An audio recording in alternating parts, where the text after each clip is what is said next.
Good day. G'day, Hello, g'day. Video fight.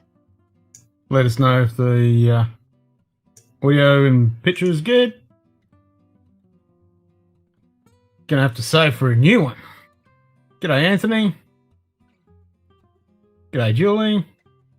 Link is pinned to the top. If you want to come on in. This should be working.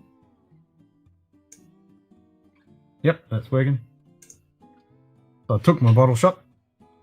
So it's all done. Hopefully we don't have... Yeah, g'day Anthony, thanks for that. Hopefully we don't have any of those stupid audio issues, because I tried the audio straight after that stream and it was perfectly fine, so I still think it was YouTube. Or maybe it was my computer, I don't know. But nothing has changed, so... Getting coffee? Nice. Yeah, everything was all good. You will in a sec? Nice. Just picked this up today. Well, the missus bought it for me. We're going to share Z. So whoever gets it first gets to wear it. Pretty cool. It's a nice painted one. What's the message image down bottom right? Message image down bottom right.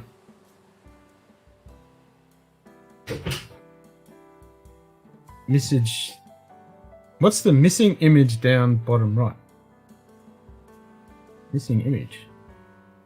Missing image down bottom right. What? What on? It's saying, what's the missing image down bottom right? Of this? Or the screen? I don't know. What? I don't know. Nigel says, what's the missing image down bottom right? He's a dickhead? What, me? No.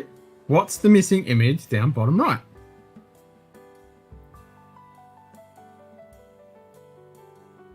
I don't know. Did you just fart? Just... down this... There's no missing image. I'm confused. Missing image down the bottom right. That's left. That's right. No, well, that's right. That's down the bottom right. No, that's On the down the screen. bottom left, you dickhead. No, looking at the screen, because that's what they're saying. Broken screen? link. Broken. What? Broken link. Broken link? Huh? Huh? Oh. Broken link? Broken link on what? Hey, Nigel. I am confused. Broken link.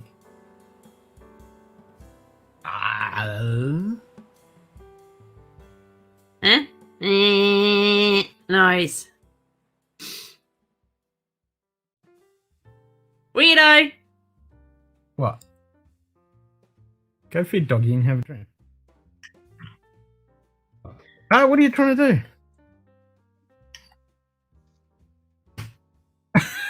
You could have just said that. I'll ask Anthony. He'll know. Oh, look, there's someone on. Yeah, it's Anthony. Cat wants to... Pimple under your nose. I'll leave me nose alone.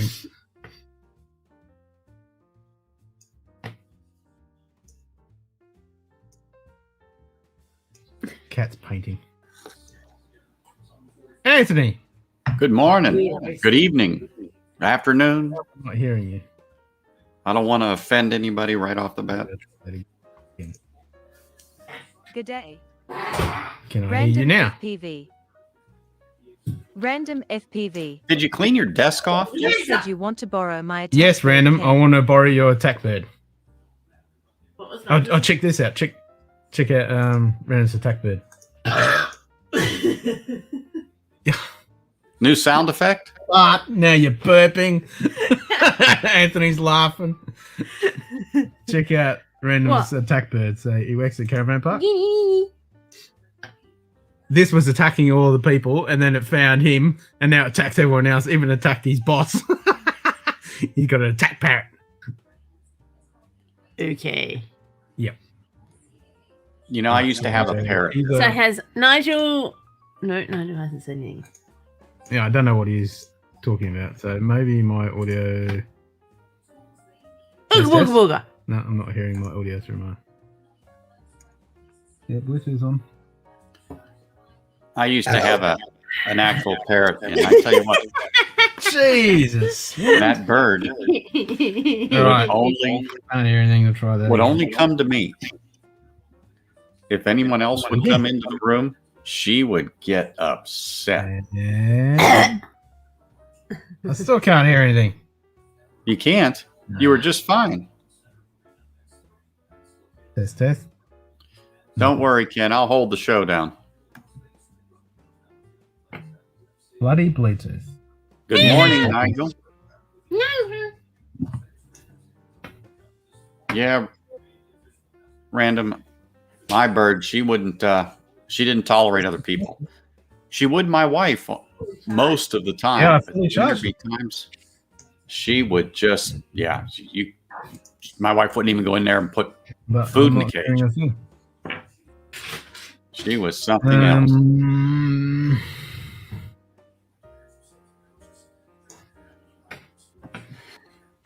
So, believe it or not, actually getting some rain here in Las Vegas this morning. I don't know if it's going to amount to anything, but it sort of looks like it wants to dump. I can hear it hitting the aluminum awning Sounds a that bit I like have this, on the yeah. patio. When he sits on me, and if anyone comes too close to me, he goes nuts and attacks it. That's so cool. So, All right. No, I'm not kidding you. yeah, my bird, she was a black-headed caique, and they're a little bigger than like a parakeet, a little bit more, but they go about 30 years. She made it about 15 and woke up one day and she was at the bottom of the cage. No rhyme, no reason. Not like she's never seen a veterinarian, but it's one of those things that happen. We just don't know. But anyway, my wife would walk up to her and hold her hand out and she'd jump on it and, you know, it was good. Then there are times my wife would come into the room to get something and you knew. You'd think you had a pit bull. Ah, okay. Australian Gull. Somewhere I have pictures. One day I'll post them up. But yeah, she was something else. So it really was. When I'd walk in there with like a piece of an apple or strawberry, blueberries, even banana. Oh my gosh. Banana. Oh, she would go crazy over that. Yeah, and she would actually whistle like what, you know, the cat call. And she got that from me, but she would mimic me. So if I'd whistle a certain tune, she'd whistle it back. No. I had my bird checked. So one day she was in the vet when she was very young because I actually hand fed her from when she was a chick. So anyway, back in the box. She was very attached to me. So when she was at the vet, I had him do a test to find out if it's male or female. So that's how I knew for sure this one was a female. And there is different care of a female bird, particularly if you're not going to breed them, because they can get egg bound and die. Nightbot.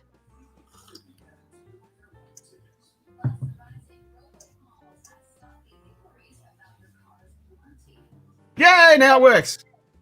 How do you know? Because I can hear you. Oh, you didn't hear what we were saying about you beforehand, though, right? Nah. I'll have to go back and listen to that. Now, all of a sudden, and I don't know why, there's a heck of a delay between you and me.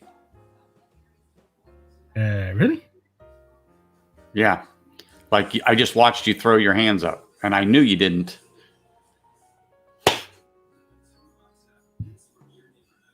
Yeah. Mal, I know you clapped, but I didn't see you do it. You didn't see me do it, or you didn't hear me do it? It just happened now. So the audio is right in sync, but the picture isn't. Huh. Okay, because on my end, yeah, that's pretty synced pretty well. It was. Everything was firing real good.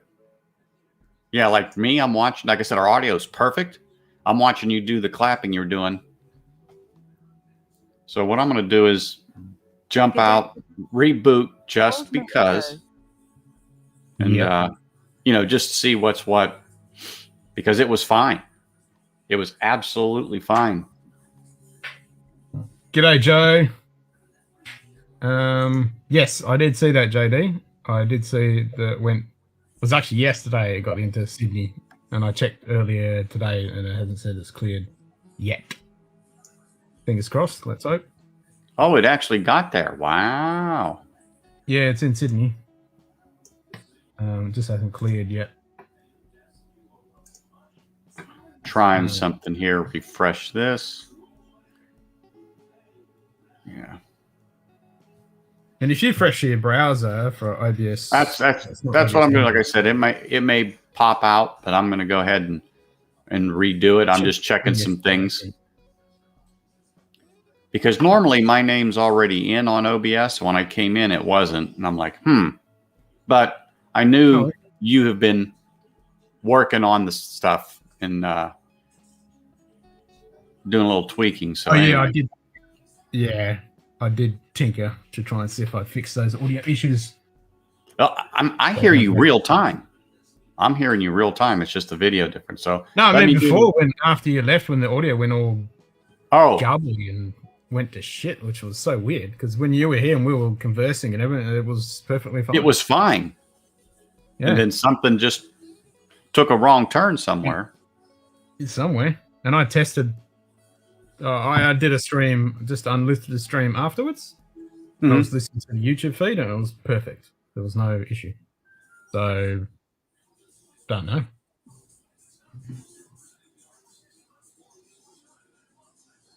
And my wife sent me a text, don't forget, pick her up at the airport. And I'm like, I didn't forget. I mean, that's like 9 o'clock tonight, my time. What? My subscribe button is missing. What? My goodness. Yeah, you know what? It's not on there. What the heck? Anyway, let me refresh this shit. This is driving me crazy. My subscribe button is missing. Hold on, I need to open another browser for that.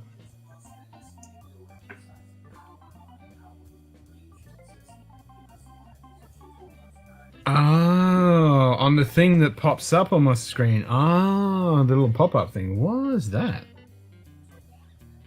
I'll have to turn that off then. That's actually a website that I've been using for those little pop-ups that come down the bottom. Yeah, look at that. Turn that off. Turn that off. All right. Let's see here. Okay, so the like one works. Let's try the subscribe one. The delay.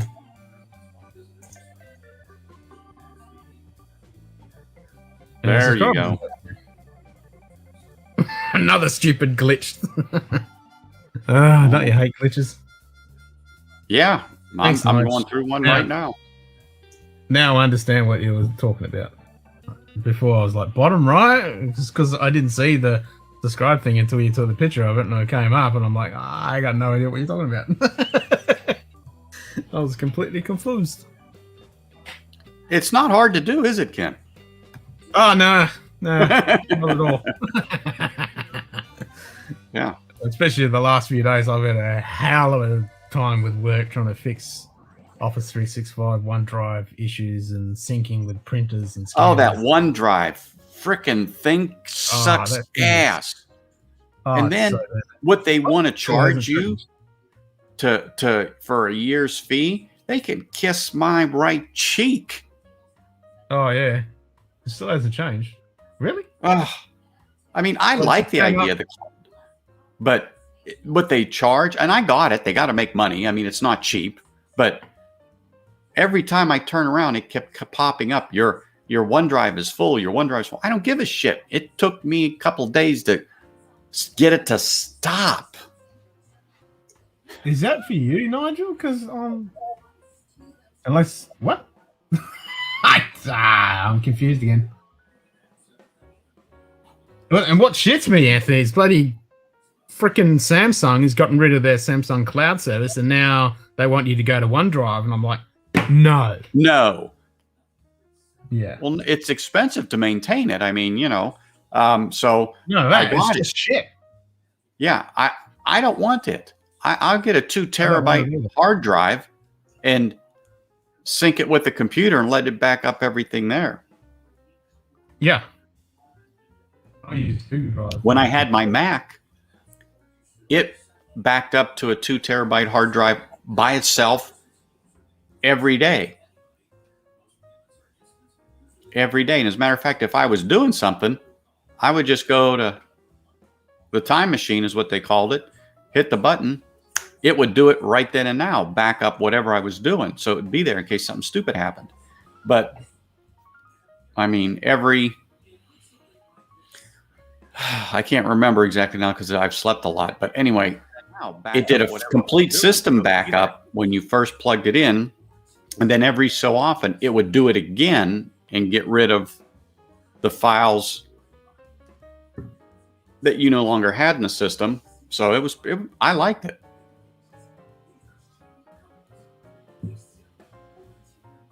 So I'm going to go and reset my router. So like I said, this thing is still got a good lag, and that's unusual.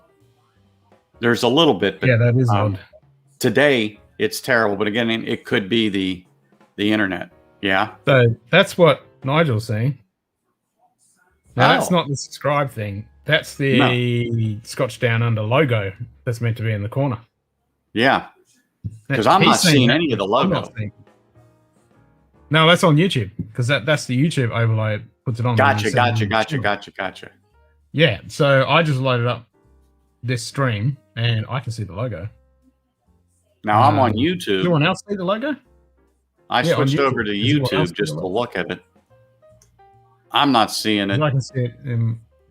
Oh, there it is. It just popped in the bottom right corner. Yeah, it should be there. It is there now. It's got to be on YouTube's end then, because here in the States, I see your Yeah, it's logo. YouTube, yeah. Fair Dinkum mounted pubs in the top right for me. Your Patreons are in the top left on the YouTube stream. Yeah. Yeah, well, everything that you're seeing here on what was OBS Ninja, which is now VOD,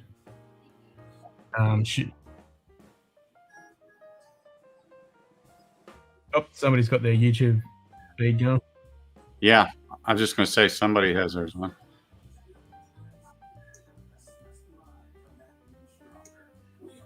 All right. I'm going to. Oh, Julie. Yeah. I'm just going to say somebody. Good morning. Good evening. Oh, that's right. I forgot. Sorry. All right. I'm going to. Oh, Julie. Yeah. I'm just going to say somebody. Good morning. Julie, you still got your YouTube going. Good evening. Oh my god, I do. I have it in the background. So good. You'd think I'd know what I was doing by now, right? We've all done that at least twice. We've all done it. I was like, what is happening like right now? Like, I was like, it's not my phone. No, I'm an idiot. Pub sign, but not the logo. So it should be down the bottom right, Joe. All right, and there, and now it's popped up now. So it's definitely YouTube doing some random shit. So I reckon my audio issues I was having before was definitely YouTube's problem. I don't reckon it was me. You don't reckon? That shit. Nah. Do you like my new shirt? Well, I did. I thought I was watching. Oh yeah. You're like, look, and I got this, and it's paint, And you're like, and my wifey bought it.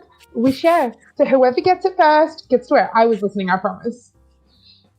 And you think we don't pay attention to you, Ken, just because you're talking? Yeah, who would? Yeah, but remember, I'm a woman. I pay attention to everything, just in case I have to like store that information for at my advantage later. Exactly. So 20 Exactly, years yeah. later, you bring it up and you go, Yeah. you did this. And exactly. Yeah. And I'll be like, what? Yeah. Well, I'm I don't drinking remember what we were talking about 10 minutes ago, Ken, but I tell you what, these women, it'll Oh, come yeah. up 20 years ago. That's it. I'm like, I you can't remember what that 20 day? seconds ago. You remember that day with Baby Yoda and paint? I remember you said that whoever gets it first gets to wear it. Your wife got it first. I remember. And you notice that's almost word for word, Ken. I know. There is no. Oh, yeah. It's like bzzz, computer style, just recorded and then put back out. Yep. That's it. Why do you think I like Oh, put Nightbot in her place so well? Yeah. It's a chick thing. I did my bottle shot. Oh God, why do I have to put it right behind me? Oh, did you open that? I haven't opened yet. That's what me and Julie are gonna have a sip on tonight because I haven't. I was opened drinking Glenfiddich last night. What? Oh, this morning our time. Yeah, you were drinking Glenfiddich. Yeah. Well, it's almost 6 a.m. here. Oh yeah, that's right. Yeah. Yeah, I'm on the other side of the world, you know. So really, Nige, are you watching that Loki crap? Where they just sit around and talk about shit for the whole fucking episode? There. That makes a nice noise. Yeah. I love this blue. I mean, that's sexy. Look at that. Oh my gosh. Sorry. I love when Brian Kinsman was asked if the blue label means anything because it's so pretty. There's such contrast with everything else. I'm like, why the blue label? And they were just like, Because it looks good. it's blue. Yeah. I know, right? Slade. Fucking Slade. I was like, there's got to be a reason.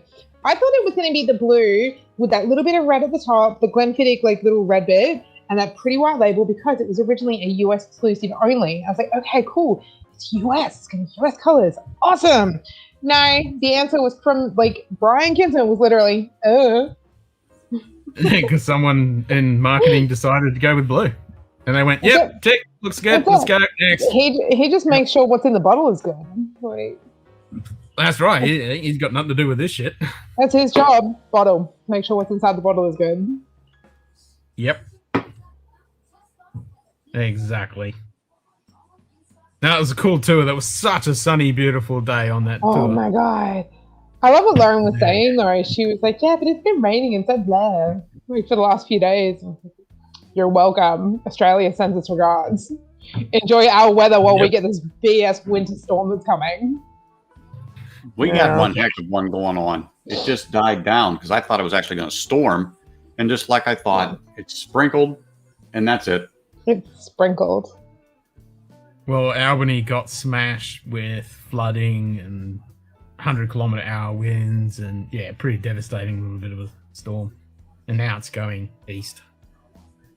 So we're sending it all over. So pretty much every state in Australia is going to be raining in the next few days. I wish it would rain here. Yeah. So you can thank us for that. We sent it all I even over. Yeah, washed but my you're welcome. You're more I than washed welcome to my have truck, it. so it should rain. It should. Yeah. But you live in the desert like we do, so Yeah. like we're getting that. Yeah. Speak for yourself. What? I don't live in the fucking desert. Well, that's true. You live in green trees and shit. Anthony and myself, we both live in fucking shit. Yeah, well, I'm jealous. I don't get any of that. I don't get any trees and shit. I get dirt and shrubs.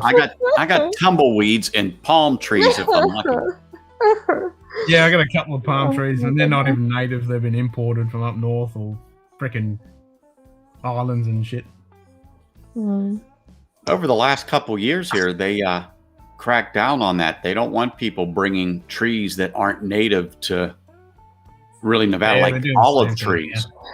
Yeah, we have bullshit biohazard laws over here in Western Australia. Actually, no, I'll rephrase. We have bullshit biohazard laws in Western Australia because that's people over here are on their high horse about being their own like little thing. And I will admit though, there is You're welcome, random. there is Yes, some mate. flora over here. It does need to be protected, and it exists only in Western Australia. So I do get it. It's just And very small pockets. Yeah. yeah, it was like in really small pockets. Like Yep. fuck no. And we've got some real nasty invasive shit that's really fucking shit up. Yeah. Also true. I mean, well, there's me parking on the side of the friggin' Kwinana freeway, pulling over so I can run across the gap in traffic to cut the wattle trees in the center for my vase on my table. Nice. You know you can find that shit everywhere. Come up here, I got that shit's Yeah, but everywhere. it was convenient because it was on my way home and I was like, I have an empty vase. And I was like, oh, hey, quick, look, plant. I pulled over off to the side and I waited for a gap in the freaking 3-lane freeway traffic and I bolted across the freeway with second turns. Nice. Thanks for the sub. Whoever that was, I didn't hear who said that. Who was that? I have no idea. Who subbed? I'm not watching. Oh, it came through the audio. I don't know. Beardly Giant. Thank you, I know- Beardly Giant, for the sub. I know who that is. That's my favorite human being. Oh, there it is. Just Yeah. came through. Oh. Because my robot does the notification when somebody subscribes to the channel. Ooh. Yeah. Very nice. She's a good little robot. Not like Nightbot. I was going to say, not like Nightbot. Nightbot's a whore. A very needy, annoying whore. Yep. Oh my god. Nightbot has like... Oh my god, you want to know what she is? She's me during that 9-month separation of David during my touch deprivation period where I was like, someone talk to me! Someone be my friend. Anybody. The only difference is when we talk to Nightbot and we tell her to fuck off, she doesn't listen. No. She Yeah, she's a doesn't bit of go a Karen when it away. comes to that. That's what she is. She's a Karen.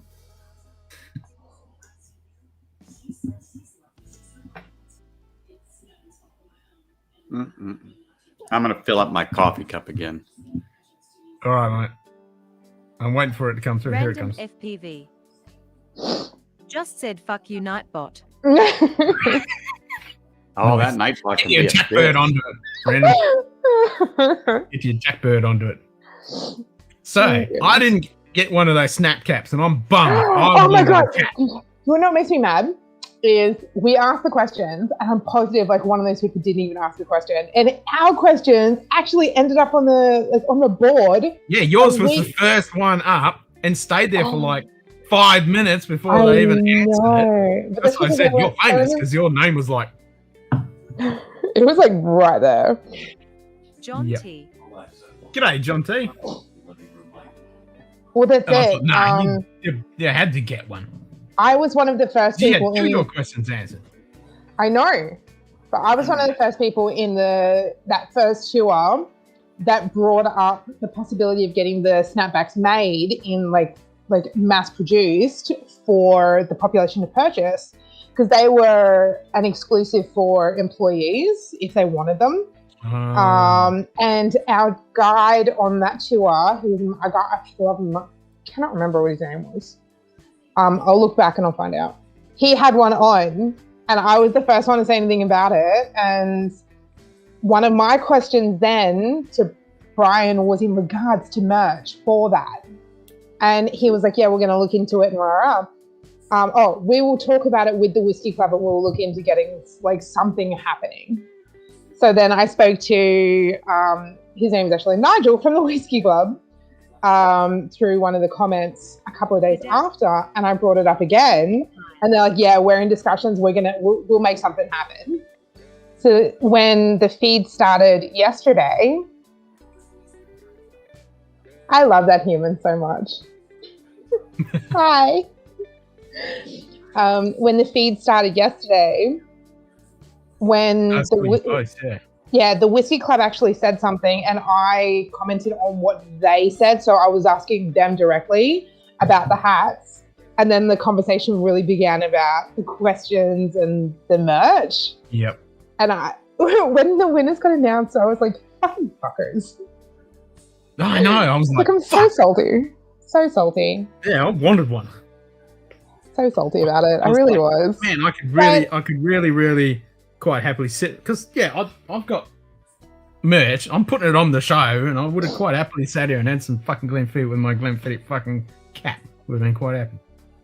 At the same time, though, I'm not even like I was salty about it then. I'm not now, but that's because I know I own Glenfiddich merch that I know is incredibly rare, and I can't even find it on secondary sale online. So I kind of don't mind. I still want a cap. I still want a cap. Yeah. I'm a hat person. Yeah. I don't wear them all the time. I have one hat I love and I wear it all the time. I love snapbacks though. Love snapbacks. That's cool. That's really cool. That's proper slate. Nice. That is really awesome. Slate. That is nice. When I get mine out of storage, I'll show you what it is. I got it from the Sydney hub. They got sent up to me when I got a custom label made for a dear friend of mine for a bottle. So they sent me up this really, really cool little house accessory, as well as an apology that it took so long to make a label. Okay. Oh, I got the. Did you get yourself the labels that you could get free labels? Not for those, I haven't, because I don't know if we can. Can we? No, not for this one, but for your normal, for like your 12 and your 15 and your 18. If you've got a bottle with the serial number, you just put it in, and they give you a free custom label. Me and Nigel both did it. Yeah, no, I did that. I did that when we gifted a 15 Solera as a congratulatory gift to Beardly Giant. I told you about it, didn't I? Didn't I tell you? I told you about it, I think. No, I did. We did this a year and a half ago, 2 years ago. Oh, okay. Because no, this was only fairly recent. This has been around for a while. It just hasn't been advertised. Might have been early last year, maybe. Yeah, it probably was now. It's probably been a while. It was cool. Yeah, because it got custom stickers. Because I got Scotch Down Under on them. I was like, yeah. Is that Glenfiddich 14? Is that finished? In anything? Oh, this is American bourbon and virgin oak for a few months as well. Okay, so it's not finished. Hey JD, were you able to find the one that actually has the words US exclusive on it? Yes, it's in 50 ml, yeah. Yeah, but is that the one that actually has US exclusive on it? Like, I'm really curious. Because by the way, the advertising with the Whiskey Club, they were saying this was virgin oak, nothing else. I know. That's why I was like, hang on a second. But and then when I got it, I was like, it's just the one. I thought it was going to be 14 years in virgin oak, which I know, but it's 14 years ex-bourbon barrel. Then it goes into the virgin oak for anywhere between 3 and 4 months. Yeah. How long was it in the regular bourbon barrels? 14 years. 14 okay, years. You cut out a little bit, so I didn't hear prior to that. So I was wondering. No, that's all good. I did or Julie did? Pardon? Did my audio cut out? Better fucking not be. Well, I don't know. Julie just cut out a little bit on me, so that's why I said. What was that? Okay, well that's it. Everyone sounds good, honestly. Okay, it was 18 months ago. Okay, there we go. Yeah, so it goes into ex-bourbons for 14 years. They reuse the casks 3 to 4 times before they can no longer use them. They really get the flavor out of them, then, that's for sure. Oh, damn straight. Oh, yeah. You'd think by the last rotation they're not going to use it for that anymore. They're going to use it and maybe use it in part of their Solera blend or something, because it's going to take so much longer to get that flavor through. It was so cool seeing all those barrels in that warehouse. And oh my God, 43. I wish they'd answered my question. Oh my how many God. liters Did you they're doing. you saw the 58 and the 57? Uh-huh. Oh, I took screenshots of them because I was like, no way.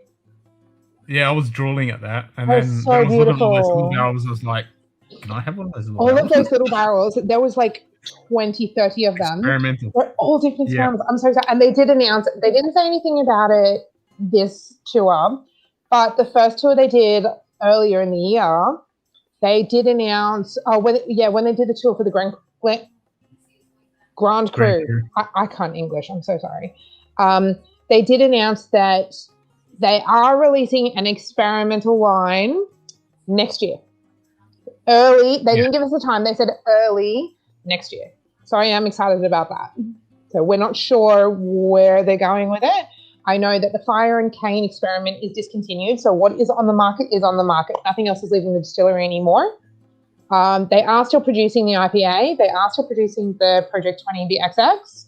And I'm not sure about the Winter Storm. Because I think that there was a limited amount available to begin with. I'm not too that's sure. what I understood. Because those grapes are only a one-off kind of thing when you can get them. So I'm not too sure what's going on with that. But the bottle doesn't say it. My distributor's looking for them since the bottle's been getting on a US release. Advertised the blue label online, but didn't know the difference. Yeah, there is some of them, they're really, really sneaky about it. Some of them just don't say it. But if you can find it, there are one that actually does specifically say US exclusive on it. I know it's like the same whiskey. I know it's the same whiskey, but it's like that label. US exclusive. The label is taunting me because it is my unicorn whiskey. It's taunting me. Bloody catty.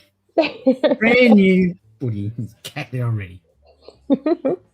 Just floats in the air. But yeah, my friend is coming up at the end of July, and he ordered a bottle from the Whiskey Club as well, and he's not interested. He wasn't even remotely interested this time around, which is fine.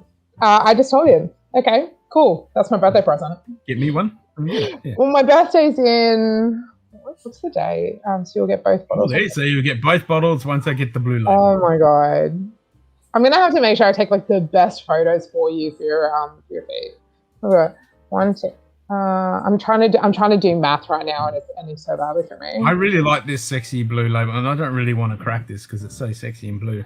Well, if you don't crack it, you can't try it. I know you have to do but it. it's like my favorite color. Get your knife out and just make a nice little. It's too late. It's done now. Oh yeah, there you go. Just rip the Band-Aid off. It'll be fine. Exactly. Now I can't. Because it fucking didn't break properly. Now You idiot. Not me. Fucking Glenfiddich didn't put the thing all the way around. It's rated enough. Funny. I didn't have a problem with mine, so I don't know. Yeah, well, yours was fine.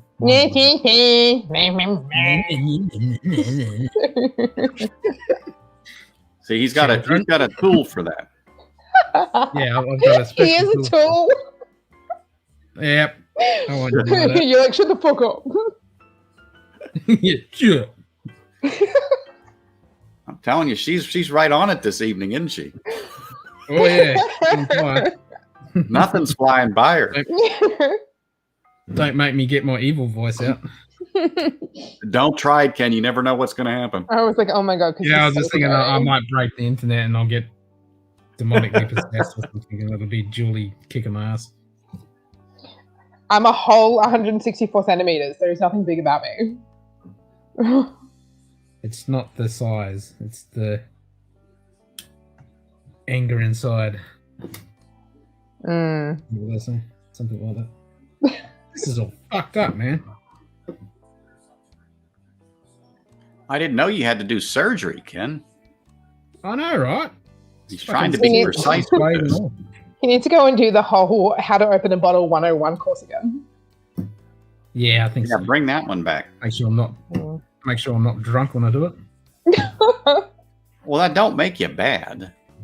It just makes him special. Oh, he's special. There's no doubt. Where's your wife? Get your wife. It's so pretty. Oh my goodness. I was like, where's your wife? Get her to do it. She'll tell me to fuck off if I went to ask her right now. She'll be like, what's your problem? I can't open this bottle. They're making fun of me. The kids aren't playing nice today. And she'll go, ha, suck shit. Go get some more punishment. All right, hang on a second. I'm going to get mine.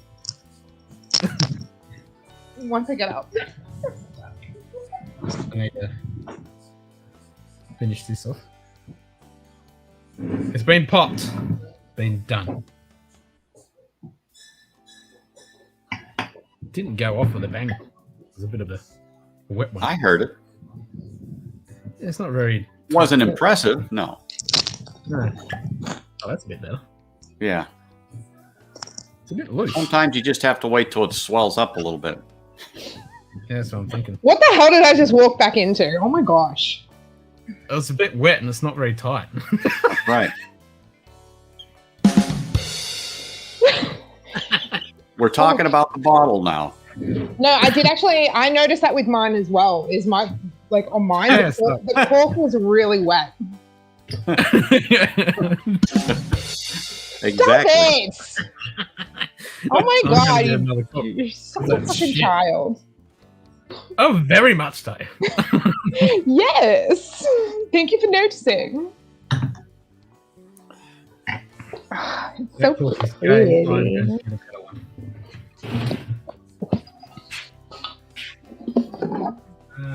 Let's have a stab at the bar. And oh, look at this. Oh. See, oh, here we go. Synthetic. Ah, fuck! It's too small. You're such God an damn idiot. Synthetic cork.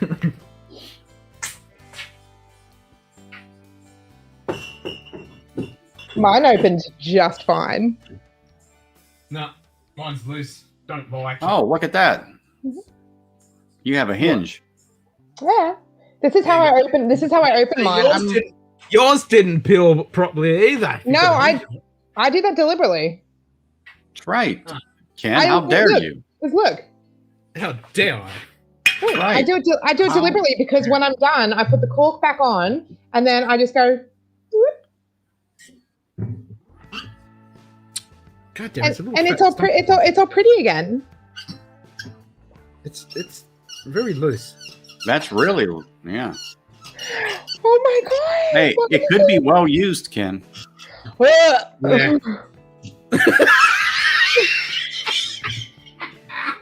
Yeah. Virgin oak, my ass.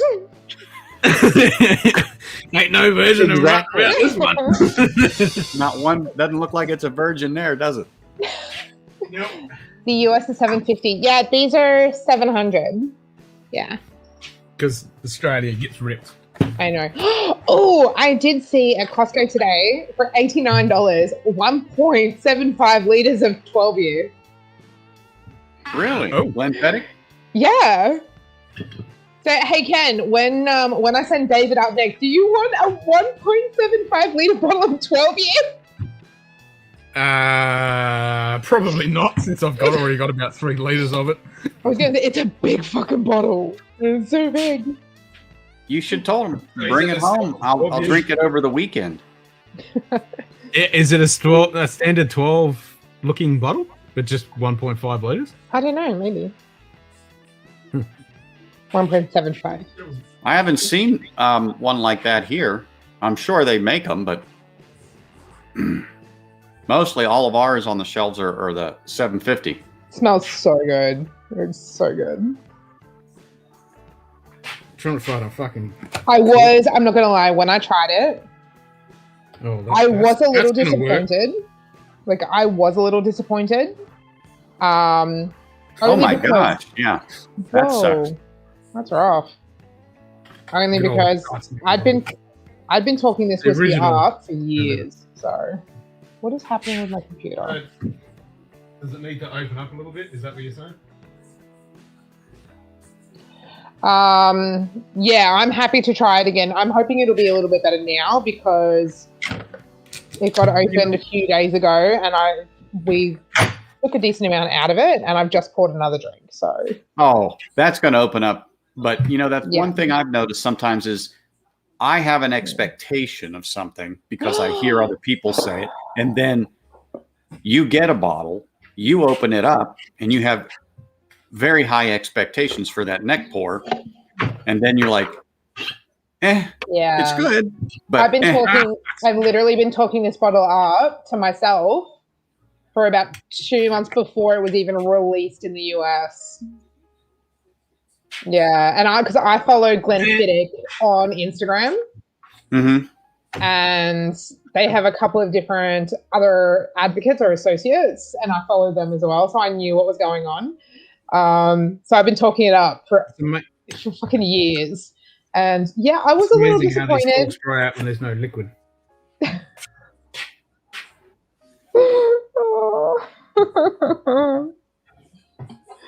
So yeah, I was a little disappointed, but it is still absolutely amazing. My favorite Glenfiddich would still have to be the 19-year Madeira. Those Madeira casks and just about anything are delicious. Yeah.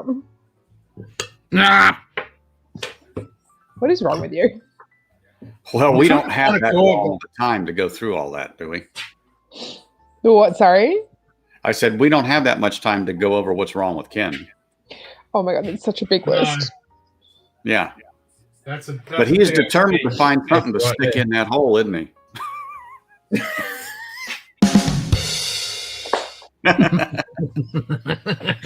I mean, he just about went through almost half the bottles. I was gonna say, how many more are you gonna try? I've tried a few, but I've given up now. I'm over it.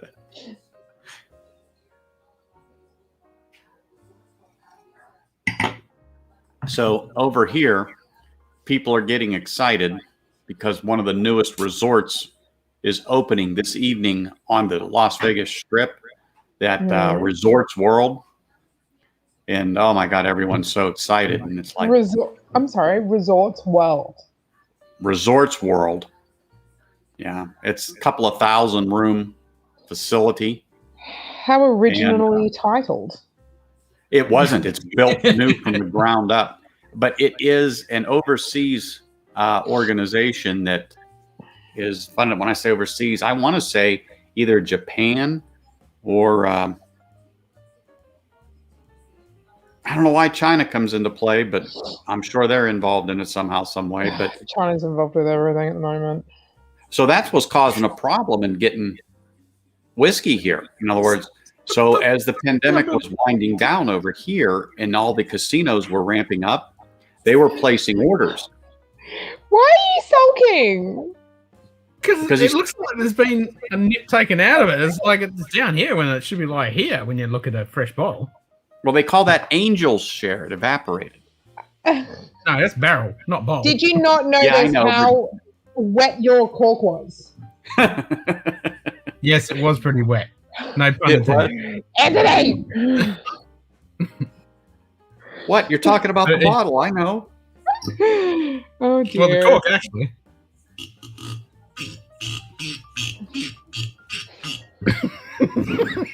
So you know what I saw? You know, you just reminded me of something, Ken. What I I saw. was going to say what you saw. Did you see Ken self-respect? Oh, I got to say this. reading? I've got to say this. And I laughed when I saw it. But they make this, I called it a stopper. And it's on a screw and it has two ends on it that are rubber that will come out. So you put it behind your headboard. And exactly, see, she's laughing. She knows exactly what I'm talking about. She already went down that It's road. a de-squeaker. Exactly. And that reminded me of it when you did that because I started to laugh the other day. And I thought, really? Really? Yep. and it stops that. Oh, And you know what? It's People are going to buy it. People will buy that. Oh, cannot eat Of course they will. Yeah. There's nothing worse than the old squeak. I couldn't tell you how many times I walked the halls at 2 a.m. in a hotel, and believe me, you knew exactly what was going on, and you were 10 rooms away. That's why in a lot of hotels, the headboards were mounted to the walls. Yeah, they were mounted all right. Yeah, exactly. For the love of Christ. But it's the truth. That's why it wasn't your typical bed, because you'd be replacing a lot of walls or doing a lot of repairs there every week.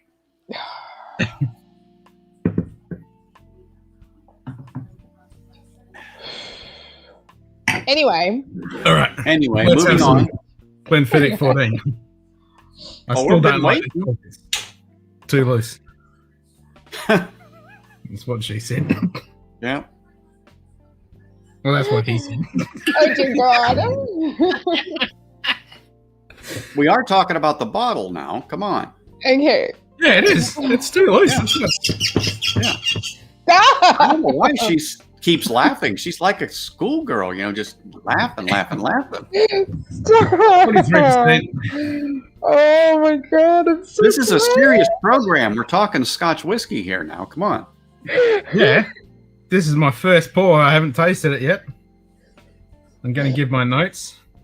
My first note is disappointing cork, very squeaky. Yeah.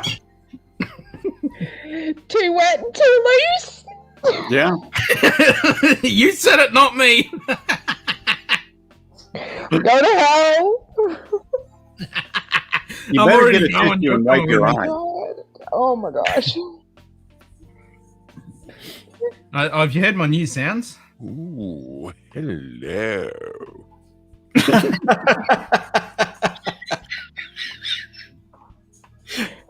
You're going to screw up the stream, Ken. Keep it up. Nope. And I got. Excuse me, sir. You.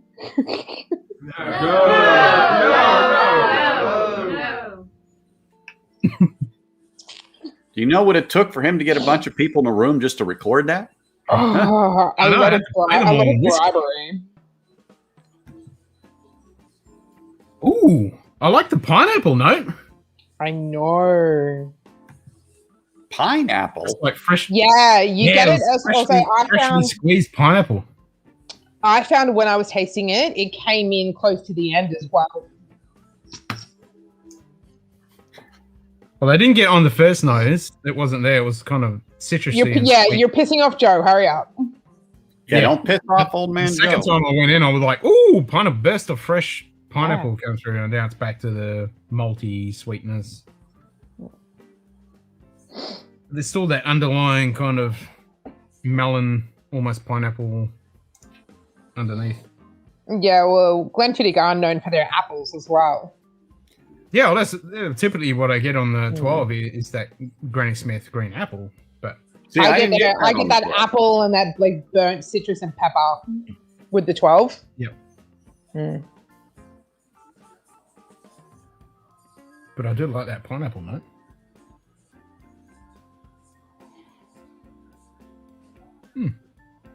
Right, let it open up a little bit. 'Cause it's a neck pull. While it is sitting there, good evening, everybody. Welcome to the Munted Pub. If you have not liked and subscribed this channel yet, please feel free to do so. And do not forget to hit that little bell so that way you get notifications. And your phone and or computer will tell you when bullshit like this is about to begin. You know If you what, feel- Ken? How do we get a recording of that? Because I want to play that on mine. Let her do it for my channel. That'd be perfect. Just hit the button and it just... Toom. She takes payment in whiskey. Ah, okay. If you feel so inclined, there are social media channels as well. The Nightbot will post the links in a moment to the Discord and Facebook. Instagram? Patreon. Facebook, Instagram. Yeah, keep Patreon. going. He's good.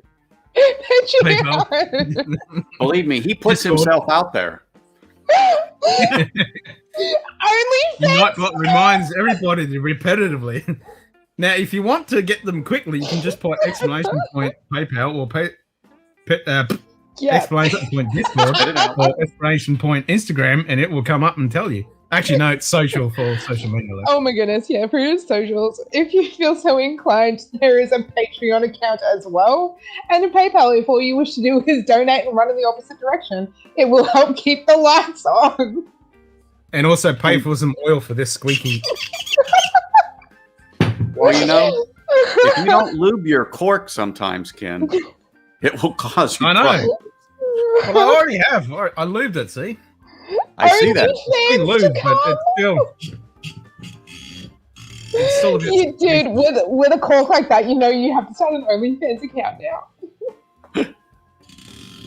What? I missed that. I said you have to start an OnlyFans account.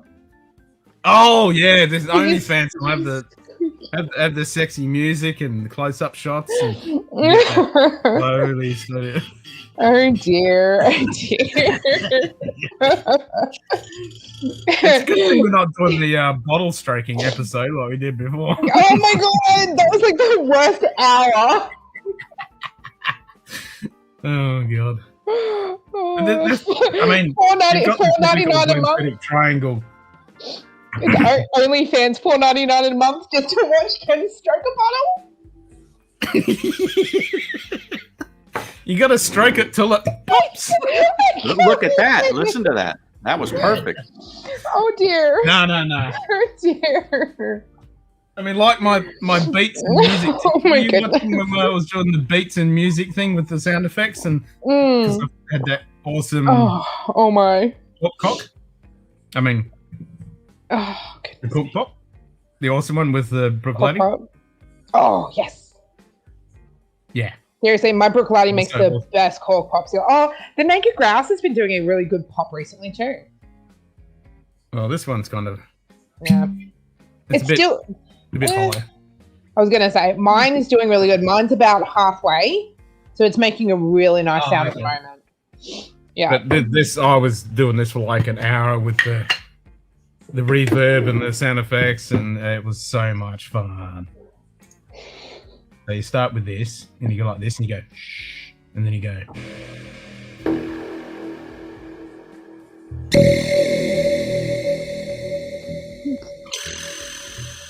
Yeah.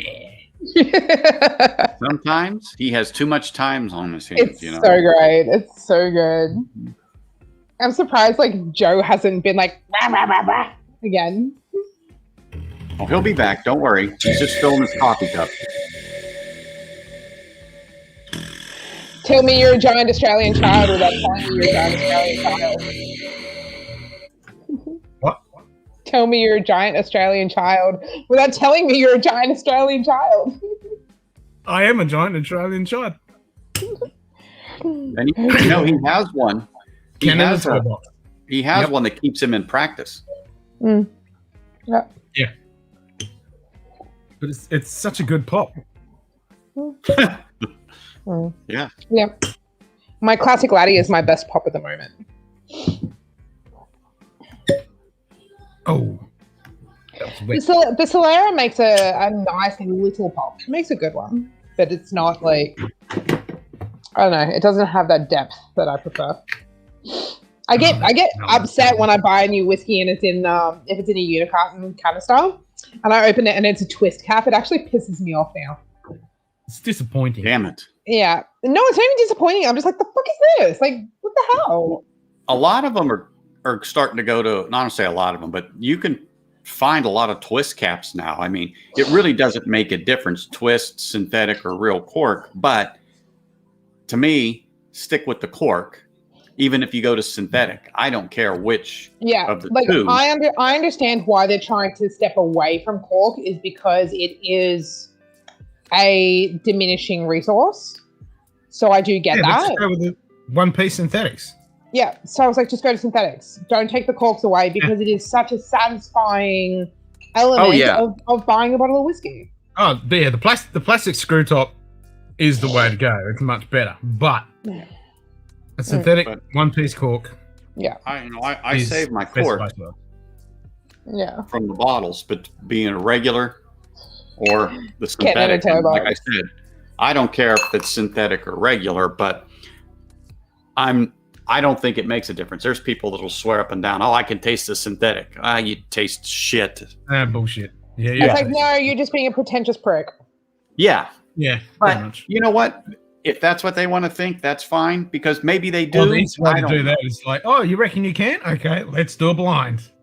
Yeah. Let's do a blind. Exactly. See if you can pick That's it. exactly right. Call them on it. And watch them back up. Watch them back the hell up. Oh yeah, because they're, like I said, I've heard people go, I opened it up, it was a damn synthetic cork, and they went off, and I'm like, you would have no clue if I just poured you some whiskey in a glass and said, oh my God, you got to try this. This is great. Didn't make your right foot tap. You had no idea if it was a synthetic cork, a real cork, or a screw off. You're full of shit. Exactly. I'm sorry, you just don't. I did a blind with This is cork three tape. Elijah Craig. This is cork tape, which is actually a legit thing, but that doesn't happen very often. So I did that blind with 3 Elijah Craigs and the 18-year, the A121, and just a small batch. The 18-year came up dead last, and I was drinking it the night before, and I thought, damn, this is good. This is good. And then I had my wife pour 3 of them for me. Only she knew what they were. I did a review of it, and I was like, oh, this is terrible. This has got to be the small batch. Let me put that down there. And, found out that was the 18-year. And it was just not, it just was not good. But also it was much lower proof than the small batch. The small batch is 94. They made that 18-year at 90. Wow. I know. Bourbon. That's terrible. But anyway, so just to saying is, you wouldn't know what cork it is, just like you wouldn't know which Elijah Craig that was if someone didn't tell you. Hey, Chris, good morning. G'day, Chris. I afternoon. was going to, and he's right, we've got to drink more whiskey. I just went in for another sniff. I picked up that today. I was going to go in looking for a bourbon, so I picked up Glenmorangie? Santa. Yeah, the Santa.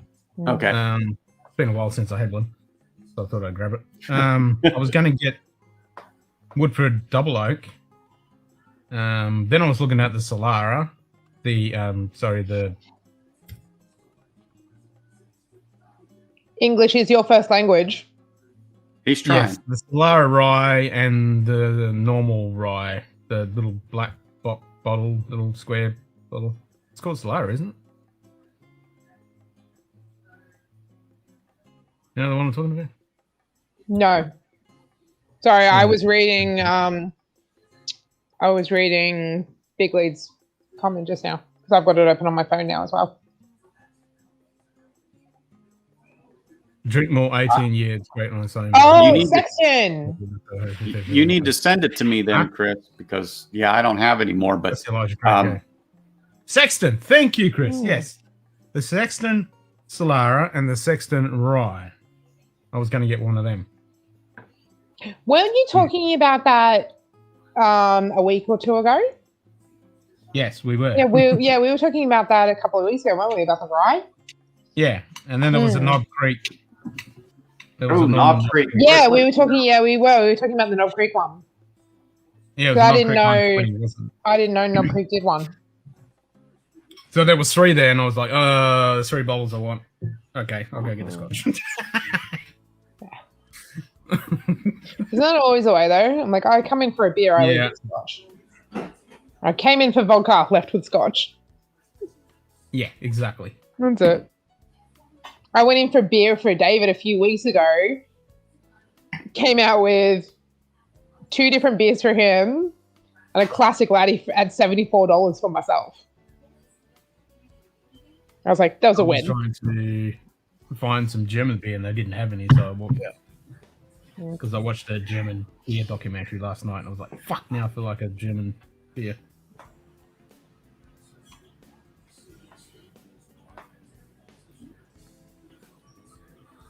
So they had no Krombacher, no Bitburger, they had nothing. I was like, fuck, he sucked. You're like, bleh. Yeah, it's a bit bleh.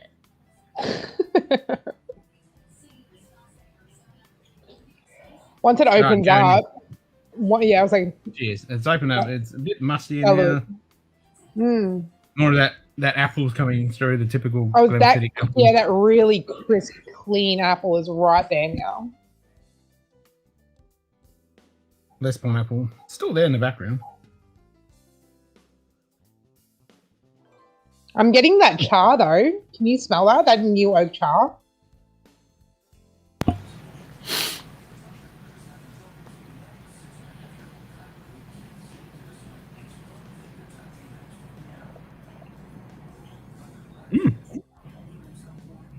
That is so good.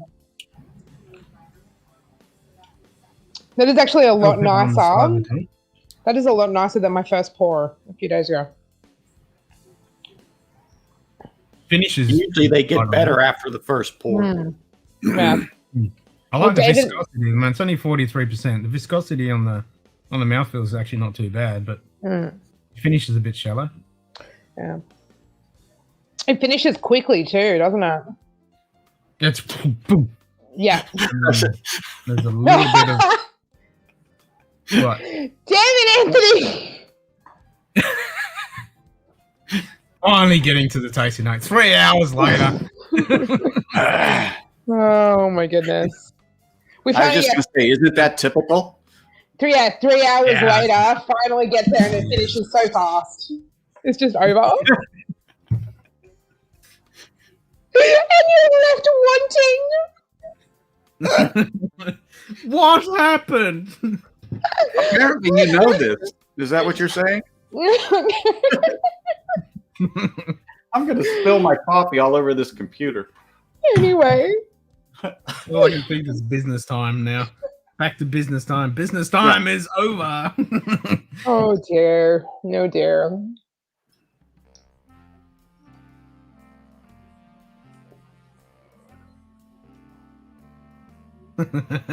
Is that it? The more you drink of it though, the more you're able to pick up like that molasses and the baking spices that's in there.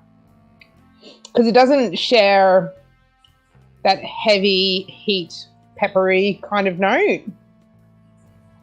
But it does have like that grass. It does have that like baking spice element to it. But it is dry. Like Chris Tapp.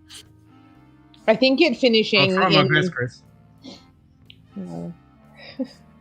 I think it I'm finishing be able to have you in the background while I'm on night shift to keep me awake. I'll try. Is he at work, is he? Yeah. He's doing night shift. Yeah.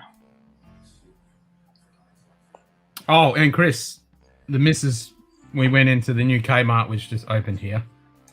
And she bought, of course, we went straight to the Lego section to have a look. So she walked home with the new fucking Luke Skywalker X-Wing. Tinkering, hang on. I didn't walk away with anything. Julie, are you trying to say that it is smooth? No. No. Shut up. That is an affirmative. Shut no. up. We don't use the S word here. That's right. Hey. Mr. Whiskey Shits. Hey, Adam. Oh my goodness. Speaking of Lego really quickly, because you were just talking about Kmart, Big W have their mid-year sale and everything on, and they have got so much Lego on sale at the moment. So have a look online because Way too much Lego. I'm just saying, hey, they opened up. I know. I'm trying not to. I want They more Lego, opened- but I don't want to. But I do. But I don't. But I do. They opened up their online to lay by. Ooh. Mm. Okay. You're welcome. Chris, let's get some Lego. Yeah, that's exactly what I was thinking. Now we can try and get the new RTT team put it on label. Yes. It's there. I saw it. It's in the magazine. Oh, I'm gonna do that tomorrow. It's in the magazine. It's on sale at the moment. The eagle is over, and then it'll land. It's the eagle over. Oh, dear. Anyone else get that joke? Mm-hmm. I did not. I was gonna say you better have got that, Anthony. I did not. You wanna know what I do love about this really quickly? Oh, is it the small one? Oh, I didn't know that. Oh, I'm sorry. No, it's got to be the big one. That's like this big, the new one. I thought it was. No, it's like 300 and something bucks. Yeah. A lot of people thought it was much bigger than what it was in real life. And then we moved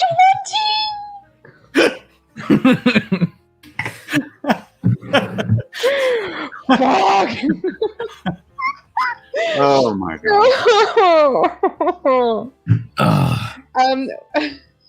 The common opinion on this one is actually that it is moderate.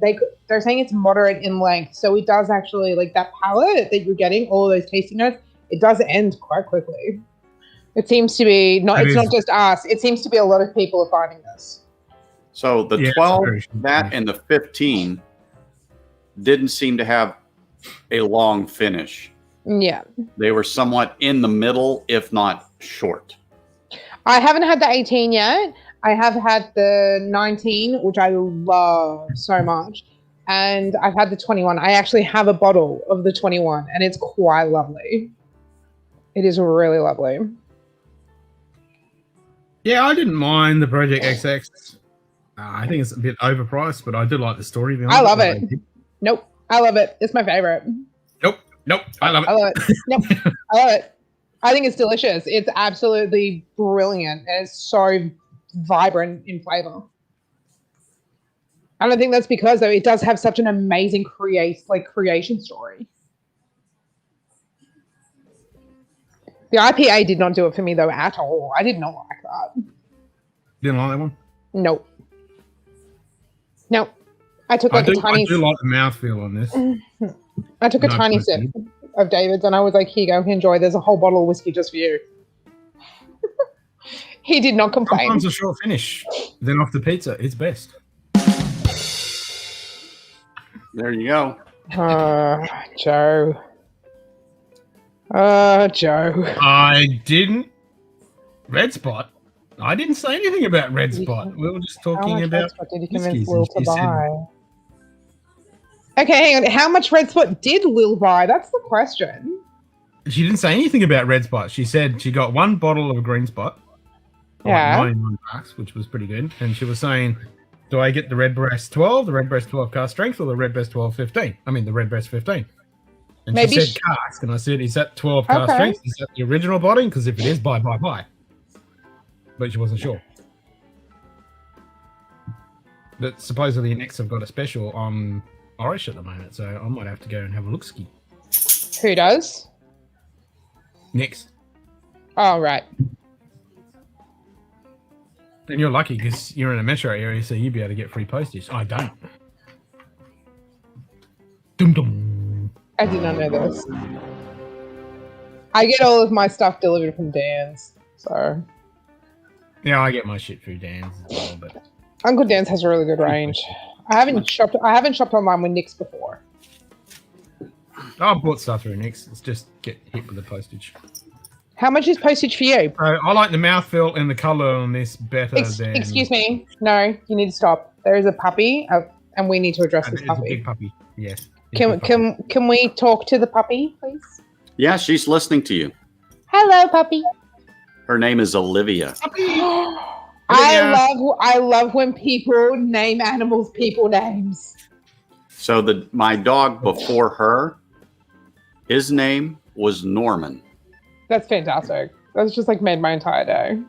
Mm-hmm. And then, he had two names, Norman Alexander. So he had a middle name. And this is Olivia May. That's beautiful. Is she hypoallergenic? Yes, she is a golden Yeah. doodle. I was like, her fur is giving me mad hypoallergenic labradoodle like cross vibes. But she is a pain in the arse sometimes. So she's like now. poodle golden retriever. Yes, so they call them golden doodles, but she's got more poodle. So I found out before I got her, I didn't really know. There's different generations. Will give you a different size and also either more golden or more poodle. I think if I remember right, she's 2 and she actually got more poodle. And my wife will tell you she's a daddy's girl. Yes, Chris. She doesn't leave me alone. Lego piano. Okay. I almost bought that one. Chris, what would I not say? What did I miss? You don't miss anything. I've clearly missed something. Something about bottle shops. We're talking about bottle shops. Yeah, what about bottle can't remember. shops? Good girl. So I'm like, I'm so confused. But yes, I almost did buy the piano, but I definitely bought the typewriter, and it's probably going to arrive tomorrow. You bought a typewriter? And I think Jason from the Master Drum is going to get that typewriter too. He goes, "Fuck! I just bought the Batmobile. Now he's going to get the typewriter." You should do it as well, Chris, and then all 3 of us will do the typewriter together. Oh my goodness! Yeah. There you go. About Dan's having a big range. You won't say that when you go to the trip to the US. Yeah, that is true. I don't really have a big interest in going to the US. No. But I have whiskey. Look, I get that. I 100% get that. But at the same time, things like the slammering, and we can go to Texas. it's called a shooting range, not a high school. What? Difference between Australia and US, we call them high schools. They call them shooting ranges. Yeah. Yeah. Well, yeah, that's it. So I'm good. No, my big issue is politics. Sure. Only because, and I don't have anything against the You don't have to leave the country to get into that bullshit. I know, but I'm not. That right under the table where it belongs. It's okay. I'm not going to bring up anything specific. I'm just saying I don't have anything against the whole left versus right and stuff like that. I focus on key points whenever we're having political issues over here. And at the moment, all of our politicians fucking hate each other anyway. So hell knows what's happening with that. What I always pay attention to is what decisions the American politicians are making that affect international affairs and trades.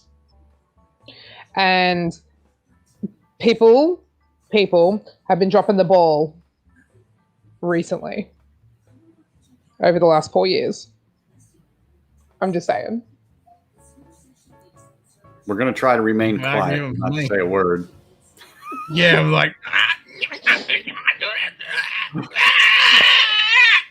I'll be really, really happy, though. They are looking into making amendments to your prohibition laws. I have been informed. So hopefully we'll be able to get some decent import-exports going where our whiskey and everything is concerned. Well, I thought the way you guys have it down there is ridiculous anyway. I mean, I know it's just the way it is. Same with Canada and stuff, but come on, people. We want a better trade agreement. Letters, but the keys work. You can put paper in it. You can scroll through the carousel. You can move it. Yeah. You are so excited about this typewriter. It's fucking sick.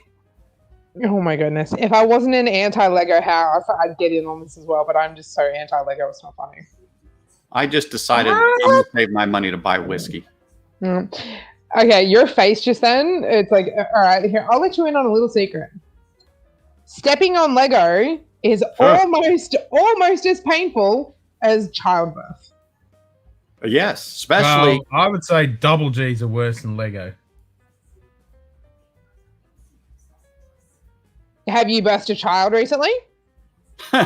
No, but I've stepped on double G's and I've stepped on Lego. And yet you Double don't G's have are a worse than comparable marker. No, so- but you did a comparison between Lego and childbirth, and I did a Yes. comparison between Lego and double Ds. Oh, And I'm okay. saying I that thought you were double Ds okay. I'm sorry. I are thought worse you were than Lego. saying double D's are worse. Just step on. No. And I was like, Let me one up you on that. okay. Do you know what jacks are? Yes. So think of them little starry objects on the floor, and you don't see one, and you step on that sucker. Lord. Yeah. I haven't seen them in I remember them from when I was 40 really plus little. years. Yeah, I remember them from when I was What's little a because my grandparents had some. So what they And were, they they looked like like the little stars, and you threw them on the ground. Then you had a ball. Yeah. And you would throw the ball in the air. It would bounce at this. By the time it came back down, you scooped up a jack in your hand and caught the ball. Yeah. And then from one, you would go to Oh. 2 jacks. Yeah. It was a hand-eye coordination thing. For some reason, that went away. Probably because, a child will choke. No, that went away because of this thing and a little thing called the internet. Oh, I haven't seen them in 40 years, so they may still be out. I don't know. That's like fiddlesticks. I like playing with fiddlesticks. That's a really, really good hand-eye coordination game. I will leave that alone because, boy, I could. Oh, for the love of Christ, Anthony. Come on. No. We're talking Scotch here now. We're talking Scotch. We're talking whiskey. That's right. In 3 weeks' time, Anthony gets a package in the mail, and it's just a packet that says fiddlesticks on it, and he's like, "Fuck." That's right. Fiddlesticks. Fiddlesticks, That's an old thing. Fiddlesticks. not and in like parentheses, not a penis. Yeah. Fiddlesticks. But you know what double Gs are? You guys know what double Gs are? Double G's? I think I knew somebody Double that had them. Gs. These fucking things. Hold on. I should be able to Oh get my it. goodness. These things are the most Fucking evil. Slade. You can't kill them. They grow like wildfire. They're impossible to kill. My Easy. nose is so itchy tonight. I don't know why. Yeah, Oh my gosh. yeah, I know exactly what those are. Those are Those damn things are all over here. My dog gets them in her poor paws, and so I got to put her shoes on when we go out for walks. Those things are fucking evil. They You are. can't kill them. They don't No. die. They're everywhere, and Well, they once you fall have off one- they fall off the damn bush. What's that freaking bush? It's not even bush. It's flat. It's flat across the ground. They're super Yeah, flat. but they fall No, off a bush. Because man, one day I wasn't paying attention and I reached down for something. Oh my gosh, I forget it, Well, but I these know ones exactly don't grow what. in a bush. These grow across the ground. These are flat. Yeah, they're everywhere. They're a ground creeper, Well, and they're fucking Trust me. everywhere. they're out here in Las Vegas, Nevada. Yeah, they're fucking evil. I mean, they can actually get Yeah, into the I reckon- sole of your shoe. That's how hard they are. Yeah, they dig straight in. They dig straight Yeah. in. They'll go like if you're wearing a flip flop or a thong, as we call them, they'll go straight Yep. Mm. through the fucking thing in India. So I reckon those are more evil than stepping on Lego. I Well- disagree. Like they are, but I still disagree. Nah. They I they don't get into support the Lego house either, here, and those then fucking dumb- that's when there's going to be an all-out war. Bye, Joe. I want that type run out so I can make B-roll me typing up my reviews and then having the review typed up to next to this bottle. Yes! Let's do that. Because you can actually put the paper in there and you can simulate that you're actually typing. Yeah. Yes. Yes. Oh. Fuck yeah. Alright, Joe. Enjoy your meeting, mate. Hopefully it's not a bad one. More than likely, we'll be right here. Yep. I ain't going nowhere. Yeah, fuck double G's. I've got them on my side, on one side of my house, and they're just, they're impossible to fucking. We spent days just picking them all up, and you only need one seed, and back, they're all back again. Yep. Fucking. And weed killer doesn't work. No, I've tried fucking everything, so I've got some real industrial fucking nasty fucking rot your face off kind of shit if you look at it sideways kind of stuff. I'm going to pour that shit on it.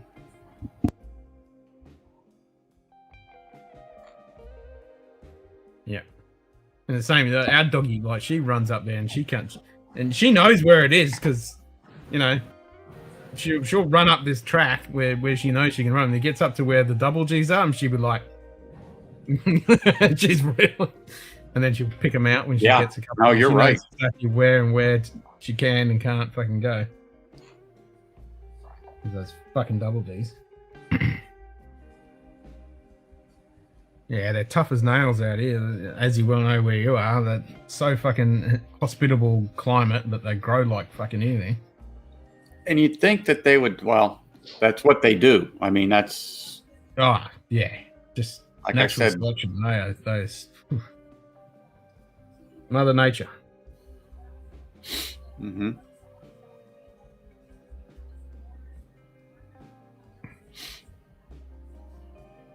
So yeah, this is a bit meh. Yeah. So do you see what I was talking about? How I was so excited, but I'm still a little disappointed. Yeah. You're still what? I mean, I need to get A little halfway bit through the bottle disappointed. Like it's nice. Don't get me wrong, it is nice. It is really good, but I'm disappointed.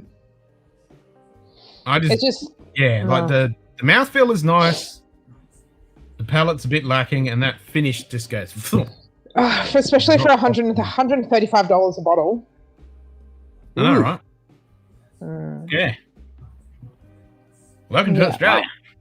Well, no, it's not even that really. It's with this one, it's because of what it is and how it has been allowed to be sold in Australia is why it costs so much. But even if it was on the shelf here in Australia, it'd still be that fucking price. I think it'd be 99, 100. I don't think it'd be 135. Nope. Well, when you think about it, 15 of that is postage. Yeah, no, 15 is probably. postage, but still, it's used in version 8. Yeah, I know. I'm still saying I reckon And it'd it's be 14 priced. year. I just reckon it'd be priced the same as the double X, to be honest. That's just how I see it. I wouldn't be surprised if I'm wrong, but that's how I see it. If it was on the open I'd market, still think it'd be low hundreds, low 100-ish.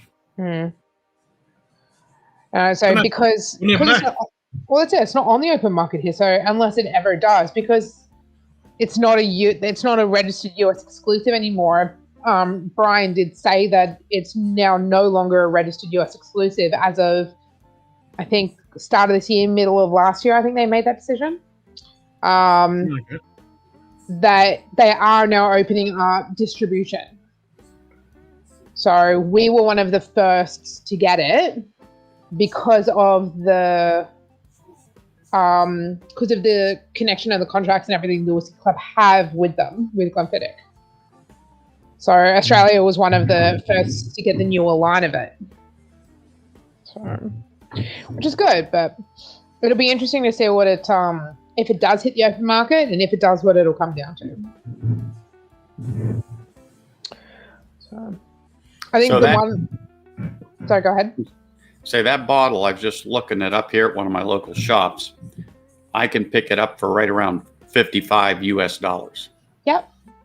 When my friend was looking at getting me a bottle before we really looked into the laws about 2 years ago, it was going for, she was able to get it from the bottle shop, I think 2 or 3 blocks away from her. I think she found it.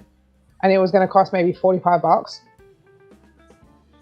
And even after conversion plus postage, that was still only going to cost me around $90 Australian. No, you forgot all the taxes and the excise. We were going to be sneaky and do it a different way. No. But we did it. We did it. We are law-abiding citizens. That's right. So we didn't. Okay, so it's... Okay. That's right. But yeah, if you bought it, like if I bought that bottle that you got there, Anthony, and I went through my US and paid all the taxes and all that bullshit, it'd end up about $200. No, I'll pull it up on Malt Masters. No, I won't. Malt Masters, I had it open the other day, and they give you the price and everything then and there, and then they give you the price and everything after you pay all your duties and taxes. So they'll give you the price because they organise all of it. No, they don't. I've shipped with them before, and they did. So I didn't have to pay a thing after I made my initial payment. DHL send you the thing, pay up. Here's all your taxes and excise and shit. I didn't get that. Because you got the bottle, right? Yeah. There you go. It was a few years ago, and I never got anything. They from can't DHL. do that. They can't do that. It has to go through customs. Customs has to have the bottle. Yeah. They put the taxes and then they put the GST on top. Once all the taxes and excise is paid, then they add the GST. Then they send you the invoice that you have to pay all that. So do they actually open those those boxes and when it comes through customs? Yes. Yeah, they have to. Wow. Mhm. Yep. Yep. And they have No to, such that's- thing as I've been privacy really then. surprised with the stuff that JD sent. It's, fingers crossed, but they haven't been opened and they haven't been seized and then me told to bend over the barrel. Because if I try and do it the legit way with my US, you gotta pay the excise and the tax and the fees for the shipping company to open it and inspect it and do all the crap. Plus customs, their fees, and then you pay all the extra shit, and then they add GST on top of it. I never got a bill at the end. So your government really believes in sodomy. Oh yeah. Oh Understatement. Yep. Without any no oil. No. What does Simon say? They put barbed wire around it. FedEx do the customs side in Memphis in US. In Memphis. Okay, so yeah, some will do it, like FedEx will do it. I know DHL don't. They send you an invoice. When I've done it through Master and Malt and someone else, once it hits Australia, then customs do all their bullshit, and then DHL they'll send a thing to DHL and say, okay, they need to pay all this. DHL sent me a letter, pay all your shit. I pay it straight to them, then they'll ship it on. I never got that at all. I've had that a couple times. I've only ever shot with Malt Masters once, and that was that one time a few years ago, and I never got that. Malt Masters or Master of Malt? Master of Malt.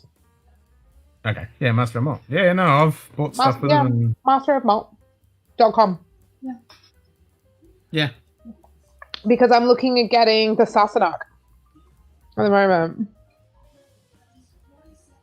Well, if you want it, just ship it to my US address. As long as you give me a receipt, then I can pay all the taxes and crap and then ship it to you. You're such a pretty princess. Oh, yeah. Nice color blue. You're like, oh no, mascara.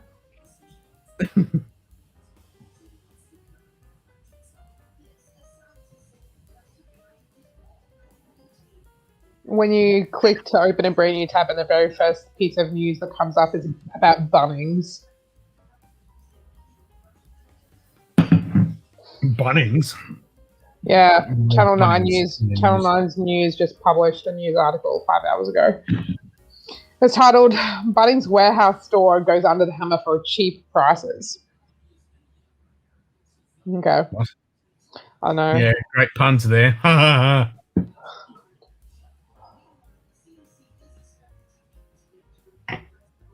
That's really lame because Anthony, the main logo for Bunnings is a hammer. So that news company is going under the hammer for cheap prices. Yeah. I was like, well done, guys. Yeah, exactly. Lame as fuck. Some of us call Bunnings Hammer Barn. Well, if you talk about it, have the customs duty charges before it's airborne to Hawaii before landing in Sydney. Customs see that as marking of customs checked and see corresponding payment made against continent. Is that through FedEx or DHL? And is that through the MIS from Florida? Right, so they might organise all that crap, but I know with Master and Malt, I got sent the thing from DHL a couple times. I haven't shopped with them since. And it was a gift whiskey. It wasn't even a whiskey I was keeping. So. How long ago did you do it? Oh, it was easily like 2.5 years ago. Oh, okay. Uh, So FedEx. Yes. Yeah. Because I've only done it through DHL so far, outside of Australia, importing liquor in. Plainland sauce. And DHL's always sent me the thing, cough up. Because I've done it with Drinks by the Dram and through Master and Malt, and they were all DHL, and they all sent me the letter, cough up your fucking money. Bastards. Right, let's crack this La Santa. After years FedExes, we have some dry communities and no one else will ship alcohol to Queensland from Oz. Okay, so I figured out what's happened. What the title and everything is about. So the brand new Bunnings store in Plainlands, which is around 80 kilometers west of Brisbane City, in Queensland. They've only been open for 2 weeks, and Bunnings directly have put out a brand new contract for this property, for this specific Bunnings warehouse, and they put it up for auction. And the winner of the auction becomes the landlord for 10 years, entering into agreement with Bunnings directly. Oh. Yes.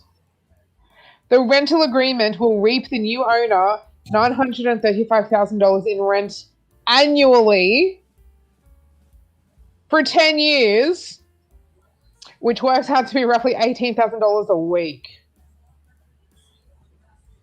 How much is that block of land, though? I'm finding out. After an intense battle, here we go. Oh fuck. After an intense battle between interstate bidders, the site was snapped up for $22.2 million. Yeah, so you got to wait 22 years to get a return on your fucking investment. I was like 22.2 million, and you're only going to get an average of $935,000 annually in return. Yeah, so you got to wait at least 22 years. And he only has the contract for 10 years. So what's the point? Yeah. There's got to be something else on there, because why would you invest in that and then lose money? Experts have predicted the site would go for $19 million. A steal when you consider an average price for a Bunnings is just over $50 million. So about the only thing you'd after that, towards that 10-year lease, Bunnings is still going to have their store. They're going to want to keep going. Then you go, okay, no worries. Now you come to talk to Papa. That's pretty much it. But it's like you're at such a loss. You have to wait 10 years. That's it. You're still at such a loss, though. What's the point? If they're gambling on the 10 years, they're going to stay. Yeah, they're not going to chop up shop and then leave, unless the then they're going to practice a little sodomy on them. Yeah, but they've already done their their planning and everything. They've worked out whether it's going to be profitable or not. So yeah, after that 10-year lease, that's when you can fucking slug it to them and say, okay, you want to keep going? Yeah, you're going to pay. So they're probably paying enough to pay the principal, let's just say, on the actual loan for the landlord. And he might be making, let's just say, $100 off of the deal. And then once that 10-year comes, the contract needs to be renewed. He's just going to roll the barrel out, or she. And you want to stay? Come on you over. might as well. Yeah. Yep. Because here it comes. Well, you'd have to, wouldn't you? Because, you're not going to fucking... Yeah, if you got a good, thriving business at 10 years in the same spot. Well, no, that's it, though. Bunnings get the property back. Bunnings Direct get the property back after 10 years. Huh? So this person is only the landlord. They've spent $22 million. This person is only the landlord for 10 years. There's something else. There's no way. There's got to be something else. There's got to be, but it's not reported. It hasn't been reported. I'll look into it, because now I'm so curious. Like, there's no way. There has to be something else. As a business person, I mean, using Ken as an example, he can't do that and continue to operate a business. Look at the loss. Exactly. I mean, and I'm sorry, but it's not a flex. It's not a flex to say I own a Bunnings. It's really not. Well, like I You said, don't own the somewhere Bunnings. on You just there- own the dirt that the Bunnings are sitting on. That's it. So, you know, at the they end of become this the whole landlord. thing, yeah, That's it. This is it. Maybe you get the first option of having the sausage jewel tent for the next 10 years. Oh There you my go. gosh. to help pay for Exactly. your fucking $22 million fucking investment. I got so Yeah. lucky a couple of days before David was due to leave. Him and his mate it's were. always a good thing, isn't it? What is? When you get lucky. Oh my god. You're on a roll. Shut up. Yes, you're not wrong, but meh. Yes, you know. Well, you said it. Anyway, David and his friend were doing some mechanic work on the Land Cruisers. And they had to go to Bunnings. Just down the road. It's about 5 minutes down the road. He had to go to Bunnings. I was like, yeah, no problem. Okay, we're going to put my daughter for a nap and my son just do his own thing. It's all good. And he comes back in the door and he's like, hey, I got a surprise for you. And I'm like, you went to Bunnings. If it's not a plant, I'm going to be pissed off. Next minute, he comes in and he has his like hand like cupped in this really weird like kind of shielding shape. I'm like, what is that? What have you got? And he handed me a Bunnings sausage.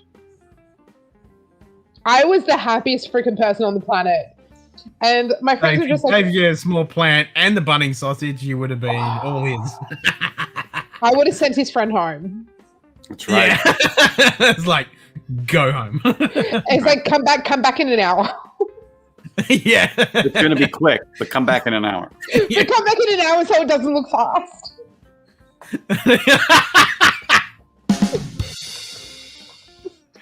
We'll just say an hour because that way David won't get bullied if I say come back in 10 minutes. Yeah, exactly. Oh my gosh. Uh, Yeah, he did. He came back with a Bunnings sausage sizzle for me, and I was like, you know what?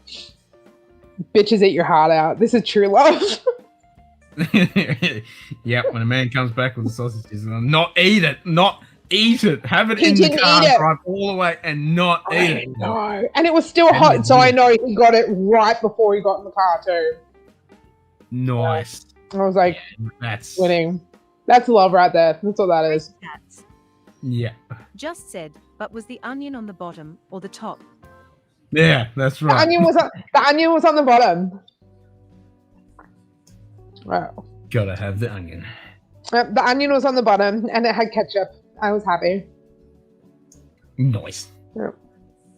No mustard. I don't think they had any because I normally do I do the mustard squiggle and then I do in the opposite direction the ketchup squiggle.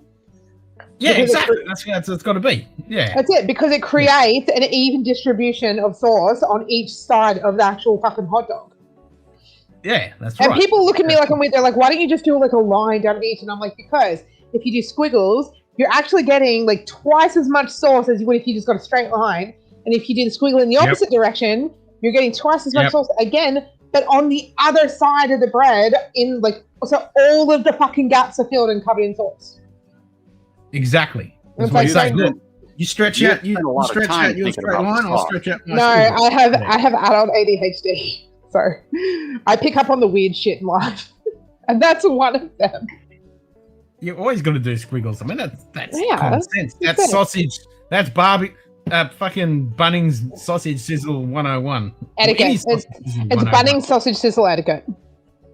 Yeah, Sorry. exactly. Oh, it's hard to do it at Yeah, it's hard to do it at Costco though because it's got the massive fucking pump canisters. So it's really hard to do it on the No, it's got to be a squeezy bottle. It's got to be a squeezy bottle. Squeezy bottle. with a pop top. Yep. Got to be a pop top. Popped up. Oh dear. All right, let's have some lasanta. So, on the nose. Not much.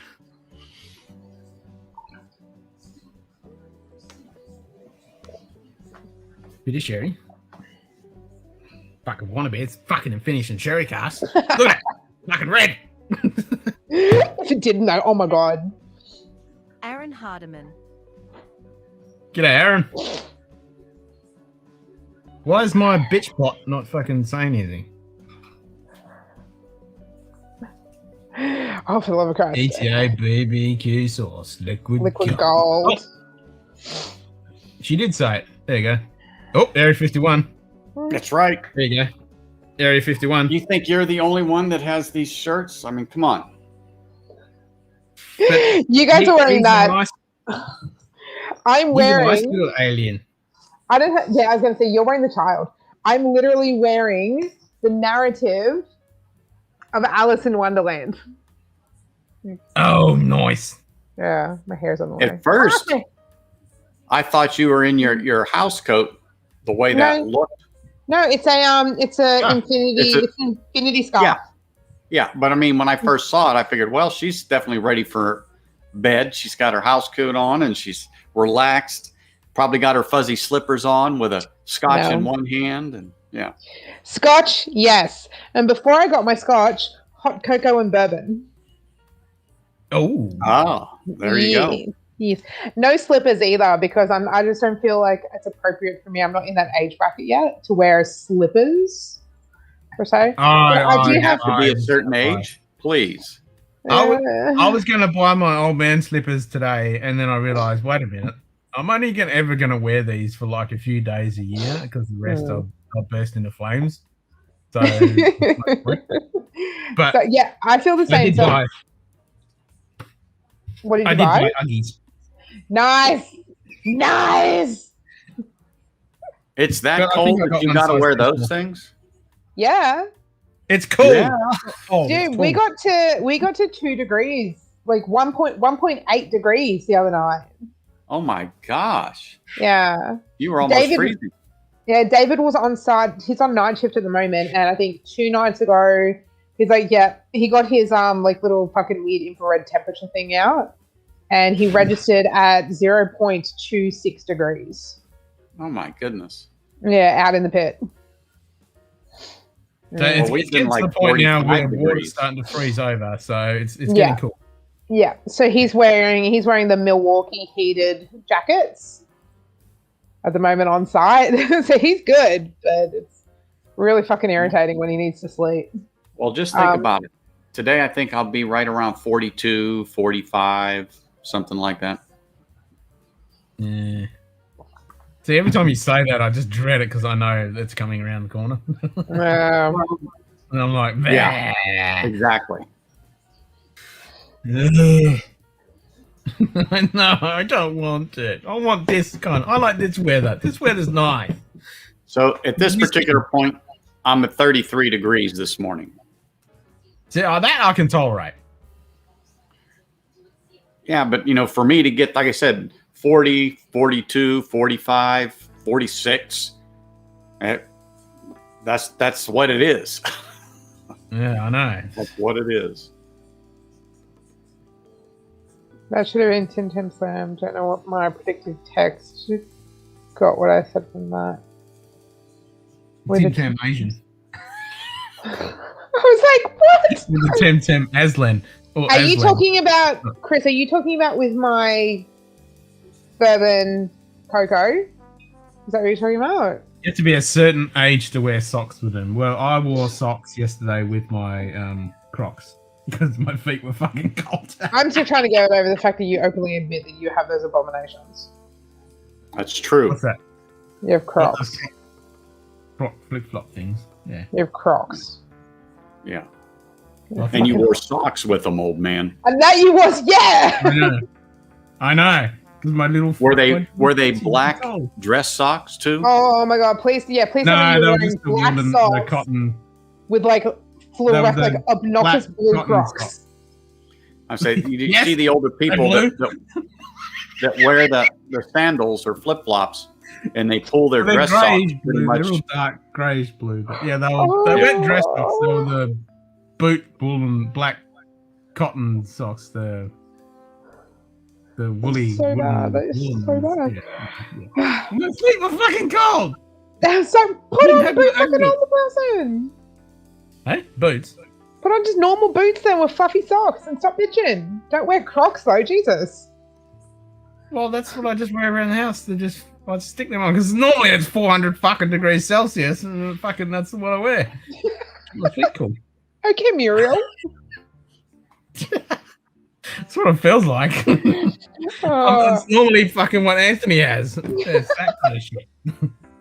Anthony's like, if fuck off, Anthony man. moved here, and I moved to Anthony, we'd be like, Yeah. it's exactly the fucking same shit. Very Um, similar climate. Yeah, Yep. Chris, no, I can't have a Tim Tam Slam with my bourbon hot cocoa because the pack of double chopped Tim Tams that I had in the pantry, I snuck into David's travel bag when he left a couple of days ago so that he could have some snacks from home, and I snuck it in there and I didn't think that shit through at all. Oh, and Aaron, I used to have the nickname White Ant when I was in the army. Because you don't get much fucking whiter than that. Look at the glare. Yeah. Yeah.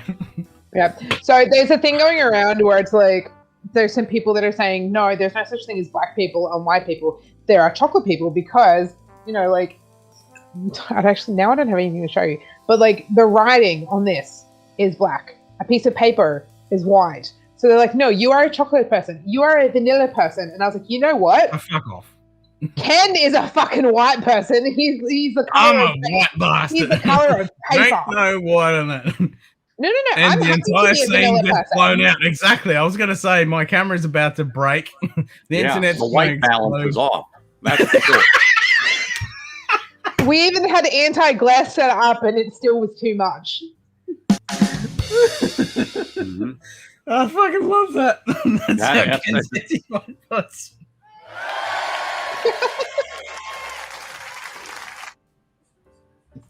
Yeah, if it can pick that up, we're doing good. I fucking love it. So my blood is Yorkshire. So I go out 5 minutes in the sun, I turn to this color, this red, and then 2 days later, I'm back to this fucking white, glaring sunlight. So After red, that layer back to peels white. off, right? Yep. After I'm suffering, I'm in agony like I've been burnt alive while it's still 4 degrees, and then I go back to white. Yeah, rinse and repeat. No tanning involved. And see, I'm first generation born here Sicilian. So when I go out in the sun, I go caramel. Yeah, you're lucky. No, it's just genetics. There's nothing to do with luck. Yeah, well, but I mean, it's lucky you've got those genetics. I have Yorkshire blood. I'm not. It's meant to just be- not. That's not even luck. That's just because people got laid. Usually how it happens. Usually. I'm sorry. I just never understand the luck. So many people are like, oh my god, you have freckles. You're so lucky. No, bitch, that's genetics. Like, That's yeah, right. but you're lucky, and Yeah. I'm like, I don't get it. If I'm so lucky, Well, you tell me got why I can't win 100 grand on a horse. True. That's right. Yeah. Like, Why I'd haven't I be won the fucking lotto? yeah, I was like, why haven't I won the lotto yet? Yeah. That'd be nice.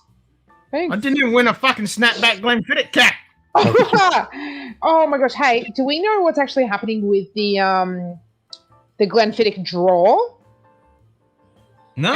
Because normally they announce it during their live tasting. Yeah, there was nothing. There was only like, we're going to notify about the 5 cap winners, and then that Yeah, was it. There was nothing But else. beforehand, about an hour before they went live, a post did go up on Facebook about the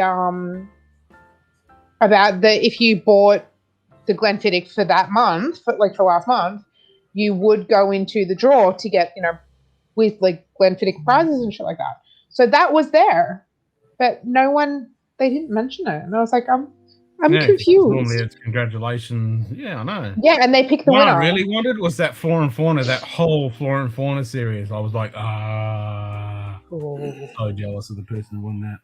Oh, here we go. 9 hours ago. Oh, and their name was the same name as me who won it. Their first name. I'm like, fuck. Let's see. But yeah, so they actually advertise, Make sure you're tuning in. You'll be in the draw to score some awesome giveaways, which they normally do, unless the snapbacks were the giveaway this time, but I'm like, they do the Nah, they prize. always give away bottles and shit. They do Yeah. the prize every month, right? Yeah, always. Yeah, that's what I thought. So I was like, well, I wonder what's going on. There's nothing- If they don't, it's usually next month's bottle is free. Hmm. Like if they don't have a prize, it's usually next month's bottle you get free. That's what they usually do if there's no special add-on prize. But they've been doing heaps of cool add-on prizes. Like they've done that whole massive Glendronach collection. They Yeah. did the And they collection. did the oh, what was one? They did it recently. Hang on a second. I'll pull it up. It was 'Cause I remember. Ben Rick, the Romac one, the That one is the tomato one. That one is the one I was thinking of with a really beautiful cap. Yeah. Yeah, like some really good bottles of shit. No, yeah, here we go. On the 3rd of June, a massive whiskey giveaway. The lucky winner will score a ticket to the Good Food and Wine Show for themselves and 7 mates. Get yourself a bottle, and it was if you bought a bottle, you went into the draw. So there was that, and after that show, you and your crew will be treated to a private after-hours Glenfiddich masterclass on the bus. And I'm pretty sure that's the one that's in Sydney, Brisbane, and in Melbourne. Yeah. Yeah, so there was that, but they haven't advertised it. That was on the 3rd of June, and they haven't advertised a winner for that yet. So I don't understand what happened. And 9 hours ago, they did post about the Starward Finish red wine single cask. I saw that. I think that's because that is a Whiskey Club exclusive. That one. That's an add-on. I was like, that's an add-on. That's not actually next month's whiskey. Do we I know what picked next? up this from the bottle shop. No, the next one is the Tomatin, the finished in the. Ah, yes. Okay, that's what that is. Yeah. Excuse me. Yeah. Yeah, and see, bugger, because that's a Whiskey Club exclusive as well. My birthday's in 12 days, but I'm like, I'm sticking to a budget, so I was like, I'm not going to buy a whiskey this month. Yeah, I said that too. Until I everyone's been saying that recently. That never fucking works. Never. I'm sticking to a budget. I've got shit to freaking pay for, but then I'm like, oh, that one's meant to be good. That barrique cast is meant to be good. Yeah. So it's still, you know. I've heard that one's meant to be good. I haven't heard anything about it. Oh, that's a good one. So that's one of the things we were saying earlier. You see all these reviews and you get hyped over it. Then you open it and you take that pour out of it and you go, where's the... Yeah, you're like, It's good, but it's like, because your expectations are so high. So that's why I try not to read any of the tasting notes or anything like that. I mean, I'm interested in what you guys have to say because then it makes me look at it, but I don't want to know everything else about it. Okay, I know it's a good drop, fine. Let me go get it because you get your expectations up. You're thinking you're going to get all of this flavor and this and this and this. And like I said, you taste that first drop and you're like, well, it's good. Yeah. But just like that 14, it's good. Yeah. Like, I don't feel. I didn't know anything about. I didn't know any tasting notes or anything on that. I went straight into that. And like when you guys were saying you're getting the apple or green apple out of the Glenfiddich, I wasn't getting that out of my 12, 14, or even the 15. But I know that it's made almost the same. It's just aged differently. But I wasn't getting those notes. But now you got that in my head, so you know. One of my pours tonight, I'm going to grab that just so I can see, is that in there? The longer you leave it out, it's just it's just disappearing. It's just becoming so bland. I don't get it that much on the 14, but I definitely get it on the 12. That's that green Granny Smith. See? That's most definitely. I'm going to have to go back because like I said, now that you guys said that, there was a sweetness that I could not put my finger on, but I definitely could taste the malt. The barley. It's almost like a molasses. I'm thinking because I'm like, I find it's almost molasses-like. And that's what was in that's exactly right, last night. That's exactly right. People have different tastes. Yeah, exactly. Most definitely, mate. Yeah. Like, thank you for Yeah, reminding what I us. did Yeah, absolutely Richard. right. find interesting always say today, like I won the lotto to buy this bottle, which is the Starwood. I was gonna say, what Of Starwood ginger beer are for us. you holding? But when I went in today and bought this, there was one bottle left of batch 5 for 130 bucks. Ooh, But it's a 500 litre bottle. Yes. 500 mil. Yeah. Yeah, that's what I meant. God, those Like, prices even caused me to go, oh my gosh. Yeah. I know, right? For 500 milliliters, $130. I mean, it's small batch, very limited release stuff, but still, it's fucking. It should come with a happy ending at least. You would think so. Other It's than more like you the said it, headache. and- Yeah, Yeah. exactly. Yeah. Other than the headache. Yeah. It should be a joyous experience for that kind of money. It should be. It should be like, hallelujah. Why is she laughing so much? We're talking whiskey here. I know. If you want that experience, there's a place to go, and it's in Fremantle. Apparently it is. You have to pay a lot more for that experience. No, you're still paying around the same amount. Exactly. You just forget that it's a 500 milliliter bottle. Yeah. I was you gonna say, go, it another ends bottle. just as quickly too. Yep. That's where you pretend you didn't see it was a smaller bottle. Yeah, it's just a normal size bottle. Yep. Oh dear. All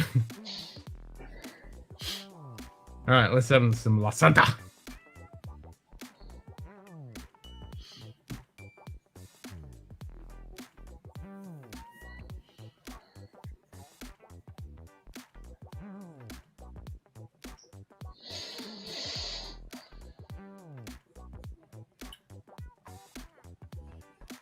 That's all right. That's got a decent finish. That's hanging around. Not like our. Give it a Good second. old- Give it a blue second and bottle. take another sip. What? No, but La Santa. Yeah, give it a second and take another sip. I always do. Yeah, Oh, that's was right. But no, the finish comment. I've discovered I always ignore the finish on that first sip. So I like it on an initial one. I like it because it's usually always different because once your palate gets adapted after that first one, it always changes and shifts. yeah, but see, that's why I've kind of just been teaching myself to kind of. I know it sounds weird, but I've been teaching myself to ignore the finish on the first sip because it's absolutely nothing remotely like the second and third or fourth. Well, the second, third, and fourth are almost No, but they're all the same- different. are But almost that's the same. part of the experience. It's still part of the experience. You can't dismiss it. It's part of the experience. It's a whole thing. It's the foreplay. Right. It's the build-up. That's right. Come on. But sometimes there's just no release.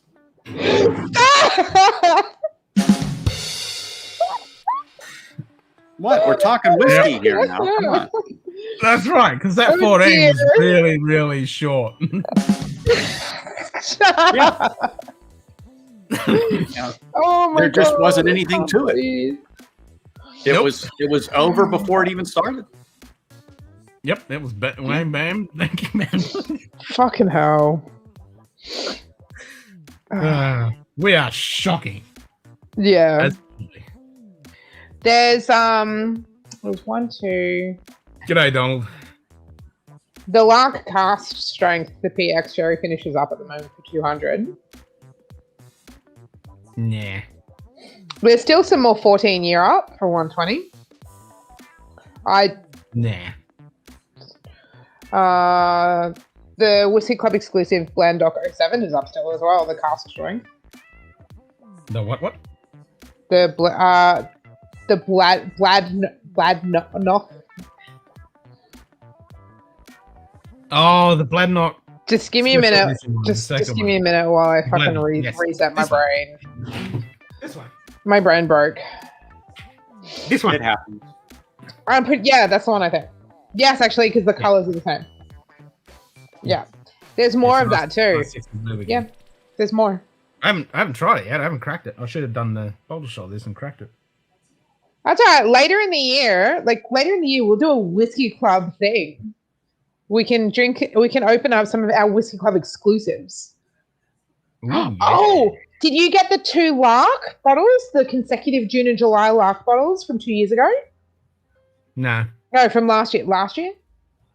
no.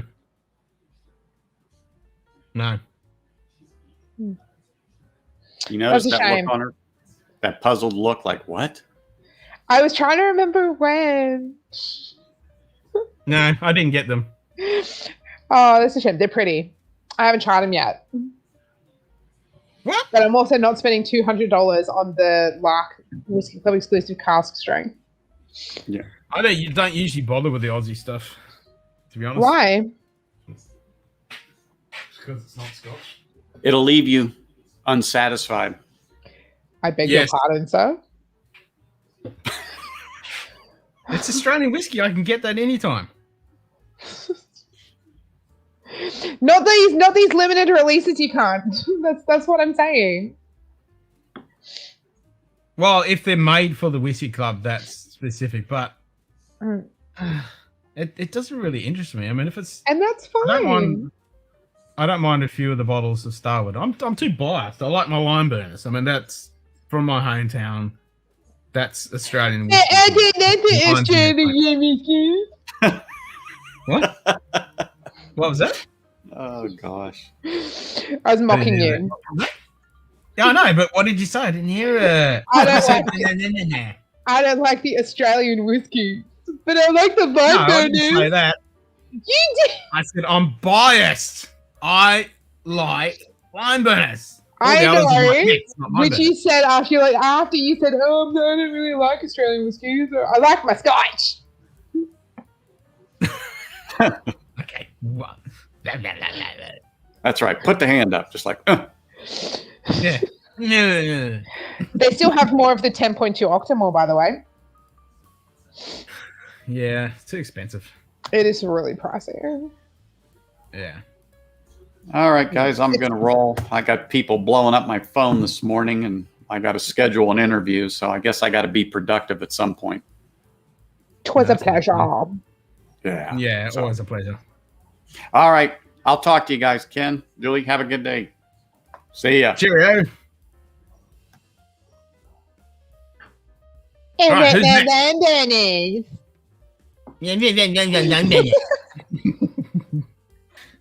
Fucking lime burners. I like my lime burners. They do have the flora and fauna though, the liquid 12 year. Yeah, I grabbed another bottle of that. Did you? Okay. Yeah, because I already had one. I got one from SM Whiskey. Okay. And I don't mind it. Right. So I grabbed another bottle of that because I don't mind it. Delmore Dominium. Yeah, $195. that was another bottle. Yeah, I know. Oh yeah, these are all the add-ons at the moment. They've got a few of them up at the moment, which is really interesting. So they've got the Lark, Glenfiddich 14, the Bladnoch. So the Lark and the Bladnoch are Whiskey Club exclusive releases. They have the brand. Yes. They got the stamp. The Linkwood 12-year Flora and Fauna is going for $115. How much did you get yours for? Whatever they were selling it for, 120, whatever. Hmm. It was about 130 by the time I paid it all. I think. Hellier's Road, aged 18, Pinot Noir cask. I haven't heard too many good things about Hellier's Road. They just took out Australian Whiskey of the Year. Yeah, I know. Like, I've heard Amazing. amazing things. We have a few of their bottles. They're really good. Yeah, I hear mixed reviews. I mean, some Really? people say they don't like it, and other people say Oh. they do. It's kind of a That's mixed a- bag. That's really I- interesting. That kind of, yeah. I think with a lot of the Australian stuff, I think I'd rather try it before I buy it. Yeah, look, I do get that. I get that. I 'Cause a tend lot to of the always go Australian back to stuff- Scotch. Yeah, I mean, I prefer if I'm going to spend my money, I'd rather try it on a Scotch whiskey because the Australian stuff is predominantly just wine finished. So Yeah. I know Yeah. what that palette is, and they're very similar. I'm Yeah. finding I own next to no bottles. I think I have maybe 2 American whiskeys. That's it. And I don't mind American. I don't mind bourbon stuff. wait, what? I Oh don't no, mind no, my no, American. no, I'm not saying bourbon. Just like labeled whiskey, not actual bourbon. Yeah, that's what I mean. Yeah, I'm not really big on bourbon. Like I've got Texas. I've got American whiskey. I love this stuff. I've got some Westwood. Love this shit. Love it. Redwood Empire. Can't get it here in Australia. I was JD gonna say we can't. Yeah, I was like we can't get that. JD sent me a bottle of this and got me addicted. He got you addicted, did he? That's good of him. He got me addicted. Yep. So now all I want to do is buy all the Redwood Empires, and there's a port one that I'm like, oh, what that haystack. What nice. 2020 Talisker 8 rum finish drops here shortly. Nice. Well, I know that Simon likes that one. I want the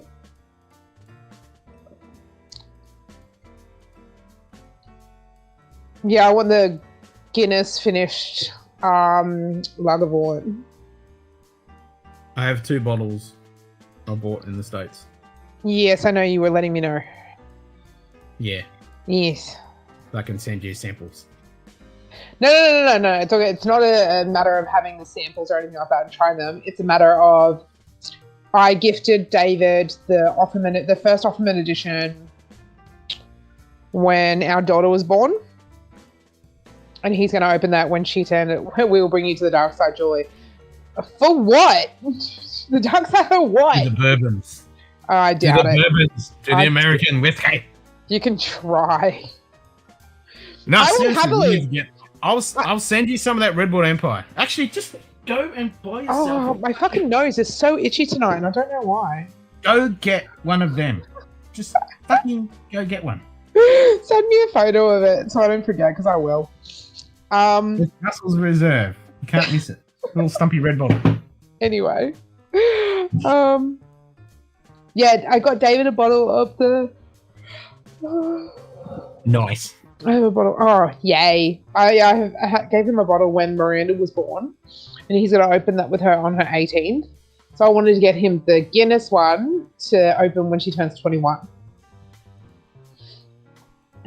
So he got, when Tiberius was born, because I was in hospital at the time, my niece was on her honeymoon. She's like a grown-ass woman. She was on her honeymoon, and she actually went and did a distillery hopping in Tasmania while I was giving birth. And I think the day before, she let me know her schedule, and she was due to go to Hellier's Road. So I asked her to see if they do, they do cask picks, or if they do bottling on site. Because I know some distilleries will do it. A lot of them don't, but some still do. And she was able to find out, because she told them why she wanted a bottle. She was able to get one done up, and I have all the certificate of authenticity and all that sort of stuff, and all the information about the cask. And she brought back, while we were still in hospital, she got back thankfully, like the day before we were released from hospital. So I was able to gift David a cask strength, like a very select amount of this specific whiskey from Hellier's. So now I need to find something equally as awesome for when Tiberius turns 21 as well. I'm just not sure what yet. Probably from Hellier's as well, but I'm just not sure what yet. Yeah. Need What to am I grab grabbing? a couple of those, Karen. Are you talking about the Guinness finishes as well? God. Because I can get Jason. I think he's still got a couple left in the shop. He might be able to send them over to you. I only need one. And I do want to buy two, but I know I only need one. I need two because I want to keep one and drink it. Okay, okay. Well, David loves Guinness. He loves Guinness, so I think it's going to be a matter of the same. No, I love Guinness and I love Lagavulin, so I had that one. Oh, Russell's. What? The single barrel? Hey, the 10 or the single barrel? Or you want the private select? Which one do you want? Yeah, I was like, what is he after? Really? You can't get them. Even though you got store picks. That's weird, man. What? Kind of Get old single barrel. Yeah, good old standard. I've seen that. I've seen those in Main Liquor. Oh, I got a message from Main Liquor yesterday. Well, those ones. Yeah, I haven't seen them out in the box. I've seen them just open in the bottle, like the open bottle. Yeah, that's the single barrel, and that's the private select, and then you got the normal 10-year-old, and then draw the 13 that we're trying to get. Well, I'm going to be going to Main Liquor in a couple of weeks. Yeah, I know your picks are from the US, but why would you want a normal single barrel if you got picks? True. Got a message midday yes, yesterday. I can grab you a couple. That's not a problem. Are we talking to Chris? Yeah. Yeah. Yeah, James from Main Liquor sent me a message yesterday, and he was like, hey, look, we've just been offered some more like 20-year. We're wondering if you wanted a bottle, and he let me know what they're going to go for and what I can get it for before it hits the shelves. And I was like, dude, like, why are you giving me the good shit right when I have all of these fucking like mad expenses coming out? It's just cruel, man. So cruel. The stock hasn't hit the state yet, but it'll be here in a few weeks. He's also going to get some more like 12 and some 16. So I've got to get a Mortal at 12. do you need a 12? Yeah, I've got one in my shopping cart to get. I just haven't got around to getting one yet. It's in Okay. My shopping cart. How much is it in your cart? When you find out, can you let me know? Because I'll see if James can do it better, and I'll pick it up for you. Okay. I'll see. Because if I can get it cheaper, I'll pick it up for you. I'm trying to remember who it was through. It's in one of my carts, yeah. I've seen Russell's in Western Canada and never seen them here. Well, that's fucking weird. Oh yeah, so send me a message later, Chris, to remind me to grab a couple of bottles of the single barrel. You just want the single barrel? You don't want the private select?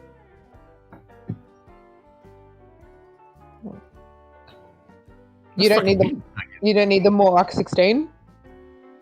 Just the 12? Oh, just the 12? I've got a Gordon McPhail 15, so I'm okay. alright with that one for a while.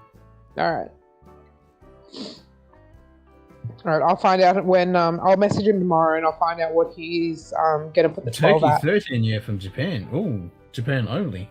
Oh, speaking of Japan, can anyone try and source me a fucking bottle for Carly for the fucking Hibiki Harmony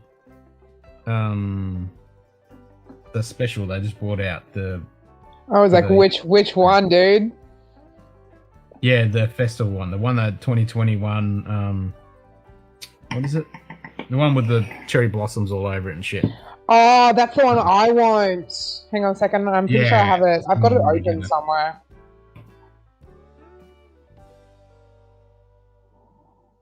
I tried to find it, but it was only a few days after I got it now, so I can't find it anywhere. I need to have another look, because like if I can get it because it wasn't that normal pricing, it wasn't that bad. But yeah, it's going to go through the roof pretty fucking quick. That's not the Master Select limited edition, is it? No, it's not the Master Select. It's the because that one that's got the weird like wheel on it, but that has the cherry blossoms as well on it too. No, this one's just got the cherry blossoms. It's the Hibiki Harmony 2021 something or other festival, blah blah blah, or celebration or whatever it is. I'm having a fart. I can't remember the fucking name of it, but it's white label with the cherry blossoms on it. It's a white label. It's a white label, yeah. Okay.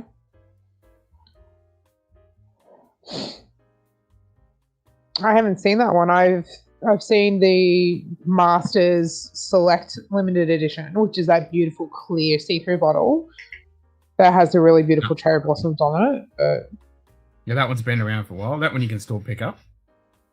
That one's floating around. The Hibiki 17 is a beautiful bottle, but fucking hell, that price. Yeah. It's $3,300.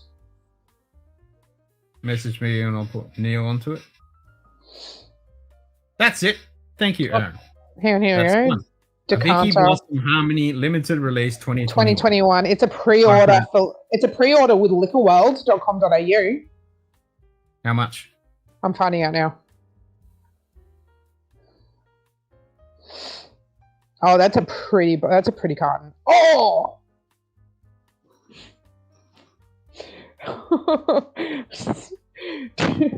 Dude, $2,000. Yeah, I know. It's gone $1,999. And you know what it's going for? Equivalent. Right. Or even the price, the actual retail price it's like £45. Oh, hang on. Okay, so that was with Liquor World. Decanter.com. I don't know what all the extra costs and everything would be. Australian, $479. That's Australian. That's the pre-order. Yeah, so that's but ridiculous. I still have no idea what that would even be to get into the country. And it's out of stock. Their pre-order is sold out. They'll start shipping it in the end of July. Vikio and the Yoichi apple brandy finish here. I'm still waiting to find a Hokushu 12. That's crazy. Shipping and returns. Yeah, both of those. Nice.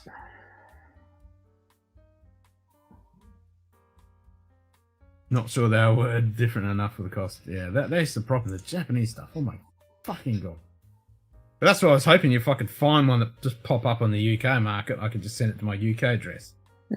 Well, these guys, just so you know, Decanter, they ship here in between 3 and 10 working days. Unfortunately, they just don't have the stock. No. Let's see. Yeah.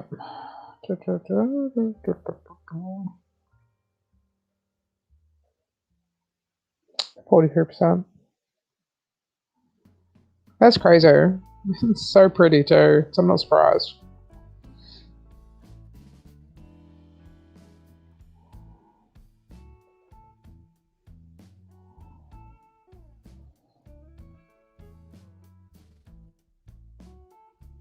Because the guy in Tokyo has just done the review on it, and he done all the other 2021 special releases. Kanpai Planet. Yeah. Yeah. And he said it was, I think he said it was 45 or 75 pounds for like the bottle. I think it was 45, I think he said. It's going to be like 45 pounds. Well, he did it 2 weeks ago. Yeah. Let's see. Oh, here we go. Neil was sorting with some old contacts in Japan for shipments for the shop. Oh, nice.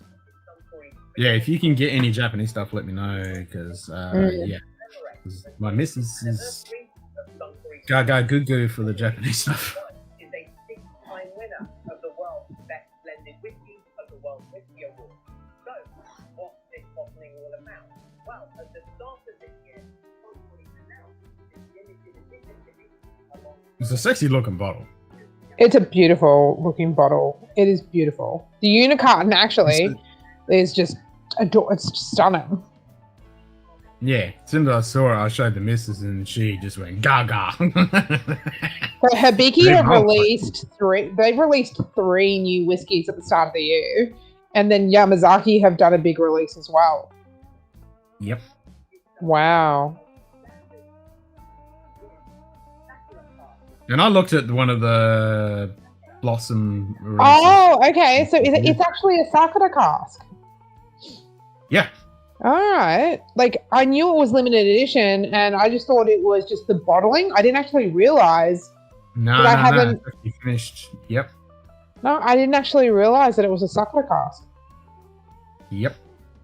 Wow. That's going to be amazing. Well, he reckons it's pretty good.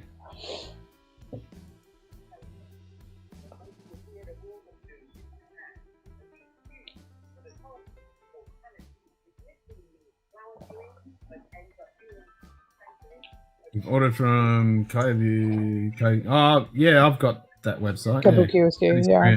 Took a while. Just took a while. And where was that to get to, though? Where's Aaron? That was in the States, I think. Yeah. Yeah.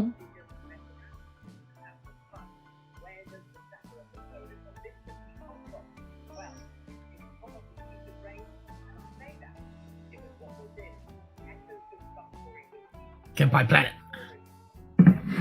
Yeah. Yeah. Yeah.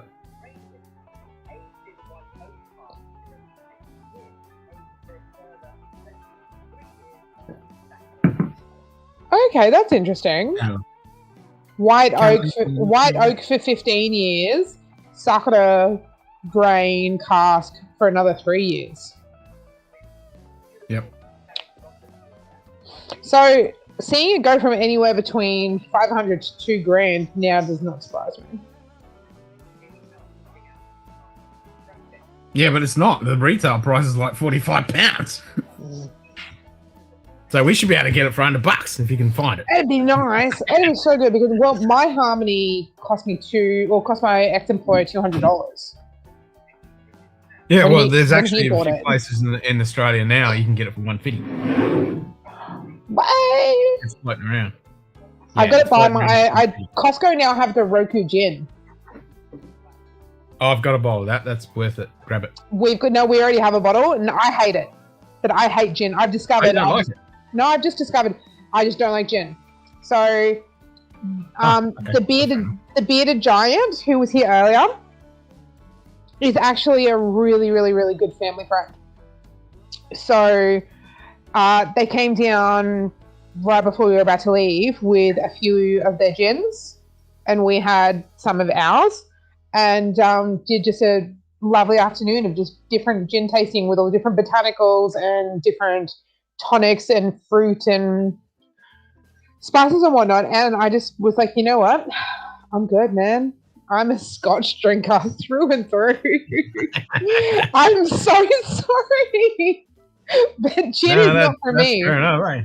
Like, gin's not for me. But I like a good gin. I was surprised by it because I've heard a lot of people who like Scotch really like gin as well. And I just do not like it at all. But we figured the only common denominator in every single one is the juniper. So it's like, okay, I just don't like juniper. Yeah, well, then in that case, you're not going to like gin. Yeah. Exactly. Because they were all different. All of the gin were different in like nothing. None of them were the same. The only common thing in every single one was the juniper. So Well, like, if it ain't got juniper, it ain't fucking gin. I know, but that's why I'm just saying. There is a few exceptions, but yeah, generically, typically, the gin has gin. I did harvest a ton of lily pillies this season, and they're in the freezer. And I'm going to make lily pilly gin. Okay. It's not going to benefit me in any way, shape, or form. But the reason why I'm going to make it is because I have enough to make 2 bottles of juniper gin, and we'll keep a bottle, and then I'm going to put the second bottle into an empty Roku bottle, that really beautiful like cherry blossom embossed bottle. And I'm going to then gift that to the bearded giants and them and their lovely, lovely wife, because they love gin. They do. They drink it. So I'm going to try that. I hope it doesn't turn out like shit though, because I'm not going to know because I don't like it.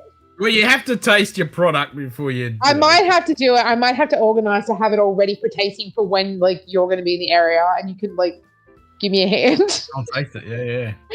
And you I like gin. Cully likes gin. We like okay, gin. awesome. Because I'm fucking terrified of screwing it up. But that'd be really, really good. In a lot of countries, gin, it needs to be a dominant flavor legally. Yeah, it has to. Yeah, no. I know that, but that's why I'm saying. Yeah. That's why I'm saying though. All of the botanicals. You didn't are all see the other different. night. You didn't see the other night. No. Do I dare ask?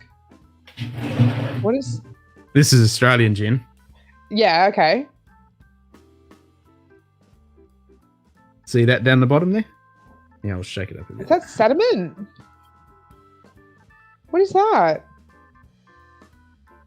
What is in the bottle? Those? Whoa. Oh my god! Is that gold or silver? No. What is that? What is floating in there? Oh no! Dang! dude. Are those fucking weird ass honey ants? Green ants. No, oh my god, not green ants. Oh, they're supposed to be so nice and sweet once they're cooked, though. I'm not gonna lie. No, not cooked, just raw. They No, are tasty as. No, thank you. No fucking thank you. I'm good. I was saying before because we were talking about this shit, and I showed them this, and they went, "No fucking way, that is insane." I'm like, It's not I know. insane. It's not when I insane. was in the army, I It's was up in incredibly Darwin. common. They are so the best lemon lime flavor you've ever had in your entire fucking life. It is amazing. It's supposed to be like little mini pops of like wild Kipler limes. Oh, it's so tasty. But it just has I have no interest So in it. fucking tasty. Like I just no thank you. My heritage I with haven't my tried the gin, but I just have. As soon as I found out about this, I had to have a bottle. Of course you did. I Of course did, you because fucking did. Because these little fuckers are awesome ants. They're evil little fucks, and they I was hurt a gonna say, lot. awesome But they answer. taste really good. Wicked. And they are legit little fucking green ants. Yep, the little fuckers are right in there. So yeah, that's cool. I reckon hilarious. this tastes delicious. It's good because you know Those they're not going to little be fuckers. they're not going to be wild ants either. They're going to be colonized and harvested within. an No, actual- they're wild. They're fucking wild. You just go up north. You just go anywhere, and they're above you, and they'll start attacking you. I get, no. I get that, dude. I live in the same country. Yeah. I'm saying for Yeah, I it to know. be in there legally, they have to. Everything has to be food grade, so they have to be. Those ants literally have to be like within terrariums in a facility. They can't just go outside and dig up ants. By indigenous societies for Mhm. their medical benefits and protein content. Mhm. Green ants display vibrant flavors of lime and coriander. I hate coriander This unique so much. structure That's is so vile. hand-harvested in the Northern Territory by the Motlop family of the Lararaka people. So Okay. traditionally harvested. Traditionally harvested. Okay. So they're still going to be making sure they're coming from an incredibly safe source where there's no pollution or any contamination. Because because it all has to there's go a through. Yeah, good. I was going to say because it all has to go through There's, quality control. Oh yeah, shit yeah. Oh, that's awesome. Motlop That family. is so of cool the that it has Lararaka that. people. Yeah. Nice, dude. That's nice. Yeah, so as soon as I heard about this, I had to have a fucking. I had to Oh, have a bottle. naturally. I don't even drink gin, and I feel like I have to buy a bottle now. I know. I mean, yeah, there's a fucking ant leg floating around. Random appendage. Yep. Yeah, it's very cool. That's really awesome. Yep, green ant gin. I'm very curious to try it. I know I haven't cracked it yet. I'm super curious to try it myself. I should grab another bottle actually. 'Cause Yeah, I was like, grab another bottle before you open it. I think it was in my local bottle shop. How much was it? Do you remember? It wasn't that bad. I mean, yeah, I can't remember. But yeah, I can imagine it's going to taste pretty fucking good with those little green ants in there. Needs to be more in there, I reckon. Because they are Probably. tasty little fuckers.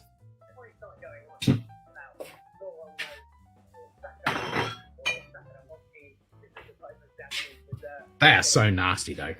They hurt like shit. Yeah, they're cruel little bastards.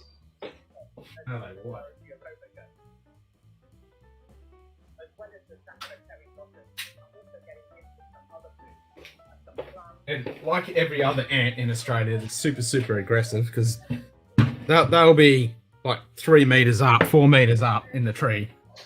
You're just walking along casually. And Yeah, it's a vibration. Yeah, there's vibration. They feel the vibration through the earth and into the tree. They jump out, jump straight onto you, just bite Yeah. you, inject the acid from the abdomen into the wound, and they keep doing it repetitively. That's So you're it, man. walking- They don't. You've got to kill them for them to die.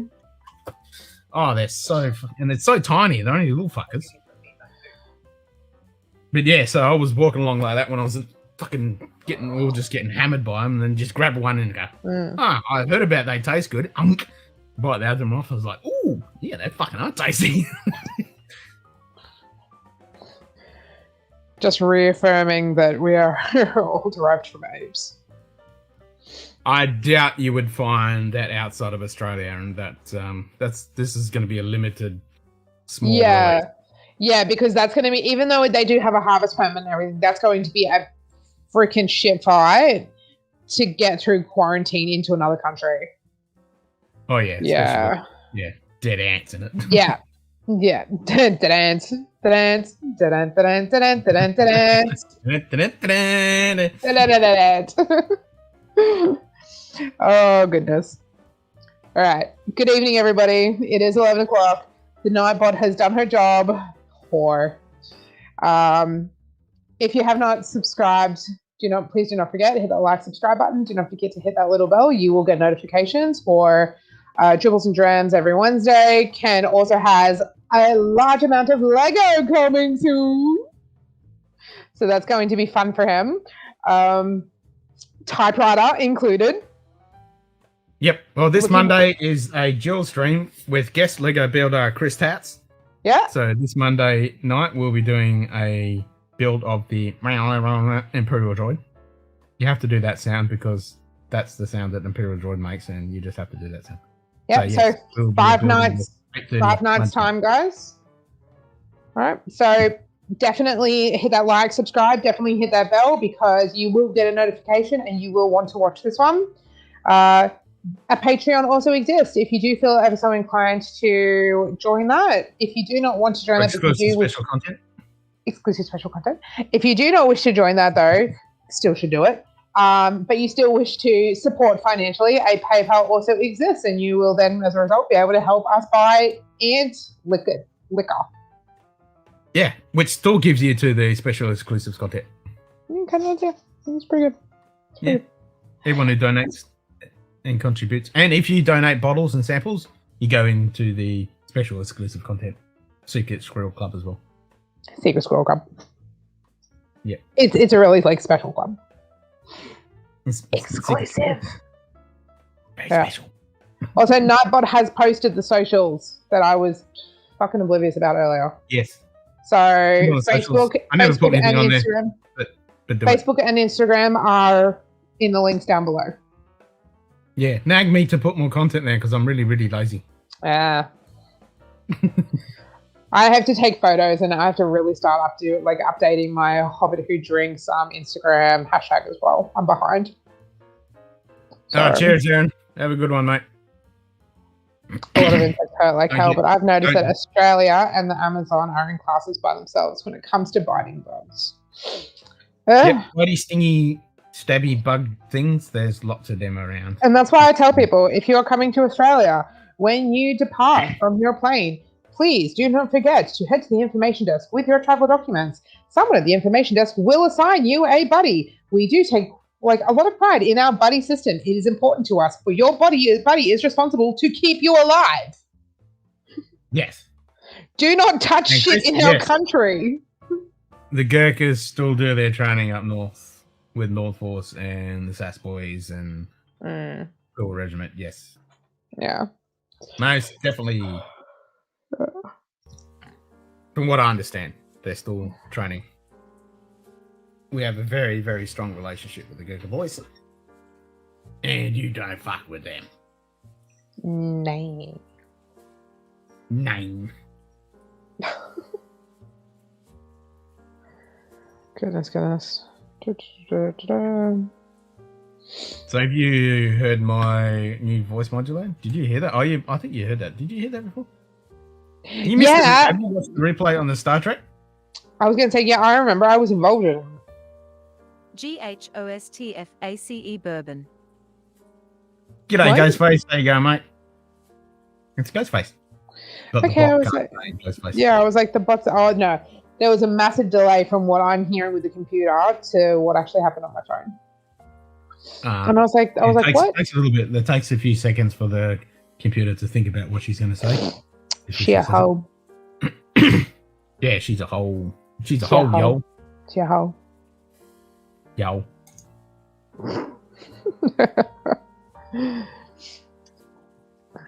Good morning, gentlemen and young ladies. Why do you do the things you do? Because your whiskey belongs to me. It really doesn't. You are me. You can try. Oh, You have Crocs. You have Crocs. You like no. You have old man Crocs and socks. I don't know if they're Crocs. They're things with holes in them. And that's Crocs. Well, there are other ones that aren't Crocs that have holes in them. Is it made of rubber? They're rubbery. And But it they're has not holes the in ones it. that go over. Doesn't These are matter. just flat. And it has holes in it.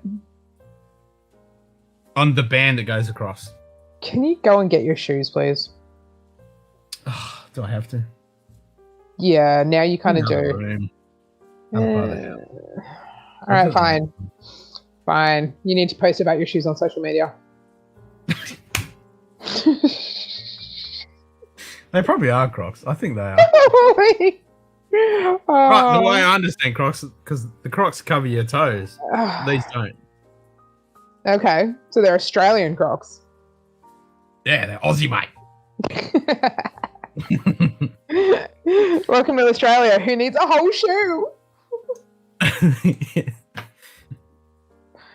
Exactly. dear. Oh dear me. Ghostface Bourbon. Who are you? Ghostface is awesome. He's been on heaps of streams. Okay. He Good was for on. you. That doesn't answer my question. Well, he will tell you in a second. And then Maybe. you will know. And you'll probably say, who are you? I've already said that. You're literally just proving the point that men don't listen. You're not helping your gender in any way. No. I said he'll say, who are you? Oh, he will say. Oh, yeah. So you Shut didn't up, listen. man. Shut up. Yeah. Now what gender does it listen? Yeah. Oh my god. Hey, I'm so salty about the most stupid, entitled thing at the moment. Why? I got the Audi catalog today. Oh. And next week on Wednesday, they're releasing like a ton of American candy. And I got so excited. I really fucking like almost like, girl, are you okay? Do you need a minute? Until I realized that there's no Reese's Pieces. Oh, what? So they have like 3 different types of Reese's peanut butter cups, Butterfingers, and some other fucking random, really good looking candy, but other random shit that I've never even heard of. And I'm like, where's the Reese's Pieces? That's all I want, Reese's Pieces. And they're not there. So I made a video on my TikTok and I was like, do better, Audi. Fucking You're hell. just fucking Audi, man. You're just a supporter of the community. I went to pop the cork and there ain't no... Was that a Weller? What is that? I don't have my glasses on. Weller. It's a Weller. It's a Weller. Oh no, the Wellerman come to bring us sugar and tea and rum. Fucking sea shanties in my head. Sea shanties in my head. Like, legit. It's Weller, the bird, the bird, Weller, the bird, the bird. That's what every time I think of when Weller. No, I have the Wellerman. No. Yes. No, it's Surfing Bird. I don't care. Surfing Bird. I'll fight you. No. Vote to the community. Is Weller Surfing Bird? Or is Weller Wellerman sea shanties? No, Surfing Bird. Whiskey, literally, it's about drinking. It's Surfing about Bird. being on the ocean drinking. No, it's all about the bird. Haven't you heard? Clearly not. Oh my goodness.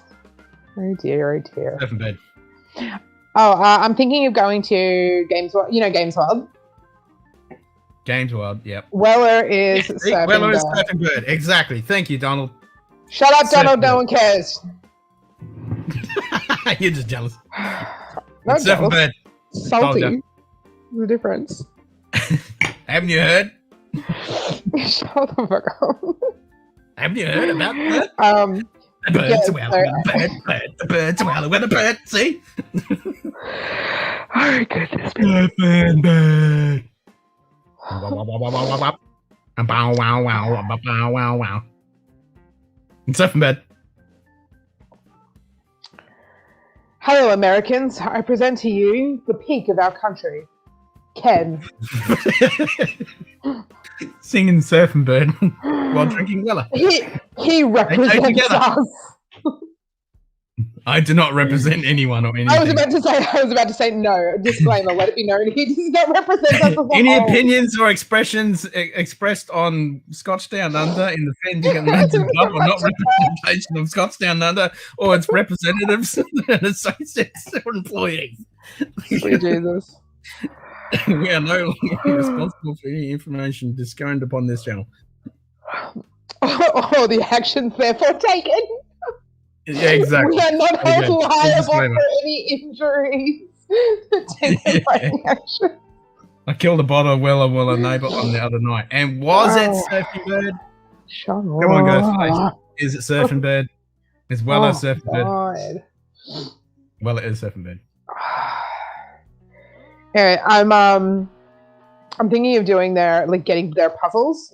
They do studio. They can get a hold of Studio Ghibli puzzles for me. Oh, what? So- Jigsaws. What? What puzzles did you say? Studio Ghibli. Yeah, what puzzles though? Puzzles. What kind of puzzles? Oh, I can get a few different versions of Totoro. I can get a couple of Mononoko. There's a really, really, really intricate house moving castle one that I can get. So, oh my gosh. Let me know what and when you can get because Mhm. I'll have to get them for Carly and I'll build them with her because Yeah, no, that's all right. Because what I'll do is because they will be coming from overseas, I'll find out what I can get a hold of, and I'll just get two. Yeah. Because they'll come in over. It'll just be easier if I just get two of everything. And then So- we're just going to do a build off doing Studio Ghibli puzzles. Yeah, we'll just do a While build off. drinking drinks. I think it's great. We'll do a Munted Pud puzzle night. Fuck yeah. which is Studio good. Ghibli. Fuck yeah. And Studio so all the Ghibli puzzle graphics in the night. I'm background down go for to Studio Ghibli. this, man.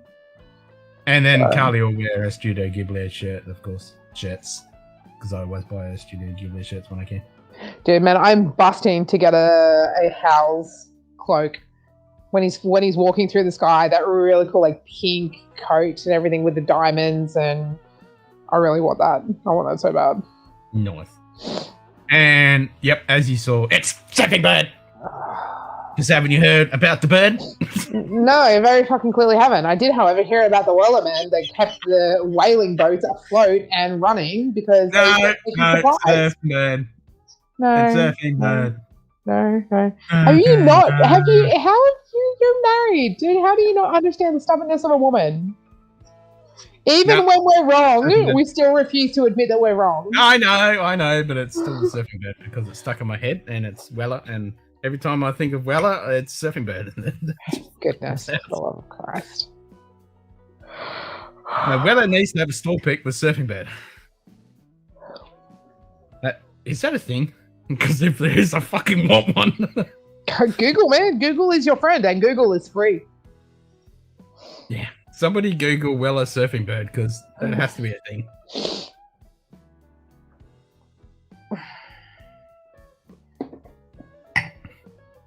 And if it is, I want it. Please. He said please. Yes, please. If someone is able to get it for him, he does say please. We're not all savages. Some of Pretty us. please with cherries on top. With green ants. Yeah, green ants. If you walk under the right tree with green ants on top. Lots of green ants on top. Oh. You just have to ignore the biting and banana leaves, man. Fucking banana trees. Shocking for it. Absolutely shocking for it. They create their nest balls in like the curve of a banana leaf. Oh, Mm. nasty little fuckers. Absolutely shocking. I bet that tastes good though. Mm. Eating all those banana leaves. Mm. I was going to say I wasn't stupid enough to eat one. Yes, I did just call you stupid. They are tasty. No, I have heard that. No, I have not heard of a single encounter where someone has tried it and did not like it. Even all the people who have been like, no, I don't want to, and they still have, they're like, holy shit, wow. It's just... yeah, exactly. That's the thing. Yeah, they're like, wait, what? It just doesn't appeal. I'm good. Like, it's like sugar ants meant to be the bestest thing ever, but these green ants are just the best limiting lime fucking... Yeah, but I've heard the sugar ants are fantastic when you get a bunch of them and you just frying pan toast them and you just put them in a bowl and you just sit there and you watch a movie and you just snack on them. They're supposed to be that like... sounds delicious. It's almost... I've been told it's almost like popping candy. Yeah. Yep. That's what I've been told is the best way to eat the sugar ants is fry up. Like, you're going to want a good 250 to 500 grams of them because they are so small. And you just fry them up in a frying pan on your stove, put them in a bowl when they're done, and because you know when they're done, they're crispy. Yeah. And if they're too crispy, they pop. Well, yeah. And you can see that apparently you just you power through them. You don't even realize you've done it. Oh, I can imagine. That'd be super tasty. Bush tucker is so underrated. Oh, I know, right? That is one thing I'm really disappointed in our country for is just the lack of education and awareness where other cultures' food is concerned. Because you sit down with someone to eat, no one's angry, man. No. There is no racism or hate when you're eating. Yeah, why isn't there more bush tucker? Why isn't... And it's amazing. Like, we did some multicultural days in school, and that's when I had snake for the first time. Crap, that was so good. That was so good. I've always wanted to try bunga. I'm glad that Sugar Kid is not in here because I've always wanted to try bunga. Yeah. I've heard it's really tasty. David's had it, and he says it's delicious. Yeah, that's what I've heard. It's absolutely delicious. I love crocodile. Oh my god! When I was pregnant with Tiberius, I was meant to be divine. Turtle's good actually. I've cooked turtle quite a few times. I make a really, really nice turtle gumbo. Really, really enjoy making turtle. It's really hard to get over here though. No. It was easy for me to get back east because there was a really, really good butcher out near Wivenhoe Dam. So they were able to get really, really, really big turtles. So I was able to do that in winter. I was able to make turtle gumbo. But I haven't been able to find butchers out here, but I've been able to find some that'll do rabbits, crocodile. They'll be able to get me full, massive chunks of kangaroo that I can slow cook. So that's not too bad. Pardon? Yeah, that's a big chunk of roux. That's good if you can get a big chunk of roux. Yeah. The problem though, for me to get rabbits out here, I'm paying $35 a rabbit. Bah! So our little fuckers are everywhere. That's it. I can it's depending on the butcher. The cheapest I've been able to get one was around $25, but still $25 for one rabbit. Yeah. And for my recipes, I need at least 2 or 3. Yeah, because they're not the biggest fucking thing around. They're not. They're really not. So, well, ain't you glad we're not in New South Wales? Because there'd just be millions of fucking mice everywhere. Oh my god. That place is fucked. It's fucking shocking. The vegans. Oh my god, the fucking vegans will not stop right now with this. What's this? I haven't heard about this.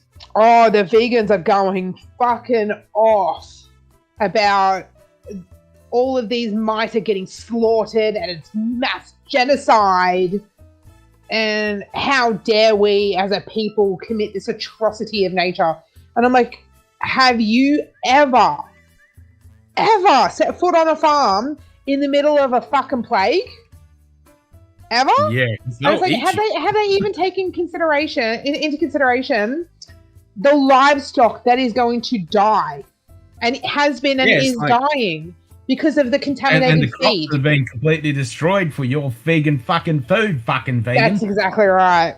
So, don't get me wrong, I have no problem against vegans.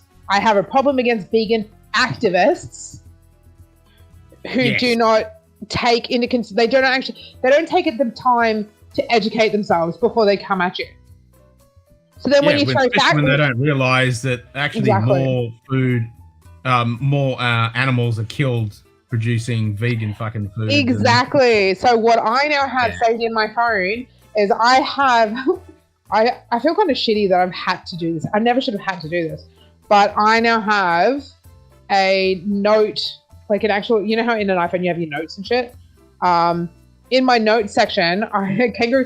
You can actually make those out here because we can get kangaroo mints. Yeah, we certainly can. Or you can get your own. You just get a bit of That's fucking true. brew and make your own fucking. That's it. You can get kangaroo mints at Coles. Yep. And it's not expensive. It's not even that expensive. So I might actually. HBR and everyone talking about the tiny tacos. I want kangaroo tiny tacos now. See, I'm gonna go do some grocery shopping Monday or Wednesday next week, and now I'm gonna do that. I'm gonna buy all the ingredients for kangaroo tacos. Tiny tacos, kangaroo tiny tacos. Oh, but I don't know where to buy tiny taco shells. There's got to be somewhere to buy tiny tacos. Someone find me where to get tiny tacos in Australia, please. Yeah, can we get them? Yeah, where can someone help me out and find out? Costco. No, I was in Costco. I was in Costco today, and I didn't see tiny tacos in Costco. Tiny tacos. I went though to go and buy my favorite udon because Costco have in a box my favorite udon ready to go in box. Oh. They've just dehydrated absolutely everything. It's pieces of lettuce. Exactly. Wet, soggy fucking lettuce. Even though I do like lettuce. But yeah, like so now in my phone I have 3 different argument points. I have genuine facts about like links to medically proven facts about different proteins and why they are necessary for us to consume. I have medical facts and links to them as a direct source. I then have all of the links in direct correlation to the different animals and the rate that they are murdered just to produce your average yield of wheat. Just for wheat alone. And as a backup, I then have the animal death rate, murder rate for soybeans and the harvesting for fucking soybeans. Because there's no way I was going to get into an argument without that. No way. Yeah. So then I have that. And then I have carb emissions and methane gas emissions. And I go from there. Then I have everything ready for a pollution standpoint. Because I'm sick of it. I've been abused in public while trying to buy food at the grocery store with my kids from a vegan before. She walked up to me and was just kind of standing near me and called me a fucking monster because I was getting meat for my kids. And I'm like, why? How does this benefit you in any way, lady? Honestly. The meat is already here. If I don't buy the meat, who else is going to? Like, I'm sorry. And put it this way, if you eat meat's already eaten in the greens and vegetables, so that's it. But I've made vegan food, and it's fucking good. I've made vegetarian There's nothing food. wrong with vegan food. And just that's don't stand on your fucking pedestal and fucking rant and rave. Sure. Yeah. I have vegan friends, and they're lovely people, but they don't push their ideologies and beliefs down my throat. Exactly. Because they're good about it. A buddy of mine, he was vegan. He had a vegan tattoo and everything, but he never fucking said a word about it. Yeah, that's it. Like, I'm considerate. If I do have a vegan friend coming over, I will make vegan food for the evening. But I will talk to them first. I'm like, hey, look, David's home. Is it good if I make a steak or something for him? Are you okay with that? And they're like, yeah, well, don't stress. Don't change how you're eating just for me. So my camera just went weird. It's just a polite thing to say. Okay, you're vegan. Yeah, what would you like? Yeah. Like, what, if you don't mind me asking, why are you a vegan? Can I ask that question? If we're polite, we would always expect us for them to be polite in return. I mean, I have to agree with the way that we treat animals and they're slaughtered and shit is fucked up. No, it's not even. Like, we have made some of the biggest strides where animal cruelty is concerned We are leading for humane slaughtering at abattoirs. We out here, we created the first humane. Oh, we're pretty good in Australia. I'm just saying in humans in general. Oh, in this yeah, fucking okay, planet, no, the in way that- we yeah. treat them and Yeah. slaughter them, and it's pretty fucked up. Yeah, no, in that case, yeah, you're right. but But think yeah, about, no, think we're about it pretty good though. here. Like, think about it from a lion's perspective. You know, we do our best to humanely kill the animals if we are able to. What does a lion do, dude? It's just it's industrial farming. I mean. Oh Just yeah. the way it's done. Yeah, Yeah. yeah. The killing is, it's killing. I think Lil knows somewhere. I will ask her whenever I see her next when we're off together. Is this for the tiny tacos? Yep, tiny tacos. Is that what this is for? Are we still on that, please? Tiny tacos. Yeah. Are we? Yes, Are we? tiny Yeah. tacos. I had a friend whose girlfriend was a militant vegan, huh? Needless to say, I had told her that I developed a taste for sheeping. Oh, Donald.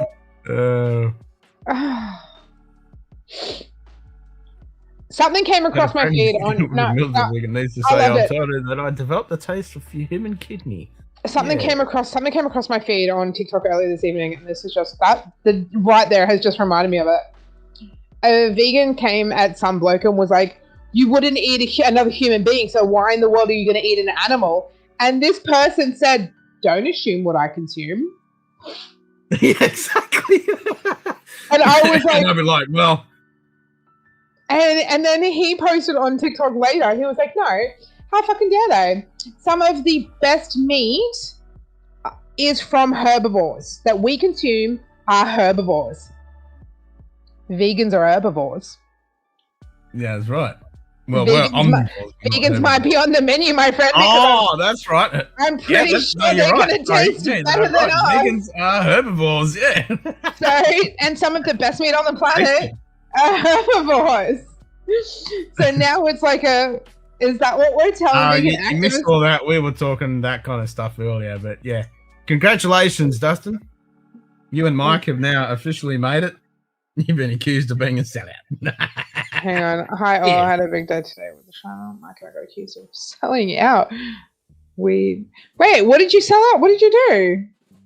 What did I miss? What have they done? They've been accused of being a sellout. A sellout for what though? Whiskey. Okay. Yeah. There you go. So some people got their panties in a fucking bunch and thought. Okay. Just bitches being bitches. Yeah, bitches being bitches. Bitches being bitches. Yeah. That's the one thing. Bitches Just a reminder to all the guys in the comments. Yes, I am a woman. No, I am not a modern feminist. I am sick and tired of that freaking political correctness bullshit. If you're a woman and you're still a bitch, I'm not going to censor myself. I'm going to call you a bitch. So don't worry. Never, ever, ever censor yourself just because there's a chick on the screen. Okay, guys? Just a quick little reminder. Yeah. Don't do that. Don't do that. Never censor yourself for someone else. Wait. We gave a possessive review to an expensive bourbon. Normally we just get love in the comments. You're not doing well until you get hate. You gotta have hate. I've had hate. I had one person go, fucking hell, 12 minutes before you started even fucking talking about the whiskey. And I'm like, well... Okay, well, a possessive review... That, but I was like... Hang on, a possessive review to an expensive bourbon... Just because you did that, though, doesn't mean you're a sellout. Like, was the review 100% accurate? Like, you didn't fudge the review in any way, so how are you a sellout? Or is it just people being salty because they can't afford the whiskey? Is that the problem? The bourbon, is that the problem? Or they liked it and the review didn't like it, or vice versa, or I don't know. Oh, okay. And they're just like, no, you were paid under the table to say this, or some of that bullshit. Yeah, never censor, especially for Aussie chicks on channel, because you will get fucking slapped. Exactly. That's it. I was gonna say. I was just thinking, oh my god, if you censor yourself around Lil, I can imagine her reaching through the computer screen, slapping you senseless. No, pistol whipped. Yeah. We liked it, and they had a bottle from the same company. They didn't like it. Okay, so congratulations. You have different taste buds and a different sensory, like physical sensory system. How dare you like something they didn't? Yeah, how dare you? Oh my How god, dare you be Ken, different? Ken, you like gin. You sell out. Ah, what? It wasn't That was even the good. same. See, there you go, though. It wasn't even the same bottle. That makes it like, what's the point of even being that Alright. guy? Why be that guy? Hey, you're gonna get pistol whipped. Pistol whipped. Yep. Yep. My apologies, Lil. I'm sorry. Don't hurt me. I just imagine her like reaching through, smacking someone senseless. I didn't even consider a pistol whipping would be involved. I'm sorry. No, she'll tenderize you first with the fucking backhander slap, and then you get pistol whipped. I have meat tenderizer in the kitchen. Actually, she can use that first. No, it's a fucking slap. You get slapped, then it's a Slap. pistol whip. Slappy slap. The happy slappy. A little happy slap. Happy slappy. Yeah, she would do that. Get yourself some Weller. I don't want to. Haven't you heard? I've seen it though. No, I've seen it. Main Liquor have like 4 or 5 different bottles when I was there last. Of Wellers. They were all different coloured labels. Do you know the prices on some of them? I will find out for you when I go in a few. Okay, I will give you a heads up when I'm going in. Snappy snap. And Send I me- will, depending on the day, I may be able to just FaceTime you. Nice. And you can have like a live feed of what's actually there on the shelf and what we can get put aside for you. And so, because what I was able to do with that Octomore that I got for David, the 11.1, yeah, 11? Yeah, the 11.1 was the one I got from them. They gave me a bell and they let me know that it was coming in. My niece was due to send a gift across. So we teed up with them that she was going to pay for everything over the phone and I was just going to collect it. And it was like worth no treat. They made a receipt, like they printed a receipt up and sent her a digital copy of a receipt and gave me the paper copy. So I mailed it to her as well.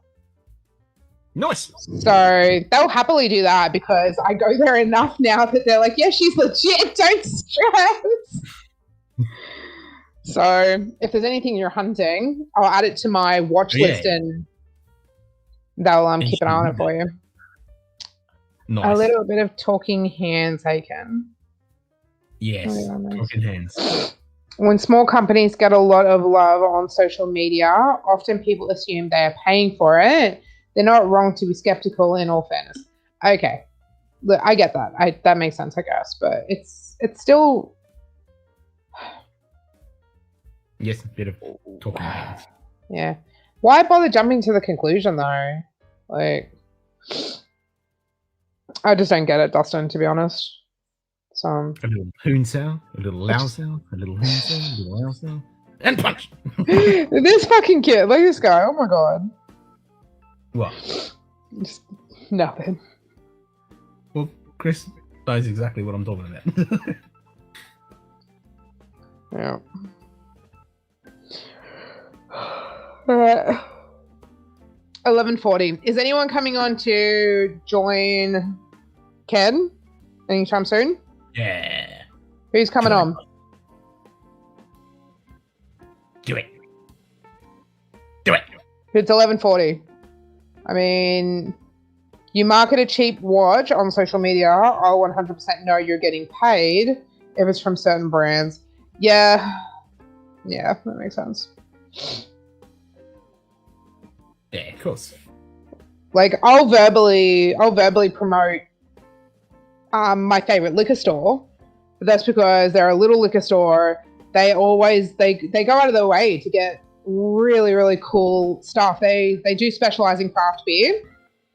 And They're not sponsoring you to do that. They're not paying you to do that. No, They're that's just it. doing And that's just it. Like Yeah. because I do mention them a bit, though, some people are like, oh my god, like, do they sponsor you or something? I'm like, no. I absolutely love the business. And proof that they're a good, wholesome fucking business is private messages from the fucking owner who's letting me know what's coming in. Like, that's No. amazing. That's amazing. Like, I'm gonna definitely be like, hey, if you're in the area, go to this bottle shop. You will not be disappointed. Yeah. Not sponsored, but I vouch for them. Like, Yep. it's not that hard to just don't be a dick about it. Like, don't naturally assume everyone's getting paid these days.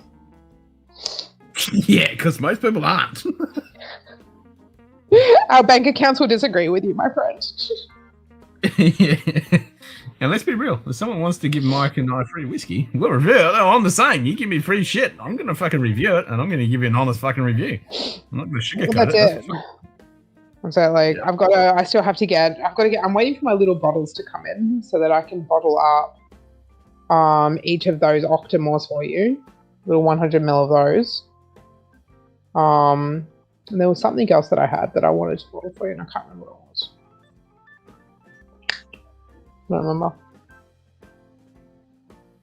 It was something. Yeah, what was it? It was something. I'm not sure. When the contents of my whiskey vault gets here in a few weeks, I'll go through and I'll just send you snaps of everything, and you can just on the snaps just circle what you want me to send you samples of. Yeah. And Yeah. I'll bottle all of that up. So should be right. I don't remember. For the life of me, can't remember what it was going to be. And as soon as that Glenfiddich arrives, I'll ship that on. Okay, we'll do an adventure. Hang on to it, and we'll make an adventure out of it. Yeah, Right, save the shipping. Save the shipping. Hang on to it, because by then, I'll have bottled up the 2 samples of the Octomore for you, and we'll make a trip. It'll come up. Cool. So. Go bush. Yeesh. I have the Land Cruiser, so. Nice. Yeah. Yeah. Well, We already took the. I've taken the 200. We've taken the 200 series off road down here twice now. So I was Oh, we really, don't have to go crazy. I mean, you just go to like Calvary and go to the Skytop. Fucking. Yeah, sounds good. I haven't done that yet. And it's Milky Way season now, so we can go out and have a look at the fucking sky. And Oh, that'd be great. That'd be absolutely fantastic. Kids will love that. Yeah, my 2. Don't get me wrong, my 2 are really small. But Tiberius is neurodivergent, so I think he'd be fascinated by it. Miranda would just be bored shitless. Ken has to get down to Perth to fly to Brisbane in September. Yeah. What is this for? Chris's birthday. Okay. I've got people coming from Brisbane. I got told today, Chris, that Carly said to me, you can go by yourself because we've got the boy and all that bullshit. Can't get time off work. Blah, blah, blah. It's so expensive to fly 2 adults and a kid. Like, yeah, it is. My daughter's almost 2 now, and I priced me and the 2 kids, and I'm looking at return flights. I'm looking at like fucking $1.5 to $2 grand. I was gonna say it's almost $2 grand. Yeah, it was just for return flights. Carly were looking at it, was like, just for me and the kids. And that's without getting to Perth. I've got to get to Perth first. Yeah, that's it. Yeah. See, I'd drive up, but that's because I love to drive. Yeah, well, that's it. I was going to drive down. Me and the missus were going to drive down to Perth, but now she can't get time off work and blah, blah, blah. So. Yeah. No, well, I've got... And I do not have enough Japanese whiskey to make Carly happy.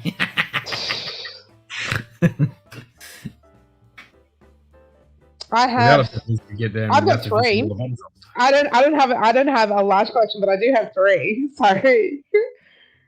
Actually, we got 3. Yeah, got the Toki, Japanese Harmony, and I got the Kenzai. I don't have. No, I've got my Harmony, and I've got 2 Yamazakis. Oh. Yeah, I've got a limited edition 12-year that had a limited release aged yellow label. So I actually found out that bottle, when it was selling for over $400. Oh, I want a sample of that. Yeah, and that's open too now, so I can actually do that for you. We opened it just before we left. We were gifted that. We were gifted that in June 2018. and it was brought into the country from Bearded Giant, who went to Japan. So he actually bought it in Japan and brought it back for us. Yeah, so you can't even buy. You could not buy that yellow label in our country. It was a limited release over there. So, and then I have the Yamazaki. I think it's also the 12. I'm just trying to remember what it is. I think it's also 12, but it's in that beautiful like metallic burgundy unicarton. Yeah, I've got that as well. I don't think that's open. I don't know. And I have my Harmony as well. And I love my Harmony. I love it so much, but I'm also happy to sample that up for you as well if you don't have it. No, I've got Harmony because Carly loves that. That's her favorite. Oh, awesome. Sorry, I know you said Toki and I know you said something else, but I didn't hear the Harmony one. Kenzo. I bought a bottle of the Kenzo. She didn't rate that too high. She only gave that a 7 or something. Yeah. No, love my Harmony. My Harmony makes me happy. I love the bottle. Yeah. Yeah, that's nice. That's a really lovely color. Yeah, it's all right. It's all right for a starter. Yeah. It's one of those ones that you'll still crack out if you've got mates over. It's a good starter. Like if you're going to go on some Japanese flight, that's a good primer just to get your palate going. Or if you just wanted to sip on something and not think about it and just. Well, that's it. Like I have whiskey that I'm like, okay, well, these are people whiskey, or these are tasting whiskeys, or this is friends having a barbecue whiskeys, and then I have my nearest and dearest friends whiskeys, and then I have my top shelf don't fucking touch whiskeys. Why is my laptop going at me? Oh, that's why. Mine's all open fucking slather kind of deal. Yeah. Different things for different modes, different things. That's it. Oh, my laptop I love when people come over and they don't really drink that much whiskey, and I go, oh, what do you like? And I say, oh, try this, and then try this, and then try this, and you just watch their facial expressions and their appreciation. They're like, yeah. No, and I get that, and I go to the party one and go explore whiskey. And your come back to account, me when you've got some cool bottles. Your bank account will hate me. You're welcome. Yeah, exactly. Welcome to the top. And I get that. I do. I get that. I think it's really, really great. I love introducing people who don't drink whiskey into whiskey. Like when we left, one of my friends over there only had a small experience of whiskey. Yeah, well, one of my friends back east, he didn't drink whiskey at all. I think he drank Jack Daniels. Like that's it. So then I started drinking whiskey quite a few years ago and getting into it. And he still was like, no, I'm good, man. And I'm like, hey, dude, just don't stress, man. This is my thing. Like, if you want to do you do you. No, zero fucking pressure. So I didn't talk to him. I let him ask me questions, whatever. He was interested. Now, his favorite fucking whiskey on the planet is Ardbeg 10. Ha! Nice. And it's like, you're welcome. Wait till you try some of the other Ardbegs. Oh, he's really like 25 on that 60 bottle. I know when we were leaving, his next whiskey purchase that he was aiming for was the Wee Beastie. Yeah, I know that's what he was aiming for. 22 years together. It gives Lil and I something to talk about when we're at home together. Whiskey. Well, that's it. When David's away for all of these weeks at a time, he comes back and he comes back and he's like, do we have any new purchases? What's been going on in the whiskey world? And it's always something interesting because then I'll talk to him and he just sits there and he's like, holy crap, you've like learned so much while I've been away. And it's like you absorb knowledge about things you're interested in. Of course. Like that's it. You absorb the knowledge, like a fucking sponge. Yep. And that's me with whiskey, like for the last few years. That's really about it. That's really about it.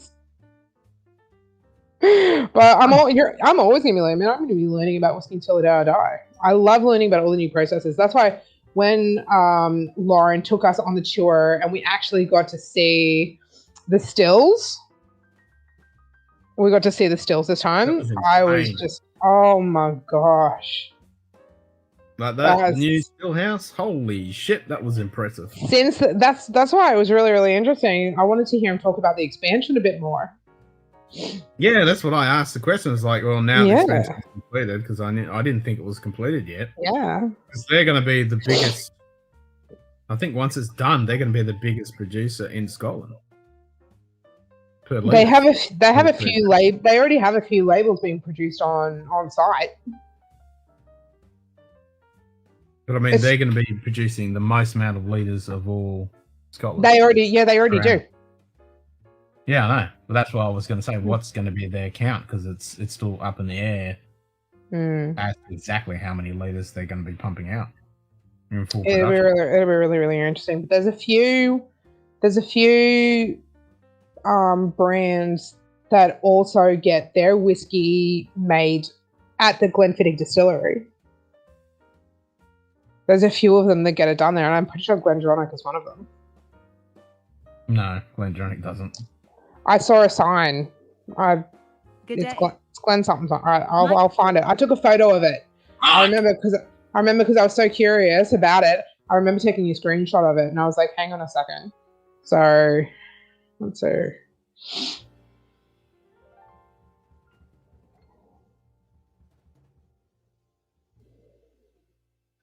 No, it's because William Grant doesn't make stuff for.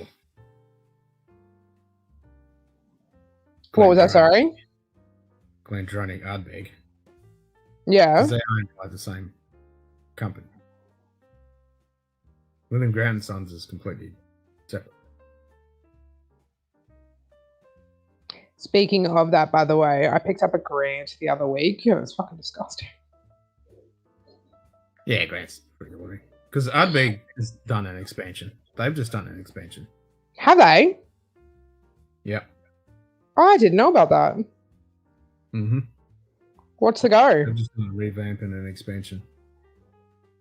Oh, so they've just been doing like a massive update, have they? Yep. Okay.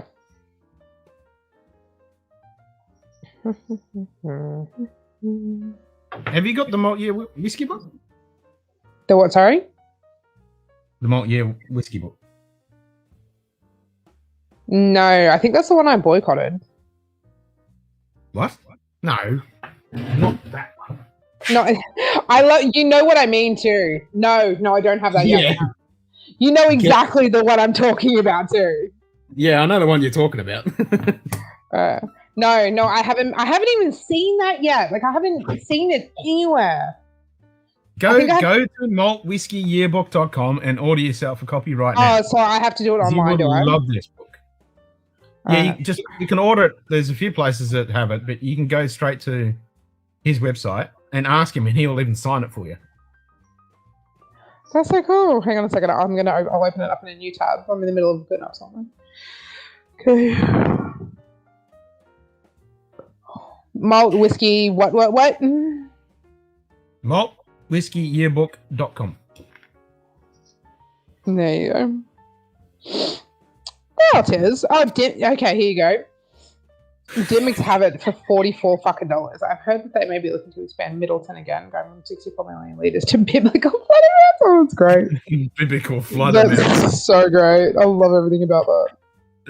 When they're already at almost biblical flood fucking... I mean, Middleton is insane.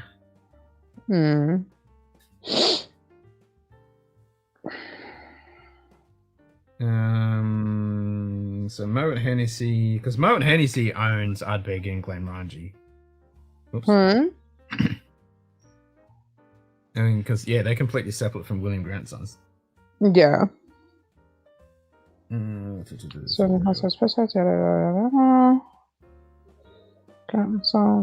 most anticipated expansion of the distillery is currently underway. Another 2 stills and 5 more washbacks arrived at the distillery in 2019. Complete new stillhouse, old tun room, stillhouse, and fuel store will be refurbished to accommodate new equipment. Postponed until later 2020. Ardbeg currently has 5-ton stainless steel semi-lauter mash tun and 11 washbacks currently added and in use, made of Oregon pine, blah, blah, blah. The plan for 2020 is to do 16-17 mashes per week and 1.4 million litres of pure alcohol. Wow. Yeah. All right. Well, I know William. Capacity, and it's Glenlivet is 21 million, but I think because Glenfiddich is only 13.7. Really? 15 million. Yeah. Glenlivet is the biggest, but Glenfiddich after that expansion is meant to be creeping up. Okay. Yeah. Okay. That makes sense. That's why I asked in the thing last night what is Yeah. going to be the capacity once the expansion is done. But Mm. they never answered. Maybe because they didn't want to give an exact number just yet. Well, they didn't. Yeah. So Ken They didn't and say Julie, what any is of the that. final word on the? Okay. Final word on the 14 for me is it is quite enjoyable. It is very well rounded. It's got some lovely kick to it, which comes from the baking spice. It's very it's crisp though. It's so crisp. But it ends quickly. Yeah, the finish is really short. Yeah. So And what there is at the finish after that, it's kind of very supple and short. Yeah. you do find that Like the mouthfeel. sweet. Pardon? I do like the mouthfeel. The viscosity Yeah. for a 43% is actually quite impressive.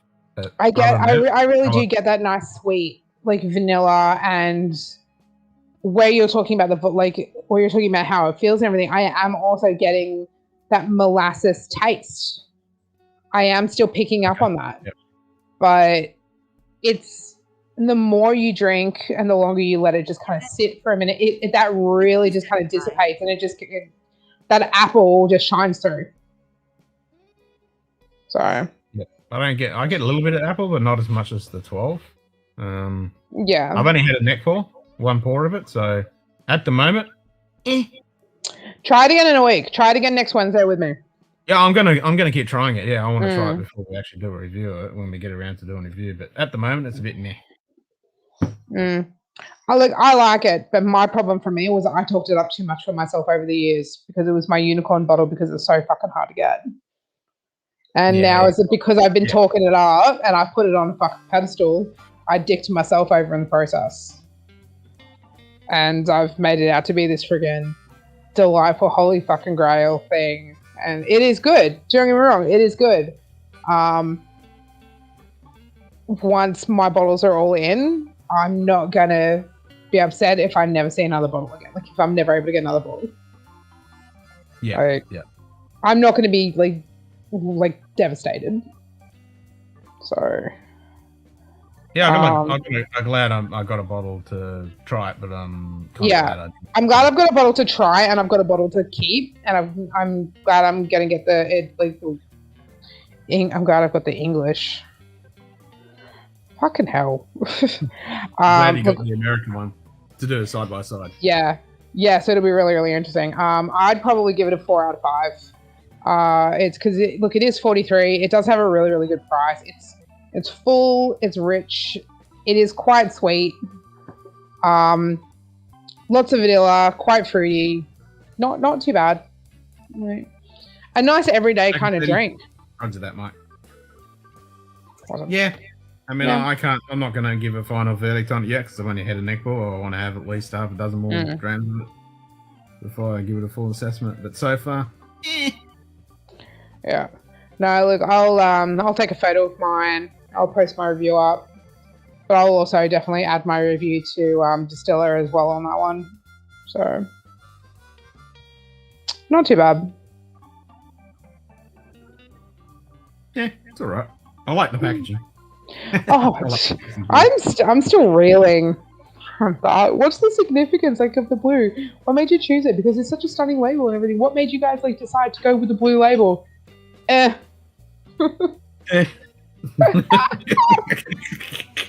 Fucking Slade. We don't know. Slade. Absolutely Slade, bro. It's so good. Yep. They were just like... That was definitely a marketing department question. 100%. Most definitely add into the fact that it is dry. It is dry.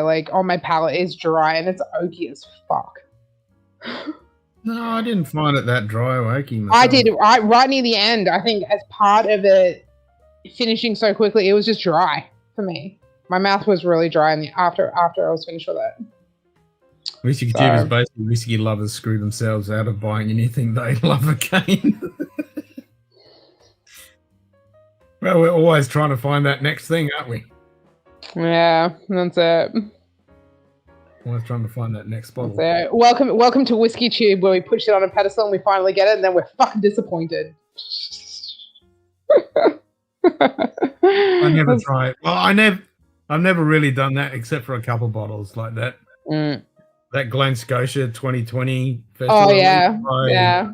I was goo goo gaga over that before when it first got announced, and when JD hooked me up, like, it's way past any expectation.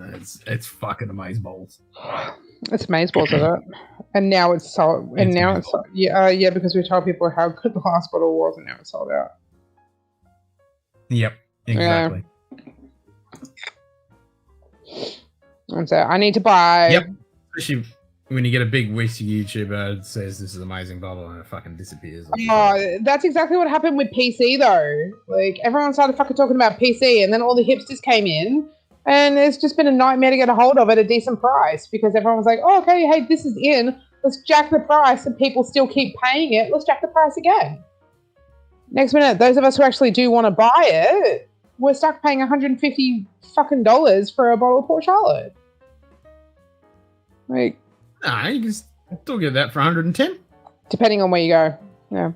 I have seen it for 110. I screwed up I didn't. I can literally walk across the road and pick up 5 bottles for 110. You are fucking joking. Nope. It's like sold out in the city, but that's exactly what I was talking about. Where do all the hipsters live, dude? Yeah. Yeah. So thankfully, I'm fucking so happy about this. They're moving on to gin now. Gin is becoming a massive thing. Gin bars are popping up everywhere. It's always been a sleeper hipster thing, fucking gin for sure. But it is growing like massively over the last 12 months. So you'll be seeing a lot of new gins popping up. So that'll be good for you. You'll see a lot of new types of gin popping up. But hopefully they'll leave the fucking whiskey scene alone, and our prices can come back to something a little bit more reasonable. That'd be nice. If you want Port Charlotte, I can get that 110 all day. No, I screwed up. I bought something different from Maine, and they had one bottle, and I know it was at 110 because I almost got it, but I got something completely different, and I had so many regrets because I haven't been able to see a bottle ever since. And I do look, and I haven't seen a bottle since. I support unlimited growth in gin and vodka. Unlimited growth in gin and vodka. Tequila is fine. Yep, a good tequila. I was going to say a good tequila will kill you, but at least you'll die happy. I like alcohol. I'm not biased. I like them all. I just said I'm not racist. It's just I hate you if you're an asshole, no matter what your skin color is. Yeah, exactly. If you're an asshole and you have dark skin, cool, you're still an asshole. If you're an asshole and your eyes don't open properly, cool, still an asshole. Yeah, eyes don't open properly. Like, I'm not wrong, but it's like, you know, if you're an asshole, we don't want any more whiskey drinkers. Exactly, we want all them to go drink all that other stuff and leave our whiskey out. There's only one downside to that. That if there's a downfall in whiskey sales, then you know the production reduces and stuff. Yeah, I was going to say, look, we're not trying to gatekeep. We're not trying to gatekeep. We're just trying to like lower the price of some of them a little bit because now it's just getting ridiculous. It's getting ridiculous. Stuff, you know. Yeah, definitely. Poor fucking Donald has got to get on a fucking lotto just to get a fucking Ardbeg 10. Yeah, that's insane. It is absolutely insane. Like the fact that Octomore right now is going for $2.90 on the Whiskey Club. After postage, you're looking at $305 for a bottle of whiskey. I know. Octomores are getting way too expensive. Like, I get how limited they are. I get it. we own 2 different releases. So I fucking get it. But $300. That's a good point. That's a good point. Okay, we got to get the market to completely fall through the floor so we can get 30, 40-year-old whiskey for fuck all. Yeah, win-win. That's actually a good, yeah. That's a really good Yeah, one. that's a really good point. Yeah, all right, I'll take back what I said. Yeah, we want it to fall through the fucking floor because then we can get really good shit. What I do want to look into, though, is auctions. Yeah, I haven't really looked into the auction. No, optimal isn't that limited. It's just fucking overpriced. No. So what it is they make their release. They have a production line of a certain number, like a certain, like 10.1, 10.2, like we're in the 11s and shit now. And then they bottle it and then they release it and then that's it. And then they move on to the next 11 point blah, blah, blah, blah, blah. And it's like, because of the popularity of them, because everyone is educating themselves on the joy that is whiskey now they are releasing larger quantities, so they don't seem as limited, but because they're selling out so quickly, they're still like, okay, well, they are selling. We're just going to keep pushing the fucking prices up, guys. Yep. So, like, they're not making, for example, what I mean by limited releases, they're not making 6.3 anymore. They're not making 8.2 anymore. Like, once the quantity that they are satisfied with to bottle is done and sold out, they are then ready to be bottling the next thing. And their production rate is phenomenal. It's mind-blowing. But they're not producing bad quality either, though. So they're doing amazing things. There you go, 11.1. 30,000 bottles. Yeah, so we have an 11.1. And that went for $260. We got it for $250, but it was $260 on the shelf here. For that 11.1 yeah, there was here. 11.1 sitting on the shelf today when I grabbed that for La Santa. Do you remember what it was? It was 11.1. No, the price. Do you remember what the price was? Oh, I asked him, but he was chatting about something else, so he didn't tell me what it was because it didn't have a price on it. Yeah, they don't, because they'll try and like talk you up to get it later. That's how. He's my mate. He's my mate. He won't. Oh no, I would see. I didn't know that. I'm saying, like, in general, a general salesperson will try and upsell you. No, he's my mate. That's all right. How am I supposed to know that? He's good. No, I'm just saying he's my mate. But yeah, that's what I mean though. 30,000 bottles, right? Because they know the market exists for them specifically. Because they have the right people making public reviews for them. Not specifically for them. They're not asking for them. Generally goes for yeah. I bought mine for $250. Well, I got my niece to pay for $250 for ours. And that's it. They're producing more because the market exists. And because the market exists, they're charging more. Supply and demand. That's it. It's 100% supply and demand. Like, and the whiskey industry's fucking boomed a few years ago, and now everyone's in on it. And it's great though, because we are getting some amazing products from these little distilleries that no one's heard of. And it's fantastic. But because the big names are still producing these 30,000 bottles and then some, like, what were you saying? The number? What we saying? To be fair, 3 to 5 year old release. COVID, you can find 6, 7, 8. See, on shots pre-COVID. That's it. Yeah, you can find 6, 7, 8 around. Yeah, definitely right. So, but look at the growth rate for Facebook whiskey groups over the last year and a half, when people have had nothing to do but sit at home and just drink. And drink whiskey. That's it. So social media groups that are alcohol related, their membership numbers have just fucking skyrocketed over the last year and a half. All right. I've lost count of how many new members that have walked through the freaking doors of our Whiskey Tribe Discord over the last few months. So is there Have they finally done a Discord? Oh, it's been out for ages, yeah. But to get in, we can't send the link to people. You have to. It's a little cheeky what they've done. I applaud them. It's smart, but it's fucking cheeky. You have to sign up to their Patreon. And then That's what I thought you had to be Patreon and then the whole thing, I think. And then That's what's happened now the bars are open. That's it. And then so when you sign into the Patreon, like when you're a member of the Patreon, then you find they change the code every month, I think, every few weeks. And then you can join the Discord through the link that is on the Patreon only. And that's how you do it. Discord is the only Patreon. I mean, the only Discord you should be on.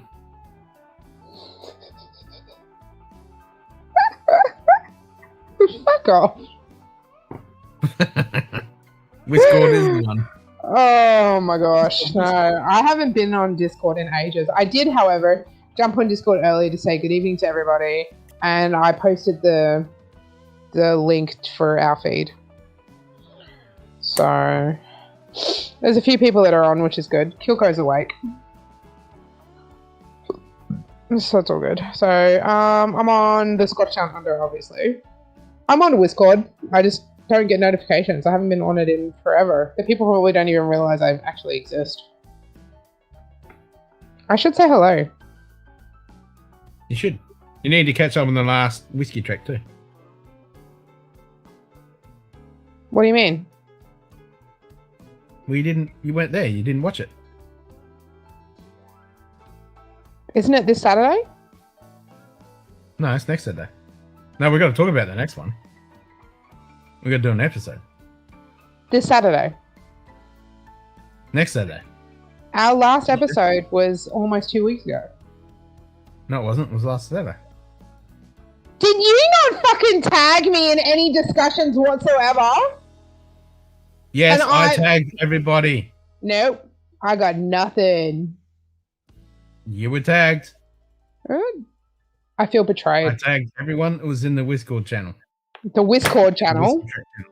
Whiskey track. In the bridge? On the bridge? In the bridge. When? It's tagged at everyone. At everyone? When? June 19th? The Thursday or the Friday? I don't fucking know. Oddball, whiskey bottles, and everything together. No. No one got tagged, Jig. Yes, at everyone. I'm looking at it right now, and it doesn't say at everyone at all on here. It did. Because I tagged it. I'm looking at it! I fucking did. Oh, Bob. That is your eyes when you're funny. Dude, what the hell makes you think I would fucking miss an episode? Where is it? I feel betrayed. I should plan a mutiny now.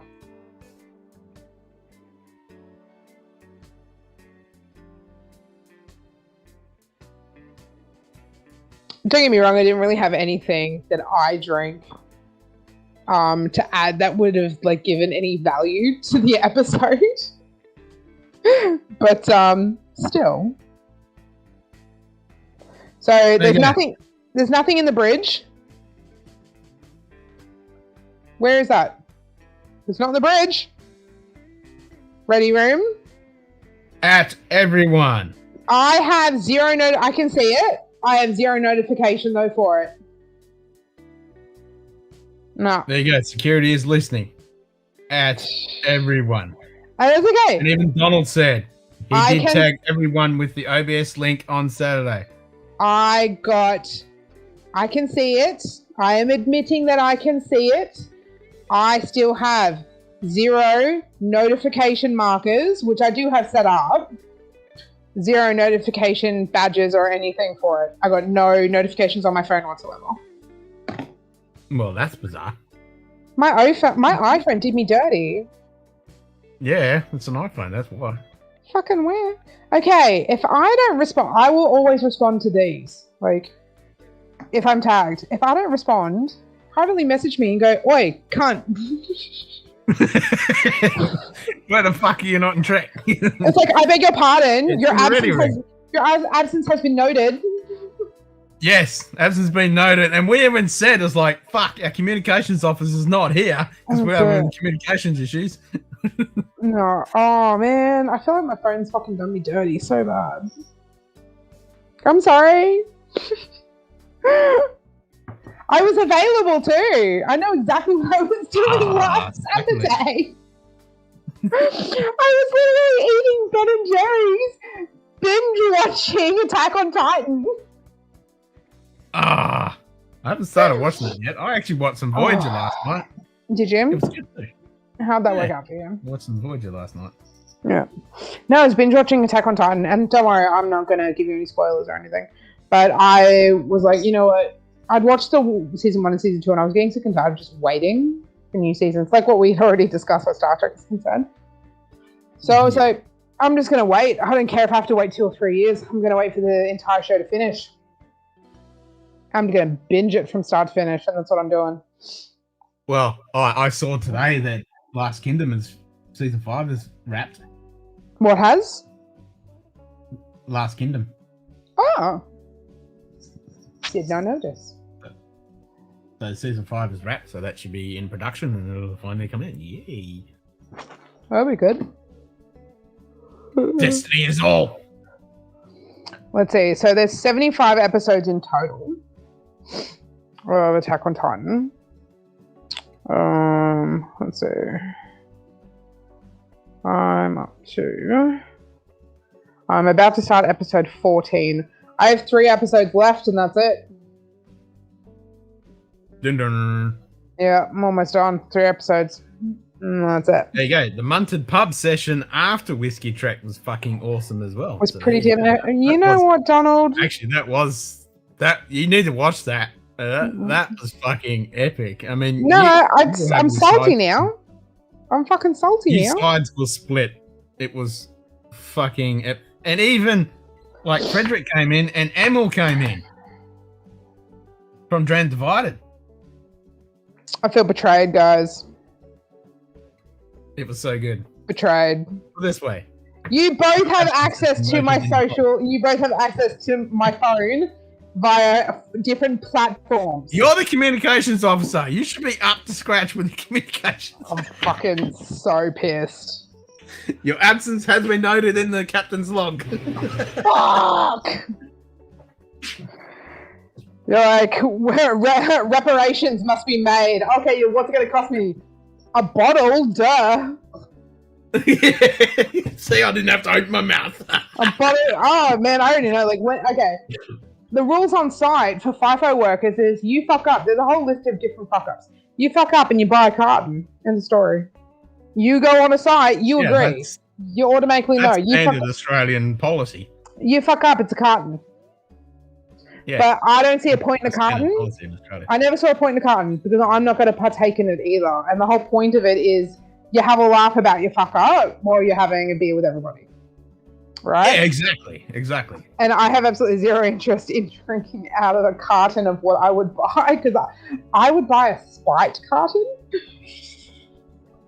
And it'd be fucking disgusting. Ew, Foster's or something. Fucking Foster's. Oh, but I'd make sure it was just like really, really like a low-rated beer. No one had a good time. Just because I'd buy a spiked carton. I would. But if I'm held accountable and I'm like, yeah, it's going to cost you a bottle, I'm like, fuck, at least I'll make sure it's good. Yeah. You know it'll be a good bottle because I'm gonna want to drink. All right. It is noted. Oh, it is noted. Oh yeah, the next episode will be next Saturday. And we have Next to, next week. Yeah, not this week. Next What's week. the date? Okay. 'Cause this is the buy. Yeah. Now I know. Yeah. The 3rd. So the 3rd of July. Correct. Awesome. That's 2 days before my birthday. I won't forget that. Oh, birthday episode. Eee. My birthday's on the 5th of July. I turn 32. Fuck. Yeah, you got to think about it. I turned 32. I legit forgot. And I was like, how do you forget that, you idiot? Oh, that's pretty easy. I got to work out. It's like, how fucking old am I? I think I'm 47 this year. I think. When you get to that age, you start. I think it's when you hit your 30s, you don't want to count anymore. No, that's right. You get to 30, you're like, no, I'm done. Yeah, now it's like, I have kids now. I'm not celebrating my birthday anymore. Yeah. I celebrate my kids' birthday because they get cake and party bags. Yeah, exactly. I want in on that shit. And you always end up eating the cake, so it's all good. That's it. I'll still do the good old to my family. Or if any of you a-holes want to do anything for my birthday, send me money. I want to get a new tattoo. I just want more whiskey. That's about it. Yes, but I've been hanging out for a very specific tattoo for a while now. So I'll try and fit it in my budget, but I'm really torn. That's why I'm heading over to September. Yeah, I'm really torn. In September. The big 50. Oh, yeah, see, you've got to go over. It's the big 50, dude. Yeah. It's a big one. What are you taking him for a present? Because if you're swinging through Perth, I'll give you a bottle to take over from me and David for him. Well, I've got to stop into Perth to get there, so. Okay. I may just meet you at the airport or something. Or depending on what time, because we're only half an hour from the airport. Okay. Are you going to drive down? I haven't decided yet. I don't know. Okay. You have a meeting? Everyone's got meetings today. Everyone's meeting. It's a weekday. Bye. Yeah. Yeah. All right. Well, figure out what you want to do and let me know, because if you are driving down, drive down a little earlier, and we'll catch up for a cuppa or something. And I will. Yeah. I'll make sure I get one of those bubble sleeves from Dan Murphy's beforehand, and that way you can safely transport a bottle for Chris's birthday from me and David across for us, and we'll do that. Because I've got my wifey and her family are coming over from Brisbane to us in September. I've got the Bearded Giant is coming over in August, which is really good. He'll be over for 3 weeks. Oh. Which is really, really nice. Yeah, because he's doing a PhD in art history and photography. And part of his PhD and everything is his focus on art is artistic movement. So he loves to just wander. He loves to just go on adventures and just photograph the world and photograph people in their own environment. So I wouldn't mind having a chat with him. Yeah. Yeah. Hey. Yeah. Actually, that's a really good idea. We might do that. I'll organize. He'll be out for 3 weeks, so we'll organize. Okay, hang on to that Glenfiddich, because we'll talk more about it. Hang on to that Glenfiddich, and we'll organize a trip out, and we'll organize coming out for a day or two, or do something like that, and we can organize. Yeah, go adventuring, and you guys can just crack your cameras out and just go to town. Hell yeah. Yeah, you guys would have a good old time, I reckon. Yeah, he's gone on adventures, a couple of different trips to Japan for his photography and all of his art studies. And yeah, it's just really, really good. So he's over in August, and my mate from Sydney is supposed to be coming over on the 24th of July. Oh shit. It's Lil's birthday the next day. The next day after yours. Oh my god. It's a piss up. It's a piss up. See, now I'm gonna have to make sure it's a really, really good bottle now. But not a milestone. Any milestone is birthday. Any birthday is a milestone. Still fucking. You kicked over another year. That's a milestone. You got another rotation around the fucking sun. It's a milestone. I was like, dude, she woke up. She's alive. Win. Yeah, exactly. Yeah, it's a win, man. Yep. I think I'm still wearing my. Yeah, look, see, Ha! solar system. Underneath Baby Yoda. Yeah, underneath Grogu. Yep. No, I know it's his name, but no. I know. I still call him the child or baby. He's Yoda. just It's the still- child. Yeah, he's just the child. I know he has a name. I know. I get it. Look, I know. I'm aware, but I'm not a fan of Grogu though. it doesn't fit in my mouth well. No, exactly. That's what she said. You're a fucking idiot. Sorry, that was just left there. It had to- Such a dickhead. Oh my goodness. Someone was gonna do it. Yeah, you're not wrong though. I get it. I do get it. I do. I see it. I see it. You did roll the carpet out for that one.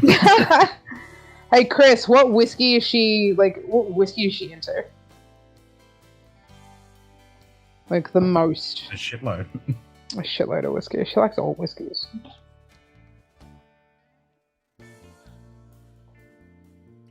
Yeah, but everyone has that like one sneaky preference, you know? Well, a few sneaky preferences. Yeah, that sneaky. Yeah. I think, what am I going to pour next? What do I feel like? No. Oh my Well, the God. astronomy buddy didn't pop in because we were going to crack the Glendronach. Well, he bought a bottle and he was going to crack that tonight. Who was that? My astronomy buddy. Did you send them a message? Yeah, I was talking to him last night. He said he was going to pop in after work. Okay, well, don't be shit at communicating. Send him a message now while your phone is in front of you. No, he knew about it. He said he was going to be here, but obviously something must happen. Or he may have forgotten and gotten busy, so... He could have been busy. That's why we're generally in Kentucky for our birthdays. We start celebrating 10 a.m. Yeah, dude, that's why I have... I've got a birthday plan that when the kids are older, I'll implement it when the kids are older. As long as it's not peated for... Okay, cool. That's a good guideline to work with. Thank you, man. Yeah, my goal, my adventure time will be celebrate my birthday here, get on a plane, go to the nearest American state, which is Hawaii, and then celebrate the fireworks for the 4th of July, and then have my birthday all over again for a whole nother 24 hours. Nice. Yeah, I'm just gonna get tanked for 2 days, and I get birthday fireworks, my friend. Pete or death. Pete or death. So bad. No. So true.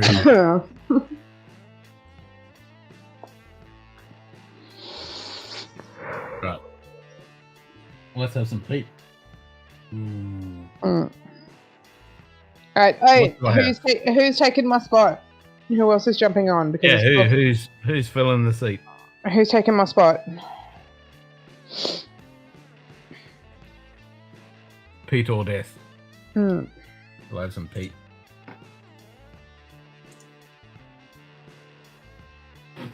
What do I want?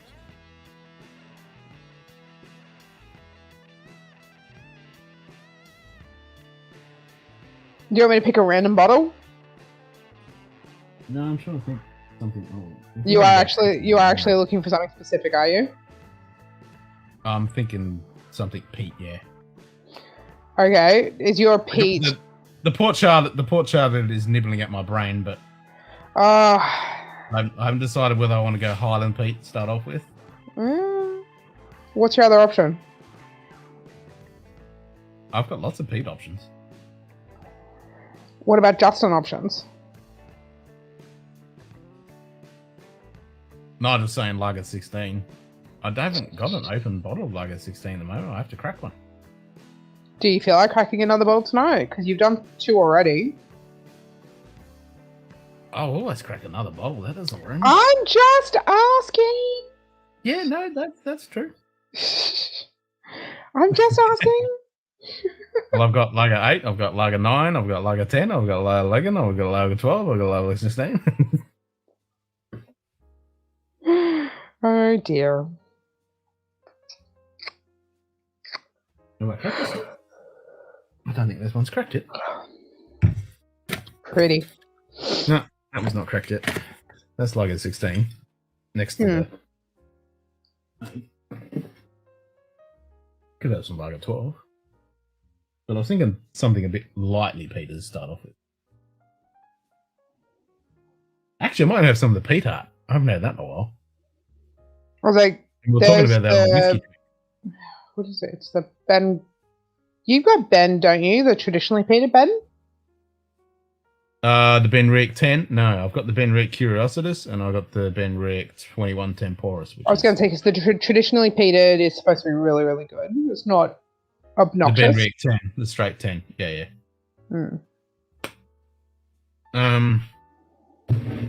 But I'm going to have my Klingon bottle. Oh dear.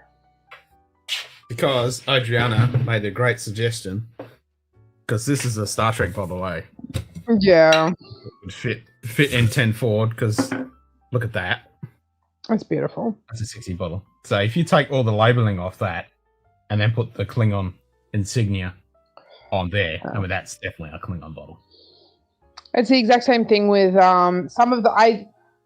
I really appreciate what Octomore are doing with their beautiful, like, dark matte bottles, but every different point line is a different shade of, like, dark.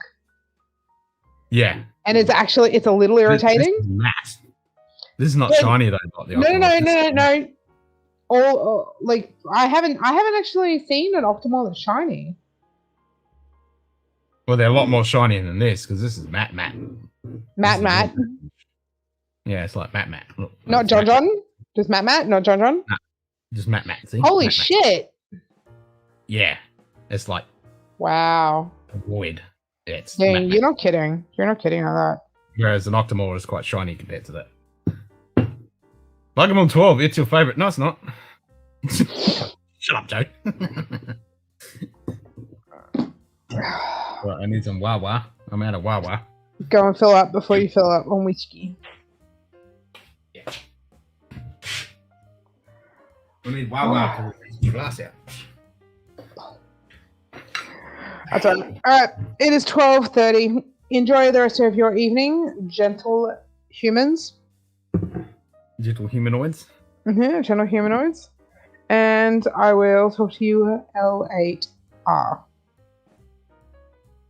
had no idea what the hell made me do that. Oh, good lord. I need coffee. Roger that. All right. Bye, guys. Cheerio. Catch you next time. Boop. Let's go to that one. Put the pub sign back on. Pub sign. Get back.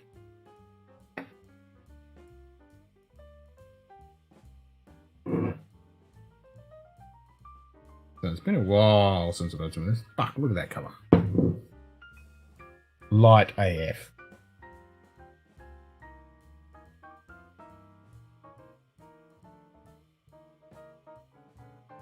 Ooh.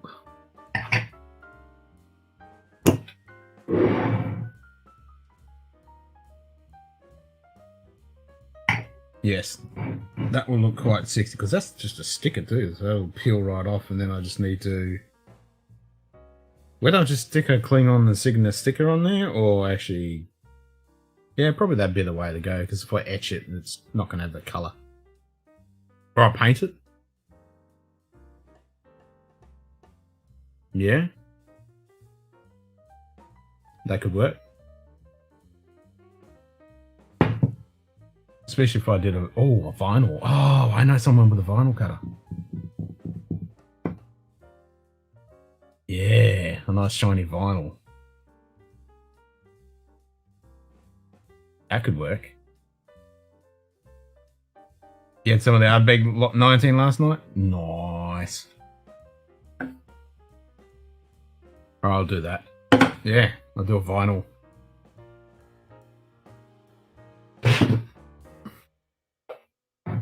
Do the Klingon insignia on end vinyl.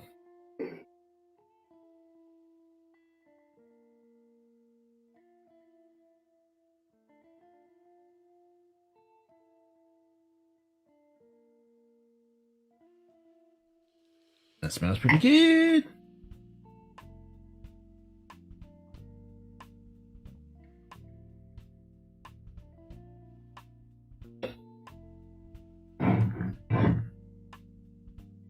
.46 ABV, natural filter, natural colored.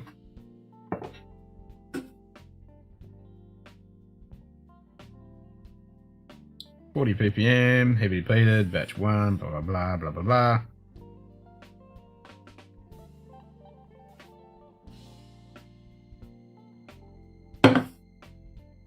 Got about 10 ml left, then all gone. Yep.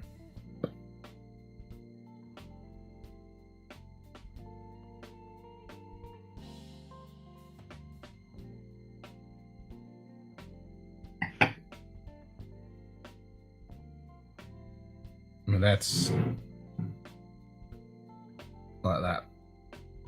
Yeah, that right there. Yeah, that with the Klingon symbol on it. That's gonna look pretty good.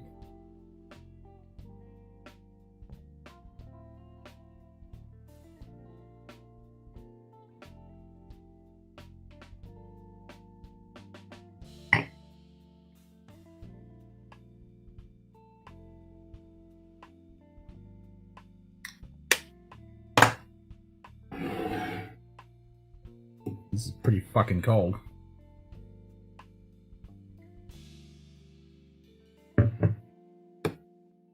Which is good.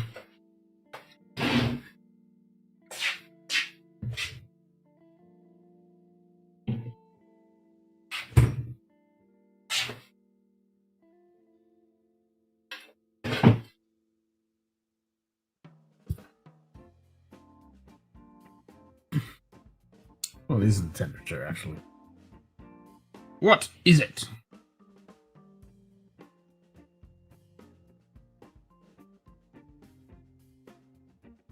Seven degrees. Ah, fuck was that shit? 7 degrees feels like 4.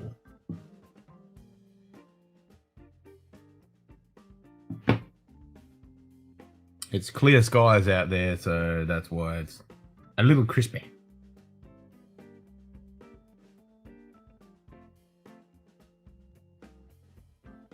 What do you got, Nige? Probably about 10 or something.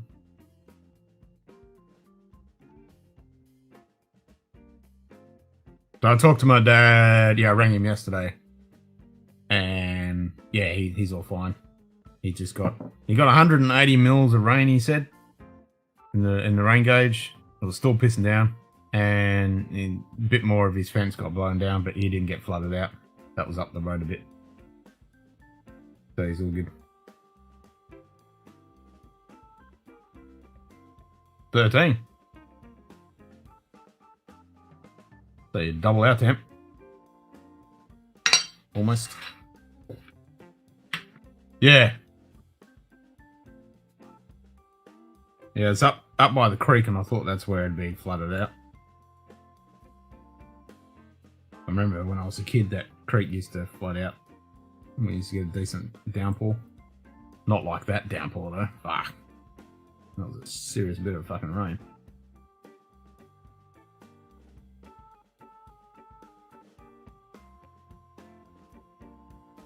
That's for sure. Oh, sweet. So that has clouded up. Check this out.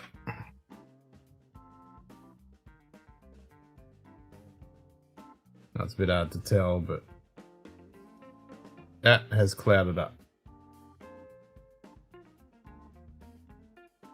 Actually, I think you can see it if you look straight down. Where's the piece of paper?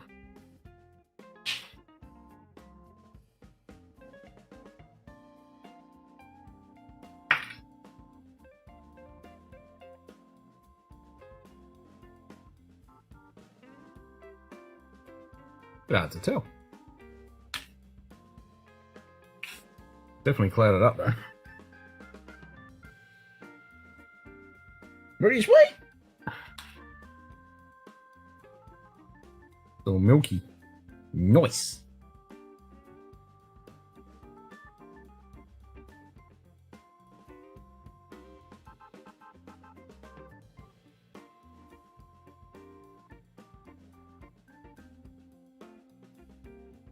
Don't see that very often.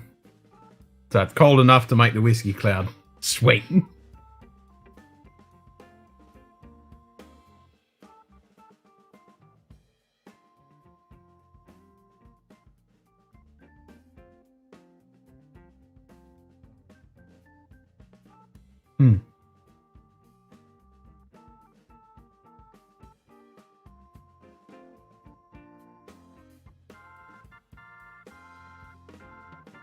That's not bad.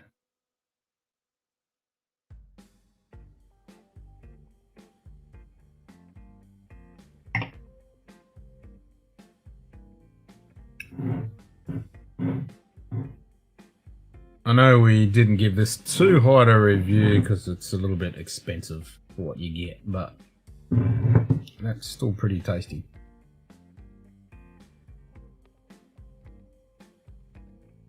Yep, that's definitely clouded up. That's beautiful.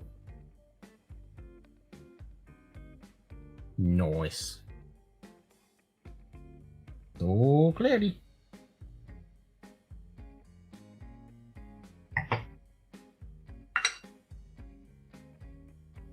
I like seeing that. Don't see that very often here without adding a shitload of water. It's always too hot. But I didn't add any water to that. Other than that tiny bit that I poured in there. And I drank. That's just cold enough to make it go cloudy.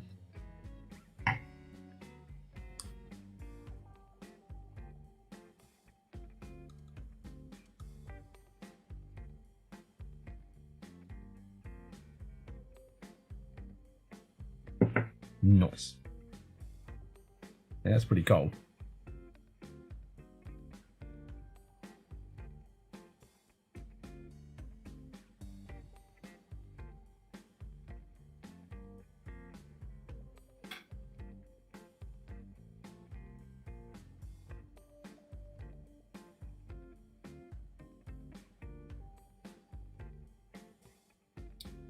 Really sad that people get freaked out by that. And it's like, that's a good thing to see.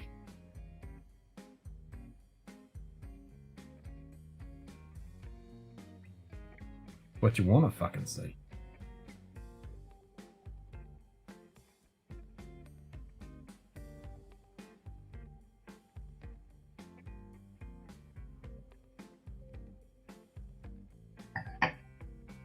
Yes, I should have the typewriter this week. That's going to be a fun build. And Carly bought Luke Skywalker's X-Wing today. So she's probably going to join in and build on that on Monday. When we do the Imperial Probe Droid.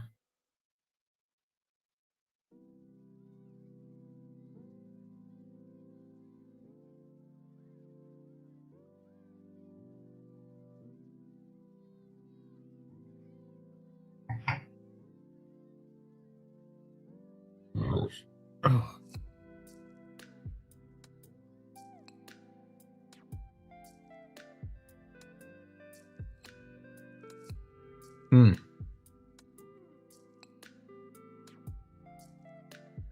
Great viscosity. And that's definitely a good sign of it.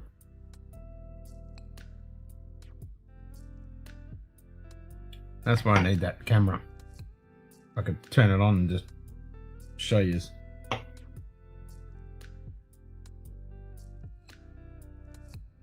So I did work out another way of actually doing my bottle shots today because I was using a different camera, but I wasn't too happy with the quality. So I worked out with a different mount and another tripod smack bang in front of my main camera. If I close the laptop, it's perfect position. So I worked that out today. Got 3 Lego to build at the moment. Nice. Which ones have you got? You need to get your camera sorted, man, so you can come on and we'll do a Lego build together. Need to do that for sure.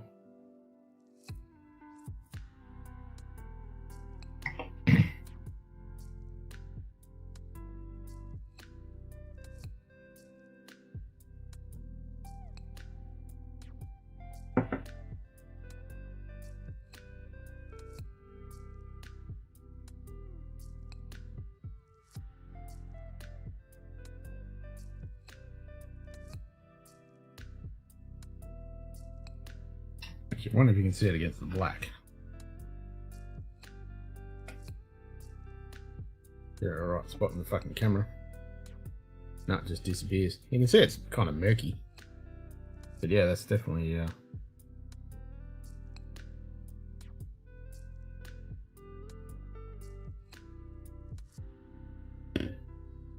doesn't want to focus.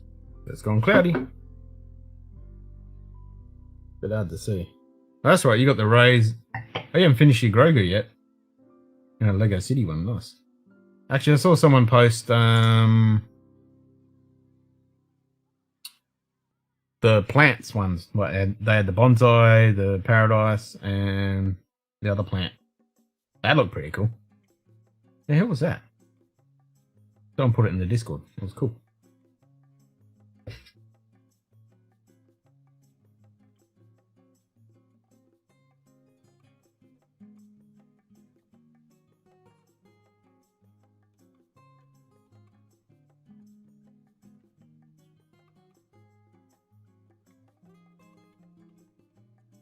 Oh, we get to do the eagle too. Sweet. Looking forward to that one.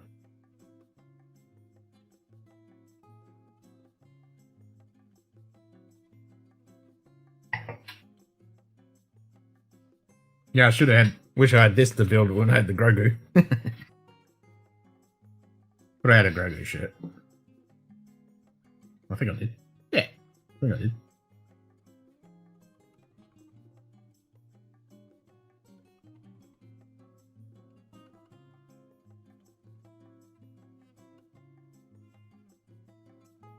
So was it Kmart that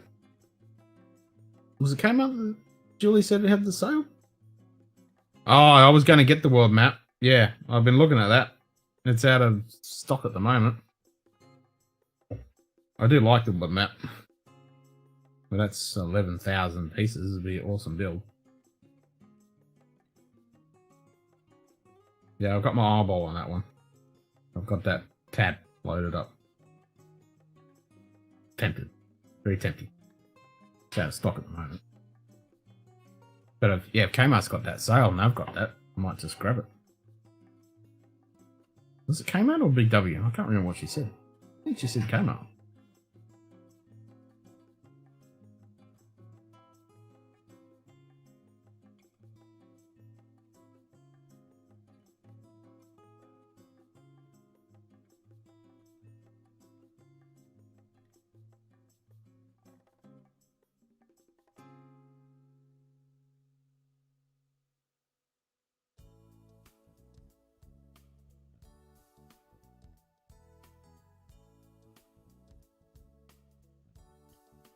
Mm.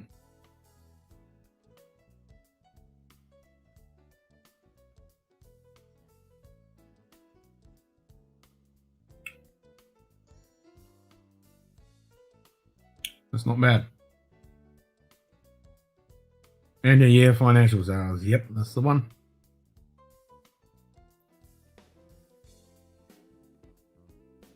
Yep, we can pick up some bargains. I'll try and get R2 and fucking. And I'd like to buy that Star Destroyer and the Millennium Falcon. Fuck. Still, put it on labor. How long's the labor I go for? Wait, was it fucking? They might do online lay-by.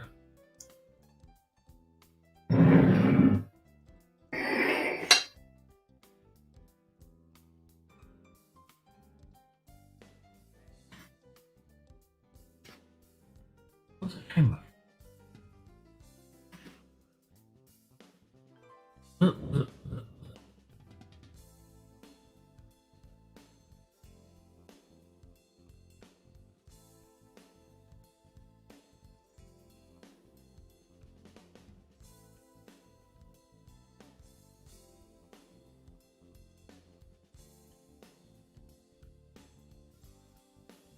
Can't see anything.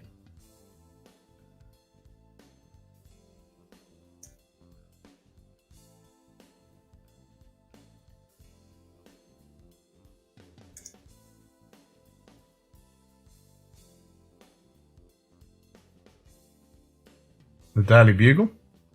I haven't seen that one.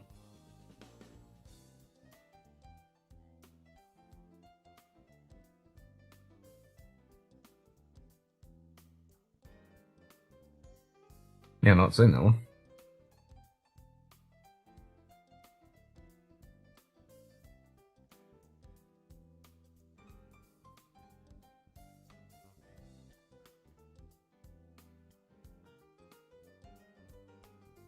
Actually, they had in Kmart today when I went in there. They had Meccano sets, and a lot of them were like 5-in-1, 7-in-1, 10-in-1, but pretty much they were all just different variations of the same vehicle. Those old vehicle ones. That was pretty cool though. That was tempting. There's a Meccano. I do have a Meccano set here.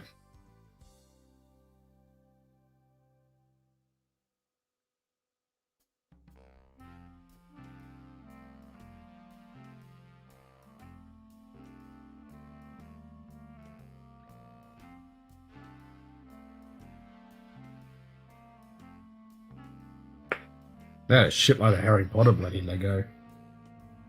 There was a chess set. Lego one, Harry Potter. And they had the owl and the bus and the books. They had a bunch of shit.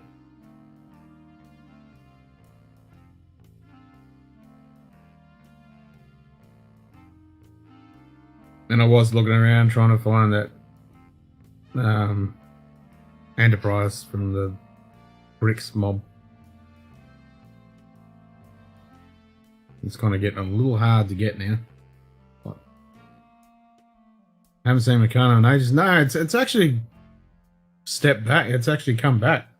The last few years, it's come back quite a bit. Because yeah, I've got a pretty decent Meccano set. I bought a couple of kits in it. And it came in a box with all the bits and pieces. Yeah, it's pretty cool.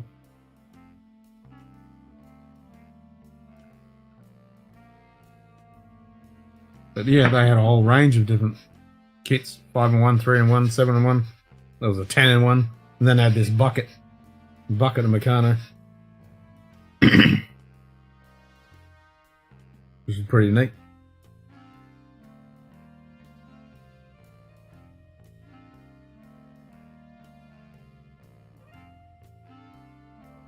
And all those car ones, they're all pullback ones as well, so they go.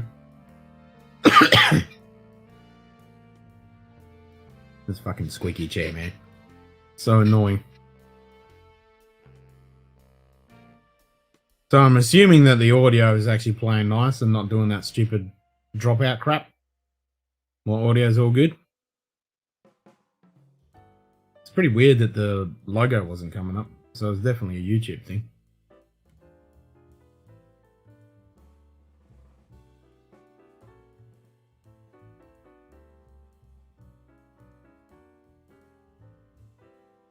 Pretty chuffed that that's gone cloudy.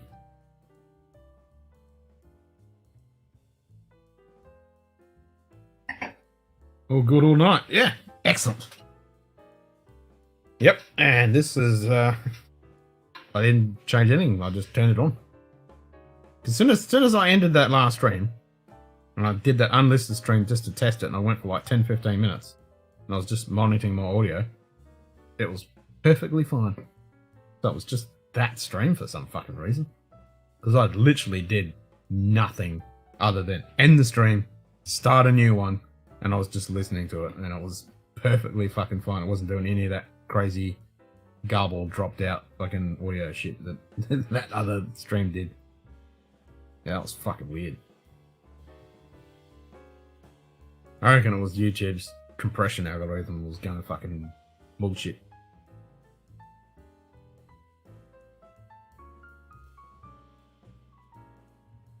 It's the only thing I can think of. Because I literally changed nothing.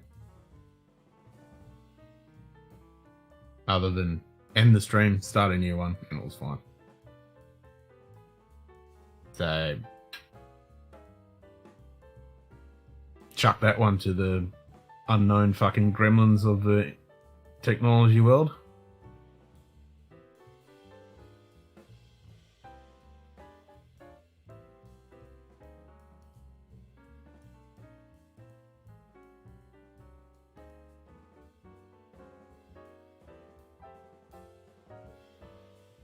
Still need to find those fucking stickers for that bloody tower crane that I've had here for like 3 fucking years. I haven't finished. I've done the base. I just got to finish the tower. It's a tracked tower crane, the blue one, but I can't find the fucking stickers or decals. They're fucking stickers. There's no water involved in the Lego ones. So they're fucking stickers. They're not decals.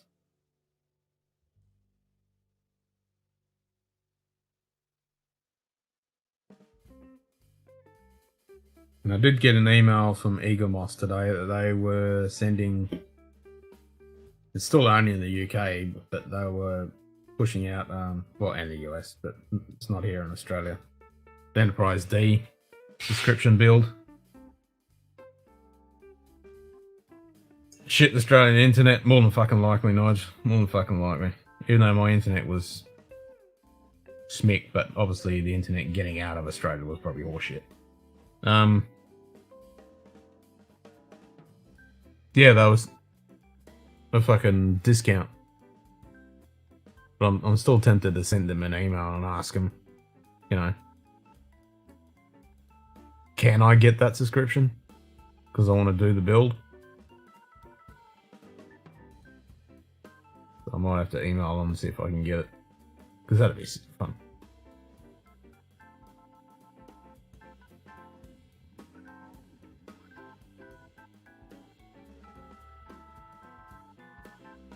Nah, Chris is not going, Joe. Chris was just saying that my audio is all good because he's still at work. So he ain't going.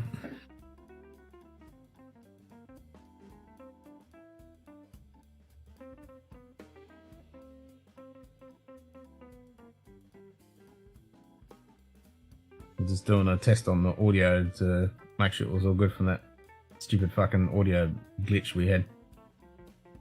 Which was weird.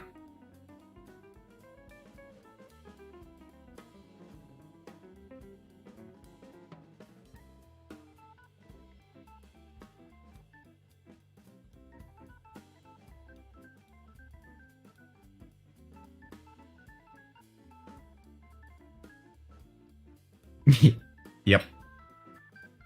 Yeah, that Enterprise D's about this fucking big. Pretty fucking sick. Kinda costs a couple $1,000, but it's a nice fucking kit. And because it's Eagle Moss, it's, you know, built pretty well. There's a lot of metal parts. It's all lighting. It's all got all lighting in it. Oh, you're back, Mike? Just lost audio on my end as you were saying something about Eagle Moss. Oh, for fuck's sake. Are you serious?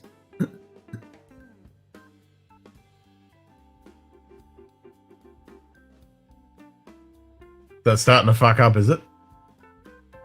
Because it's only me talking?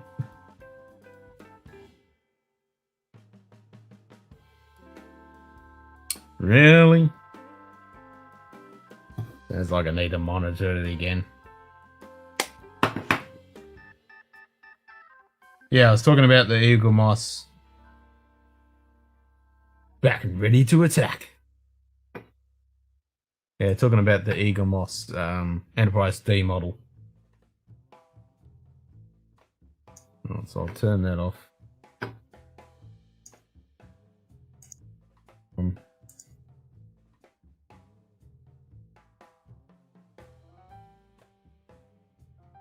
No problem there. No, it still sounds good here. This end. Not dropping out yet. Yet.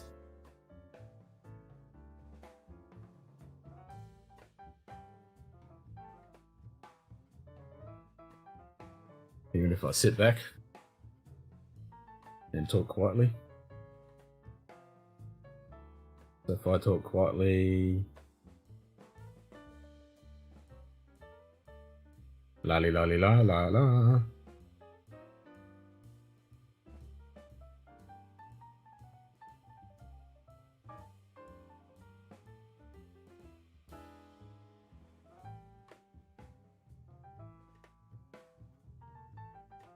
Sounds right.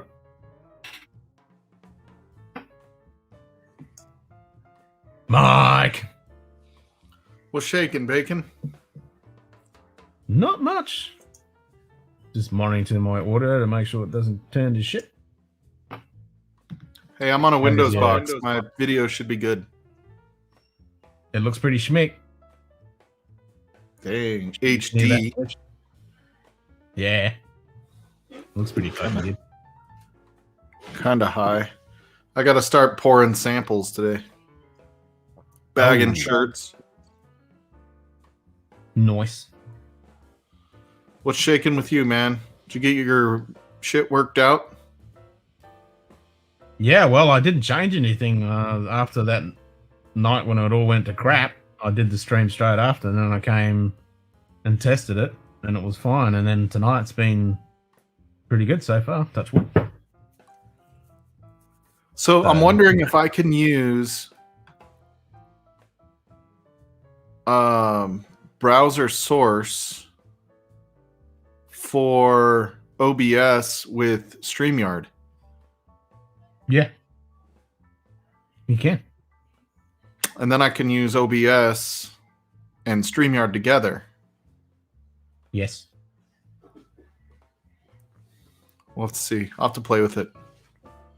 So if you want to use OBS, because like when I'm on anyone else's stream, I'm using the virtual camera and OBS to spit my feed out. So my feed now is coming out of OBS as a virtual camera. Hold on. My son's making noise. Yeah, what was that?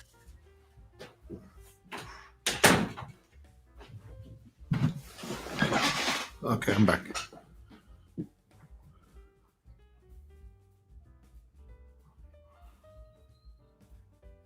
Yeah, so my camera is coming out of OBS. So this feed of my camera is OBS. That's how I can okay. change the camera. I can So turn you're on- using the OBS camera, and then I'm just OBS Ninja. Yeah. Okay. So you're not actually sitting in OBS Ninja, you're just sitting in OBS. No, I'm sitting in OBS Ninja as well because I can take myself out. So I'm. Oh, okay. Yep. So you're using OBS camera in OBS Ninja. Yes. So this Okay. camera's got OBS on it. So I'm running my camera through OBS, and then I can run OBS effects like change my camera. Because this is all OBS, and this is a virtual camera, which I'm spitting out to OBS Ninja. Gotcha. Yep. And then that whole feed is being taken to my other camera my other computer with OBS on it. And that's Which is what we're looking at. Yes. So you're seeing the OBS Ninja feed in OBS, which is spewed out to the internet. Gotcha. Yeah. Very cool. Yeah, I like tripled my Scotch or single. We'll call it single malt, not Scotch, because it's Japanese and Australian Yep. and Yamaha Scotch. 12. Yeah, I got the classic Laddie, the Australian Starward, the Yamazaki. I thought there was one more. I can't remember. Yeah, what was the other one you grabbed? I thought there was one more, but I can't remember now.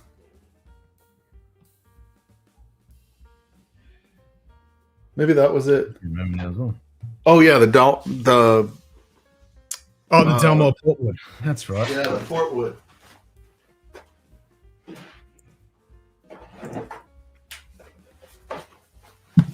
Yeah, that one. Because that was a special. It was a bottling for the whiskey club a few months back, and I'm at an hour whether to actually get that one or not because I love port. But I don't even know how to open it yet. Delmore, I'm not a big fucking fan of. Yeah, you don't like Delmar in general, right? Nah, Delmore Macallan are kind of eh. So I just think that bottle looks cool as shit. Oh, the bottles are fucking sexy. I mean, that big fucking stag on there and the shape and everything like that, they are very sexy looking bottles. I definitely give them that, but it's So- just coming to the fucking shit house and low ABV. Yeah, it's only 93 proof. Yeah. The hot chick that I bought it from was like, this would be good with a cigar. And I was like, sold. It probably Like, is because the Delmore cigar malt, I know Simon likes that one, and I've heard other people say that one's actually pretty good. Yeah, so I did get to try this, and this Portwood, there was like a wine finish to it, so it was like I was like, oh, that's not too bad. It reminded me a little bit of The Prisoner from Bardstown, only single malt instead of bourbon. Yeah. That's got a nice kind of port finish to it. Okay. Yeah. The Scotch Yeah, does some that would sexy be it. boxes though. Gosh, I mean, did you see when I was talking about this thing? I mean, look at this thing. Chris, you need to email me, by the way, because I owe your wife a sample and I need to figure out the best way to get it to her. Well, you got to send it to the. Which? Oh, that's right. You got the single casks. That's right. Forgot about that. Because you didn't just get a Nova or a Starwood. You got a fucking single cask. It's hard to see, kind of, but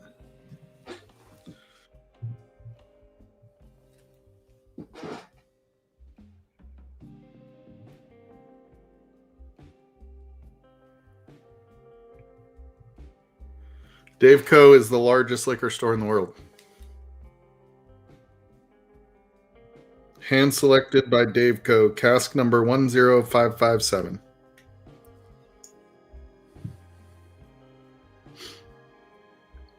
David Vitale is the founder. Wow. Sounds famous.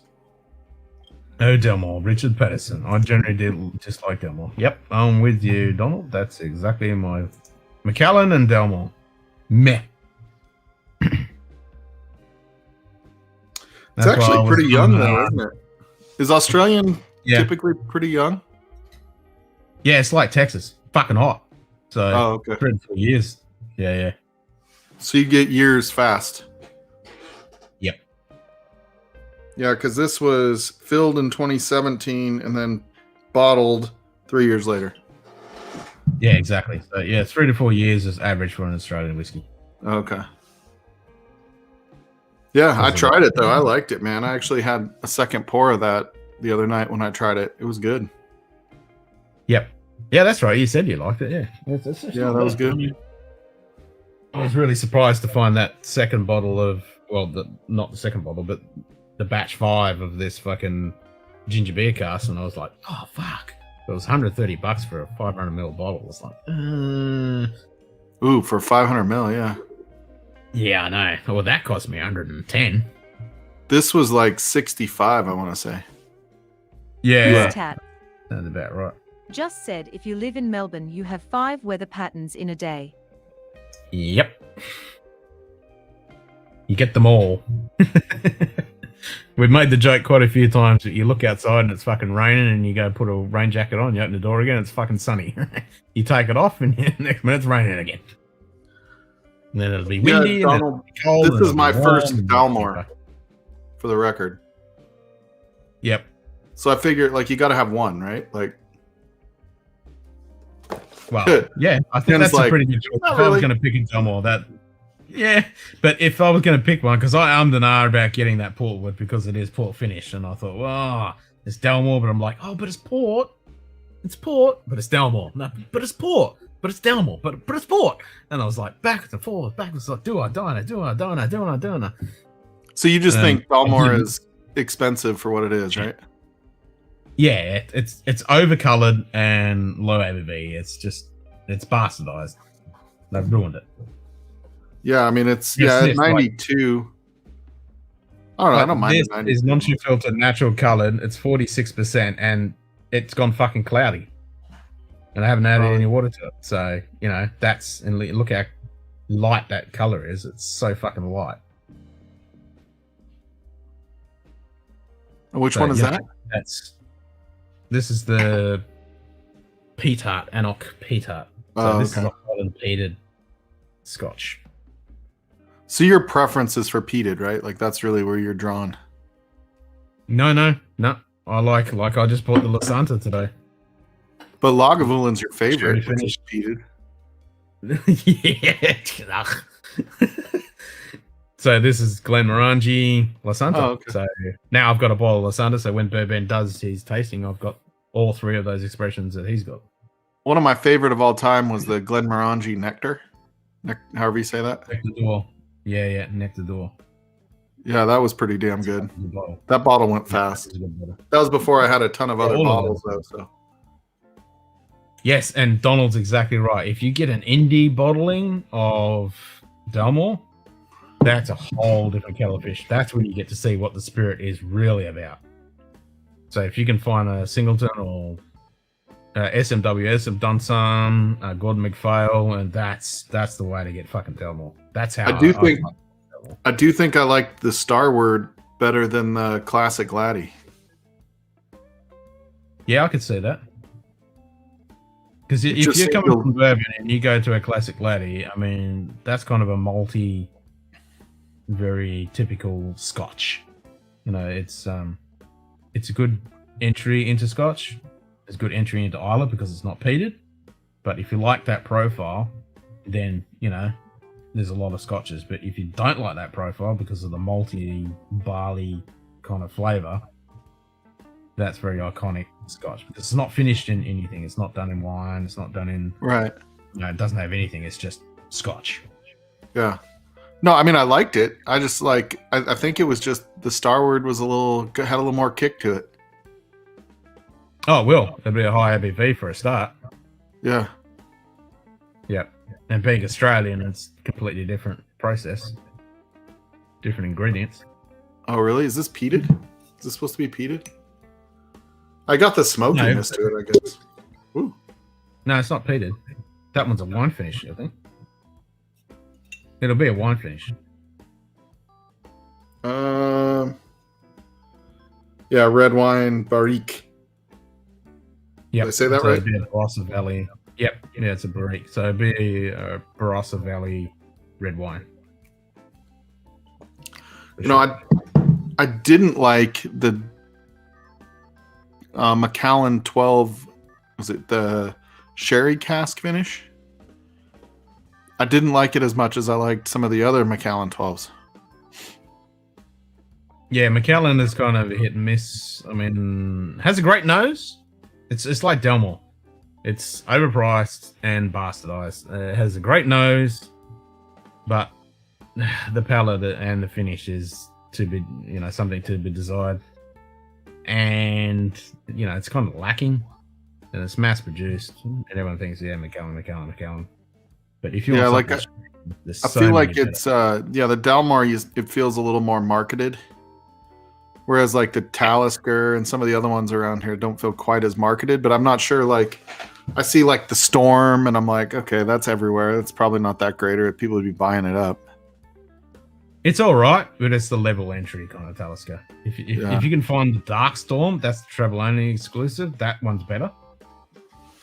Yeah, that's Talisker. like if you want Talisker, just grab a straight 10. Yeah, I don't know if it's Colorado or what the damn deal is, but I feel like we don't have even a ton of Scotch options. That's weird. You know what I mean? Like we seem to always get And kind of Donald- shafted. Donald's right. Brook Lady, the terroir of Brook Lady is very important. And they love to have the malt forward. So it's a big character of Brook Lady. That's like their Port Charlotte and the Isle of Barley and all that. That's grown right next to fucking Brook Lady. What about Then you got- Balvenie? Do you like Balvenie? Balveni's pretty good. Yep, like the Balvenie Double Woods. The Peat Wick. I haven't had any of the Peat Wick, and now they've changed it to, what do they call it? Balvenie Week of Peat now, I think. It was Peat Wheat, now it's Week of Peat, I think. Because they closed the whole distillery down and they just do 1 week where they're just doing peated expression. And then obviously they got to flush the whole system out, clean it all out before they start going back to their normal run. And now I'm worried about getting the freaking sherry cask because maybe I don't like sherry cask Scotch. Because I didn't like the Macallan 12. Oh. Yeah, but Macallan 12 is not a good representation of a good sherry cask. Get a Glenmorangie. Well, don't get Glenmorangie anymore because they're fucking... I mean, Glendronach because they're fucking shit. But Glenallachie, if you want a good fucking sherry. Or even that Glenmorangie La Santa. That's pretty good. Like I see a Balvenie sherry cask 15 year and I'm like, but it's sherry cask. Do I like that? I don't know. I want to pay $120 for something that's... No, you want to get a sample. You want to try some. Yeah. Yeah, get a sample. I do like that Tomatin Got a bar. 18. Yeah. There you go. Is that sherry? The Tomatin 18? I think No, it's so. finished. I can't The Tomatin is finished in sherry, yeah. And Donald's right, yeah. Talisker Storm is pretty good, but the 10 is just one of Diageo's best core range products, in my honest opinion. I agree. Yep. Week of Pete, 14 years, 250. When you saw how they Yeah. yeah, that is the problem. Oloroso. Oloroso sherry. Yep, exactly. So That's the I thing. love this Depending one. on the sherry. Yeah, well, that's what I mean. There's some really good sherries out there. And what a cool cork. Yes. Yep. Yeah, And the a next cool tomato I'm bottle. getting is finished in some pretty fancy fucking wine casks. I've hardly touched this one actually for liking it. Yeah, it smells good. Yeah, well, I'm in love with that port finish, that 14-year-old port for the tomato. Oh, that's so good. 14-year-old port. Yeah. No, they don't have that close by. Oh yeah, we do. Tomatin Portwood 14 year. Yeah. I just bought a second bottle. It's fucking delicious. If you like port, that stuff is so good. 14 year. Yeah, $80, man. Tomatin isn't very expensive, really, because I got the 18 year, I think, for like 110, something like that. Yeah, that's a good fucking price. For an 18 year, I thought that was a really good price. Yeah. Yep. So there you go. You do like fucking sherry. Yeah, I guess I do. Yeah. As long as it's Tomatin. Well, it depends on what. Yeah, as long as it's decent sherry. That's it. Yeah. Yeah, it'll If be you like interesting. that, I think you might like Glenallachie. Because they and if you can find one of the good bottles of Glendronach before they've been bastardized, but Glendronach is always another good one. I'm gonna pop this. I want to smell it. Oh, that's a good point. Donald's got a good choice. Yeah, Redbreast Listowel is a good one to try. I have So that. that's Redbreast finished. Oh, you I got have that the one? You got red breastless style. Yeah, What do you think of it? I like it. Yeah, I blinded it. It came in second in my Irish. Well, there you go. So you do like sherry? I do. Yeah, it was Blue Spot, Listowel, then 12-year cask strength for the Irish is how they ranked. Yep. There you go. I think if I redid it though, yellow might be my favorite. Cognac is. I don't think I've ever had a cognac. I've had cognac, but I haven't had any cognac finished. But I know it's the same as like doing the tequila finishes. Some of the wine finishes, they can be a little bit hard. Should I put some whiskey in my coffee? Just kidding. do it. That's the problem with your stream, Ken, is it's like during my work I hours. know. Yeah, but I have exactly the same problem. Like, I'm watching you guys this morning while I'm fucking working, and I'm like, they say, come on in, and I'm like, fuck, I'm trying to unfuck bloody OneDrive and fucking answer phone calls and fucking do all that bullshit. That's funny. Yep. Yeah, I need to build my bar downstairs so that I have more space and it looks cool like yours. Well, it looks cool from what you can see. All around it is shit everywhere, but yeah. Yeah, that's all that matters. What I can see. Yeah, that's right. Yeah, what you can see. That's all that matters. Exactly. Maybe I should have gotten that Tomatin Portwood instead of the Dalmore Portwood. But she wasn't That's selling probably a good Tomatin idea. Portwood. But you never know. You might like that port finish.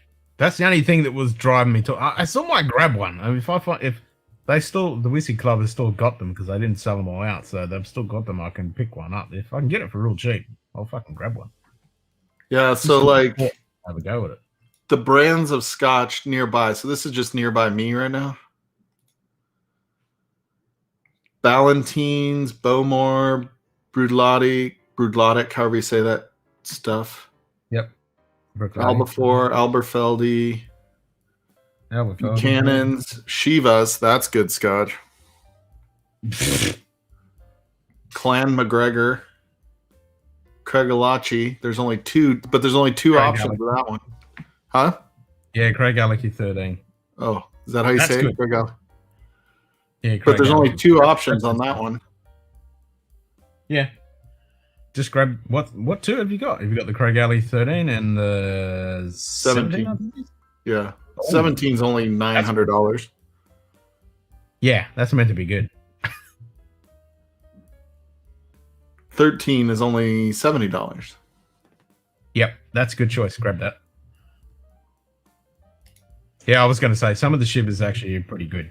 Like you've got the Mizunara finish one, and there's a couple of older shivers that are pretty good. But they're bog standard stuff, man. Cuddy Sark. Have you ever heard of that? Yeah, Cuddy Sark is level entry. There's only one there. 6 Dalmores, 6 Dewars, 6 Glen Moray. And Murray? Yeah. Yep.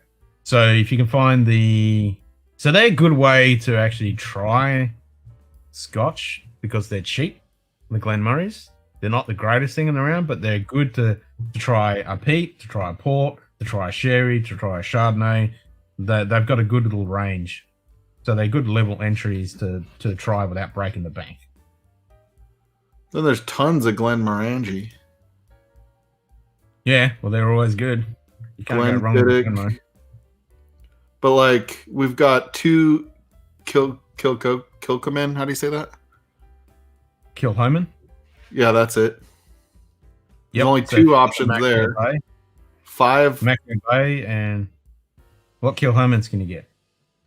I think we saw them and they were like kind of not that sexy. We get the Snag. Snag, SAN. yeah. AIG. Yeah. The Snag, yeah.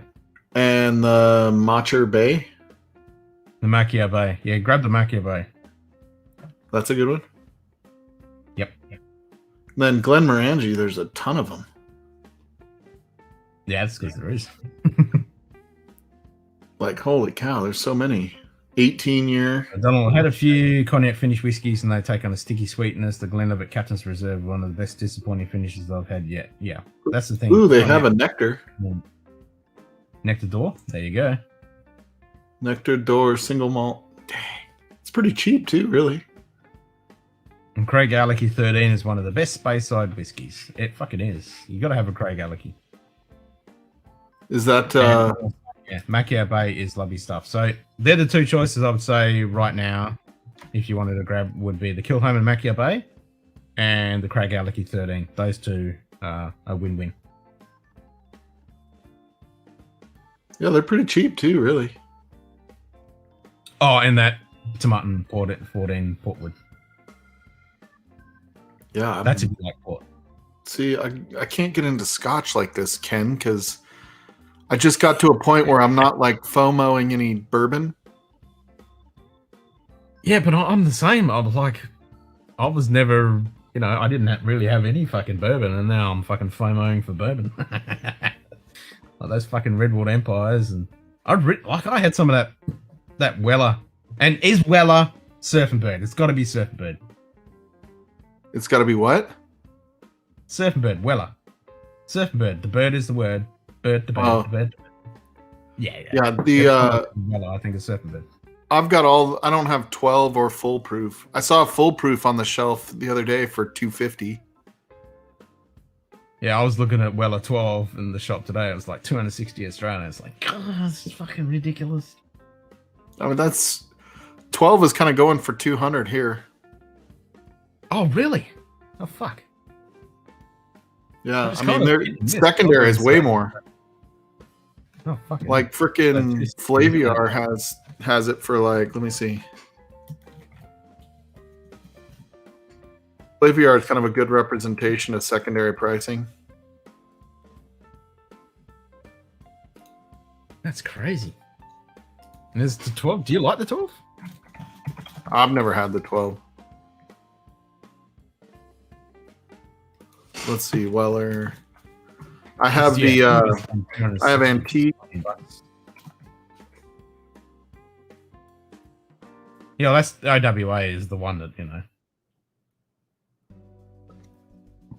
Let's see, You Weller. don't need to FOMO on Scotch generally. There's always a great single malt around the corner. That is true. And there's lots to pick from.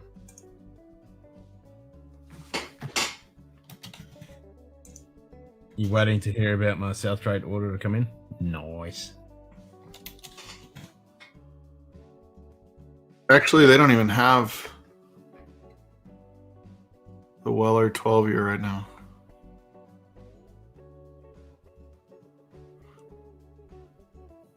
They have a bunch of William LaRue Wellers up there. They have foolproof for $379. Jesus. See, that's getting ridiculous. Let's see, Weller. Yeah, so if you look at Weller 12 just on some of the various onlines, they're in that $400 to $450 range. Fucking hell. Lynn and I Yeah, did totally a Weller not worth it. pick for Jack Rose the other year. Back. So you're So you saying got I should nice get the fool. Craig Alachi 13. Craig Alecky 13. Yep. I think you're saying it wrong. Yeah, I probably am.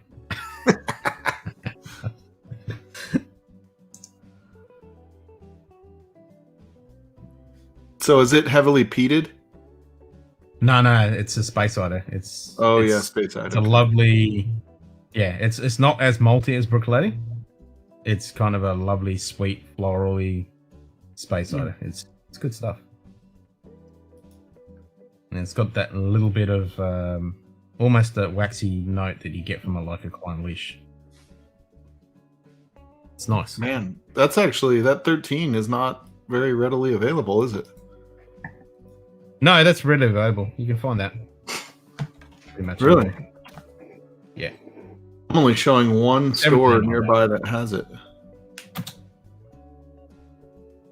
No, it's fairly Oh yeah, accessible. no, it's there.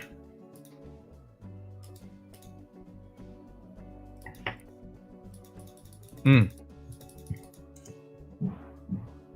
Dude, their website Very is all eerie. So, fucked up. like Donald say, it's very oily. It's got a lovely mouth texture and feel to it. So if you're coming from bourbon, where you get that lovely, rich, oily, sweet mouthfeel, the Craig Alecky has that.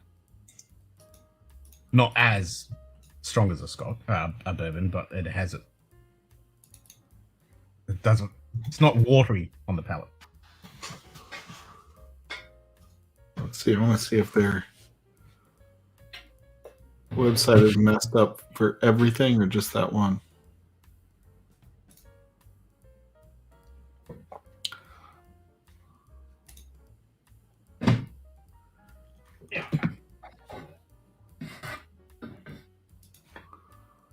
So what's everybody drinking?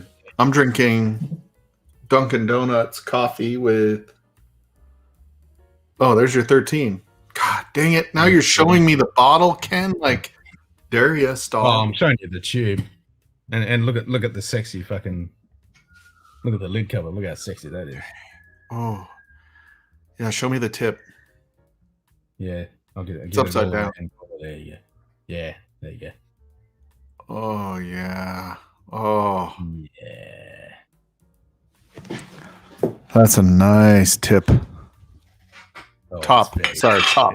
Ooh, hello. Hello, baby. And if You you think look at that's the the one top, I should it's the get, same huh? fucking thing. Look at that. That's just the foil cap. And it's on there on the fucking cork top as well. I got this lovely bit of fucking shit on there. But awesome labeling. Look at that. Love the labeling. Dude, I love that label. That's what I was just gonna say. It's like a great label. Yep, I love the labeling. I'm gonna see if my local store has one of those. I have to go to the UPS store anyway. So Donald's got some Tim Hortons. So I'll flush this out and have me some fucking Craig Alec here since we're talking about it. I'm always afraid of buying a scotch that doesn't start with Glen.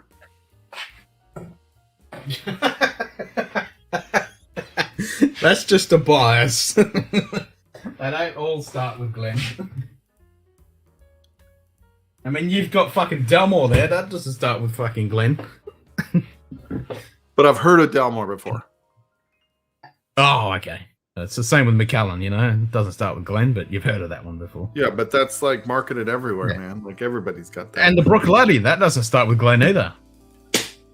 And Tomatin.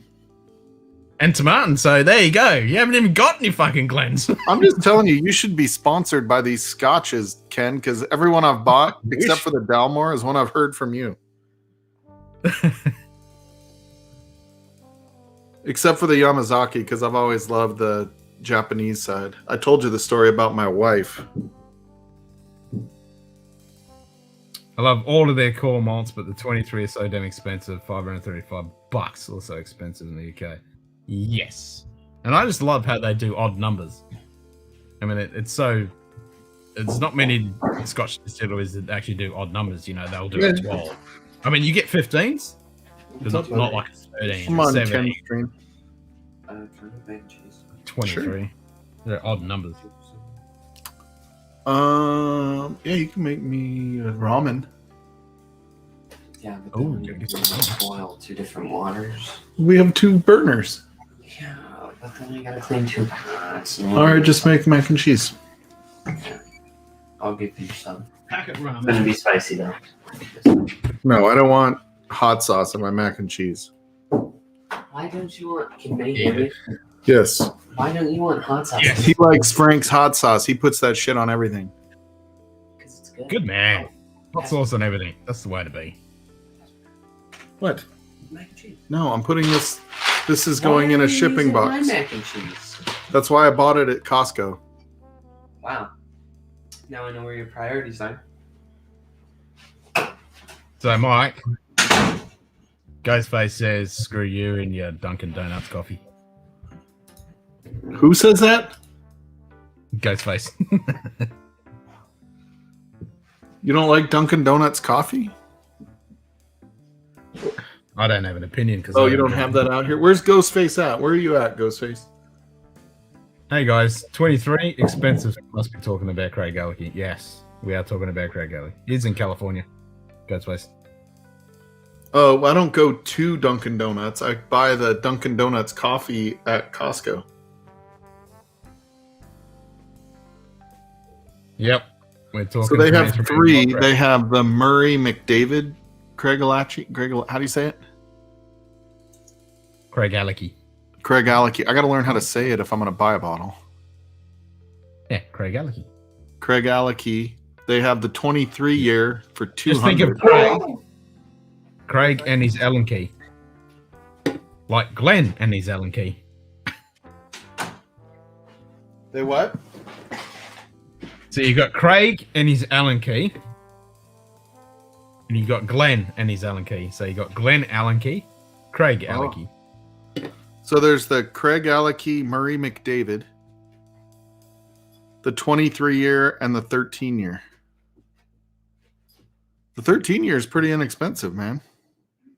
Yeah, it's a good price. It's only $50. Yep. And that label is just cool as shit. I love it. It is sexy. And it's 46%. Fucking sexy as it's typical space side, nice and oily, great mouthfeel. It's juicy, floral, fruity. So it's 92 proof, is that what you said? Yep. I might have to stop and grab one of those, man. And you think the 13 is a better deal than the 23? For price, yeah. What about the Murray McDavid one? Don't know anything about that one. Yeah, they don't even have a picture. Secret squirrel, yeah. Yeah, it's just like a gray bottle. Yeah. It's an indie bottling, but I have no idea.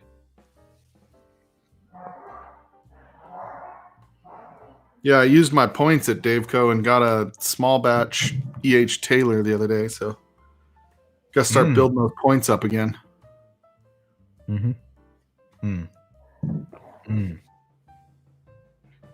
That is good. It's good, huh? Yeah, it's good. A 92 proof. I need to get those freaking stemmed Glens, dude. They just look way more refined. That is definitely, that's clouded up as well. Nice. And I Wait, watched this card before, and so it's good if it clouds up? Hell yeah. Because it means it's non-chill filtered? Yep.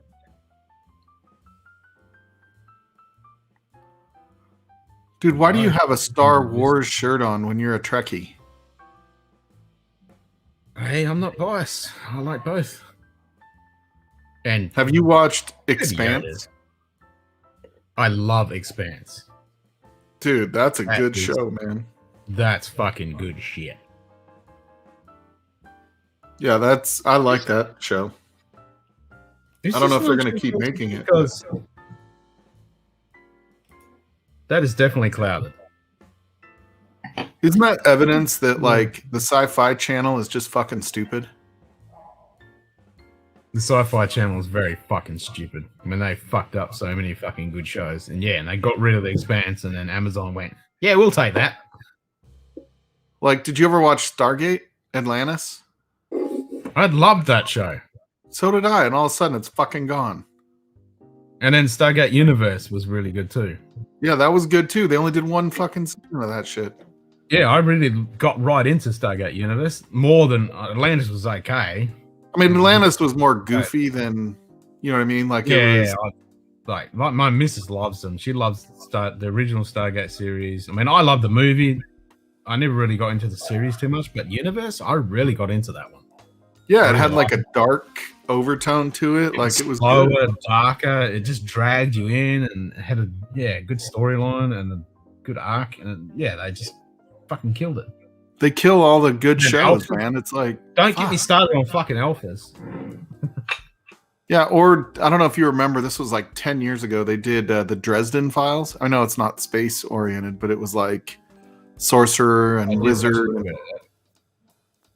That was a pretty good one too. Great universe. Yep.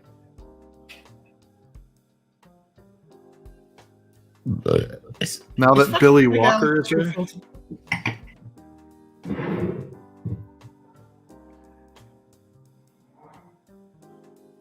Yeah, it can't be chill filtered because that's fucking cloudy. My son just made the puppy squeal. Don't know why. Yeah, Dresden. Yeah, that was just... I thought that was a really good freaking show, man. It had the...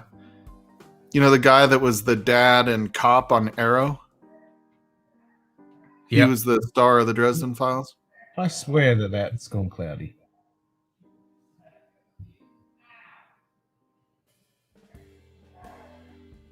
Chris Man, Tats, you like- cunt. How come you're not in here? Because he's working.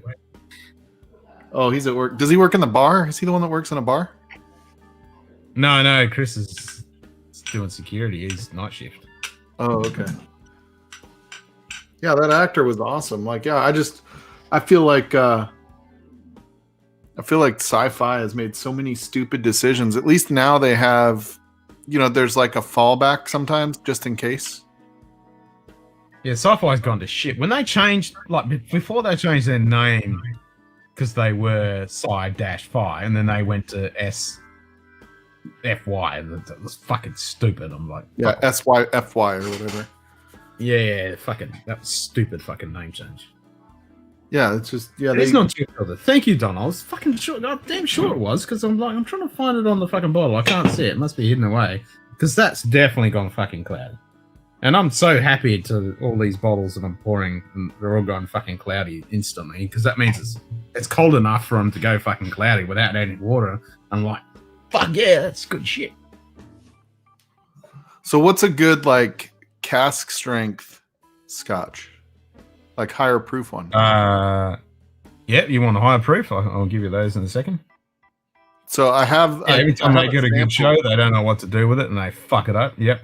No, I'm on my night shifts at work in the operations center for emergency services radio network. Oh.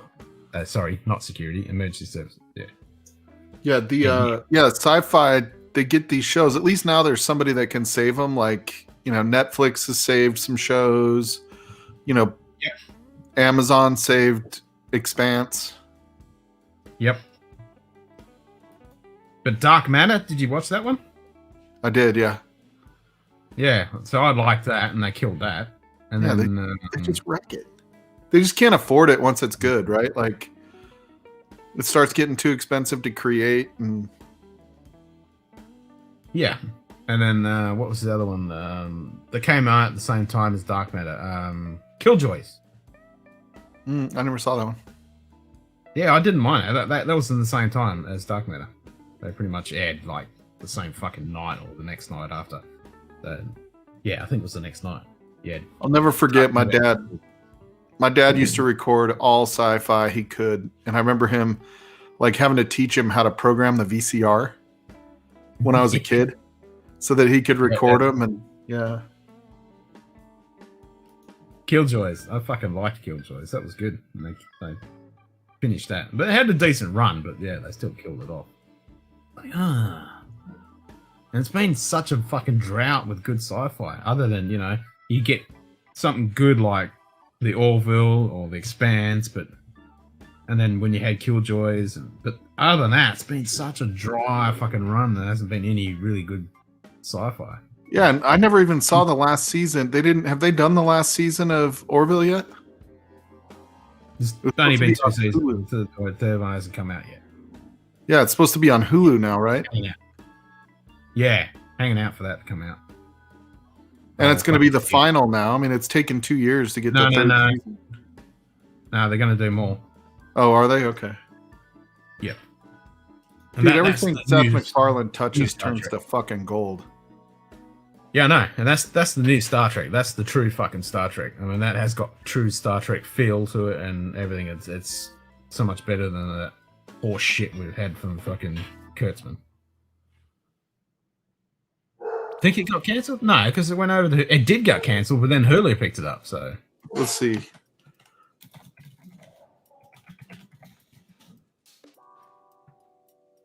Production kicked back in December. Yeah, exclusively on Orville.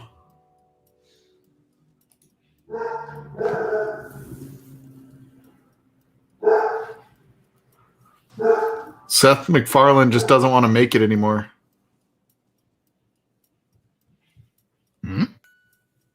But it's not canceled.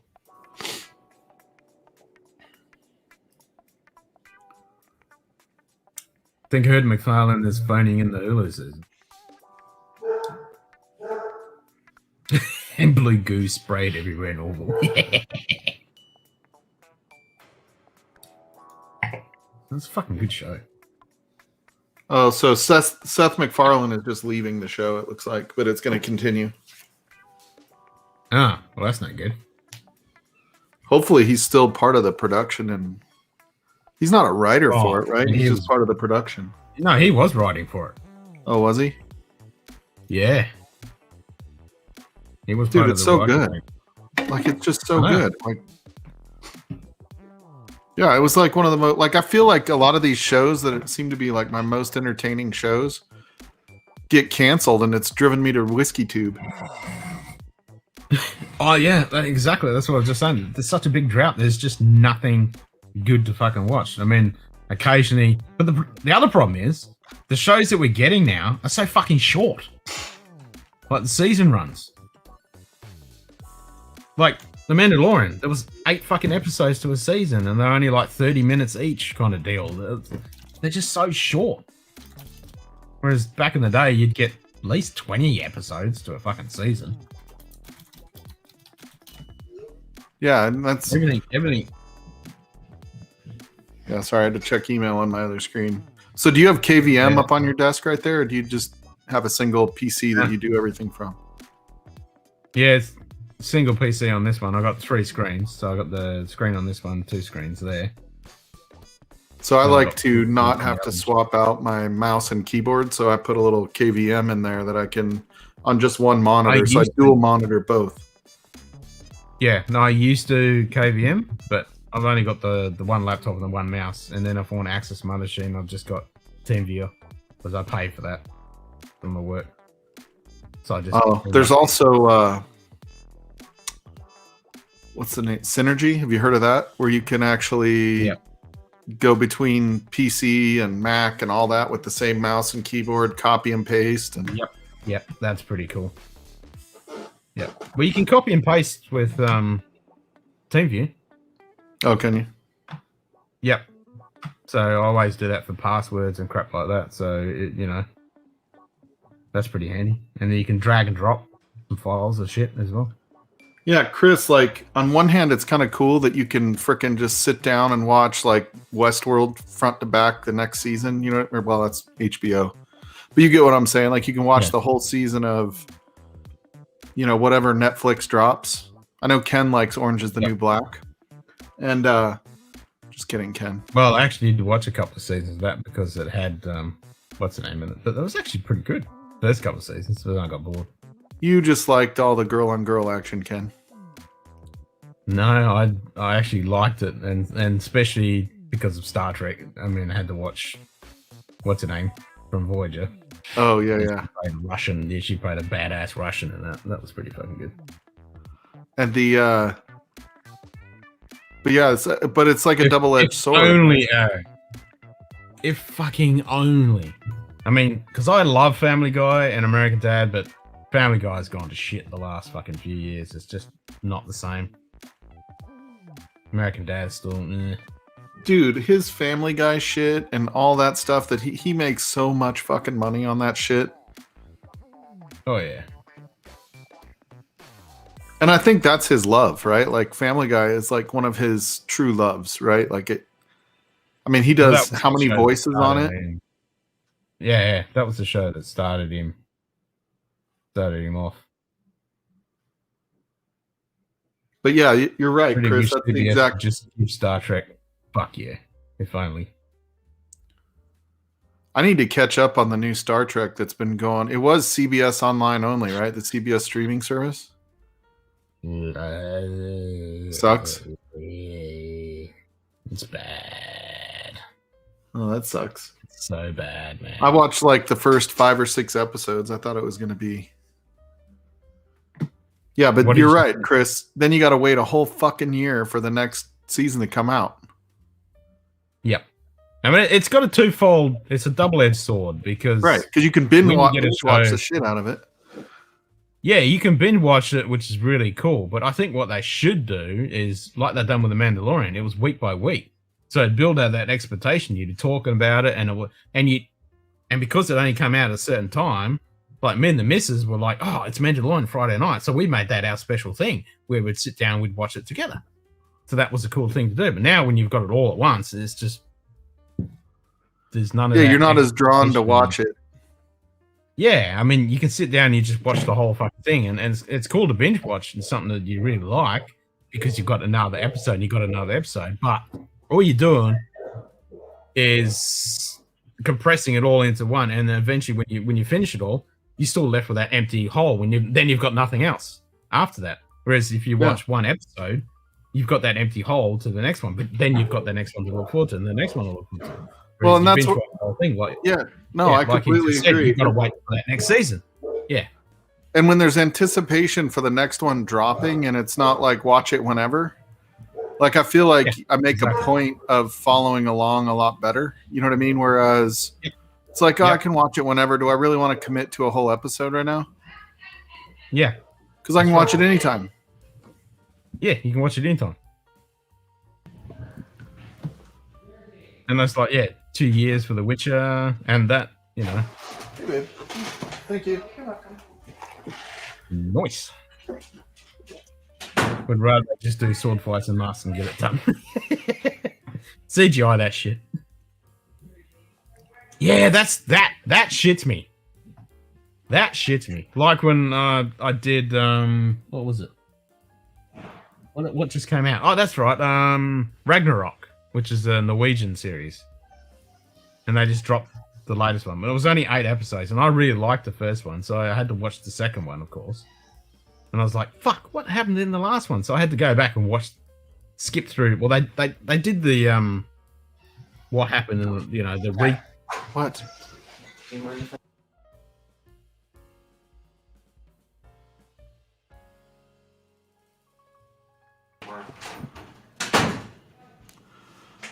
He just gave away my lunch. Oh, really? It's all right. It was just mac and cheese. But still, it was your mac and cheese. Yeah, but my little niece came over and she's hungry, so he's. Fair enough. Fair enough. And I have coffee. That's all I need. I have to go to a happy hour. My sales rep is leaving. So I'm a sales engineer. And one of my sales reps' last day is Friday. So we're having a happy hour for him this afternoon. So lots of drinkies. What's up, whiskey shits, by the way? You have to rewatch the old seasons and refresh your memory. Yeah, that's so fucking annoying. Especially if they don't do that recap thing. Well, especially because, they can be complicated, right? Like The Expanse. Some of Yeah. it's complicated and you wait a year. Expanse, well, the one that I really fucked with my head was, and the second season was shit, was Altered Carbon. Oh, yeah. And I really liked the first season. The second one was just... and it was so You know what I hard love to in do. Expanse? I love it when somebody gets like shot in the head and there's just like a drop of blood and they don't move. They're just dead. Yep. Just a Because you few think bubbles. there's gravity because they have the gravity boots on. And it's like, no gravity. Yep, no gravity. And then if they do turn the gravity on, it all just goes... and then the blood just spews out. Yeah. Yeah. Nah, it's so well done. Good show. And I'm still like, I haven't finished. Shame. Oh, you What's haven't that? finished the last one? Yeah, I haven't finished the last season, but I love what's his name? That's like the former gangster on The Expanse. Like that dude's great. Yeah. I still don't understand fully how that played out after watching him down on Earth, but we'll figure that out. You get to see it. They flesh it out a bit more. Yeah. Yeah, Altered Carbon, I thought it was okay. I got like halfway through the season and I just kind of lost interest. I probably should keep watching it, but Yeah, the second season was a bit disappointing. Oh, I still watched it. Yeah, and I wish they hadn't canceled as well. I think we're just so starved for sci-fi. We like everything. You know, it's like, I mean, it is like some of these sci-fis are just creative. You know what I mean? So it's like, oh, that's kind of an interesting concept. Well, I was sitting there watching something last night because I pretty much watched everything, and well, there's a couple of things I want to catch up on. But yeah, I went and I saw Voyager pop up, and I thought, oh, I'll watch a couple episodes of Voyager. So I watched a couple episodes of Voyager. And I was like, fuck, this is fucking Star Trek. This is how fucking, this is it. You know, this is fucking Star Trek, not this shit we fucking got now. Yeah. I know. I mean, like, I feel like first few episodes of Star Trek. I feel like a space fight is pretty dangerous in general. Well, space in general, even without fighting, is fucking dangerous. Yeah, it's like, you know, a Navy fight, at least you have a chance to, like, float. Yeah. I mean, unless you're in a fucking submarine. Yeah, well, that's right. And even then, you've got some things to fucking get out if the thing doesn't implode. Yeah, and so, but, you know, in space, like, dude, it's like, ship's gone, you're dead. Yep, you're It's fucking over. cactus. It's over. And even if you have got a spacesuit, you're fucking cactus because you're Yeah, going to you're live fucking- without a supply. You Who's just, going to? yeah, you just made it another 2 hours, now you're dead. Yeah, and if you're a fucking spinning, like you only need a tiny little fucking movement, like, doop, and now you're fucking spinning uncontrollably. Yeah, it's like, Yeah. like, don't pee in your suit. Well, that's fine, but just Yeah. do it slowly. Yeah, Don't you just gotta fart. let it out That's the really one, slow. Don't fart. Don't fart. And then, yeah, don't fart. If you're gonna fart, you know, you can use it kind of as a propulsion to steer. That's about it. Well, no, you're not. You can't because it's not going to get out. The propulsion's concealed inside your suit. It's not Oh, gonna yeah, get that's out. right. You need it to get out to actually propel you. That's right, yeah. So you're kind of fucked. Oh, the shit we talk about on Scotch Down Under. Yep, that's why it's called dribbles and drams. Yeah,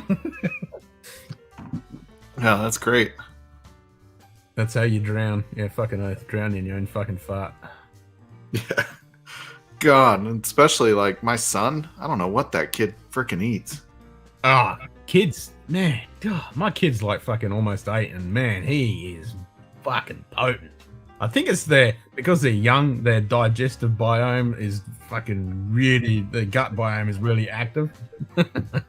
I don't know, like those stinky ass farts that like skip me. My dad was awful.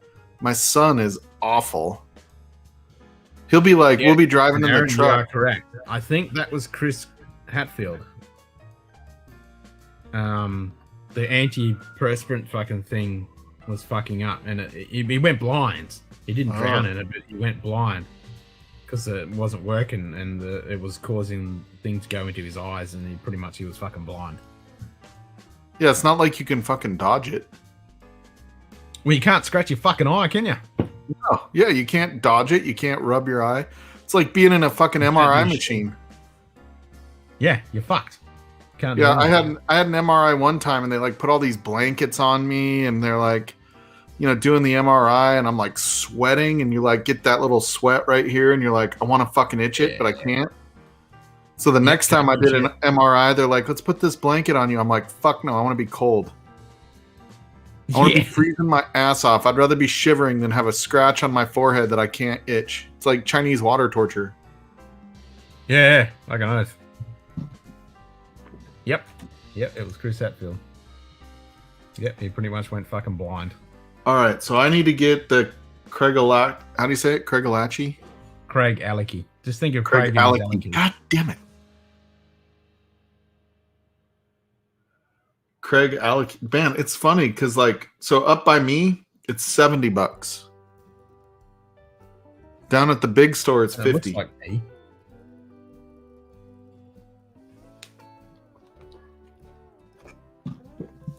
Definitely. Yeah, but looks you like see, me. we don't have like all these great like options for Scotch. Well, you got some pretty good fucking options there. You got that Tomatin, you got the Craig Alecky, and you got the Glenmorangies, and what was the other one? The Kilhoman, Macchiao Bay. Oh, so I did have the Lafroig. How do you say that? Lafroig? Mm-hmm. Lafroig cask strength. I think it was it 10-year cask strength, something like that? Mm-hmm. Mm-hmm. I had that sample. That was really good. I think I like that. I mean, I only had one sample, so it's kind of hard to tell. but I think I actually enjoyed that better than my Lagavulin 16. Well, there you go. So yeah, if you like the Lefroy, yeah, grab some of those, and you'll be able to get the captures. They're meant to be really good because they're wine finished and shit. And yeah, if you're looking for, oh yeah, that's what we're going to talk about, car strength shit. So yeah, if you want car strength shit, grab a Glenallachie 10 car strength. They're getting a bit hard now because they're super fucking popular and they won all the awards and crap. But if you want sherry car strength, I know I'm the same, Donald. We can't get the Lefroy car strength either, which pisses me off. And our normal is watered down to 43, where you guys get it at 46. Which fucking sucks balls. Aaron the Bothy quarter cask, Glen Scotia Victoriana. Yeah, if you can get any Glen Scotias, grab them. Don't care which one it is, just fucking grab it. Just grab a Glen Scotia. Let me see. Yep, any Glen Scotias. Glenfarclas 105 was the one I was just gonna say. The car strength, so this is 60%. So 120 proof. Glenfarclas 105. Great bang for the buck. Should be able to pick up that for bugger all. Nope, no Glen Scotia here. What is that one, kid? Glenfarclas 105. Glenfarclas, let's see. Yep. God, my son is so crazy. I have the Glenfarclas 12 year and single malt 10 year. No, you want this one. And that's goddamn office update. Now everything is glitchy. Yeah, tell me about it. That's what I've been unfucking for the last few days. Yeah, if you can get the Victoriana or the double cask for the Glen Scotias, there, yeah. Grab. They're delicious. But yeah, so that is a sherry, 105. The other one is Aberlour Urbana. Ooh, they have it. Glenfarclas? Yeah. God dang it. So this one is 121.6. That's 60.8 ABV. So they have the 12-year single malt, 10-year single malt, 17-year single malt, and then the 105. There you go, 105. Because that's 120 proof. Ooh, that's and then big. These ones. Yeah, it's 1 liter. Comes in a 1 liter and a 750. What's the bottle look like? I want to see the label. So it's like a dark color with the writing of 105 on it. Oh. I like the Glenallachie label better. Oh, the Glenallachie is sexy. This is pretty plain and simple, but it's good juice. Not bad. 120 proof. One of the best Glenfarclas, unless you get the family casks. What was the other one? You said Glen Scotia, right? If you can find any Glen Scotia. I mean, they're not cask strength, but they're just fucking good.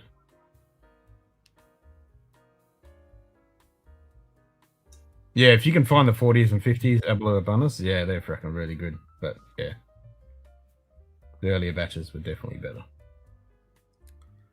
But these are still pretty good. They're just not as good, but yeah. So this is the Aberlour Urbana. And then you got the Aberlour Urbana Alba. So this is sherry finished. This one's just American oak casks. Okay, let's see what they have there. And are those cask strength? Yep. So these are both over 60. They're both over 120 proof. Okay, let's see. So there's the Aberlour Abunad. Yep, Aberlour Urbana.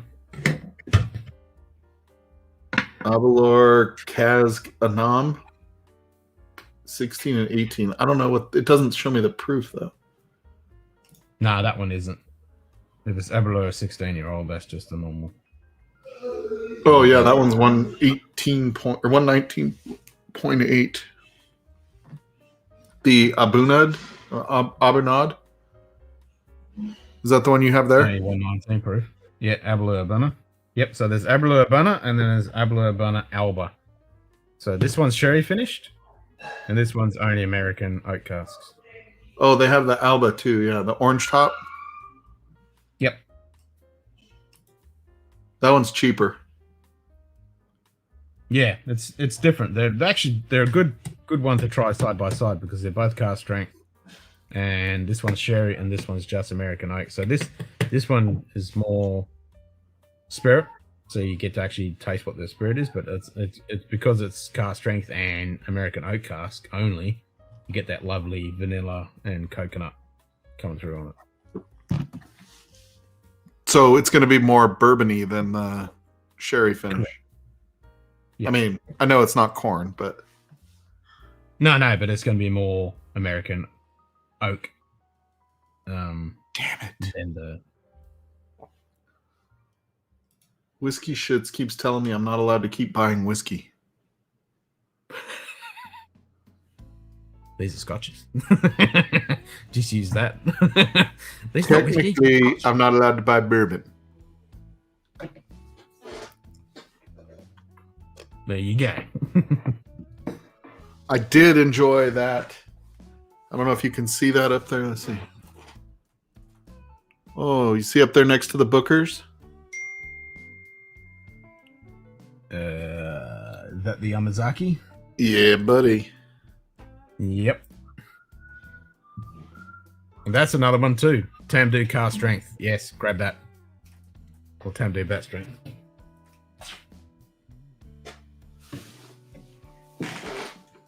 Good day. Jason Coates. Jason, there you go, mate.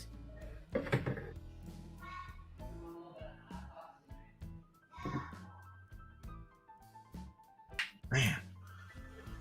Now I got to figure out Now I got to figure out something for my lunch here.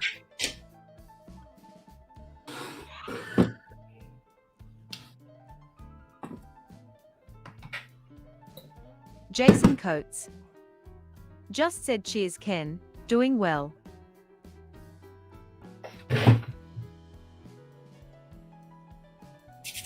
Excellent. It's nice Where's and chilly Jason here. based? Jason's in New York, yeah? In York? Where's York at? New York? I think he's in New York. Oh, shut up. He is not in New York. Where's York? Is that in... He's in New York. Oh, New York. New York. Big up. New York?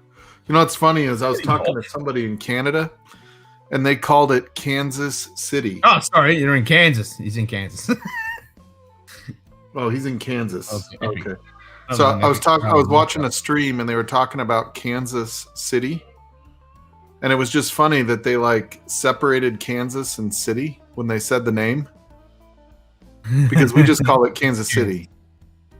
Kansas City, yeah. Yeah, it's like one word, Kansas City, right? They called it Kansas City. I don't know. It struck me as kind of funny. Even I would say Kansas City. Yeah, that's where, but they were like the city of Kansas. Well, Kansas is state, but then, Kansas City, yeah.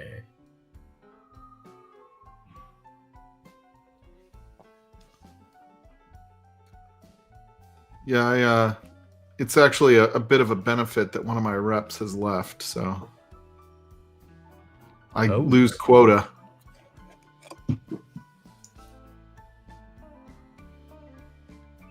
Old Man Joe. Old Man Joe's just always lurking, man. Old Man Joe's the man. He's one of the backbones of this. He was the only person that stayed with me for the whole 24 fucking hours. I was there in spirit, Ken.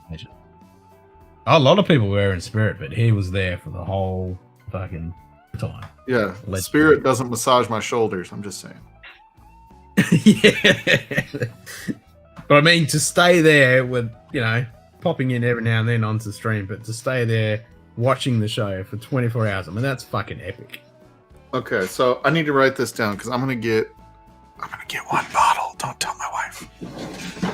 Okay, get the Greg Allergy. Must be like hearing us say Melbourne. Yeah, Melbourne. When you say Melbourne. As this is going to be our the other one secret. that drives me, because I'm from Albany, and you say Albany, which is fair enough because you got Albany, New York, but it's Albany. Yeah, we so it's, you know, I mean, it's funny how you just say things differently. So in California, you know, the interstate system, they don't say like I-805, the I-5, you know, the I-80, right? Yeah, they yeah. just say the 5, the 805, right? They drop really? they drop the I I off just of it got the interstate. Yeah, yeah. and add a the, right? And so it's like, the 5. yeah, where's So, that off? It's right off the 8, right? You know? And so You're then like, we get to Colorado. My wife grew up in SoCal. So here in Colorado, everybody calls it I-25 or I-70, right? Yep. It's like the north and south or east and west interstate that goes through Colorado. She calls it the I-25. She can't get rid of the, but adopted I-25. So she calls it the I-25. I don't know why I thought that was funny. She's not incorrect. It is the I-25. Yeah, it's funny. She refuses to give up, you know, the. Oh, Brisbane. Yeah, Brisbane. Okay, so we're gonna do a vote, and then I'll buy one. G'day, And Greg. then on Friday I'll start with He's a Scotch. still there. If you still be there in an hour or else after my dinner, I'll join the chat at least. Yep, I'll probably still be here. So which one do you recommend, the Abelor Abunad or the Abanad Alba? Grab the normal Abana to start off with.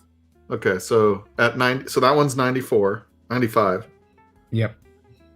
Or what was the other ones we were looking at? We were looking at, let's see, Newfoundland, not Newfoundland. So Yes, I didn't have a good option of the we Gin always say Farclas. Newfoundland, not Newfoundland. Yeah, the Glen Farclas 105. Glen Alecky car strength, if you can find that. Oh, 105. Okay. So that one's 100, right? Yeah. So same price roughly. The Alba is just the bourbon cask one, and the Abana, without the Alba, is the sherry. So the sherry one, I think I would like. I think I want it finished. And then what was the one that I really liked? The label? That's the Craig Alecky thing. That's this one. But that one's not cask strength. No, this is only 46, but non-chill filtered, and it's got that lovely, juicy, fruity, fucking oily mouthfeel. It's delicious. 13. That one's cheap though. That one's like $50. Oh shoot. I'm gonna drop out for a second. I just had a visitor come in the door, Ken. All right, you're good. I'll be right back. Sorry.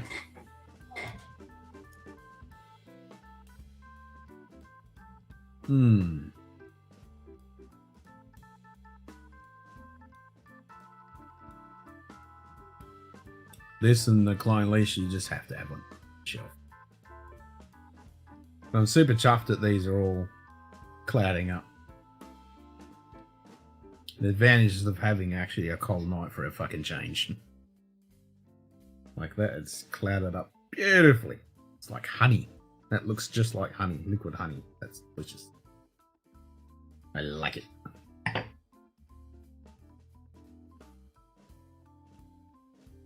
That is so good.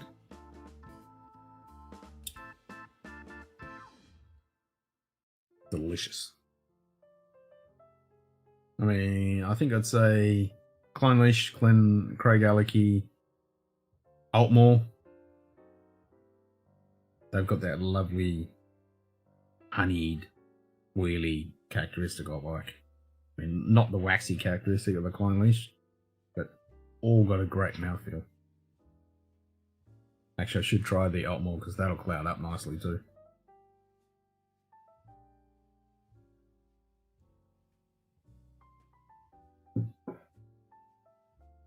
What other ones have I got that'll cloud up nicely? It's cool to see them cloud up without adding water, because normally I have to add a shitload of fucking water for my whiskey to cloud up. But that's Scotch misting without doing nothing. It's great.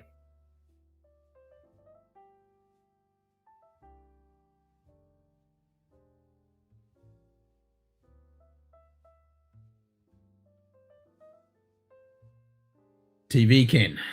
Can't go wrong with those ones. Nah, fuck no, you can't go wrong with those ones. Cheers, Greg.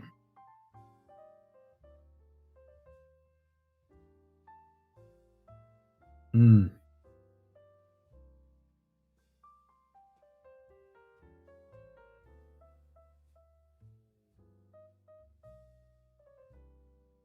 that's just juicy fruit. Delicious.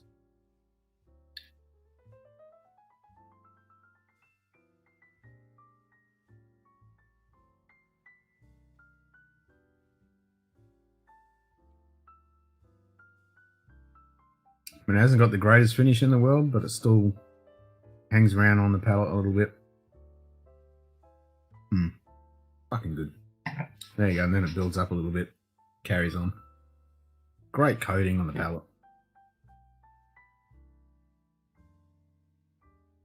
It's good. Fucking good. Should add a couple of drops of water, eh?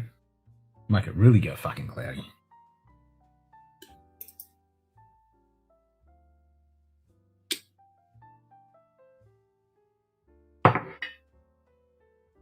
I don't think you can get much more cloudy than that.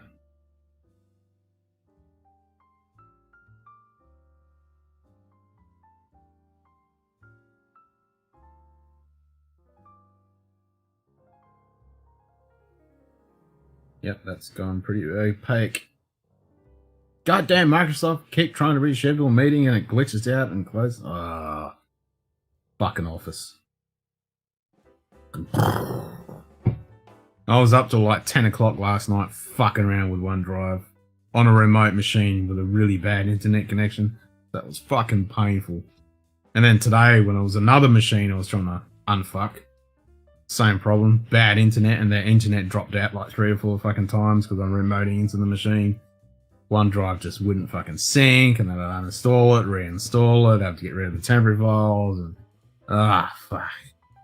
Because the shit I was trying to fucking do, I was actually trying to get a printer, the scan files to go onto this machine to sync to OneDrive so all the people that were remote away from the office could fucking access it. Yeah. And because one of the machines was Windows 7, which is no longer supported, and now they've fucked up the update with OneDrive, the TLS security and everything, and I fixed all that and got another machine working. But this machine that I was trying to use as the one to scan to and then share that folder out just would not fucking do anything with OneDrive. Just didn't want to have a fucking bar of it. You'd get it to work, it'd sit there, and then just say, yep, it's all up to date. And there was just 0 files. There was 0 kilobytes of data. I'm like, what? It's 50 gig of shit. Why aren't you syncing? Oh my god. Anything pre-related is a nightmare hellscape of failure and frustration. You are fucking spot on. And as soon as he rang me yesterday and said, oh, we're having trouble with our printer, I knew he was going to say it with that. We're having trouble with our... And I'm like, ah. I knew that word he was going to say. And I dread it every single time when they say printers. Yep, I'm with you, Jason. As soon as they say computer, that's fine. I'm happy. I can work my way through that. But printer... Oh my god. Fucking printers, man. Fuck, I hate them. Like, people always freak out and when I'm working on a computer. It's like, how can you do that? I'd be going crazy after 5 seconds and want to smash it through the wall. I'm like that with printers. When I work my way through it, but, oh man, I fucking hate the things. I just want to go through them with an axe. Can't fucking stand printers. Ugh. Shit me so bad. Because every single one, every manufacturer has different fucking protocols. And they're just overcomplicated. They just don't need to be that complicated.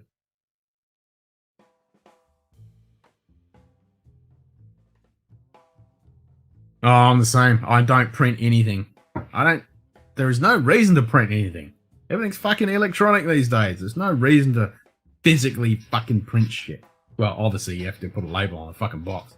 You got to print that shit. But yeah, I don't print anything. When people say, "Oh, just print that PDF and fill it out and send it to me," like, no, fuck you. I've got electronic signature. I'll fucking fill that shit out electronically and then put my fucking signature on there and send it back to you. I ain't printing that fucking shit out. You can get fucked. Yep, fucking office. Screw that shit. Yep, I don't fucking print nothing. I make other people print my shit. If I have to print something. Fuck printing. Yeah, fucking printers. Evil fucking pieces of shit.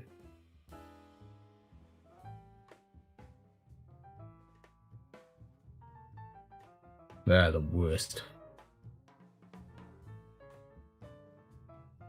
And when I was working in corporate fucking businesses and shit, every time we go to a meeting, they'd always print out the minutes or the fucking agenda and shit. And I'm like, are you fucking serious?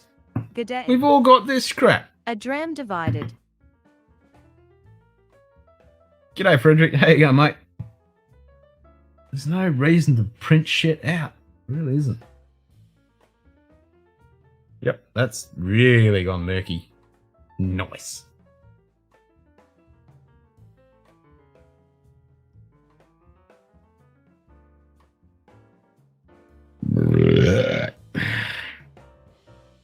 I don't know how people are printer technicians. Fuck that. I couldn't handle it. Give me any computer problem, I can work my way around it, but fucking printers, nah. There used to be a YouTube channel where they'd fucking, you could send their crap and they'd blow it up and shoot it with machine guns and crap. That's what I want to do with the printers.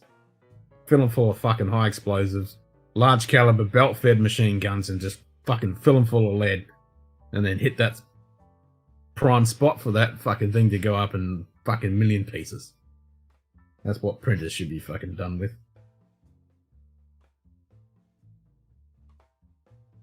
Sweden won over Poland. Nice. Congrats.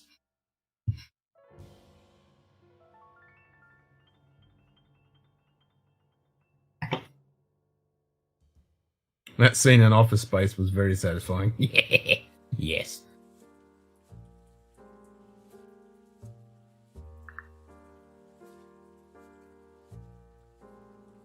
Fucking printers. Good day. Jim Morris. Popping in to Lynn, see what's going on. I'm drinking some... Well, I'm actually pretty happy, Jim, because all my drams are clouding up. So it's cold enough for everything to go instantly cloudy if it's non-chill filtered. So I'm pretty happy about that. So my Craig Alecky looks like fucking honey. Delicious. And before that, I had the Pete Hart, and that went instantly cloudy. So pretty happy about that. I don't have to add water, but I did add a little bit of water to this, and then it's gone really fucking cloudy.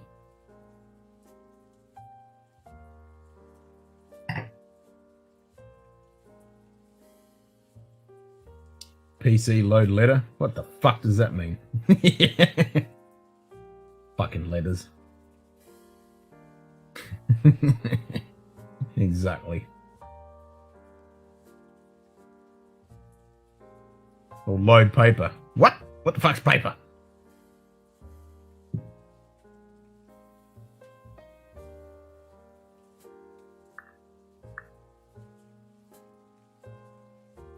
Yeah, I'll be here 30, 40 minutes. 2:30, yeah, I'll be here. I don't have to get up stupid early.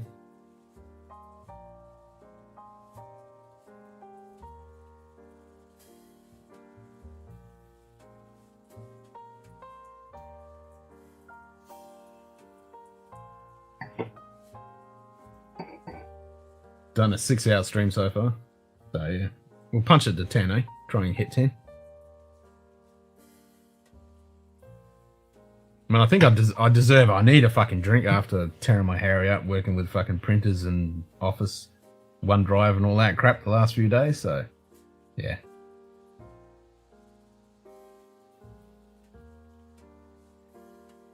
I am a Star Wars fan and I am a Star Trek fan, but Star Wars Holy Trilogy, other than the Mandalorian, I don't mind the Mandalorian. It's actually not bad, but the prequels, meh, and the shit after the Holy Trilogy, no, except for Rogue One. I didn't mind that. That was alright. But the movies? No. Nope. Nope. You can take your woke fucking rave fucking bullshit and fucking no, don't get me started on that. And the same with Star Trek. Everything post 2009 ain't fucking Star Trek.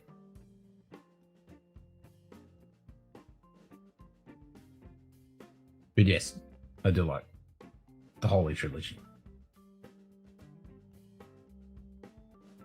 Yeah, and Grogu's just fucking awesome. Baby Yoda. And I'm building on Monday night with Chris. We're going to be building the Imperial Probe Droid. So I've got an AT-AT walker up there. I've got Grogu, he's sitting up there. I've got BB-8. That's the only cool thing that came out of those movies after the Holy Trilogy was BB-8. The rest of them can get fucked.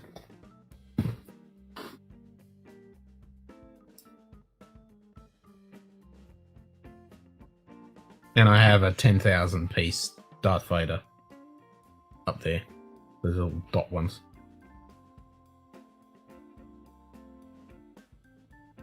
It's pretty fucking epic. Yeah, got BB-8, AT-AT, Baby Yoda. Got an R2-D2 over there, and I want to get the new R2-D2. And the missus just bought Luke Skywalker's X-Wing Lego today.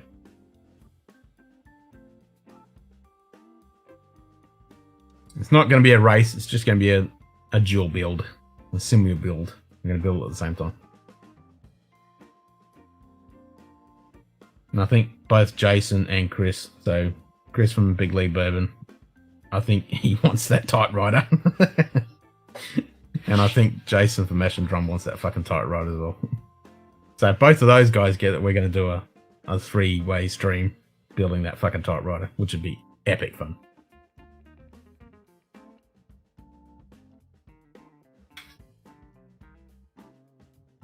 I wonder if they'd be up for a fucking non-stop build on that.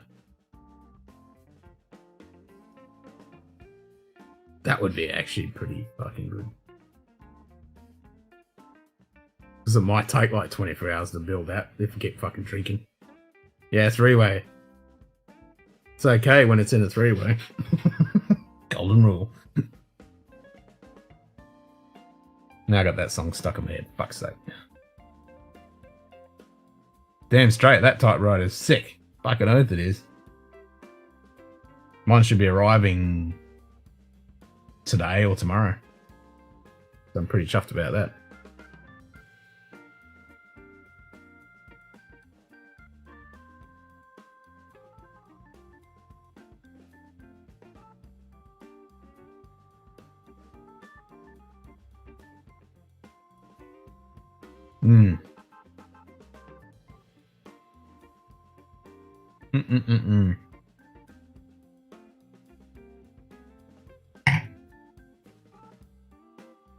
God damn, that is good.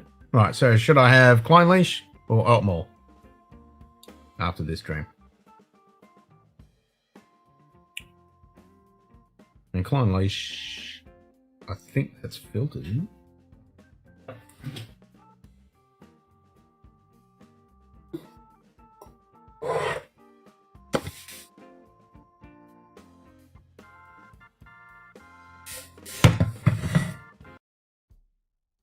No, it's 46%. It shouldn't be filtered.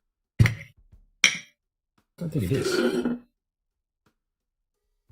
I think it's the same as Craig Galaxy. I can't fucking remember. It's not written on there.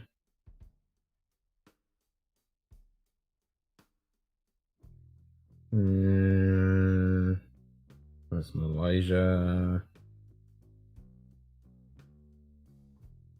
Doesn't say.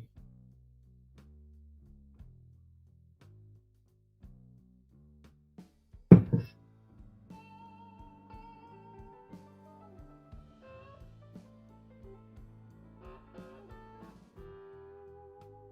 don't think it was. Maybe wrong. I can't remember. It's 46%, so it shouldn't be. So it should cloud up.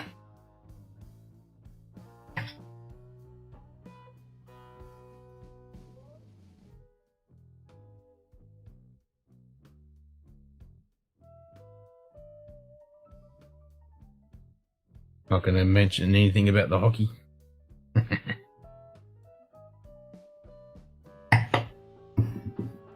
reckon the temperature has actually gone up a bit. Yeah, that's what I thought, Donald. I didn't think it was chill filtered either. The last time I looked it was, okay, so it's gone 7 degrees. I reckon it feels like 4.9 now, so it's actually gone up.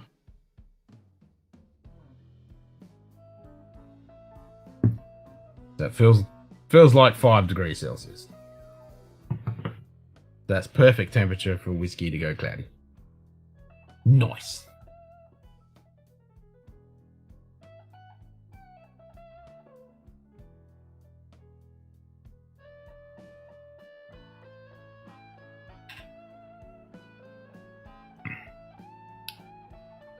Make sure this is all shiny. Yeah, the outside's all good because I haven't touched it. Inside, on the other hand. Yeah, so this should go cloudy.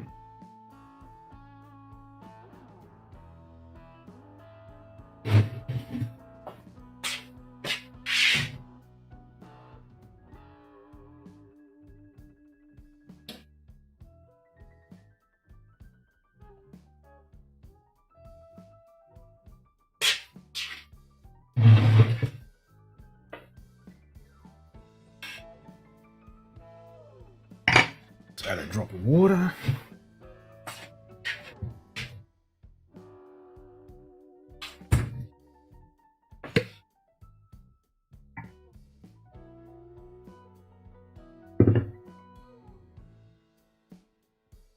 And this water's cold because it's in the fridge, so that helps to make it go cloudy. Even though I'm not leaving it in there.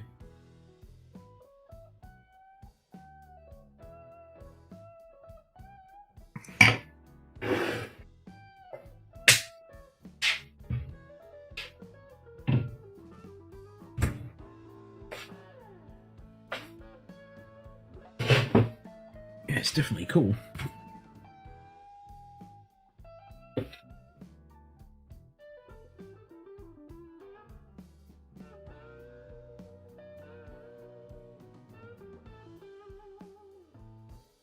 More humidor. Oh, it's dropped down to 68%. It says it's 17 degrees inside there, so that's good. Let's try some Quine Leash. Good old Diageo squeak.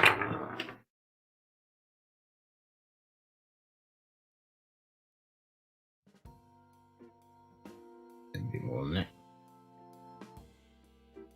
Some waxy goodness.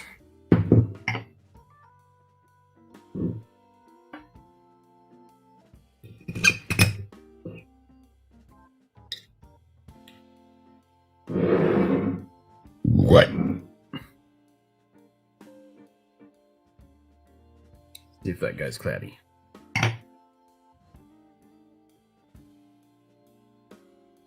Pretty clear at the moment.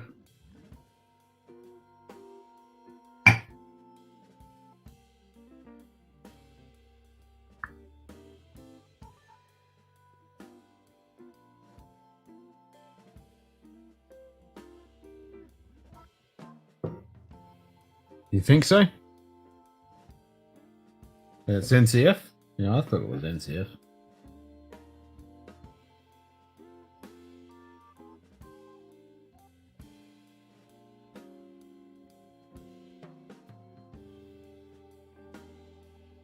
Yeah, me too.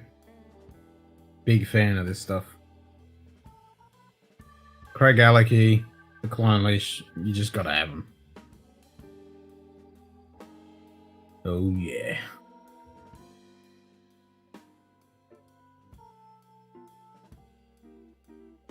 And I wish I'd picked up one of the Game of Thrones Clone Leashes. Should pick that up. And that's why I actually like that that one? No.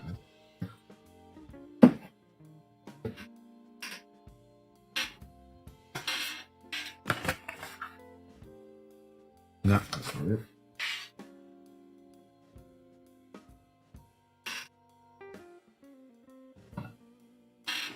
That's it. Yeah, it is that. Yeah. Clone Leash. Clone Leash and Tunic. I've never had Tunic, but this has definitely got a large percentage of Clone Leash in it. Oh, you just finished your Craig Alecky 13. Nice. Now you gotta have some Clone Leash.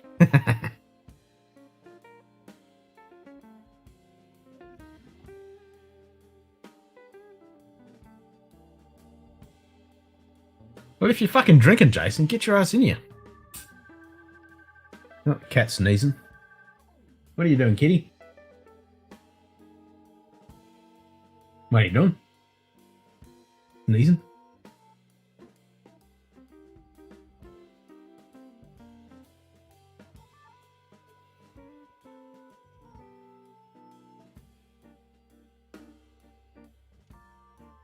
Well, that hasn't gone cloudy. Still pretty clear. So maybe it is filtered.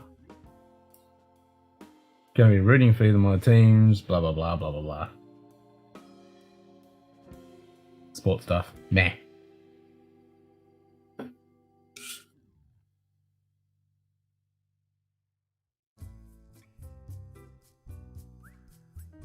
Well, there you go. I never even fucking noticed that before. That's a fucking cat. On the label. I never actually noticed that before. That's fucking sick. I have to show the missus that.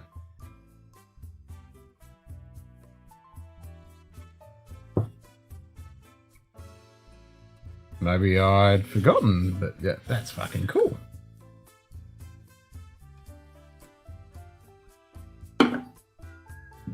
Aussies aren't exempt from hockey banter. Well, true, but we play grass hockey, not ice hockey. Predominantly.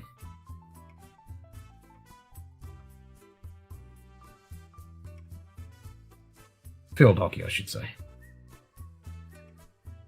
Yep, the Scottish Wildcat. Yep. Boro has the same symbol. Nice! Yeah, I never fucking noticed it before. I knew there was something there, but I never really looked.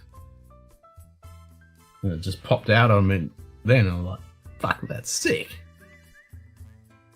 It's on the fucking bottle as well. Bit harder to see on the bottle.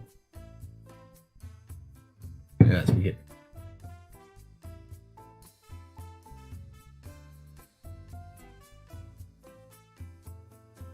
I mean, I do know that the symbol was up there, you know, from the Flora and Fauna days, but I didn't see it, didn't know it was on there. That's fucking awesome.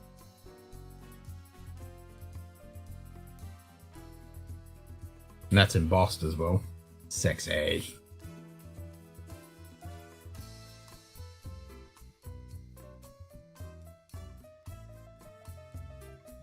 And it wraps all the way around too. That's cool. Nice.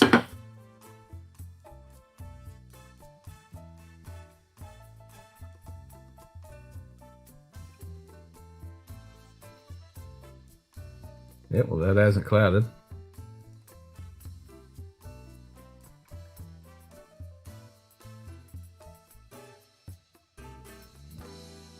This is good shit. Slasher.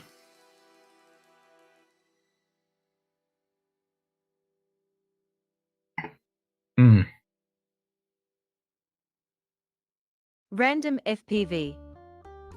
Just said Mm-mm-mm. noise. Mm-hmm. Nice.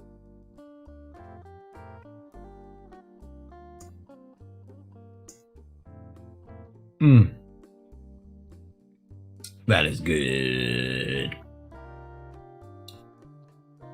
Nice.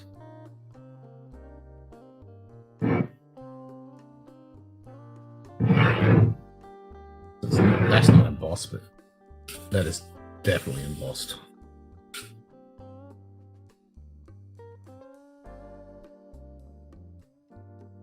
Ooh, the client leash is embossed too.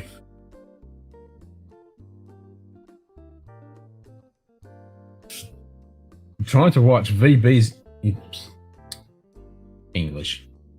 I'm trying to write VB scripts for forms to capture data, not really working on night shift. Scored an old dusty old Pulteney 12 the other night. I know you did, Jim. I've seen that Bible. You showed. Very nice pickup. Got happy with that. You still waiting, kitty? Alright, I'll go let the kitty cat in. It's 4 AM, I'm supposed to be sleeping, but the weather kept. Yeah, we did send you some pretty shitty weather.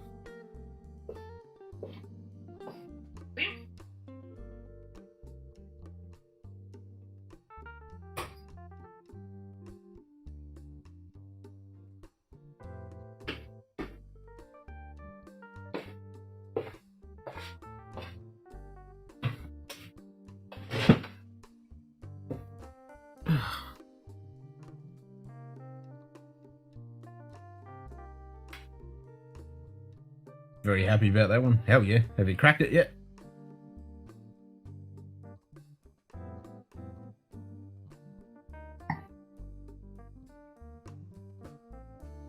Blowing harder than Monica Lewinsky. Nice.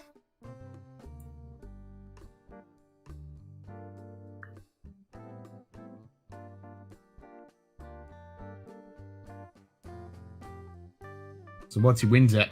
Because fucking Albany had 100-kilometer winds. That was a bit fucking insane.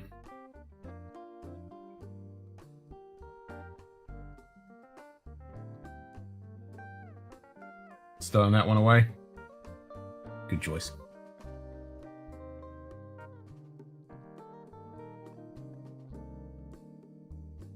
So I picked up a La Santa today, Jim. Got myself a little Santa. I was gonna go in for wood for double oak. We ended up getting the Santa instead. Might go back and grab a double oak. And then I saw the Knob Creek 120 proof and I was like, maybe I should get that.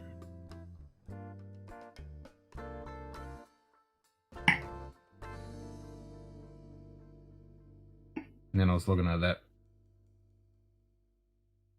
Fucking can't remember the fucking name of it again. Blanked again. The little square black box, the Solara one. And then they had the normal rye one. What's it fucking called? One of them. Looking forward to revisiting with a more experienced palate.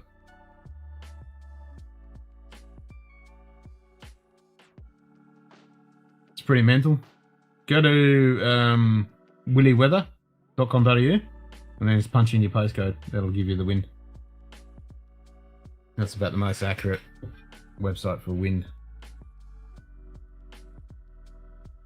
Gives you the wind and the gusts. That's pretty accurate.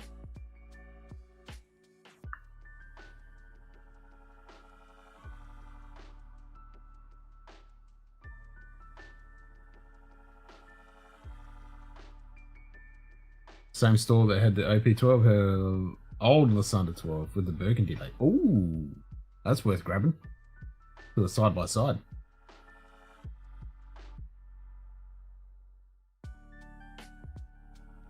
Nice. Yeah, because that's all the new packaging they're doing now. With the I've got the old Prince of Reuben, and I've got the new Prince of Reuben 14, and this Lasata's the new packaging.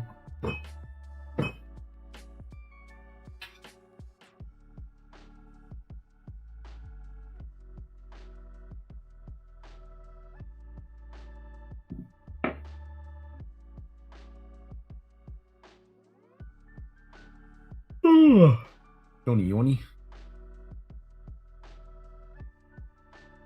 Only yawning because my brain's fried. Not because I'm physically tired. Brain tired. Unfucking office shit.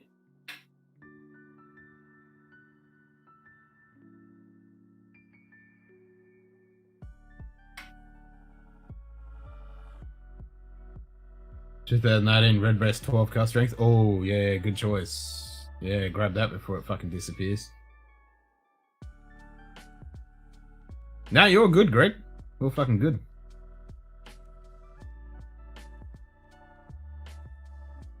Sounds like fun. Oh yeah, it was fun, alright.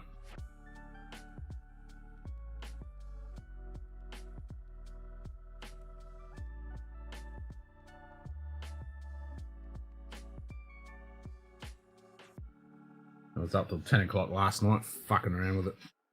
And all day today again.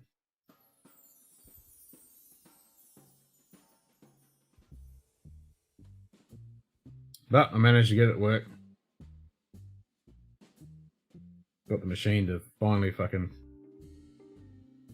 do what it's meant to be doing. And they haven't whinged at me. Yeah, exactly, Dawn. That's what I was saying to Lil today when she was asking me about the cast strength. I said if it's the older stuff, fucking grab it.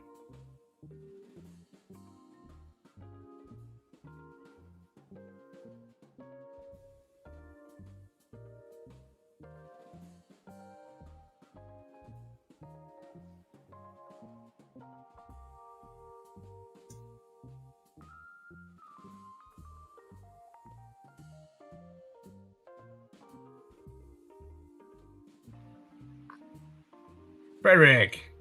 Hello. Cheers, mate. Cheers. Hope all is well. Warm there? Yes, I'm doing quite well. Good to hear.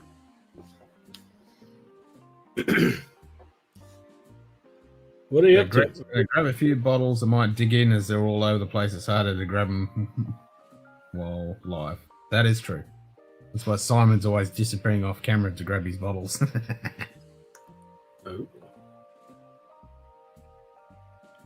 That's the advantage of having them like this, where you can just fucking reach back and grab them. I know. Yep. And I So I like hope it. all is well. So I hope all is well. Yeah, I'm doing good. Hope you're doing good as well. Yeah, Sweden just won over Poland in football. So. Pretty happy about that? No, I really don't give a shit, actually. I was just with Emil and some other co-workers. But I was just there, just for the socializing, because it's just been so long since I was actually in a pub. Yeah, well, that's cool. So in a sport pub, yeah. or a bar, so yeah. Nice. So I was just sitting there looking at everyone else. Oh, so many people just gathered. That's cool. Yeah, so I was really... What's the score? In school? School is closed now, so now it's just the thing that I'm working with. Score for the match. The score, 3-2. 3-2. Oh, okay, so it was close. Nice. Yeah, I mean, Sweden actually did a goal, I guess you call it, like 3 or 4 minutes in. So. Oh wow! It went really fast. It went really fast, actually. That was really cool. That guy did 2 goals, and there was another guy who did 1. So yeah, but Poland was also really good. I mean, I was actually voting for Poland because I don't want Sweden to win because people just get too happy. Too crazy, yeah. Yeah, I just want there to be some, there needs to be some normality here. We cannot think we're too good. So yeah, I just do it mostly just for the socializing. Yeah, well, that's cool. You got to hang out in the pub, though. Yeah, so I had what's called a Knob Creek ride there. So, oh, nice. Yeah, it was Not mine. Not Okay-ish? mine. No, It you're wasn't fine. exactly Yeah. mine. No. Yeah, I was looking Anyway. at that 120 proof. I was tempted to buy that, and then that. I have no. So- Okay, that must be something different. This one was 100 proof. I think. Yeah, that the rye is. Yeah. I mean, it was okay, but it wasn't too over a special. year. Fuck, we've been lucky. We've only closed for like a couple of months here. Oh, We only closed for a couple of months. We've been able to go to pubs the whole time, pretty much. We've been lucky. Yeah, I mean, the pubs has been basically open all the time. It just that they just been closing really early. I think the earliest was like 8 o'clock or something like that at one point. Oh wow. That's usually when people start to go out, even if then. Yeah, that's what I was going to say. Yeah. So it was usually So I mean, it was what it was, But still, I mean, there was the opportunity. Of course, it was limited to how many people could be in that pub, and there's limited many people you could be in your company. I think it was like 2 people at one point. Yeah, we had the same thing. We had all the number restrictions. Like it was only a certain amount in the pubs and stuff. We had that for ages. Yeah. Now it's pretty much free for all. We Yeah. still have to scan in and do all that crap. Okay. Scan in. Now. Yeah, you got to write your name and everything on a piece of paper. Or you Oh, okay, so they can trace if you have been somewhere. I Yeah, guess. if there's Wow. an outbreak, we can trace. That's pretty hardcore. Yeah, Does it I work? don't have the app. My missus does it. She does it. Whenever I'm with her, she just scans in for both of us. Okay. But yeah, I don't have the app. I'm like, no thanks. I'll just write it on a piece of paper if I fucking have to. I'm not using that fucking app. No thanks. Back to work. Might lurk in the background. No worries, Jim. Don't work too hard, mate. Thank Alright, you. good. Still need to bunker one more 18 redbreast 12 card strength. Yeah, I need to find one of those. 18-year-old redbreast. Oh, the 2018 redbreast 12 card. Oh, the cost. Yeah. Okay. Yeah. I never tried those. I heard really good things about them. Yeah, I've never had one either. I've only had the I only had a 12 and the 15-year-old. I mean, I really like the 15-year-old. I think it's an amazing whiskey.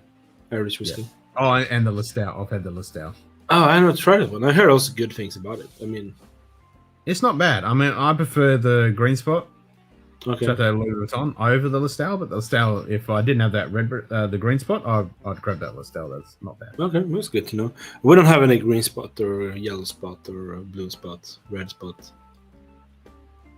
here in Sweden. Yeah, I can get the red. No, sorry, I can't get the red in locally. Like I might be able to find it online, but Okay. yellow I can get locally, and Yeah. There's one bottle left of that green Chateau Louis Vuitton. I bought the other couple. Yeah. No, so I never tried those. I heard also good things about the yellow spot or the green spot. Yeah, I don't mind the yellow. Yellow's not bad. I really want that blue, but yeah, can't get it. The 15 and the Listau are my two favorite redbreasts. Yeah, the 15-year-old redbreast is amazing. I think I've had a sample of that, but I haven't actually had a bottle of it. That was my whiskey of the year last week. Yeah, not last week. Last year. Last week. Yeah, last week. It was 2020 last week, right? Yeah. Yeah, that's right. Yeah. Because we're not counting 2021. That didn't exist. No, 2020 never happened. It was just like... Yeah, that's right. 2020. Well, this year pretty much didn't happen either. It's heading that way. I mean, yeah. This year is... At least this year, I mean, you're used to whatever happened that last year. True. Yep. Yeah. It's just the same old crap. Yep. Yeah. Next year, you're prepared to... You're prepared for everything. Well, we're prepared for the zombie apocalypse to hit in. Yeah, and all the gigantic sea monsters rise from the abyss. And, yeah. Fire coming down from the skies. I mean, it's gonna be It's gonna be great. The greatest metal show on earth, basically. Hell yeah! We're just gonna go down in a blaze of glory. Yeah. Cheers to that. Yeah. I'm actually drinking iced tea, so I'm not drinking anything more. Nice. That's good. Oh, Peach iced tea, always good. Yeah. So how is the weather in Australia? I guess it's cold due to your clothing. It's 4 degrees. Oh, that would be wonderful here. I bet, because you're suffering in the heat, and it's like 4 No, I degrees. mean today it's quite cool. It's cool and cool. It's like 25 degrees outside and blowing. Oh, that's perfect. Yeah, but can get since I'm not used to hot weather anyway. But No, Saturday was horrible when we did our live stream. It was horrible. It was really hot. I think it was around 34, 35 degrees here in Sweden. And Yeah, no, so it was basically lovely it was day. really hot. There's just no air. for you, that there was no ridiculous. Yeah. There was no wind basically. So everything was just still. It was just really horrible. Yep, that's the worst. So yeah, I felt really like. So crap imagine today, that. so- You imagine that Yeah. with no wind, high humidity Yeah. every night. Yeah, that's It's many. brutal. Yeah, I mean, It's brutal. yeah, I understand, but you must have good prices on air conditioners and all that. No, it's really expensive. Yeah, I can understand also why. I mean, during the heat wave here in Sweden, 2018, that we had, every fan or air conditioner you could actually find was gone. There was no to be found actually. That happens Everything every just single time here. sold out. Yep. It was crazy. I Every mean, people single were time. selling. Yeah. Yep, every single time we Yeah. get the first bit of the heat wave, Mm. which lasts for 10 months, but every Ugh. single time when it starts to kick in, all the fans from every shop just disappear. Yeah. And then aircon. Just horrible. And because the air conditioners stop working, and so all the air conditioning workers are flat out, and you got to wait days and Yeah. days for them to come and look at the air conditioner if it's broken, or if you're trying to get a new one, they're all sold out. Yeah, it's crazy. Mm. Good day. JG. G'day, JG. So it was 42 here over the weekend. Yeah, that's starting to get a bit fucking warm. That's the crap Yeah. I'm looking forward to. Not. So, what are you drinking? By the way? Shit. Is it I'm a- drinking Klein-Leash. Never had a Klein-Leash before. I've never had it. Never had a Klein-Leash. Oh, you No, gotta get I one. know. Everyone has told me that when I say that. Yeah. It's like, you need to have a Klein-Leash in your life. You can actually not buy that bottle here in Sweden, so you don't have it. So I can actually just say that's the reason why. There's a shit ton of independent bottlings, but there's like no. No Klein-Leash 14 standard bottling. There might be from those classic malt range, a 20 centiliter bottling. There might be, but I think that one has been sold out for a long time. Oh wow. Yeah, so it's this is what it is. Yeah, that's a bit crazy. You're getting that really early. I mean, everyone's getting massive heat waves and all through Europe and America at the moment. Really hot shit really early. Yeah, as long as it doesn't get like 2018, I'm not gonna be too much complaining. 'Cause that summer was horrible. That's what we need to do. We need to hook you up with some fucking Klein-Leash. Everyone can send me, so I might get a full size bottle at the end. That would be great. Yeah, that's right. If everyone we Yeah. all ship fucking Fredericks and Klein-Leash, and you'll end up with a full bottle. Yeah, I mean, just do like an Upper Ring Free show. Everyone gets a Klein-Leash. Everyone gets a Klein-Leash. Leash. Look under your seat. There's a fucking brand new Klein-Leash. Yeah, but this is a kids show. We don't care. We don't care. Just... No, that's right. Oh, so it can be a bit hard to find. Yeah, actually, Okay. I mean, I can't find it in too many shops here, but if I look online, I can find it. I mean, I remember when I got a sample of the. I have a hard time pronouncing that. Still, Darlene, Scottish. Oh, distillery. Ewan? Yeah, that one. Oh, The there's 60-year-old one. The 60-year-old one. Yeah, Oh, yeah. Darlene. Yeah. You did a review. I think it was one of your first reviews on your channel. That was my first ever episode. Yep. I mean, we don't even have that one, and I can tell right now, I really want to have a bottle of that. Yeah, this is not I bad. really liked it. I really liked it. Even though it's like 33% chill filtered, added color. Yeah. I mean, it's typical still it's like if it would have been 36% and nothing of that other stuff. I mean, that would have been an amazing whiskey. It was already really good. That caught my attention. I won't have one. And I've I heard was that, thinking, like- that from people that have had independent bottlings of this. It's delicious. I had Yeah. a sample of a 34-year-old Cost Range Ooh. edition of this one from the Osho. It was like sample I got from a follower on Whiskey Pilgrim when I had a channel. He gave me that. Wow. 3 centiliter 30. I did a review on that one. I have a review on it on Whiskey Pilgrim. It's amazing. One of the best whiskeys I've tried. I can imagine. Usually when I get samples by people and if I really like it, I usually share it with someone that I know would enjoy it. Yeah. That was like the only yeah. time I never shared it with anyone. Yeah, that's it. I'm having it all to myself. Yeah. Second match. Second match of the day. Oh, is it football? I have no idea.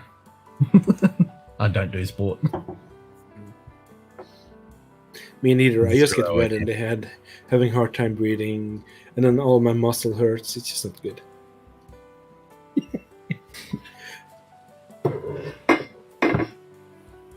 Yep. Don't do sport. Wouldn't have a clue.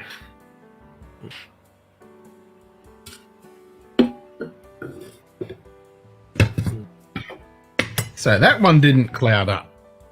Oh, that's So I good. have to have the alt more after this so I can see if it clouds up. Which Altmore? Is it 12, Having 18? I got the 12. Pupil's got the 18. Okay. We did a side-by-side comparison between the 12 and the 18. Yeah. I think I like the honey note more on the 12 than the 18. I think that's what we said on average. Yeah. I mean, I do have to agree there. I do like the 18 euro, but I think the 12 euro is better. It's more cheaper as well. Yeah. But it's just one of those bottles you makes never heard of. Or one of those distilleries you never heard of, really. When you see the shape of it and everything, you're like, what distillery is this? Yeah, yep. And I was really... Well, I actually tried it at a tasting. I went to a tasting, and we had it, and I went to my mate who the bottle came from because he was at the tasting, and I said, "Oh, how much is that?" And he goes, "Oh, such and such." And I said, "Yep, I'll have one of them, thanks." And I bought that right then and there at the tasting. Yeah. I was at the Dewars Distillery, or the Aberfeldy, I think it's called, in Scotland, 2019. So they had a bar there where you could try a lot of different Altmore, Craigellachie's, and Aberfeldies. Some really old ones. I'm really hate that I didn't try anything there, actually. They had a 25-year-old Altmore, 33-year-old Craigellachie, and that kind of stuff. Some really rare stuff, It wasn't that expensive. I mean, I'm never gonna be able to buy a full-size bottle, but at least I can try it. Yeah, yep. But no, I didn't. Bugger!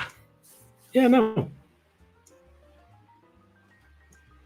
What is going on here? What is Oh, that? is it my camera? No, your camera's... Am I turning into the Hulk? I'm not even angry. I know! It's like, That's why the hard is part. there... And now I'm clicking on my thing and it's not doing anything. What's going on? Maybe it's Nightbot getting its revenge on me. My computer's like, please respond. What are you doing? Computer? Hello? Don't make me get off up my chair. Yes, it's gone green all the way through now. Oh! No, it's better, I think. And now it's gone. It's fixed itself. Yeah. But I'm still clicking on the thing and it's not doing anything. What is going on? Okay.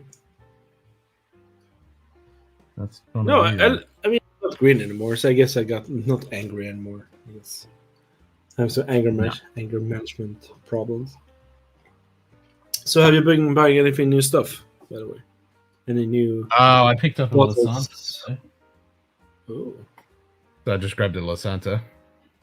And have you tried it yet? Yeah, I've had it before. I already cracked it Okay. tonight. Hmm. It's all right. Yeah, I mean, I think I tried it when I started my journey. I mean, I really liked it then. I have not tried it since then, basically, so I can't really say anything. But I mean, I remember I really liked it. I mean, it had some good sherry notes, maybe not overpowering sherry notes, but it was good. Yeah, it's a good balanced sherry. Yeah, easy drinking. There's nothing wrong with saying that. Actually, I think it was maybe nothing like complex or anything. It was just nice sipper to have. Yeah, it's a good Glenmorangie sherry finished, easy sipping dram to drink. I totally agree. Now I'm clicking, trying to get Greg in. Oh, Greg here? Nice. Yeah. Yeah, Greg's if in he the wouldn't have background. wrote anything, I wouldn't have joined because I was thinking of going to bed, but I was like, why not? I mean, if you're up, I mean, I have no excuse to go to bed anyway. It's like nighttime in your morning, I guess. Oh, it's 3 o'clock in the morning, yeah. Hold on, Greg. All right, I'm going to go to my other computer. Okay. Being annoying. I am convinced aliens exist.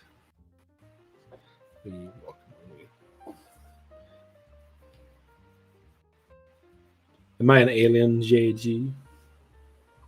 Hey. Hey, Greg, I can hear you. What are you doing? Oh, cool. Well, it's weird. I have messages on me. Okay. On face. I don't know how to pull this off. Oh, Okay. no, me neither. I mean, I'm So I don't see the. I don't see the chat. Do you see the chat? No, you don't do that here. I have no idea. I think this is OBS that Ken uses. So it's not like Oh my StreamYard. god. So I don't know if my. Yeah, I don't know if my connection No, mine will is be okay also there. a little bit Then- delayed here. So, no worries. How you I'm doing? doing good, and how are you? Good. Well, I had my chair a bit, a screw came out. I had to fix it before live, and I had a new chair to fix, which is complicated. Oh, there's a delay. Okay. Same thing here, but it's okay. It's like 1 second, 1.5 or something. Hey, hey. This is for you. Oh, nice. Star Wars. Metal. Dum, dum, dum, dum, dum, dum, dum. You have to do it more like chugging. You see that there's several bands that did covers of it. Several metal bands that covers it. Yes, Metallica cover with the Sympathy Orchestra is epic. Ooh. Well, there's That's one that's pretty great. cool, I don't know their name, and they're dressed like everyone in the movies. So I don't remember the name. And they do shows. They come into Wacken and all that, the metal shows, and they dress like the the Wacken Festival. stormtroopers. Yeah. But they do great. I'm trying to remember that one. So- yeah. I think I've seen that. Yeah, probably. I can check now on YouTube because I'm not sure the connection will stay. We have a bit of delay, apparently, and I cannot see the chat. So I cannot answer, but just say hello to everyone. Yeah, you need to still keep the YouTube open so you Yeah. can still see the chat. Yeah. Yeah, but if I put the YouTube on, it will slow down my computer. Oh, but if you just stop the YouTube and just have So the I chat won't do it. Just have the chat open and then just stop YouTube, the actual video. That can work. I don't think because it goes along with it. No, you I can don't know stop it. what to You can how stop to the do actual it anyway. video. So forget it. You can stop the video and the chat still keeps working. Oh, okay, it does. Okay. Yeah. Yep. But I can Oh, also really? do the pop up. Let me So I see. can pop up any chat. I think I am the alien there, by the way.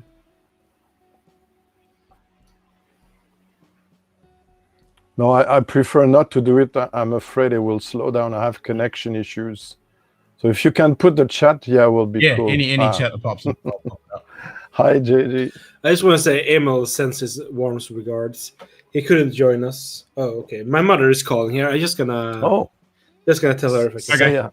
Yeah, wait. Hey, you can talk to her. Jo, det gick jättebra.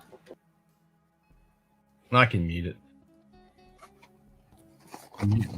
So I sorted out a few bottles. I don't know which one I'm gonna have.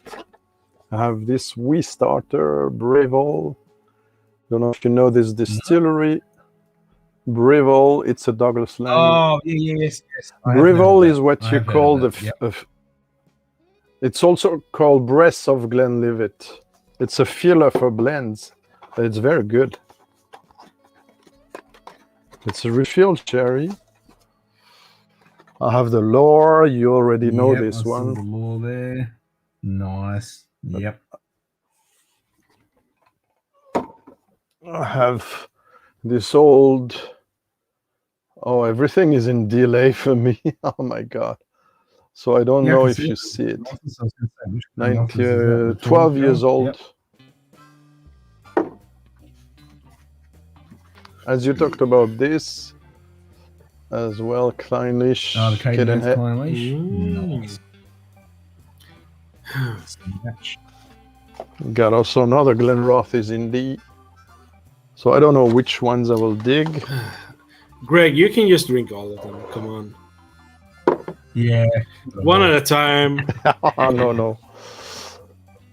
Drink responsibly. Yeah, that's what I do. That's how I last 24 hours. This I might try this. Yeah. Oh, I've got 15-year-old. I'll join in on that. Dinston. I like cool. I got a Beaumont. I got a fantastic Kleinlich, another Kleinlich as well. I've only got my Kleinlich 14. Gordon and I got McHale. 0 Kleinlich, so totally fail. Yeah. Got some Japanese. Got some other things. I see an Aaron at the back there. Is that Aaron? And also this old stuff. Collectors now. Yeah, beautiful Sauterne finish. Nice. Quite old. Also, one of my all-time favorite finishes, Aaron Strength. No, Aaron Madeira. You got the Madeira? Okay. Yeah, I'm a fan of Madeira finishes, Ken, just to let you know. Yeah, I like a Madeira too. I've got a couple of Madeiras. I haven't got the Aaron. And a couple of other things. I'm gonna put all them out now. So what do you have in your glass now, Ken? Kleinlich 14. But I'll definitely join you with the Deanston 15 after I finish this. Okay. And I will join you with peach iced tea. Iced peach tea. Nice. I don't know, we're working tomorrow, so I don't want to be... Oh. So the time you finish your Kleinlich, I'm going to have a bit of a Breville. It's a 12 years old, 41.5% ABV. So it's quite low, but it was also cheap. Just one dram at a time, Greg. 1 dram at a time. Ça c'est vrai, as we say in French. And this is true. Yeah. Or we can just do like Dustin did last week and have a total outer body experience by mixing some really Slangeva. Yeah, sure. Oh, it was so fun. So to last time I was in your chat, in your live, Ken, it was awesome. The laugh of my life on YouTube. That was such a crack up. That was so much fun. It was. Like, at the time, I couldn't stop laughing. Tears were coming out of my eyes. Yep. And every time he was trying to get back, and something. But we said, also have to say, I pulled out some jokes in the chat, so maybe it was worse. I mean, no, it was good. It was good. It was great. It wasn't to have fun, so I put up a lot of jokes there. No, It was insane. I never seen that. Good fun. We have crazy stuff like that all the time. So it wasn't a one-off moment. No, Laughing moment. I mean, no, we've had quite a few laughing moments. We've done the bottle ones, the bottle stroking shots. Oh, Simon isn't here. He does it the best when he does it. Yeah, he does. So you do bottle massage? It's more than bottle massage there. It's actually... So it's a whiskey sexual channel? No, well, Simon is here. I mean, he does it.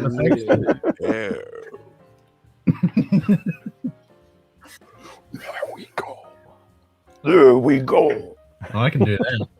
Metal. I just need to prepare myself mentally. I'm sure.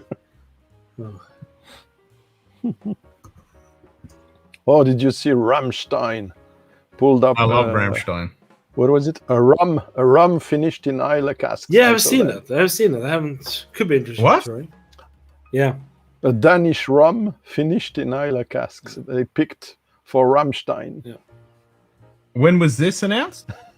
Last week, I think. I saw it. Yeah, I saw it yesterday.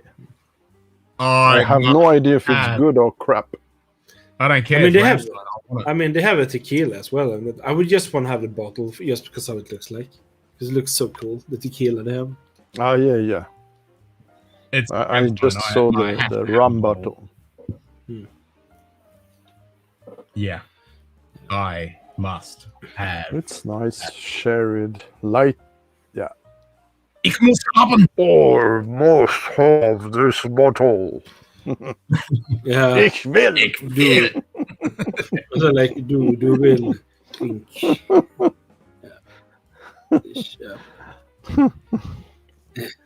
Ich will das whiskey. It's our new song. Come on with us. Ich will das whiskey gute. I will have no. I mean, people will That will be cool. People will be really happy instead of them spraying that foam. They could just spray their rum instead over people. I think people will be really happy. I would be. As long as it's not like high ABV and they have those flamethrowers next to it. That would be a barbecue. That would be a barbecue or flambe. That is a barbecue that you definitely don't want a German band doing a barbecue. The smell lasted for a week in the concert walls. Yeah. Oh.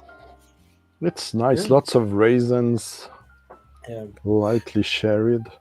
This Lots of peach coffee as well. iced tea has a lot of sweetness to it. Depths. Yeah, come on. And also rich, Come deep peach. Flavors. The finish is sweet, everlasting. Has some, not diabetes apparently, because it's actually a non-sugar in this apparently. No diabetes? No sugar. No, it is added color. Natural color? Every time. Added color, definitely. Definitely added color. And the finish is warming all the way through on the pellet? Yeah, a little bit oaky in the end. I don't know why. Sounds good. Yeah, I mean the mineral, savory, and all those good stuff. Yeah, Springbank level. yeah. I paid. This is a limited edition. Yeah, very limited. It is actually barrel, limited. cast You know what? This iced tea is actually a limited edition. Believe it or not. It is actually limited edition for some reason. I have no idea. It's actual limited edition. Yeah, which is very funny because like iced tea is not made in limited edition quantities. It's like mass produced. Usually so not. No. That one is a limited special. You could call it the Game of Thrones of Swedish iced tea, I guess. Mass produced. Nice. Like you said sometimes, Frederick. I like when you say that. Just like in Swedish.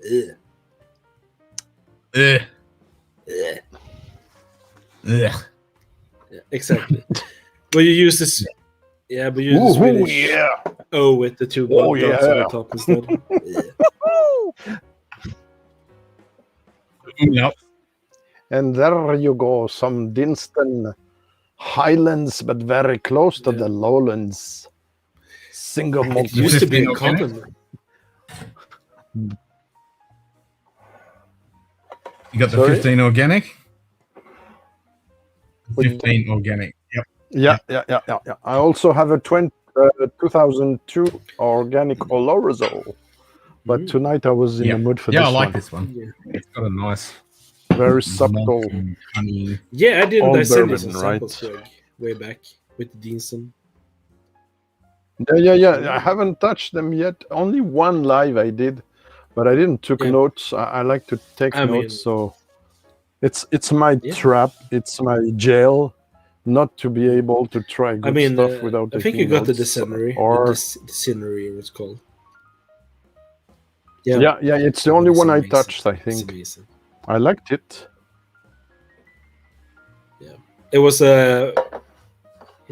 I like. Yeah, this this is is very the only Dinkum I have, and discreet. I'm a fan. I actually really like this one. You need to try the 9-year-old Bordeaux red wine cask, matured. Yeah, They did- I've heard that's really good. Yeah, and if you ever see Emil on a live stream, you need to tell him about that bottle because he hates that he didn't get more bottles of it. Like his... I haven't got any, by the way. I had 4. But the one I was, Then I drank one up. I gave one to Emil, and then I opened another one. So I only have one left.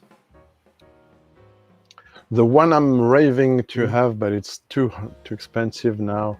But I have samples. I bought them from Whiskey Exchange. I bought 2 samples of 3CL of Dinston 1997 Palo Cortado finish, 21 years old. One of my whiskeys of the year. Yeah. Did you like I think it was good. I think I just didn't buy it. Just when I was there, I Very just didn't buy subtle it. I do think I should have bought it instead of what I did buy. But hey, thank you, Donald Rance. It is wonderful. No. Yep. It's actually more better than this iced tea, if I should be honest. Has more depth to it, more added coloring. Yeah. I mean, even that one is limited, but that one has more, I don't know, soul to it, I guess. A bit more substance. Yeah. I like the way that 15 really emphases the malted barley. It's all about malted It's barley. really well done. It's not too malty, but that's what I like about this. It really shows the Dinkum spirit. I think just a shame, but I think Dinkum has gone a little bit way overboard lately, as I understand a little bit about some of the releases they have. I have not tried everything. 46.3 is okay for this one. It's perfect. Yeah.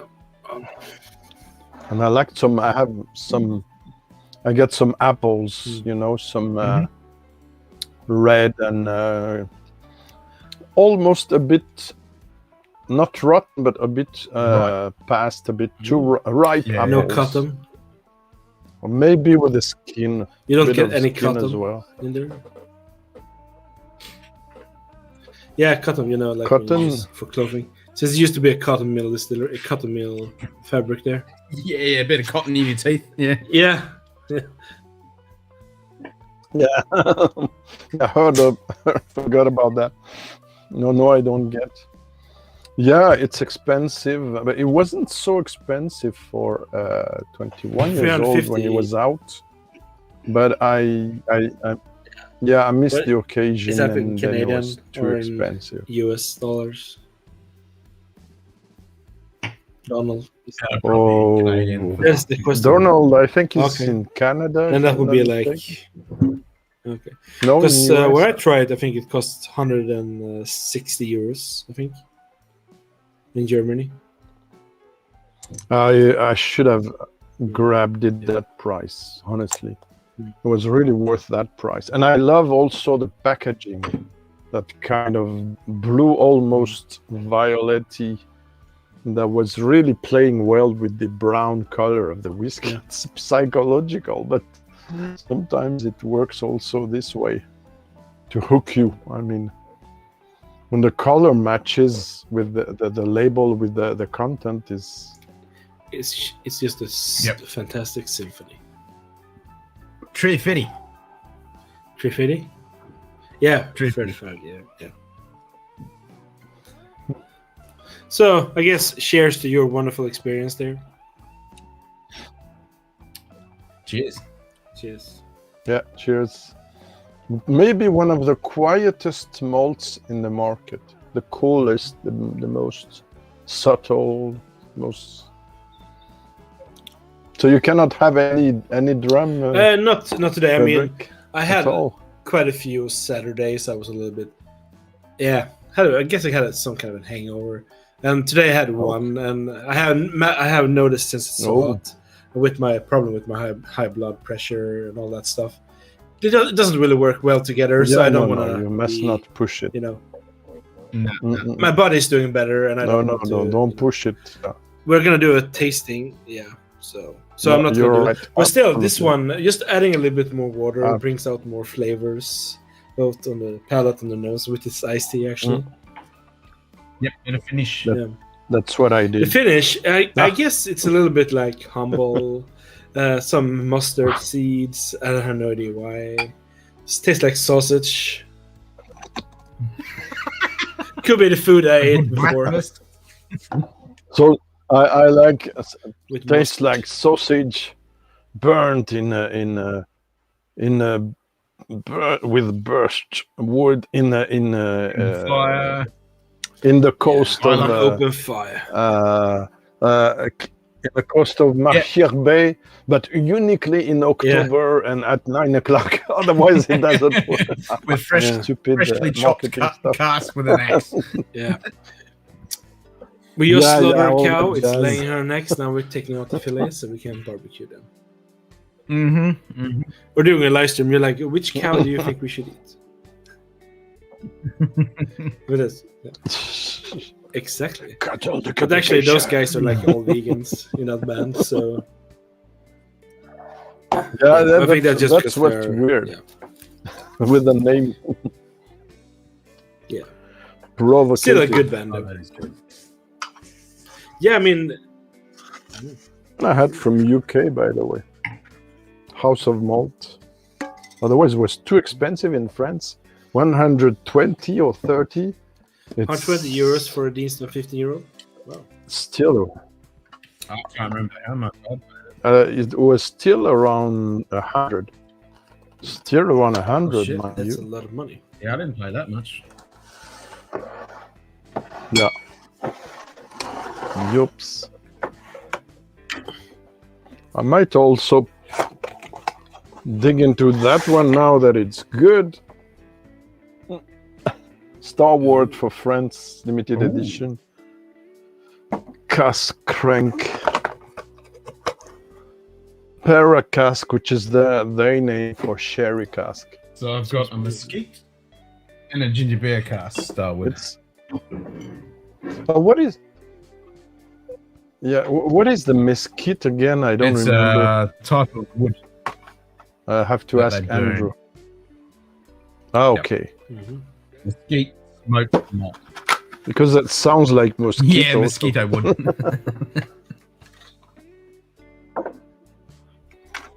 It's what that sound like. It does. To me, it actually sounds like. A spore To me, it sounds like you're saying more mer skit.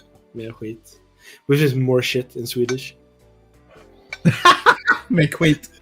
Yeah. I gotta remember that. Mesquite. Yeah. Mer skit. Ah, Mer mesquite. skit. That's quite some concurrence on the table.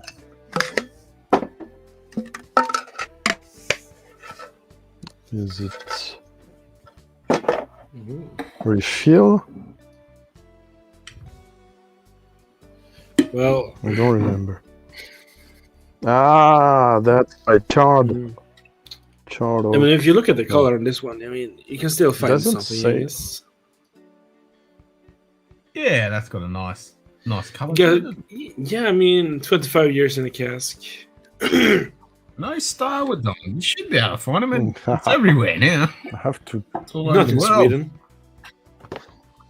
Yeah, some say even the one that's the 40% left shield, some say it's so good I bought 3 bottles. I don't remember if it's Andrew who said that or We don't have any Star Wars here. no, it's refilled. That's unbelievable. This color, it's 2 casks only, 2 refill sherry. Look at this. Holy shit! It's wow. It looks like amazing. But it's it looks like you're gonna really beautiful. enjoy it. It's beautiful.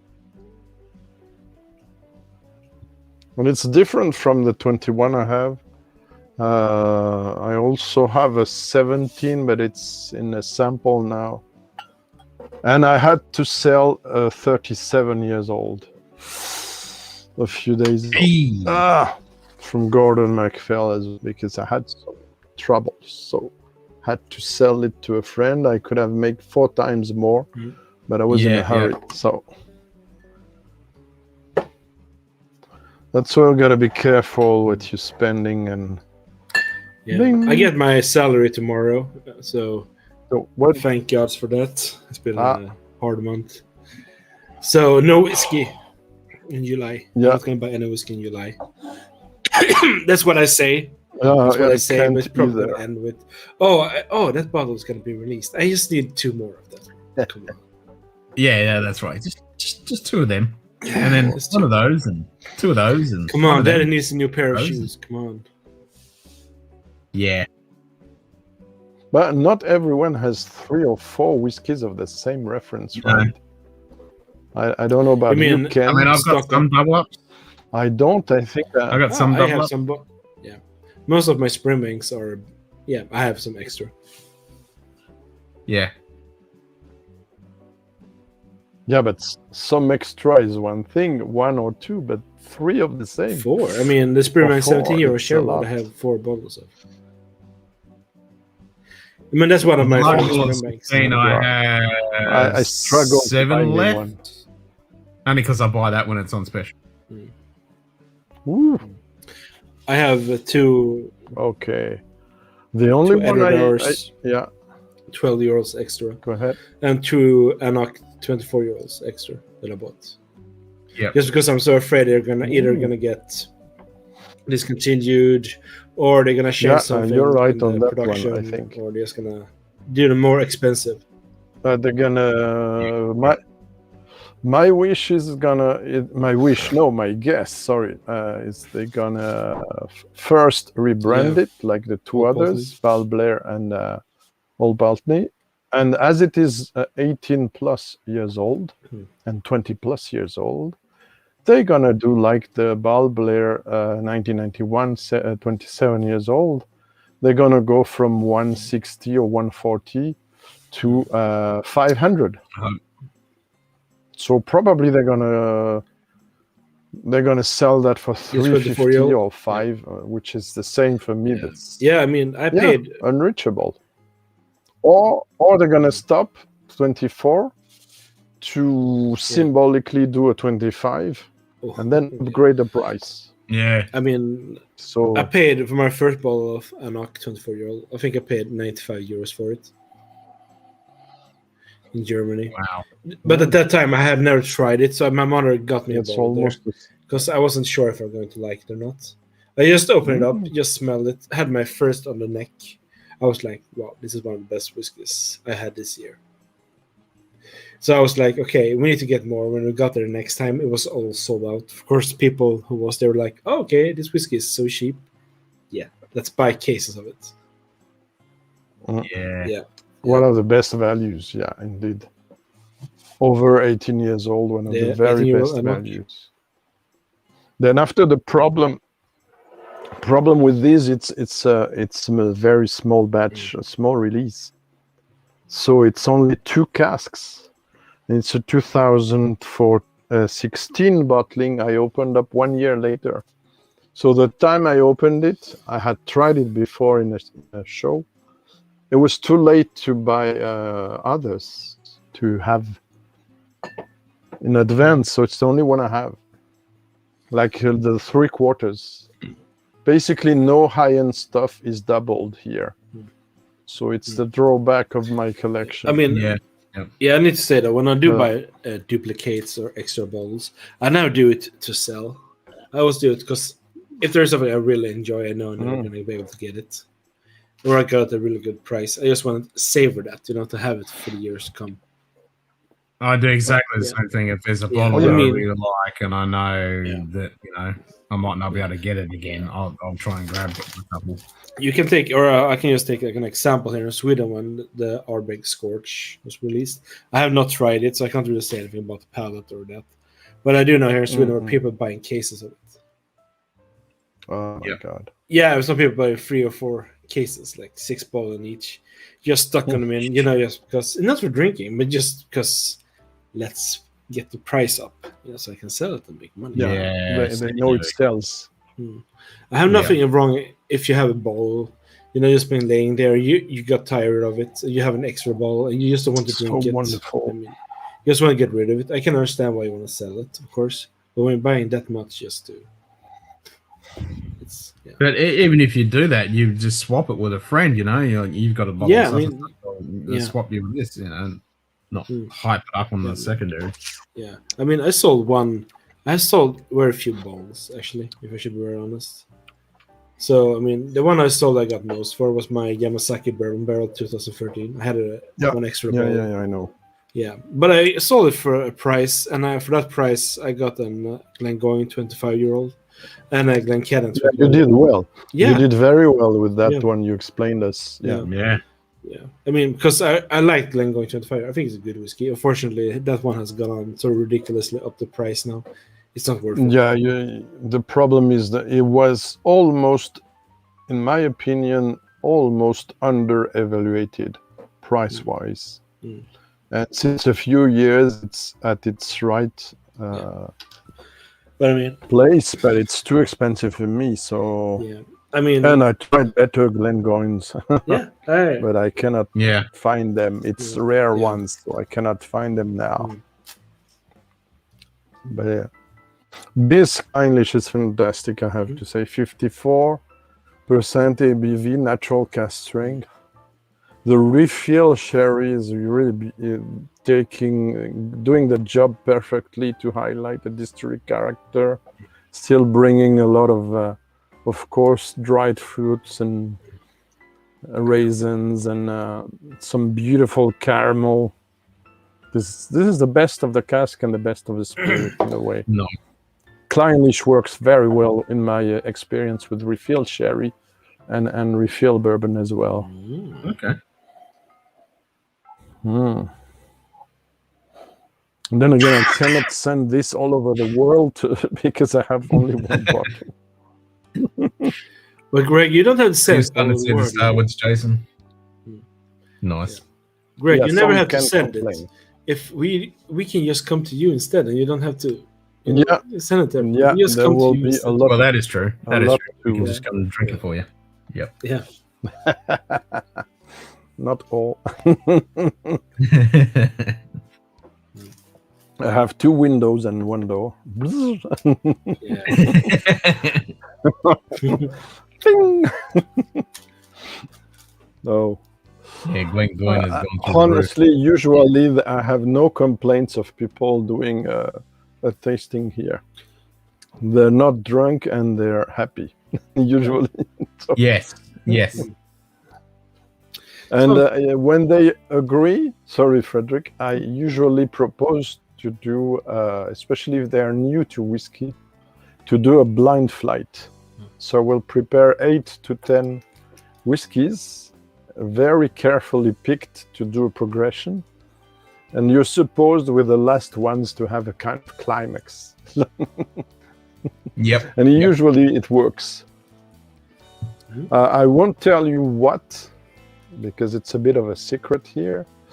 But for instance, I did a bourbon flight, and there was the ECBP 12 years old of a good batch, which was not the last one. And the guest I had and me thought it cannot be topped off. You can't do better than that. But we did. Yeah, it's a But I lie, wa- Craig. It's a lie, Craig, barrel proof.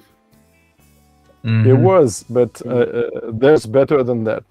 No, I know all the American channels always talking about that. bourbon. I had tried one And many years ago. I was not impressed at that time. I must say, if I should be honest, that one was like 68% ABV, and it just tasted, alcohol burn right through. Oh, there are batches that are less good, of course. Yeah, of course. And there are better whiskeys than this one, and at lower strength. Yeah, I mean, But I cannot tell. Everyone should You have to visit to try. Yeah, of course. I mean, all I'm raving about is balcones. So, I mean, Yeah. I saw your live show. I only have a small sample from the whiskey community. It's a single cask bourbon barrel, but it's not. I don't know where it is now. But it's a wee tiny sample. I can probably send you something later on if you want something. Yeah, maybe. Well, if we're not too much hammered by the taxes, you saw. Taxes.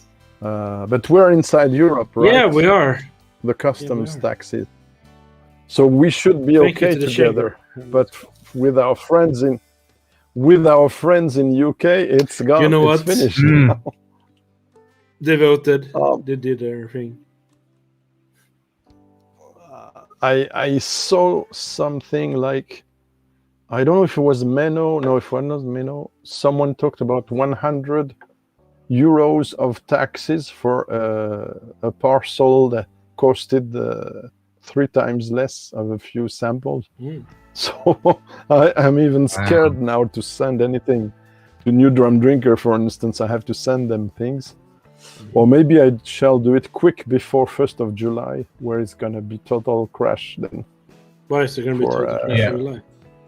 But for France, the postal services have announced that from the 1st or 2 July on, new taxes and customs regulation will apply.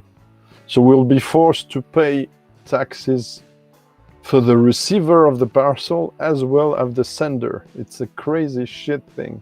Oh, wow. But it's not Brexit thing only, it's the EU agreements with other countries. All the countries outside Europe will be taxed this way. So it's not only Brexit, it's Brexit plus stupidity of EU regulations. Better speak about whiskey. But you know what? Let's hope Scotland can get free of the shackles, and so they can be part of the EU again. But let's it's interesting for us. Well, I'm not really caring, sorry guys if you're here, as long as Scotland join us and gets the euro. Yeah, I mean, if they can do that, I mean, we will be happy. Taking up the ass. Yeah. Yep, that is definitely. That's. I guess it means taking it up the ass. That's for sure. Getting bent over the barrel.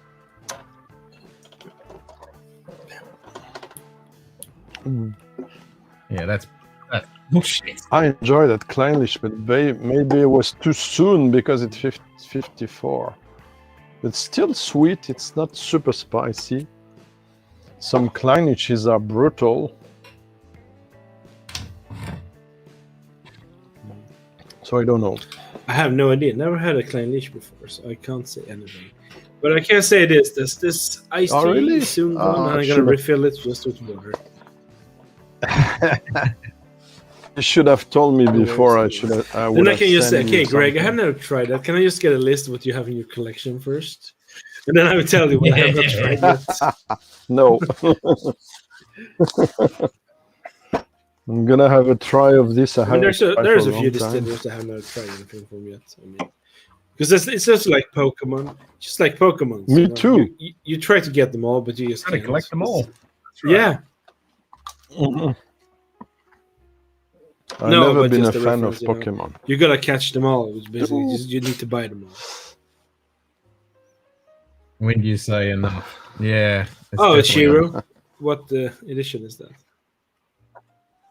Yeah, in fact, it's a friend of mine who has an amazing Japanese whiskeys collection. And when I saw the price of these that you can find in 70 CL, it's Mizunara Wood Reserve. So it's a blended malt mixing the old closed Hanyu distillery with Chichibu new recent distillery. And as it was too expensive in France, the friend who also owed me a bit of money for a change, usually it's the contrary, he made me a discount, and I bought 3 of these for less than €100. So, well, it cost me almost a half. And I found the idea interesting, aside that it's fancy. For preservation reasons, it's very interesting because you don't have to go very down to the level if you want to. The 2 others bottles are safe while you're drinking this one. Yep. And you can also, after that, you can refill with something else Japanese, and it look great. I don't know. No. It is good, but it is not a masterpiece, I have to say. It is not as good as my other Japanese whiskeys. It's a bit dry, it's a bit austere, but I like to try it from time to time. And I think it's 46. But you tried this one. I have Frederick, tried I think, from right? what's called the car collection series. Yeah, So it's Heart 5 probably and Heart 8 I have tried. Yeah. It's 46. And I mean, those are 46%. ridiculously expensive today. Those. Yeah, and it's not worth. I say it clearly now. For this one, it's good. It's not worth spending a lot of money. Even the Yamazaki Hakushu, the regular ones. I think it was the Heart 8 from that card series. That was like the first time I tried sulfuric notes on a sherry whiskey. That was the first time. So that one has a very special place in my whiskey journey, just because of it. Because that was the first time I got those notes, also for sulfuric notes. So that was interesting. Have you ever heard of those whiskeys, Ken? The car collection series. Yeah, but I've never had them. Yeah. Yeah. They had a tasting here. I think it's that one is. I think it was. They had it here, because they had a. Yeah, you could pay like 20,000 euros to take part in this session. You would try all of them in the whole series. Apparently. Wow. Yeah, the card. You mean the card? In a few days, during a few days. So. Oh my god. Yeah, it was expensive, but at the same time, okay. If you have those money and nothing better to do during a few days, just to drink ridiculously expensive Japanese closed distillery whiskey. Honestly, for almost nothing, I tried the 19 Kurisawa in 2 times. Yeah, I mean, Kurisawa is. And it was great, but we cannot were actually drink too much of this. It's today with this overwhelming. football game. We were supposed to be at one pub. It used to have a really good collection of whiskeys. Now it's been deteriorating due to the fact they're not buying it, I think. But it has some Japanese and some American antique from the Buffalo Trace collection. So I was hoping to go in and try at least the it's called Thomas H. Andes Sazerac rye again, because I really like that one. Yeah. That was really good. I tried. But no, they were full, so we had to go out there. And the only place we found that had a TV showing this soccer game or football had only Jack Daniels on the shelf. Yeah, they did have a Knob Creek rye though, so I was happy. Oh, okay. Yeah. So at least I got to try that one. But I would prefer to try the Sazerac. So for those who... Yeah, a good one too. For those who wonder, it's half herbal, half floral. It's a bit austere. It's leafy. It's kind of a mix of Kleinlich and Tinnick and it's hard to draw comparison with Scottish distilleries, but yeah, I make it Auchentoshan as well, Auchentoshan with it, and a bit of mix of the 3. Auchentoshan. But I don't have any Chichibu, but I tried some. I know that some are very good. but they're too expensive, 150 or 200 for 3, 5, 4 years old. But I have an old Hanyu that's beautiful. And this one, unfortunately, doesn't give the best of the two. That's a problem. Yeah. Still, it's okay.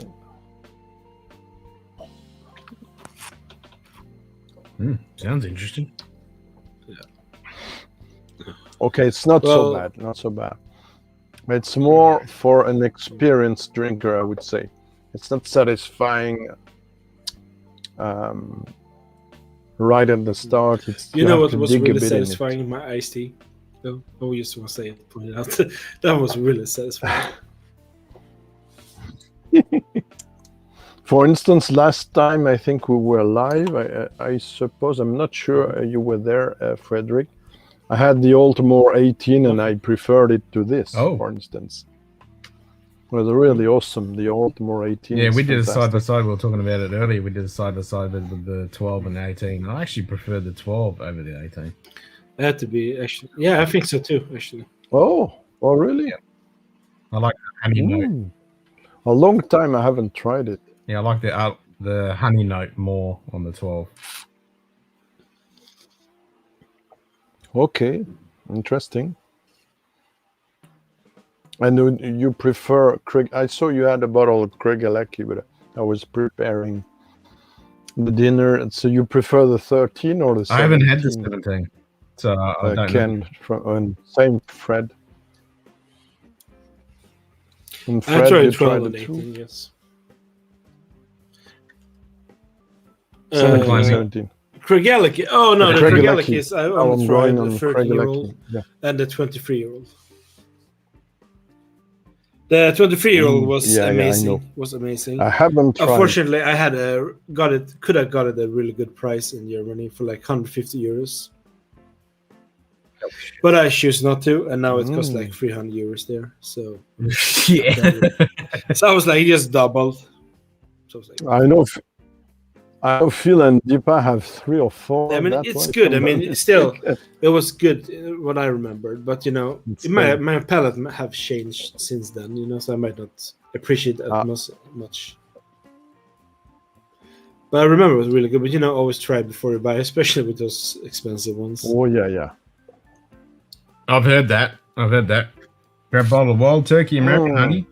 Put 2 fingers into a glass of ice. Fresh brewed tea, stir, enjoy, an amazing drink. I've heard that. I don't do tea. And I don't want American honey. Maybe, but I don't buy flavored whiskeys, with a very few exceptions. I enjoyed the Ballantines Brazil with lime flavored, but only on ice. Yep. And I love the how's it called? Sortilège Prestige, because it's from Montreal, Canada. It's the 7 years old whiskey, undisclosed, Canadian, and it's flavored with the first run of maple. Of course, syrup. it's maple syrup. Of course, It's very natural, in fact. It actually wouldn't. And it's 41% ABV. Okay.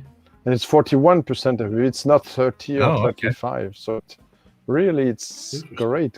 I like the so I had it on ice, Dubliner. or I put it on ice cream. The Dubliner would be nice. Yeah, Haven't tried that's that. Real honeycomb honey. It's super sweet and sickly, but it's nice to pound it. But bourbons should go well, right? Bourbon should go well on ice cream, no? Ice cream? What do you think, Ken? Some.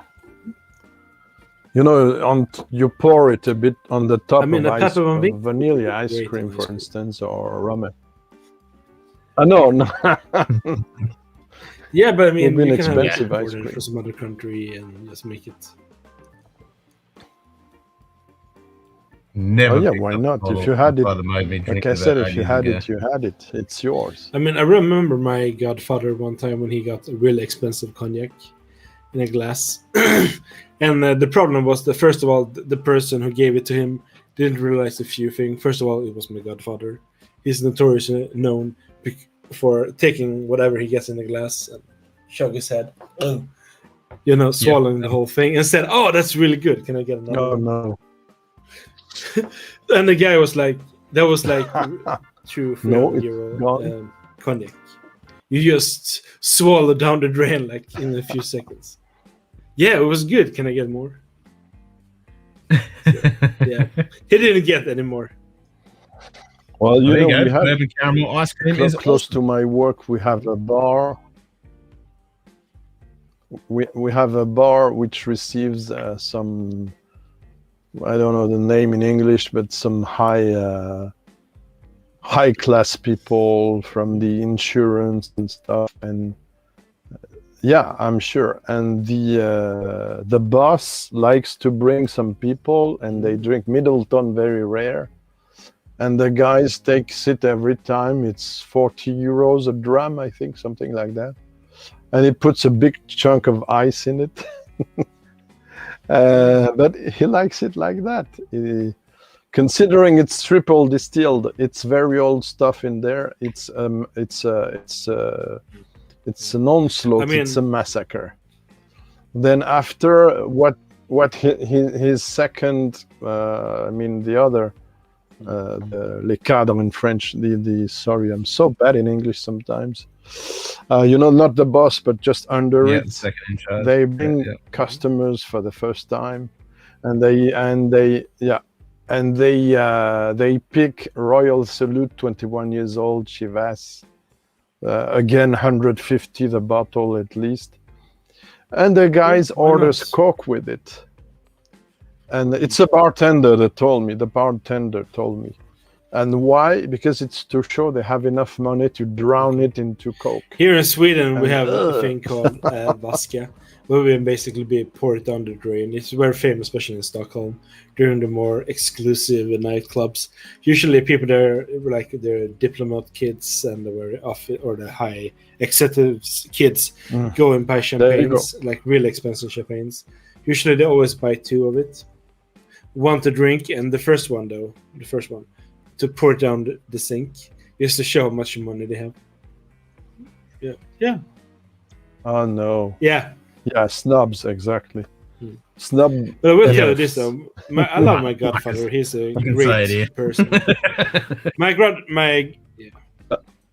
Yeah, I'm from a European channel, Ken, so I don't swear as much as US channels. I noticed it's a habit, but well, with a few more drams, maybe. No worries. Sorry, Frederick. Go ahead. So no, I love my godfather. He's a terrific dude. I remember when he was going to invite us to his place once, and he was going to have, I got some whiskeys. So he took them out from the fridge.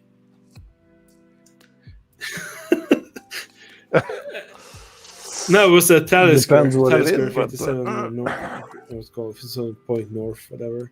And I was like, okay, fridge or freezer. But still, yeah, it was horrible. No. Yeah. And I tried it once, only once. It was very subtle. It's 43%. It's very subtle. It's not the best bourbon I had. But my God, it's too subtle to put anything on it. Even a few drops of water, that's all you can. Well, it's an opinion of a whiskey lover. It's not a casual whiskey drinker. So that puppy, I actually tried it. Yeah. We used to have it here. Did you see? I liked it when I tried it at that time. I remember it tasted basically like some kind of fudge sauce or caramel sauce. I was really shocked by how sweet it was, and just this vanilla, creamy caramel. It was really good, I was like, okay, this is really good, because I knew it was a little bit harder to get. So I was like, I just want to try it, because I've always been like that. If I see something that I know I can never be afford or be able to get a bottle of, I just want to try it at least, if it's affordable, pour. So I think I paid like 15 euros per centiliter. It's really good. It's good. Yeah. Considering so the price, it's very good. I'm sure if you go into La Maison du Whisky bar in Paris, called Golden Province, because Province. I'm live, but I won't say too much. But they like money, but they like also people who love. They whiskey, love people who have a let's lot say. of money to spend on whiskey. They have the name Golden Promise after I the cannot be sure, and if they listen to me, I apologize in advance.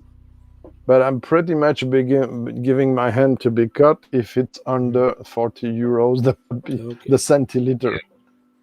But my guess is rather 90 or 100 or 150 the centiliter. Wow. It's more expensive than the special. I mean, I brand know you a had. pub in the Malmö, But, bigger town, like an hour, 10 minutes from here. They have it's the same franchise that we have here in town, that pub, and they have or they used to have like a few 70 editions Arbegs from the 70s. Yeah. I tried some. But those were like 75 euros, I had 75 euros per centiliter. So I was like really hesitating, like, no, I'm not going to do that. Oh my god. No. But honestly, knowing you had that not far, how many times were you tempted? When I you mean, got your I did salaries a to bottle go kill there? there. Tell us. Yeah, but I mean, the With a problem friend is to that most of celebrate. my friends, except Emil and Sandra, are not really into whiskey like that. I have a friend and his wife. They do like bourbons or American whiskeys because it's like nice to drink during the summer. Has some sweetness to it. But most of them other do not do that. So when I usually go to Malmö, I haven't been there for like soon a year actually, just because of all the regulations and all that kind of stuff. I just don't want to break regulations. So, but I will go there this summer. My screen is freezing a bit. But I will go there this summer, so I will try to at least try some whiskeys there. I did a bottle kill there on a Kurosawa once. So, yeah, the only Kurosawa I tried though. So, but I will see what they have. I mean, I tried 41. I know you tried 41, and some will kill me. Greg, one day we're gonna do a big but fire. It's because I had friends who have. No, I said tried. I don't have 41. No, I know, but Greg, one day I have 2. Yeah, we need to have a big fire pit. Everyone can sit there, and you will have the high share, and you'll tell us all about those moments. And we can at least know how it was. We will select a few people because I don't have a lot left, and we will. No, you don't have to give us see what we anything can more than do. your opinion on it, the tale, Yeah, your this journey, is- your exploits of that whiskey. I'm not the only one to have tried a lot of stuff. If you ask the good people, you'll know.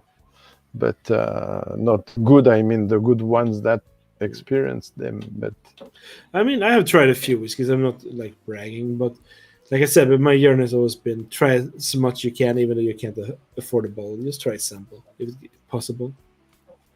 Yeah. But believe me or not, since I had my first Carizao in 2008, and I think it's a bit remote now, but I had a problem with the cork. I sent the cork to Japan and then sent me the same cork. I'm going to answer to Jim.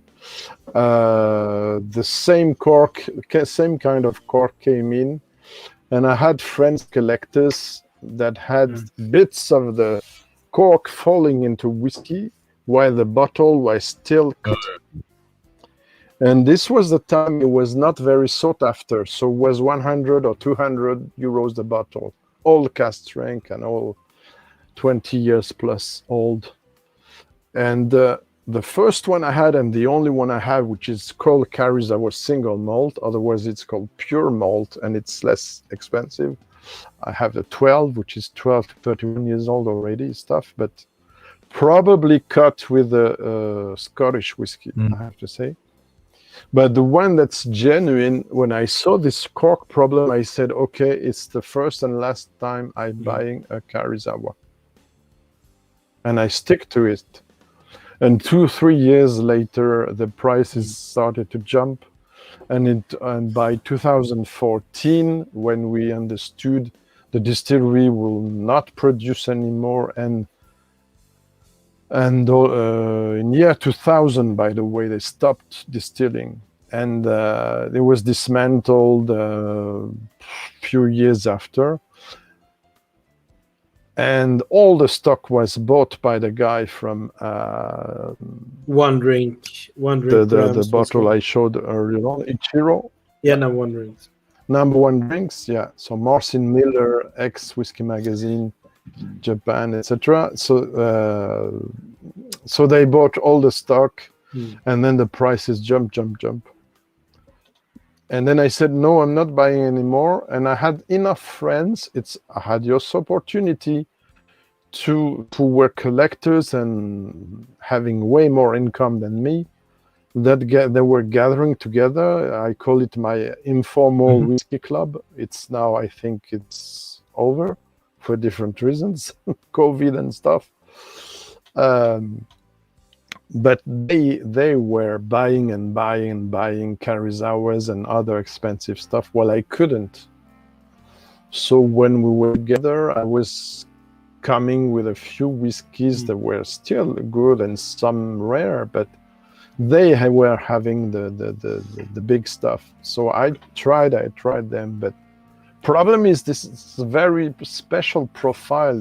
These are whiskeys with a lot of personality. They're a bit aggressive as well.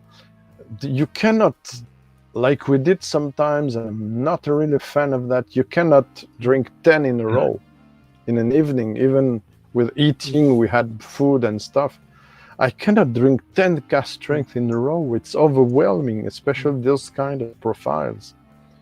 So I prefer, when I do tasting myself, I'm really taking care of doing a progression, but also mixing 40%, 43, 46 with a few cask strength. I don't like full cask strength flights. It's too aggressive often. Then depends which one, of course. Yeah. Now, to answer the question of Jim, I was in the supermarket, the huge one where there's loads of whiskeys in there. And I exactly looked for the couvreur they have, and I was annoyed because there's not much transparency in there. Basically, what they say, I'm not sure it's even disclosed, but you understand it's Scottish whiskey, but it's finished in casks from this independent bottler. And the problem, it doesn't say which cask type exactly, with a few exceptions when you know it's sherry. And then you don't know the distillery names. And the problem, it's often for me, about those I tried, it stays too long in the finishing cask. So basically, I think this guy works. He works a bit like cognac, traditional cognac houses. So he's looking for melting and over melting the flavors. So it does a good job. Those are good. Those are nice whiskeys. But often it's expensive. First off, no age statement except for some. And also there's this fucking wax, cork stuff on it, which you cannot open without a knife and put everything around and do a mess. It's not a fake wax seal like for Maker's Mark or Abuna, or it's a real wax seal, and it's impossible to open without doing a mess around. And I don't know, if I try one that I found good, I will be happy to have one because it's a house that's here for a long time. But I'm not raving to have a couvreur, honestly. The problem with people coming in to me from the United States and Canada especially, is they often, it's not their fault, they often speak about the things they can find in their shelves. And they don't get the best, in my opinion, of French whiskies. Yeah. For some, because the distribution is not very good, or it's too craft distilleries like this, one of my, it's heavy. One of my distilleries of the year, they do only a few casks per year. It's Michard, it's awesome. They're using a yeast strain that has 100 years. It's all orange, peach, apricot, and stuff. Beautiful, and this natural color, so you can. Yeah. It's insane. But you won't never find it. As the one I'm working at the moment, we will be doing 1,000 bottles around, and that's all.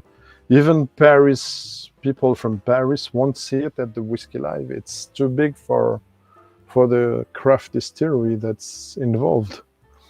So now I talked about in several live shows and videos about Armorique Varangem, which I recommend. And I also mentioned, but now I forgot, there's a company that distributes them in the US. Now, what was the name? I have to double check. I have to I'm go not to sure. bed. Give me a minute. I'm gonna go to work tomorrow. So Yep. No, you're okay. Nice seeing you, Greg. Nice seeing you, Ken. Well, have a good night. Take care. Keep on rocking. You too, Frederick, mate. Cheers. care. Yeah. Cool. And I will rock well Yeah, with kids. I will not use them as rocks. So take Yes. care. Take care, everyone.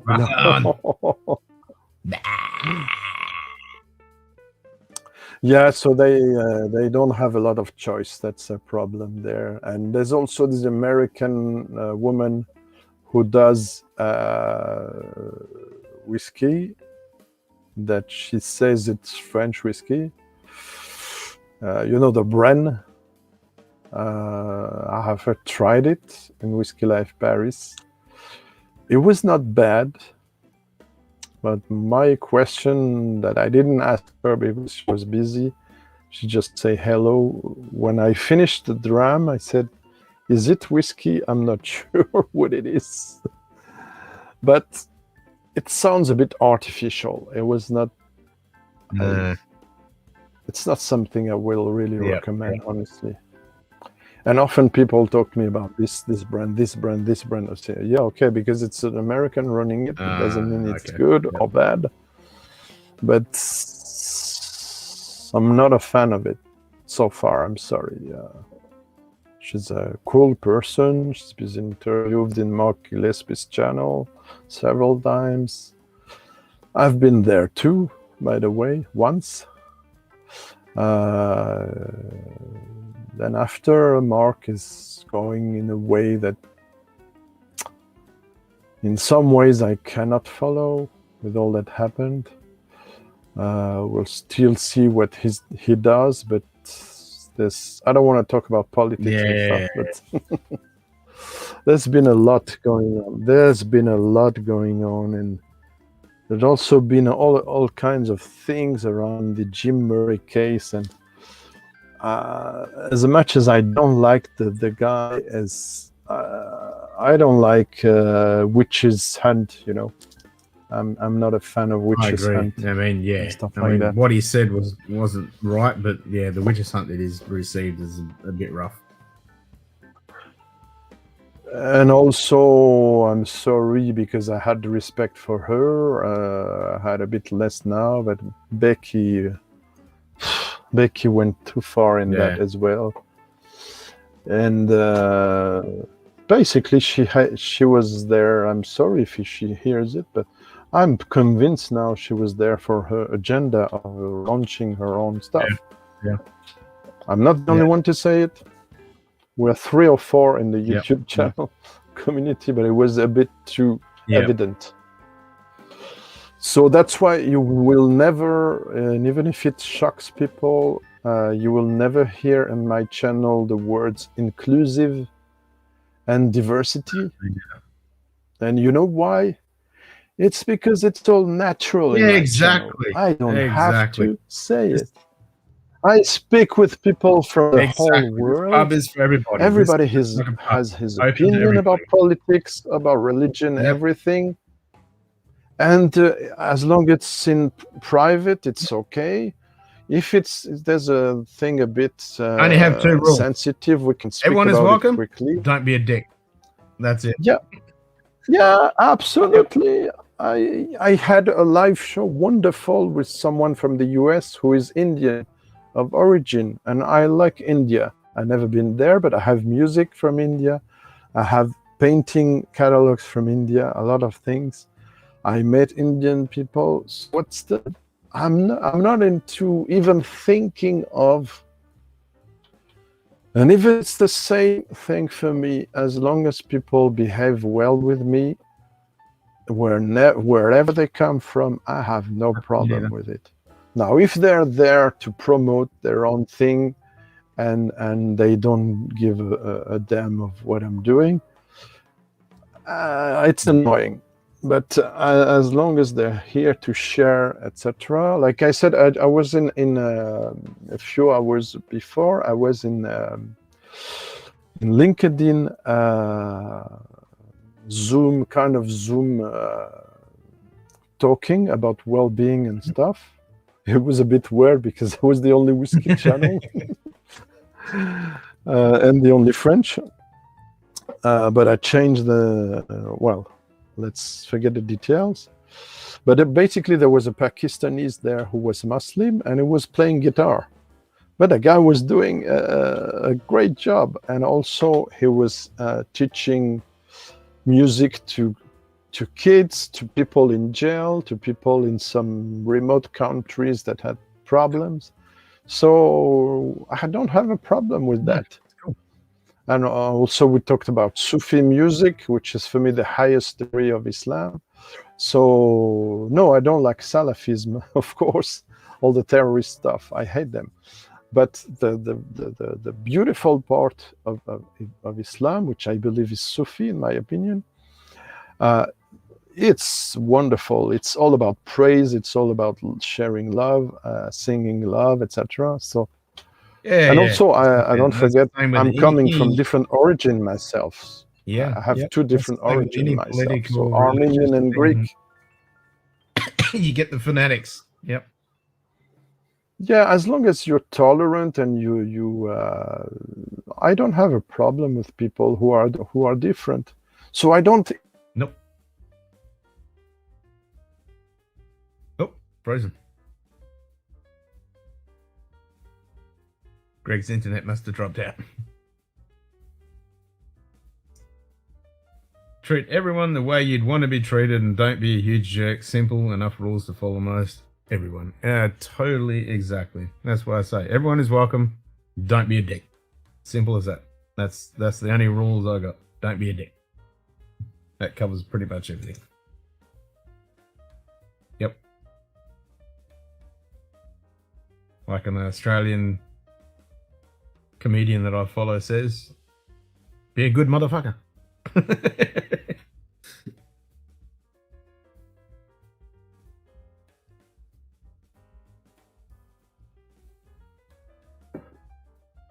That's what it is. Just be good. Well, I need to buy a break because it's been... Unless you want a blue wrench tattooed across your ass. Exactly. A big fat blue wrench. Greg's back. Yeah, sorry, I lost the signal. Yeah, no, you're all good. You hear me? Well, I'm going to have a fire break. Yep, I can hear you. You can hear us? Yep. What's going on in the chat? Yeah, I don't see the chat. So what do people say about this? Yeah, so Anthony said exactly. And then Jim said, treat everyone the way you'd want to be treated and don't be a huge jerk. Simple enough. Yeah. Almost everyone. Exactly. Of course. Unless you want a giant blue wrench tattooed across your ass. I know, right?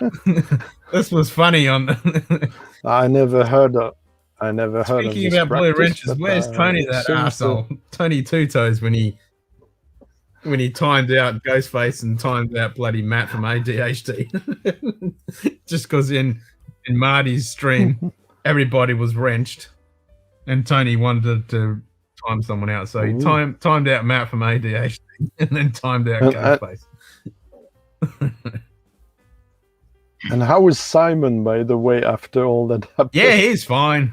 He would have been here tonight, but he's got a work appointment early in the morning, so he couldn't be here tonight.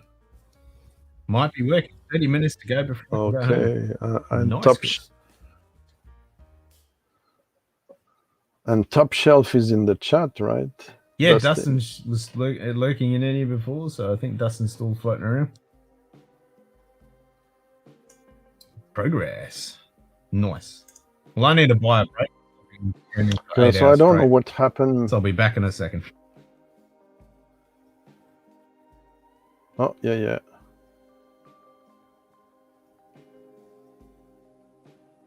Oh, I don't hear you anymore.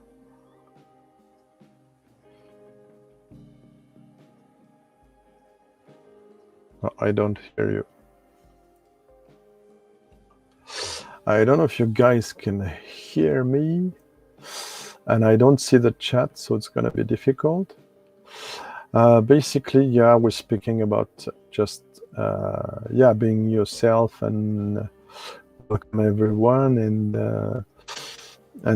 normally it should go fine as long as people are not there to do a kind of competition or have some bad behaviors, like I said lately in my video, and disclose what they do and they're honest with the bottles they've given or samples and stuff, and everything will be okay. If you're kind with people but also you learn to say no when you have to say no, it should be okay. But it takes some time to get some assurance going live, doing videos. And so I hope you hear me. I'm not talking in nothingness. It's weird not to see the chat. It's really... Did people hear me? Yep. I don't know. Yep. You were all cool. good. Thank you. Oh, and Dustin said I had my name. Yeah. So, yeah, you can join. What's up? Springbank 25, nice, by the way. Yep. In his I went logo. for the wire break. I don't have it. It's weird what happened with Springbank 25. I was invited in someone's house who has a way bigger collection than mine. We tried the 25 in a flight of 5-6 whiskeys that half of them were impossible to find now. And I kind of didn't get into it. It was closed. I didn't like it. Coming back the next day at, let's say, 11, 12 o'clock before lunch, tried it with, let's say, clean palate, and I loved it. But it's a kind of tricky whiskey, like the previous.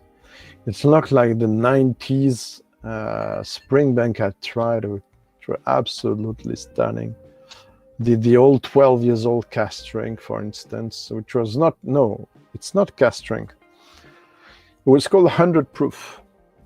And I don't know if you know the story because I told it a lot of times. The color was that or darker? No, darker. Darker than that. And I interviewed Friday at that later on. And I did also have dinner with him and other people while I was working for an Australian company. Long time before I was even a blogger. So I wanted to have this experience, and I was in Belgium, and in front of me, the stand next to in front bank. Can you figure that? And who was holding the stand? An old guy with gray hair, and it was Frank McCarty. Nice. Who distilled there for 40 years. Wow. And also, he was the one who helped to get back production to Kilkerran, to Glengarry. Yeah.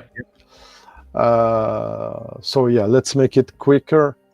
So what happened is I asked him the question about the 2 years old 100 proof, which has two versions. The 100 proof, you have to know, for UK measure, it's 57% ABV. And for US proof is 50. So when you see 100 proof UK, it means 50% ABV US. And then I told him I love this version so much. I tried it 3 times. It's the one basically you could find on the shelves after 2003 or 5. And I said, why is it so good? It had so much depth in it. Those kind of cherries, from black cherries and almonds and raisins and sherry and so many great things. I feel it's not a 12 years old, but older. Can you explain why? He said, basically, Greg, it's simple. You're right. I said, why? He said, well, this one was not cast strength. The cast strength was over 60, 62, something like that, ABV. And normally we dilute the whiskeys from 62, 63 or more to 57 with distilled water. But for that occasion and several batches, we didn't do that. We diluted with local barley, Springbank, from the 1960s. Oh. So that means 30 to 33 years old whiskey. Wow. The best era of the local barley that people know now, the new local barley range, but they have no idea so beautiful it was back in the days that I tried some. And honestly, it's mind-blowing. And when he said that, and he commented it in an interview at my website, I said, oh my God, now I understand. And it was also for me a lesson in blending. And that's why I'm so interested in blending, because I can measure. Yep. Yeah. No, not 12 years old, my friend. 28 to 33 years old stuff. So it makes a difference. And it's not the same kind of sherry. Well. Oh, wow. There you go. There. Yeah. Wow. So not really watered down, but whiskey diluted. So you can see it's another era. Yeah, and you know why? It's because at that time, like I always repeat, and I feel like an old guy repeating, a veteran or a stupid guy repeating the same things over and over. But I apologize if you heard the story before. At that time, the demand was lower than it was after 2010. Let's say. That's right. So from the 60s, where the single malt category was emerging. Not for instance, Highland Park 12. Do you know? Do someone in the chat who didn't hear me before knows when the Highland Park 3 years old was launched? It was only fairly recently. Officially, they're gonna be. Yeah, it was surprised. only fairly recent. You have an idea? I don't know the exact date, but I know 1992. 82. Yeah. As a lot of age statement whiskeys were only launched around the 90s. Yeah, that's right. The first one who was launched, and even I think it was not an age statement, if not mistaken, was the Glenfiddich, the pure malt. There was a single malt, and it was 1963. That was the first time a single malt. But for the mass market, supermarkets and stuff, it's the 90s. Exactly. That's exactly right. Yep. Yeah, like 92 was the first. And it's only in the late 90s that you could see on the shelves. And I saw them when I was just started to be interested, just a bit. The term Scotch Whisky and I started malt was only adopted to the buy Scotch one. Whisky Association rules. 93, was it 98? Yeah.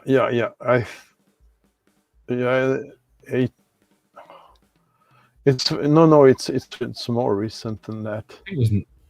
I don't remember now. I'm sorry. It was 98. But it's very recent. Yeah, in I think the it was like whiskeys. 98. Yeah, 98. You I think say? it was 98. Yeah. Yeah, but was it used? I'm not sure, because a lot of whiskeys at the beginning were very low age treatments or no age treatment, and they were named pure malt. They were not named single malt, even if No, they that's were. right. I'm not sure about this date. Well, I honestly. think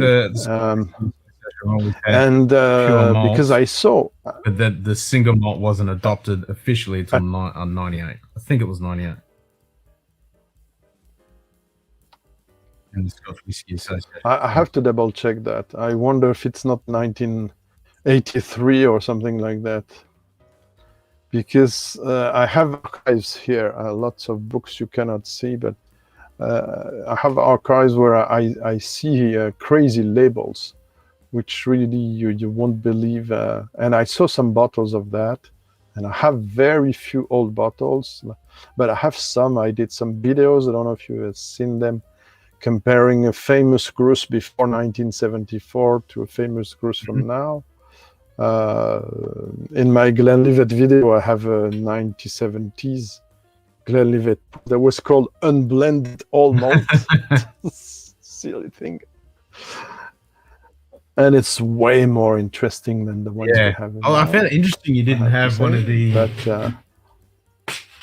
older ones before they got discontinued there for a while. One of these ones. Oh yeah, I had some. No, I had one. I thought you were speaking about no, this Madeira. one. 'Cause then, you got the blue one. No, yours is older. Yours Yeah, because is the grey older, one of is course. exactly the same. Oh yeah. So that was. Yeah, the grey one. It was. They re-released it. Yeah, I had those two, and the grey one I reviewed. Yeah, I reviewed it in my comparison video, and I think it's very faithful to the cream label. Oh, okay. one. See, I haven't compared these two yet. Because this is the only bottle of this. Well done. Because that's the current one, which I don't like. I don't like how they got rid of the paper and Yeah, I it's don't like different. it, It's not bad, but it's different.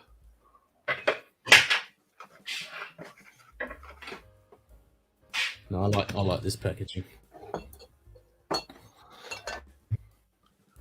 Yeah. I think I'm gonna go now for that Bruichladdich. Oh, the old one. Oh yeah.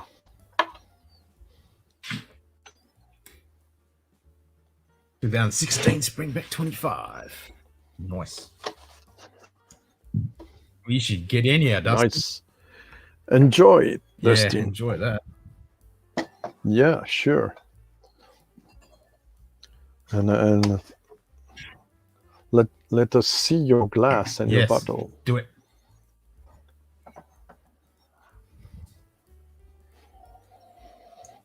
Which Bruichladdich, Jim was saying? It's another world. It's the old production, Yeah, the the old old stuff. production they had. They had so many bottles they put out of that period. 46. Oh, okay. It's, feels Well, like 2.3 degrees now. Ooh. I think Daniel has a lot of bottles of that era. It's the 15-second release. The steam, and it's 15 years old, and it's Sautern finish. No, I don't have it. Oh no, Glenlivet, yes. I didn't like the first sips, and now I like it. And I did. You have to watch. I'm sorry to do self-advertising, but you have to watch my 12 years old Glenlivet video, in which I review this one and the ones you showed, except the older one. But it's quite close from the 2013. I have the gray packaging you showed. Yeah, well, that's when they rebought it back out. The only thing my they bottle changed is was from the box. Yeah, because the bottle itself is still the same. Yeah, but the content, I haven't kept my old bottles, but I did buy Glenlivet 12 since the beginning. It's my kind of fetish, or single malt for me. Still working. Sorry about that. Springback 25. So it means you're working and Springback 25. yeah. You're working from home, Yeah. right? Yeah, same, except I don't work from home, so I can't. I try not to work. So I don't know what I was. Yeah, I forgot my. I don't remember what I was saying. Sorry. Oh yeah, and also it's very important for me because I did my first and for now it's my only one trip to the United States in 2002 to show my paintings because I did paint for a long time, and I had exhibitions in New York and in the area around, and in the Hudson River Valley, which I loved. With a friend who alas passed away since, we visited 5 different states up to Newburgh, the Catskills, and all that kind of stuff. I did a lot of pictures. I did paint when I was back. It's on my website of painting, by the way. I have a website of painting. And we went to a local, very nice riverside club. And I wonder if it's not the name of the bar, of the bar side. And with my first dinner in the US. Hey, Donald. And hi. And they say, what do you want as your welcome dram? And what do you have single malt from Scotland? And he said, we have Glenlivet 12, because the Americans are great fans of the Glenlivet 12s, it seems. Yeah, at the point that when it was discontinued, it was not discontinued for the US, I think, for us in Europe. Well, it was discontinued here in Australia as well. A few years ago. And yeah, we still get it here. Okay, but then they said it will be brought back. Yeah, because that's when they brought out the Founders Reserve, and they brought out the grey box. Launched that and now it's that blue Founders, yeah, which I don't like. I don't like the Founders either. Yeah. So yeah, it's a very special whiskey for me because it's also the sign of my first visit to the US. And it was quite something. I loved the landscape. I was there I was very lucky because it was in October and it was the Indian summer, feeling with all the colors on the trees. It was awesome. Which one is the team? So something similar. The first time I went to Germany, the packaging I had and the the 18 and a bottle bar. shape. So this is the old 18. Yep. No, I have it here. Yeah, it's the same, I think. The original one. Yeah, well, I you actually see need it to there. replace that because it's getting a bit low. And I don't mind the new packaging with the new 18. Like the packaging on the top. Yeah, the prices have jumped as well. It was the same thing they did with Glenfiddich, by the way. For me, they have to up ABV wise if they want me to pay. Yep, I'm the same. Honestly, I'm a fan. We're not numerous there. I'm a fan of the Glenfiddich 18 that not many people understand. Like it. But I would love to have it at cast strength and chill filtered wouldn't and colored. that I be will so get crazy good? with this one. And you know why I like it? And you know why I like it? Because I tried some 1970s, 30 years old plus vintages. I had the chance to try these into some whiskey shows. And they were so awesome that when you go back to the core range, those kind of very special flowery notes, you only get them in the 18. Okay. If you dig a bit. Yeah. So when you try the 18, having tried the other stuff, you say you have a kind of epiphany. I don't know the word in English, but a kind of memory coming on, and epiphany maybe, but something related to the memory of the epiphany, if you like. And this is so people. The problem is the sanitization, like Ralphie says. It's the chill filtering and the coloring and the low coloring and also the lower ABV makes it a lot watery. It's make it more watery than it should. If the caramel coloring is not so important, I'm gonna surprise you, but I think they can still let it, but they have to stop chill filtering, and up the ABV. Otherwise, it doesn't work. But the chill filtering, I totally agree. But like I That's the said in lesser of several evils. occasions, Asian market, Asian market doesn't want something with that color. I've been told that for cognac for sure, from a producer and indie bottler. They both told me they refuse. They do orders and they refuse the cognacs if they're not amber colored, which is a shame. And I have some really beautiful cognacs I brought back from craft distilleries, and believe me or not, there's 20 years old or more with that color. So some are, of course, brown colored like that. I have a 41 years old that's like that. Okay, but strength. Strength cognac from 1 or 2 or 4 casks, it's another thing than your supermarket cognacs, let me tell you.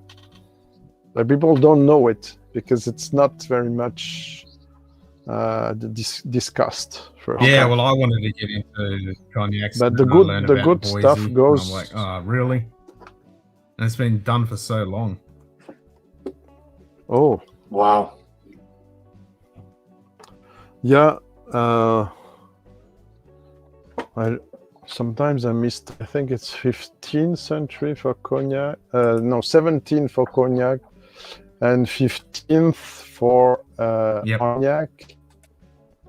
And according to Scottish sources, 15th century with a distillery I visited, but it was not the same. They recreated 1494. The Lindor Abbey distillery is supposed to be the very first one in Scotland. But they probably did distill before smuggling in the early centuries. That is true. That is true, What? Dutton. You did say that in your glass, He not did. in my mouth. He did. He did. That is very true. Tricky. Yeah. Smart ass. Oh, I have a question for you guys, just for fun, of course. We were with Frederick live in his channel a few weeks ago, and I gave them some samples, and we tried just a question. Straight off the top of my Just one example. one example let's say. would be the Each. Glen Scotia 2020 Campbellton. I can sniff that all is day. it? Yep. I did. I had a sample of it, but people say it's different in a sample than in a bottle, so I don't know. I struggle with it, honestly. Really enjoy it. Maybe I should let it a quarter in the glass before drinking. I don't know. It was in a sample, so I struggle. Don't say I don't like it. I don't really found the occasion it very quietly. But if you ask me, the 19, I have the 19 edition Campbelltown, the rum finish, really, this one, I dig it. And I know not everyone does. And the Ruby Port the year before that one, what do you think of that one? I haven't tried that it. one? Okay. I haven't tried it, unfortunately. And you, Donald, which whiskey would you enjoy for half an hour without drinking it? Probably be one of okay. one of my older coolies, actually. The Irishman 17 single cask comes to mind. Because it's 17 years and first fill Oloroso and bottled at 56%. And you could just sit there and just smell the sherry, and you also get the coulis malt under there too, with all the tropical rum-like flavors. Nice, really good. I like that. I like Tyrconnell, especially the. Yeah, you and I have talked about it in chat before. I tried that. We both like it. Yeah. Ah, okay. Yes. Also, you're Donald Rance. Oh, okay. Good to see you. And because I'm at work. At work. Yep. Yeah, no problem. No. Oh, that's good. Oh, that's fun. And they allow you to. Yeah, well, I'm pretty well done everything I'm supposed to do today. The last thing I have to do before I leave is check the gardens and make sure things are watered, and that's it. Nice. Yeah. Oh, cool. Well, it's good to see some faces you see in the chat usually. It's fun. Yep. And I'm here because I knew Ken's channel, and we were live with, or I was in the chat. No, I was in the chat. We were talking about cognac, I think, or about balcones, with Frederick and Emil at Dram Divided. And they said, you know what, Greg, because I'm a faithful, they say, follower of the channel, supporter of that channel. I'm going to be in the chat of Ken Scotch Down Under. Oh, what is channel? Oh, you have to go there. It's fun. And, oh, my God. It was the funniest thing I've ever seen in years. So I was glad to go there. Oh, my God. If you haven't. I was in the chat. I was actually out on public transport. You were not? While that was going on. Yeah. Oh, no. It was just. And that was just. Can you avoid laughing, I between couldn't. all the people? They thought I had completely lost it. This guy's got to be hauled off, taken to the psychiatric emergency ward, because people were looking at me. Was so good. Oh man, that was so much fun. Yeah. I was almost shitting my pants, honestly, at some point. But I was feeling guilty at times anyway, because there were times I was so caught in that laughing thing that I was putting in the chat the maybe also fun. I guess when he saw them in the chat, Simon started again to laugh all over again. Each time somebody was saying something, we were in a spiral. We just had to keep it going. It was so much fun. I mean, laughter is the best medicine. It was absolutely hilarious. Oh yeah. You have to. Oh my God. But at the point we were worried about Simon. Was he okay? Nah, he was fine. He disappeared from and he was coming with that. I saw just that moment where he's down like this, and then he just comes back and then just.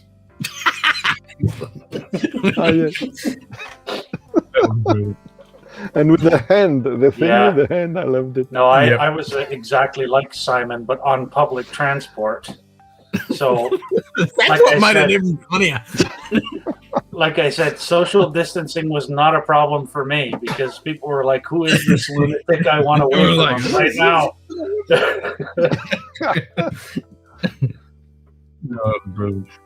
No, he might have ate those pills to make laugh. The special pills to make people laugh.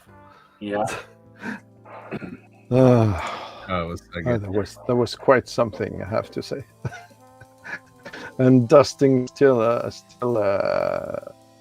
teasing us. Yeah. 25. Ardbeg 25. Ardbeg 25. No, I know. Well, that's what started it. The Talisker and Ardbeg that was blend. fun. Oh, I'm gonna just. Yep.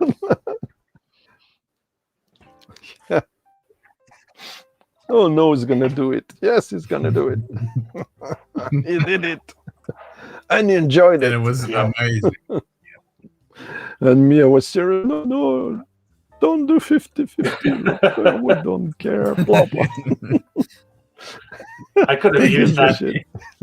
I could have That was used so that fun. laughing about like 2 mornings after. Here I am sitting across from some guy on a streetcar here, and he's bang like a sheep. It's just sitting there going bah. And I'm like, okay. That's And what then I said. You should bark at him like a I wolf. should bark at him like a sheepdog. Yeah. Yeah, And exactly. it took every ounce of strength for me not to do that. 'Cause it just would have been.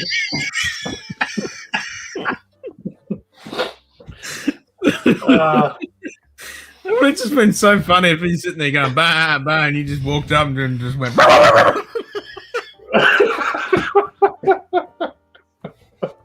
Yeah, no kidding. And I didn't even realize how it started, how the whole fun started. It's a bit quiet when I came in with Frederick, but we don't know what happened hours before, right? So I don't know. Ken, there was some laughter before, or There was lots of love. no? There he is. So There's the man it that was did a it. kind Oh, of, he's in the Glencoe. Oh, he's in there. Yeah, I think I had a little much to drink that day. Hi, Dustin. No, he didn't have that much. But you were I enjoying wasn't, it. I wasn't slammered or anything, but I think by the end of that day, I kind of just like day drank the whole day, and I was pretty good by the end of the day. You were pretty happy. Yeah. Sunday I definitely did not drink. I was like, I had a pretty good weekend. I think that's all I needed. I think I might just let the liver relax a little bit. Yeah. Oh my god, this is the best nosing whiskey I've ever had. So that'd be your pick for the one you can sit on for half an hour with nose. Yep. Oh, this is definitely up there. I mean, a lot of the older Lagavulin really are beautiful nosing whiskeys. Me too. No, me the 12 years old 100 proof from the 90s. Yeah, if I could get a hold of one of problem. those, they're like $8,000. And you know auction how now. I rated it?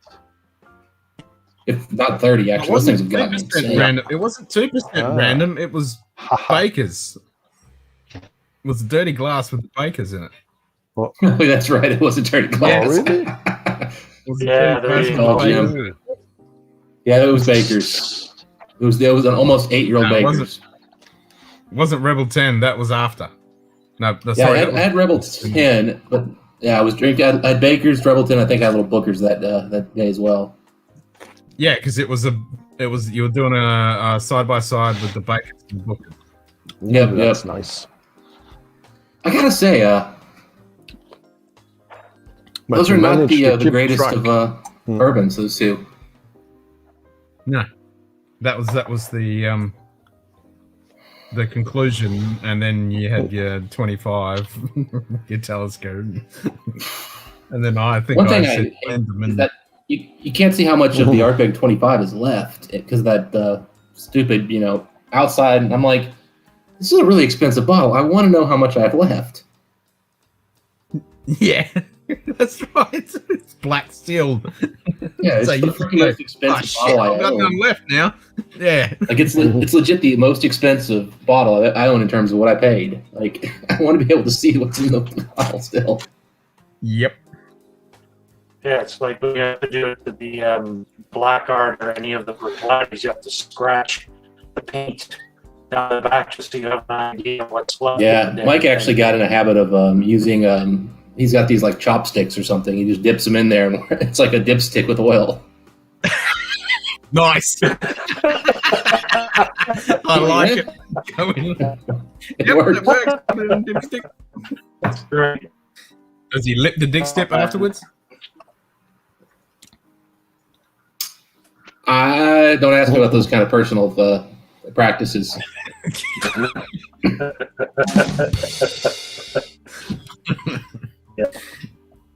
I do know if you watch some of Mike's old videos, he stopped doing it, but he used to open the bottle. I like that. He would gently pour, and then he would take the bottle and wipe it on his shirt sleeve. And somebody called him on it, and he was like, "Oh, really?" And Mike is a neat freak, so. Yep. G'day, Charles. How you going, mate? You can never remember the bakers. No, can't remember the bakers, Jim. About pouring in strange places. Yes. Did you see Scotch Test Dummies video on Isla? That Aquavite Roy. Yep. Remember the Lagavulin Yep. tasting and the cap? Yep, straight into that. Oh my god. It's almost like a shoe pull. So tears. For bald people,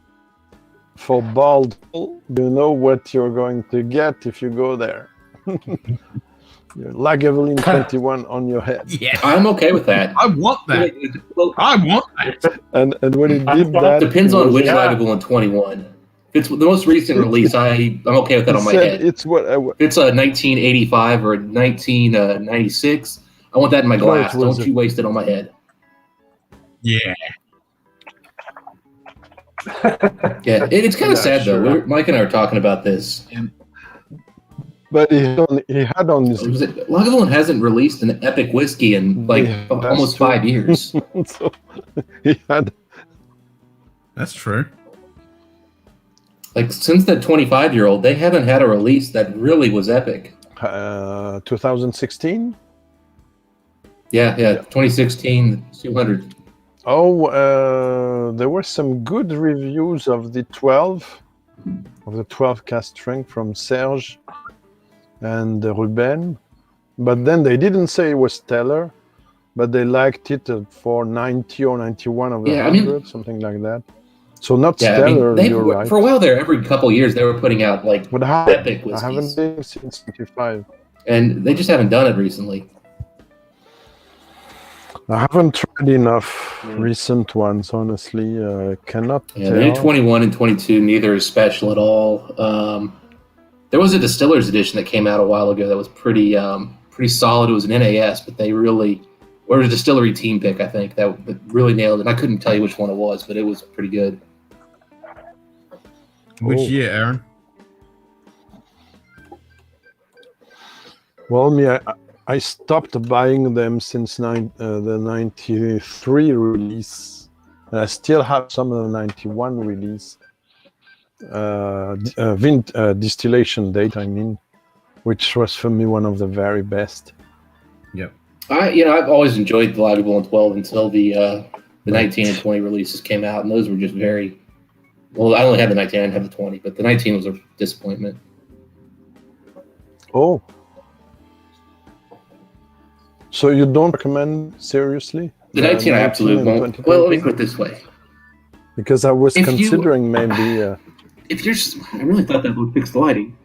No, if you're somebody who really doesn't pick up on youth in their whiskey, and so that kind of the heat won't really phase you, and you won't notice it as a flaw, you probably will be fine with the 19. But if you can tell that it's a little too spirity, it's maybe not really well cut, you start picking up on those subtleties. The 2019 really just isn't going to be for you.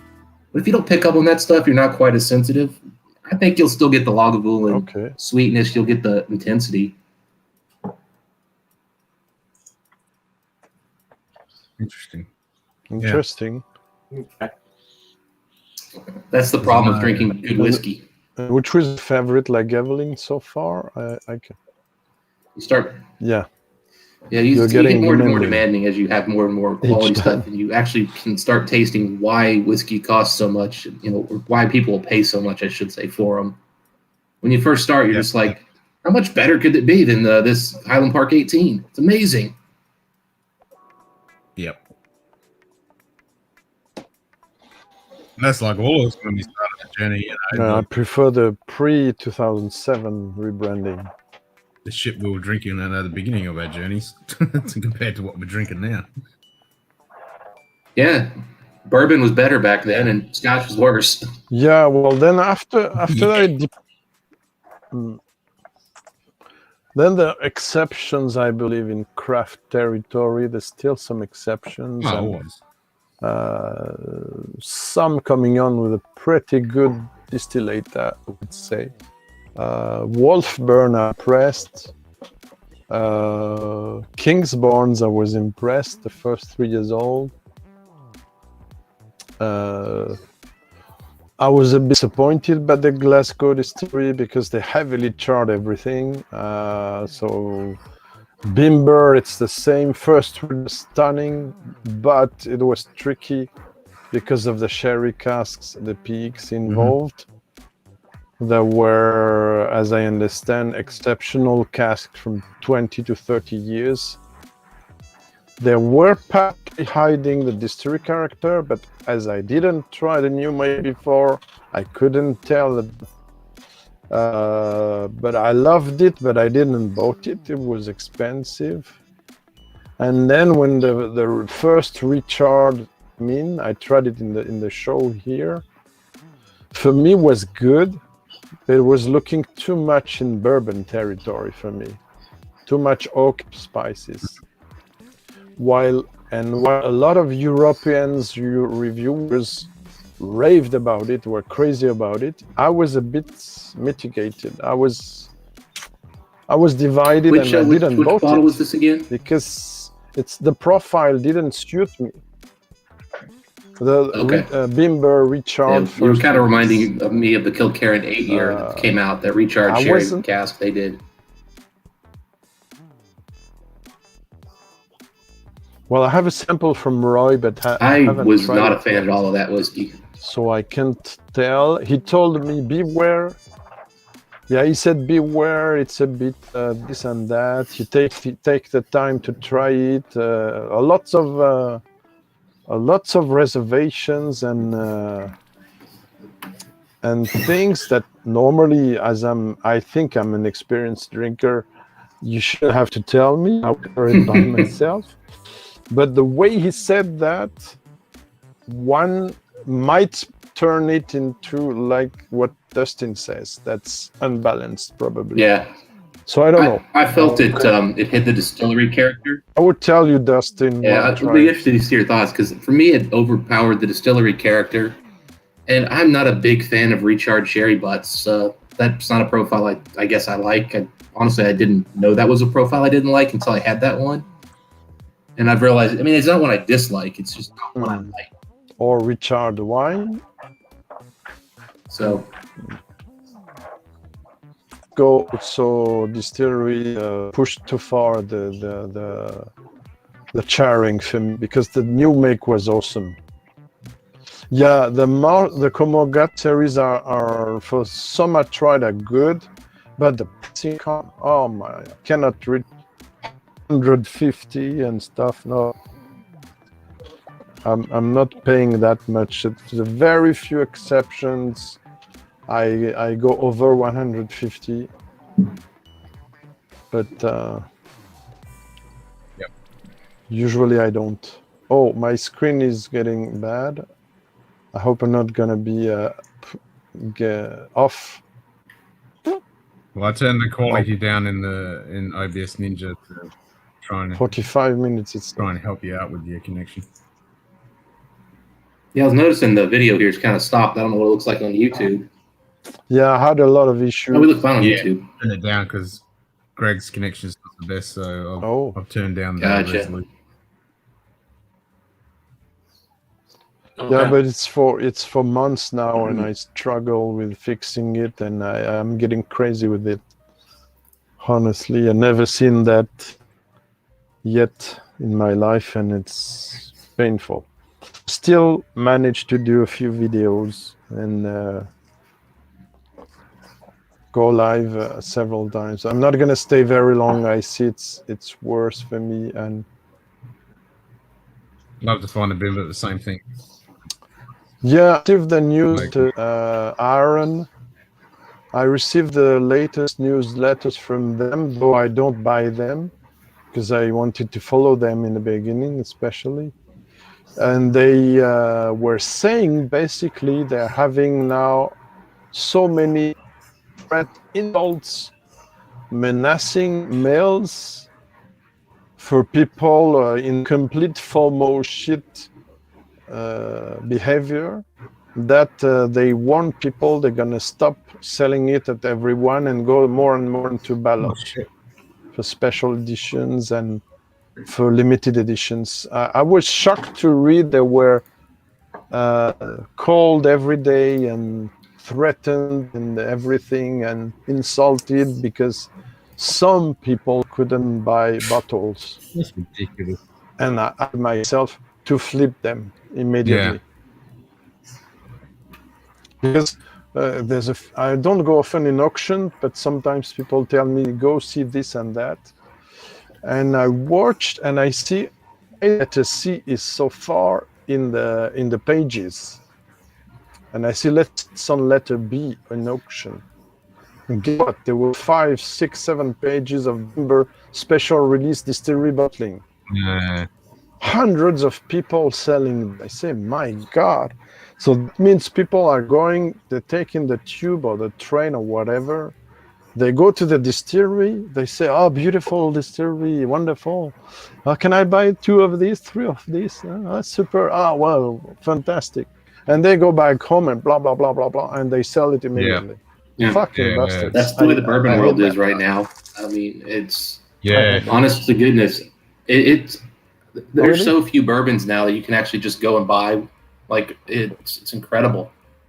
I mean, anything Buffalo Trace, you just can't get it. Oh, I didn't know. And now it's spreading into Wild Turkey, Bardstown. I mean, basically anything Jason from Mash and Rum or the Bourbon Junkies hype up. Good luck, guys. Yeah. Yep. It sucks. And there's never. Have you seen that beautiful video I really love? Fred No. It's Fred No, I think. Or I miss and someone else. I think Fred Freddie knows, Johnson. Right? I apologize because I've seen it a few. You know the 5 minutes video from a channel of 2 young people, and there's a visit. He explains the visit in the distillery of an old guy who's a lot of money, and who says every time I got a bottle of this, 5 of this, 6 of this, and he gives the guy a lesson, and the guy comes back. And Yeah, so I know what you're talking about. You see the video.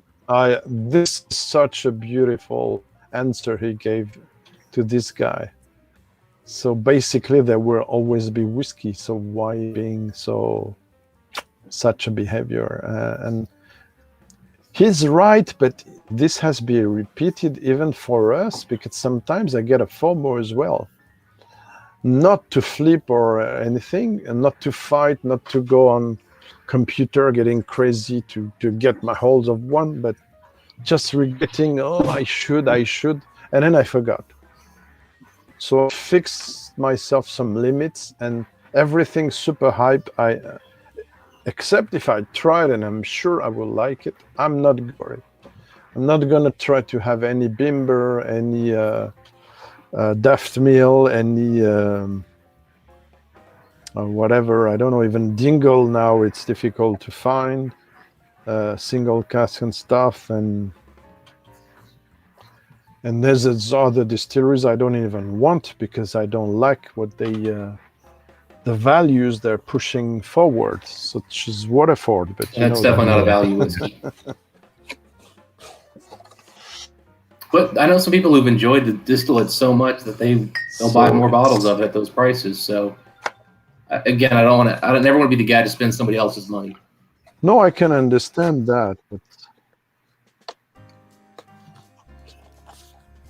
then after we all have a special relationship with a brand. So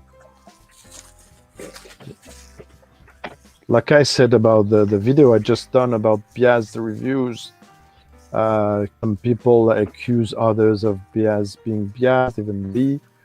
And I always say, yeah, there's a lot of ways to be biased, but have you ever thought of the fact that you love a distillery so much, if you review it, you might be biased as well. It's because you're gonna try at all means to find an interest in it. Also because sometimes you spend a lot of money in it. And I think you might have all experienced that. Oop. Yep. There's things on my table, but it was potential try. It was not to try everything.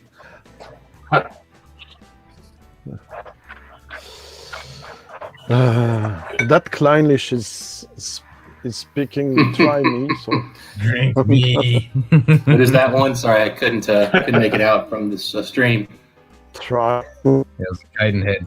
It's a kid and head. Kid and Ooh, head, okay. 21 years old, from problem with kid and head. Sometimes there's a back label. Sometimes Yeah, the new ones all do the there's back label, but the old ones had those a little tags, which is leaflet. really frustrating because they get lost. Yeah. Not by me, but so it's a 1992 distill and 2014 bottled, 51.6 ABV, and it's burn Hawks heads. So Yeah, I've got like a little like coffee desk kind of a thing in my closet It's where I quite keep a my nice whiskeys. one. And it's got a drawer in it, and I just put all those tags in the drawer because I got sick of like having them on the bottle. They just kind of got in the way. Oh, me, I put them on Yeah, the that's a Jim, good way to do it too. I have not had a Dingle product that I've really enjoyed yet. So Oh, interesting to know. it's Guess what? I it's didn't all- even pour it. it's all single batch right now. They've just come out with their very first core Yeah, range and single I malt saw product. divided review about it. Yeah, and there's been a lot of divided reviews about Dingle in general. I mean, I've heard that the pot still is probably their best bet, but I've heard, depending on which batch as well, it goes from nice to barely drinkable. So, Okay. So it's range right there. yeah.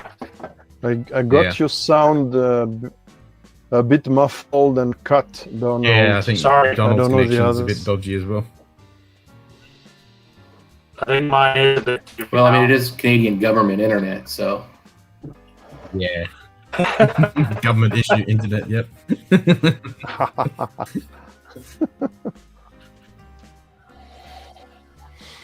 Government warning. I used to see that on the bottles of bourbons.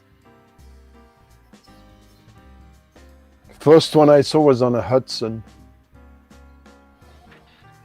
But I kind of didn't really connect, honestly, with those guys. I met them several times. I've been there before there was a distillery, believe me, around place.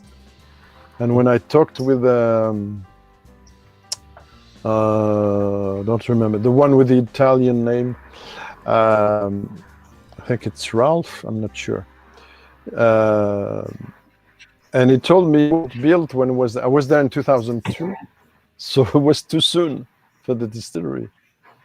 Okay. But what I don't like of them, and now even more because they're owned by a big Scottish company, it's a 35 cl bottle at 60 plus euros. It's not. I cannot accept that, especially when they tell you, no, it's not bourbon. It's less than 3 years old, etc. Less than 2 sometimes. I said, okay, regulations, okay, are loose compared to Scottish ones, but if the whiskey is not ready, I'm not interested. I prefer MGP stuff that's well made. I'm gonna shock you, man. well, I mean, but the bourbon laws are probably stricter double than the cast, that's Scotch a good laws, one. really. Yeah. I mean, Oh. you can't color it. Oh, you sure about that? Generally speaking, they're tight. I mean, you can't color it. No. There's the 2. It's 2 years instead of 3 years. But the 2.5 question. To be on- bourbon, it is only, I think, 2 years. But yeah, but I'm. No. Okay, I know what you say that because you speak of bourbon, and I'm speaking of American. well, yeah. I mean, in that case, yeah. I mean, Sorry. as long as it's whiskey, it's whiskey. That's why, because I learned All right, that gents. Mark is fixing that, and I was shocked by all the things they could add in there, including fruit juice. Yeah, yeah. etc. Like All right. theoretically, the Canadians 9.09, but Don, who I had on the channel as a guest, explained me that very few distilleries were currently doing that, and the most serious one were avoiding to do that. Now I don't know if it's true, but it's to Generally. contradict Don. Yeah, Dr. Don Especially in the Livermore. knowledge point of view. But Don is fantastic. I'm really chuffed at the moment that it's a bit of a secret, but he's following me in my experience of blend now with a French company, and I'm explaining, and he's encouraging me about what I'm doing. I spoke of that with Leon as well. Leon Webb. These are great guys, honestly, very open-minded.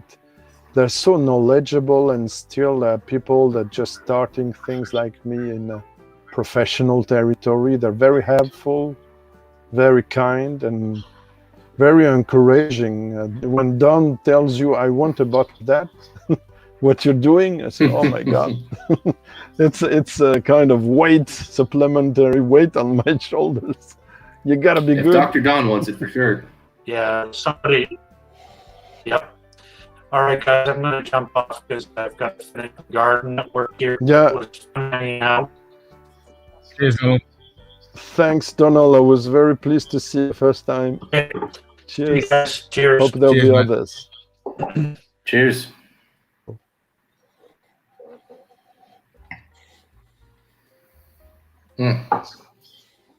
It's not a super active cask, but it's casks in plural. It's a nice one, a bit more. Usually, I like to say there's some kind of white pepper and mustard, French mustard in the Kleinliches. In this one, it's a bit now that it's past neck pour. It's more quiet. Nice. Yeah, I don't think I actually own a Klein Leash independent bottling. Now that I think about it. I don't think I do.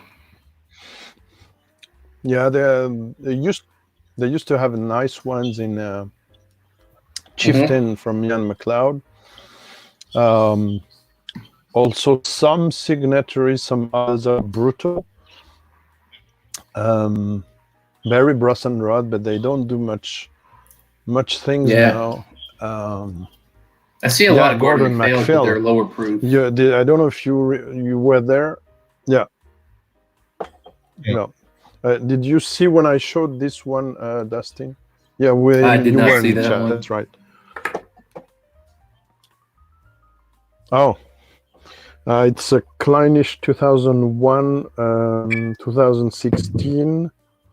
It's 2 refill sherry butts. I cannot have feedback of what I'm showing because there's a delay. It's very you're frustrating. good. It's but 2001 release refill sherry cask bottle at 54.0, which always makes me laugh. ABV. And I got it from the Whiskey Exchange when I was there.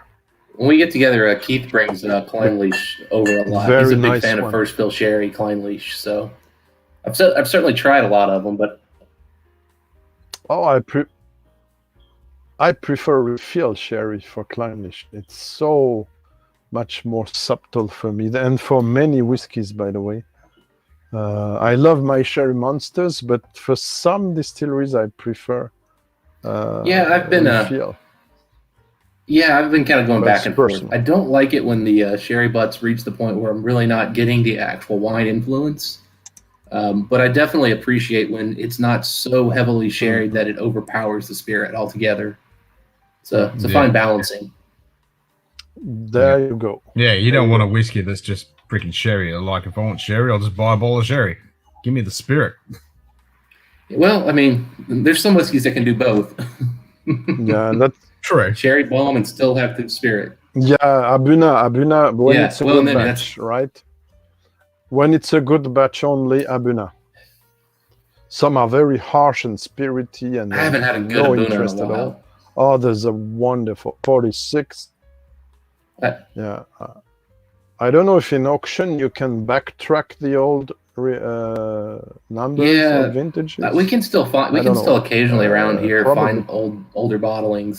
Some of these smaller stores where Scotch is not very popular. Like we had a friend of ours recently pick up like a batch 46. So if you trust, if you trust me and batch 46, take it at grab it if you see it. We poured it, and we compared it to a newer batch. I mean, I don't think either's one that I really care. I don't think I'd pour either of them very often. But the 46 was substantially better. Okay. I don't know. I'm not as big a fan of these cask strength sherry bombs as some people, and if I want one, I'm going to Cavalon. Okay. Some of those single barrels from Cavalon that you get for like $140. So good. Oh my God. Let me tell you, even the 46% ABV sherry oak matured, I take it over 200 for 300 euros or dollars Macallans every time.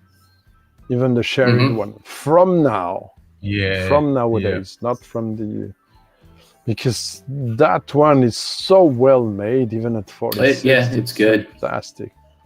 It's the old style of sherry we like.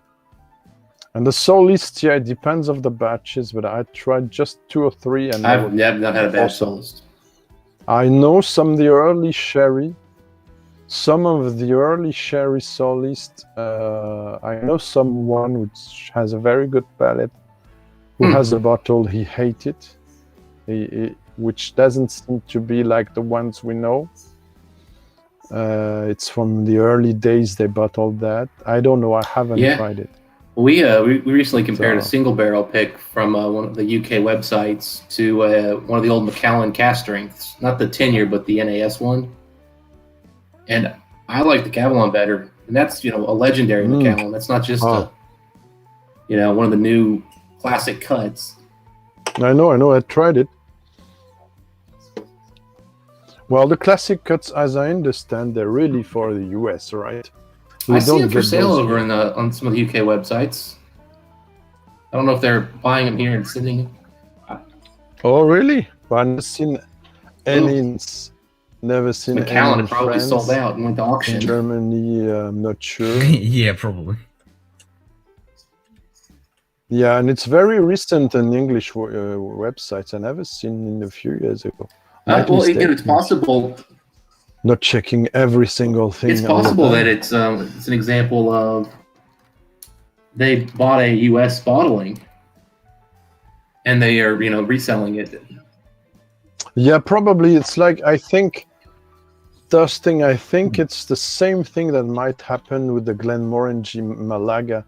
12 years old. That many reviewers in US and Canada read about it and say a lot of good things, but we cannot have it here. And somebody found out there's some bottles in Germany. There you go. Oh, stop.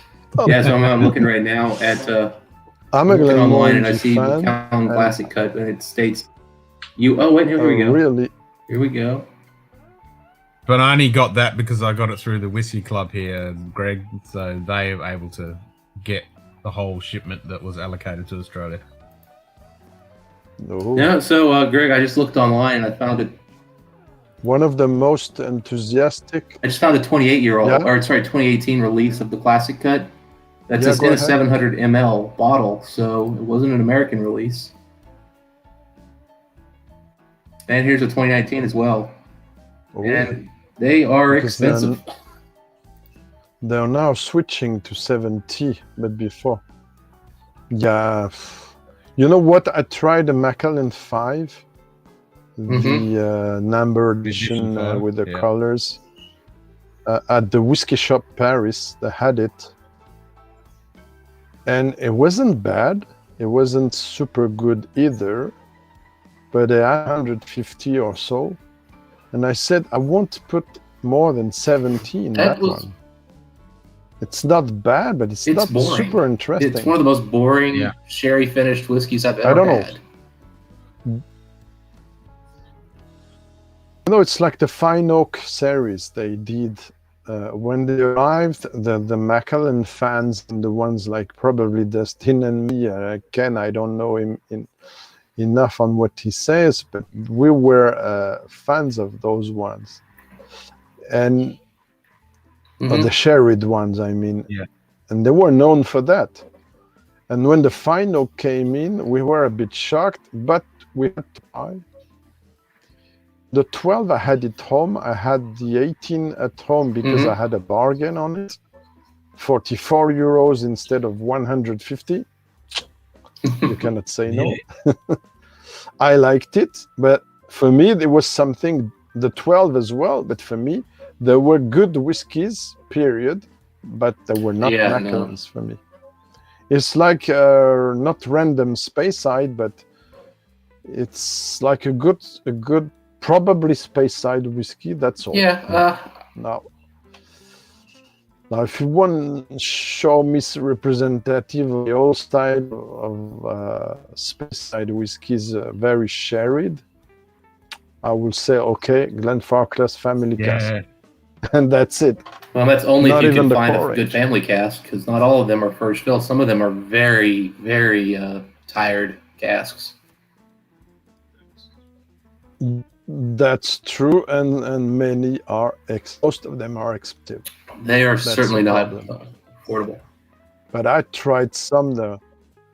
I tried the 71 release, some 71 release. I tried some. Oops, Dustin disappeared. I tried some 90 release. Sometimes only 15 years old, and they were absolutely crackers, blowing your mind. But 200 euros. I cannot go for that. I can if I want, but the time I raise the money, it's gone. No, those family casks are pretty good, but I like your bar background. Where you have to get the right one. No, the Macallans I've only had small amounts of the older stuff. have you had the new one? stuff I'm not a fan of. I This have is, like I say, I keep repeating myself. Yeah, sorry. Edition number 2 is pretty good. I've Go got ahead. all of that. I don't mind that. But the third one I didn't like. Well, the only one can't I remember. tried, honestly. 2 times the rare cask number 2. I tried the rare cask number 2, and it was good. But what is this? So this is I the don't see. Kleinleach Select Batch Oh my 2, God, it's blurry. 2015. Kleinleach special. Okay. Yeah. The Should I special pour a glass release, of that? Or These distillery were edition? very Or- expensive bottles. Oh, if you like. I tried one. Yeah, I tried one, and I don't remember, but I had it on my website. Yeah, exactly. And there's one I tried. They had to the whiskey shop. It seems they didn't sell it. That's why they had it. No, that's Yeah, older. this is a. And this it is- was not very interesting. That one should be better. He have $800 for it, should be but better. quite good. Yikes. I'm either going to pour that, or I could give you my thoughts on this guy.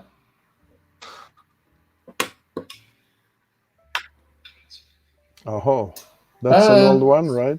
They don't. This is I don't see discontinued. They well. don't make the 21-year-old Fine Oak anymore. But it is kind of without getting it.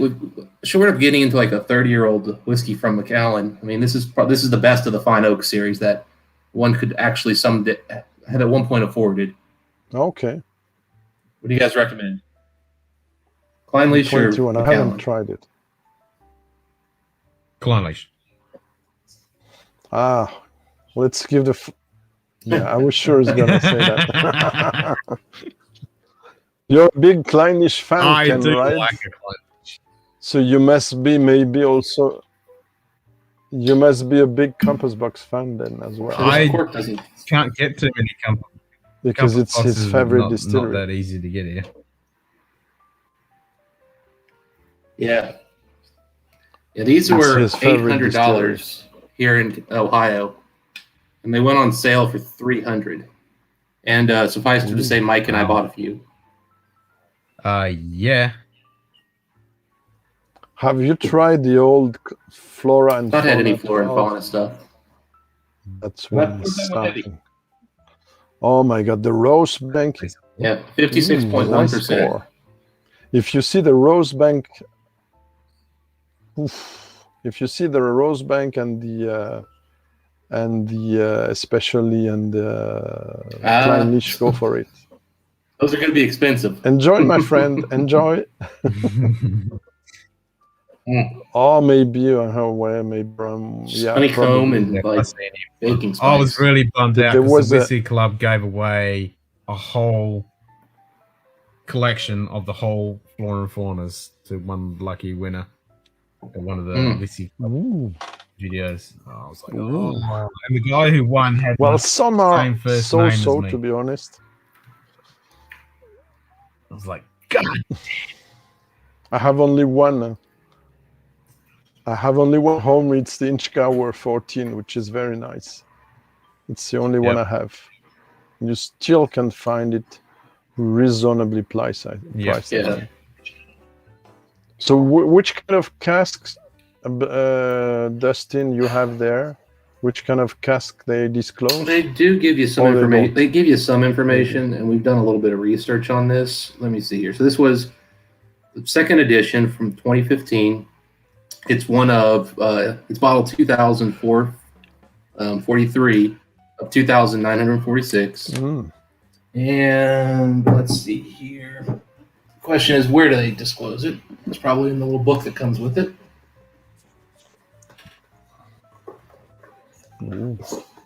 Well, for that price, you can have a little book. Just a little book. It's hardcover though. Oh, it is a hardcover book. Okay. All right.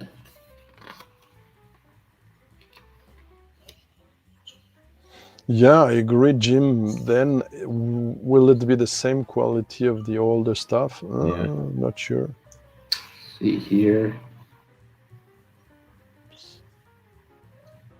I've got the Okay, it was gentle. My Kleinlich was gentle. the Deluan, the Strathmill, and the Kleinlich.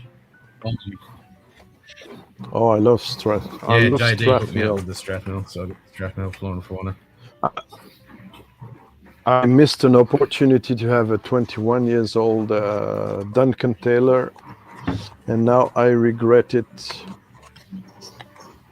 That was a bit expensive, I have to All say. right. So what they tell us here is that they basically gave their master distiller free reign of any barrels he wanted to make this, and that he used a range of first fill ex bourbon American, refilled and ex bodega European oak butts, rejuvenated or refill American oak hogsheads. So kind of a blend of bourbon cask as well as including some of that bodega European cask, which every time I see a Diageo release, like that it mentions bodega, I always get some really nice notes that I really like.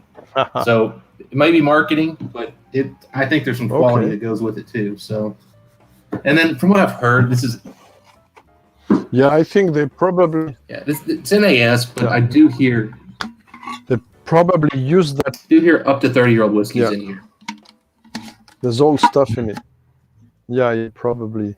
If I can't find my notes, I cannot check it now. But on my website, there's another expression, and they told us the age of it, and it was a wide range from kind of 15 to 30. Yeah. Yeah, that's what I've heard about this Something one like too. Either 15 or 17 year, I can't remember, and then up to about that 30-year mark. So that's my point about. So that's my point also, and my disagreement with Ralphie. By the way, I have to comment his last one because he did two things that were not nice, in my opinion. And I haven't had time today to comment. He says his signatory, Nevis 10 years old, is 2 times less expensive than the official one, but he shows the cask strength one he just reviewed, which is not fair, not comparable, in my opinion. Then it talks about Ben Nevis that is used by Nika, which I know very well. It is used to say that they have weak distillate, so that's why, or weak juice or weak whiskey in terms of flavors, so that's why Ben Nevis is getting into Nika whiskeys.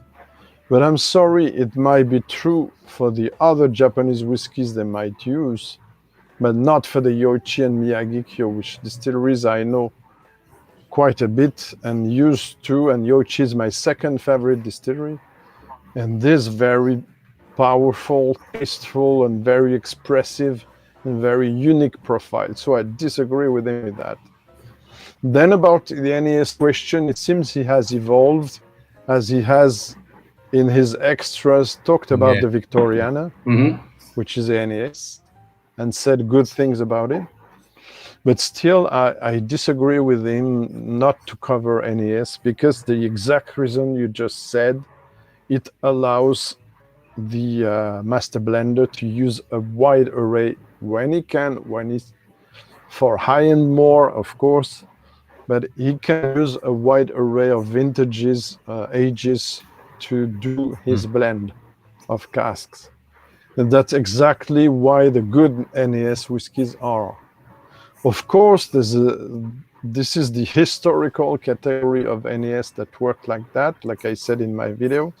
For instance, the Longrow CV, Springbank CV, etc. They had a wide array of ages.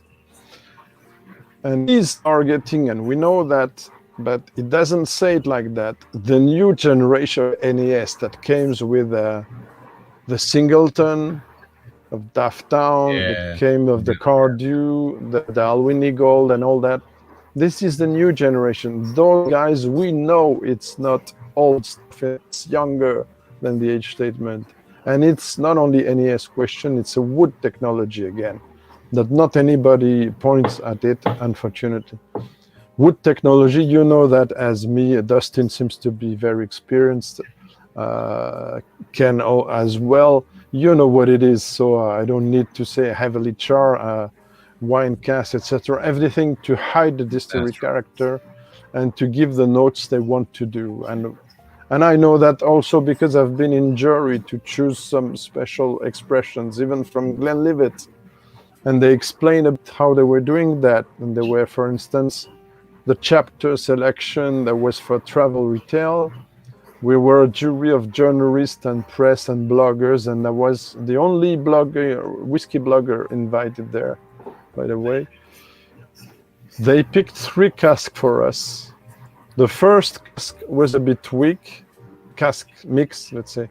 It was a bit weak and a bit going into different sides, a bit confused.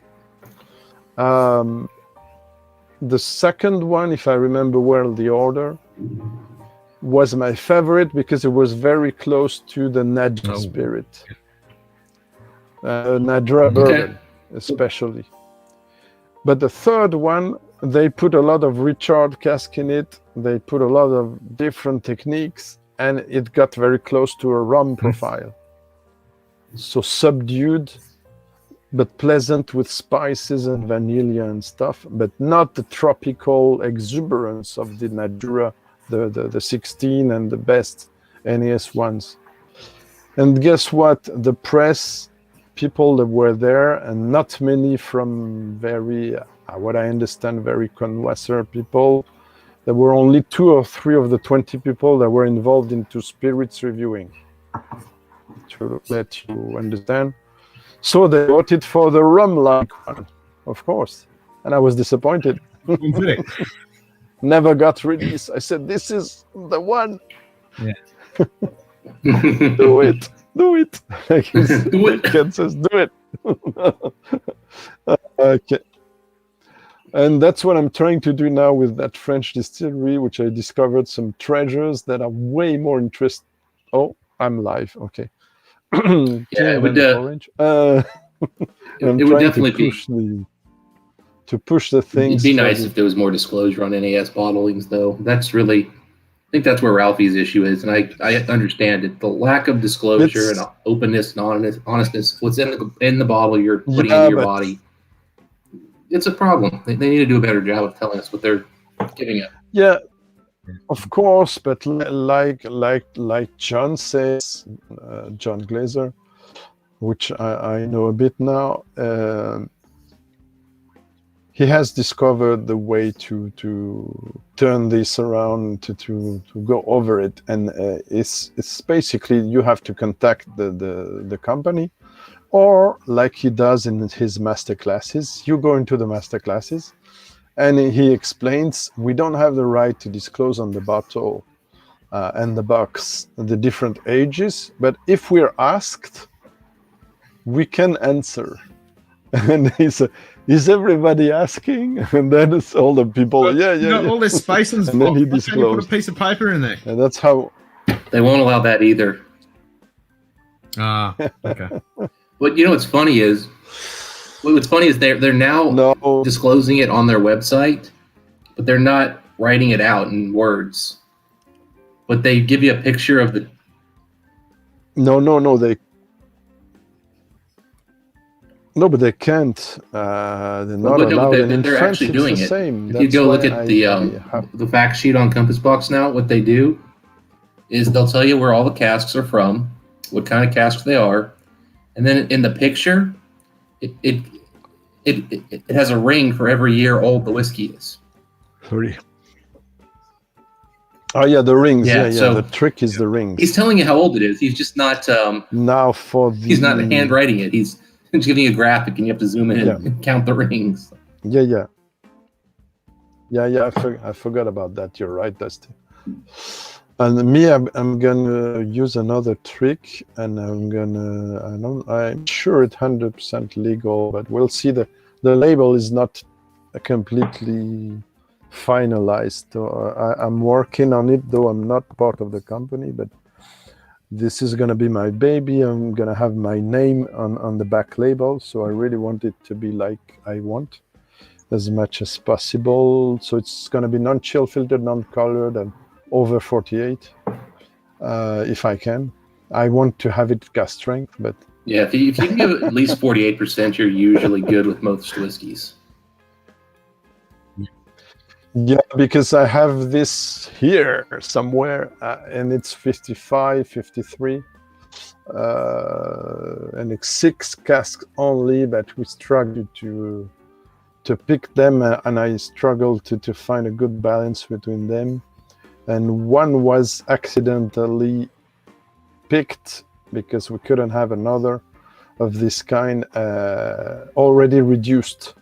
So it's already watering down our blend, which is over 60 normally. It goes from 42.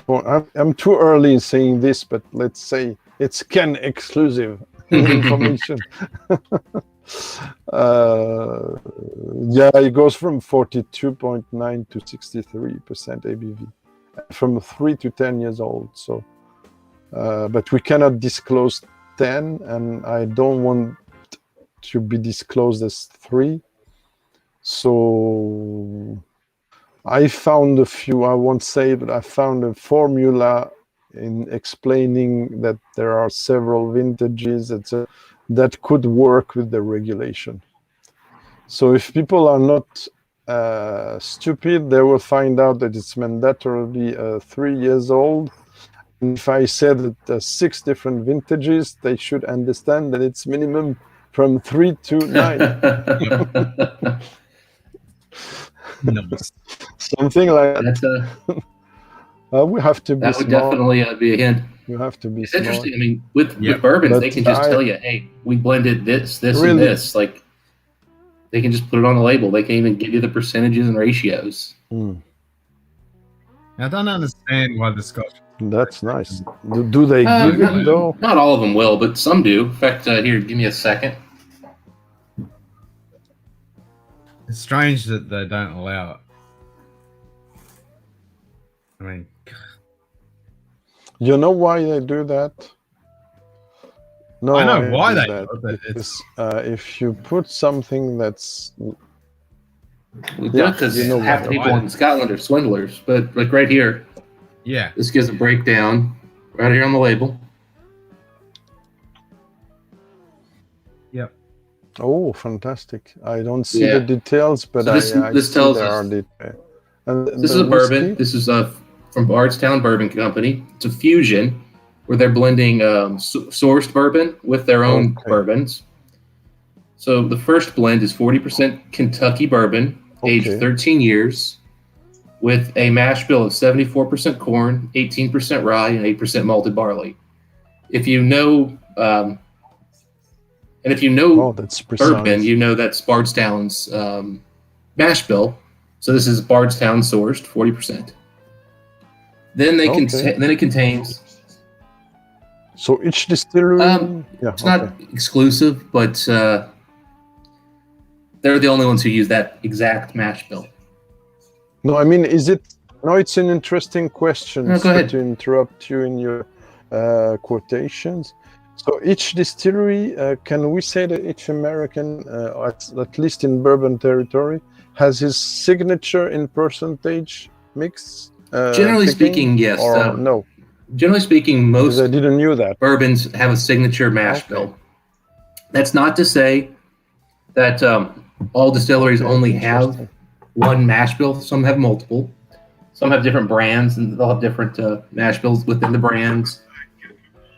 Yeah, but I get confused. Yeah, I get confused sometimes with the ACBP where, or no, it's a Four Roses. The different combinations with the letters. I don't understand. Yeah, well, what Four Roses does is they have, and somebody in the chat might be more knowledgeable than I am, but they have a couple different mash bills.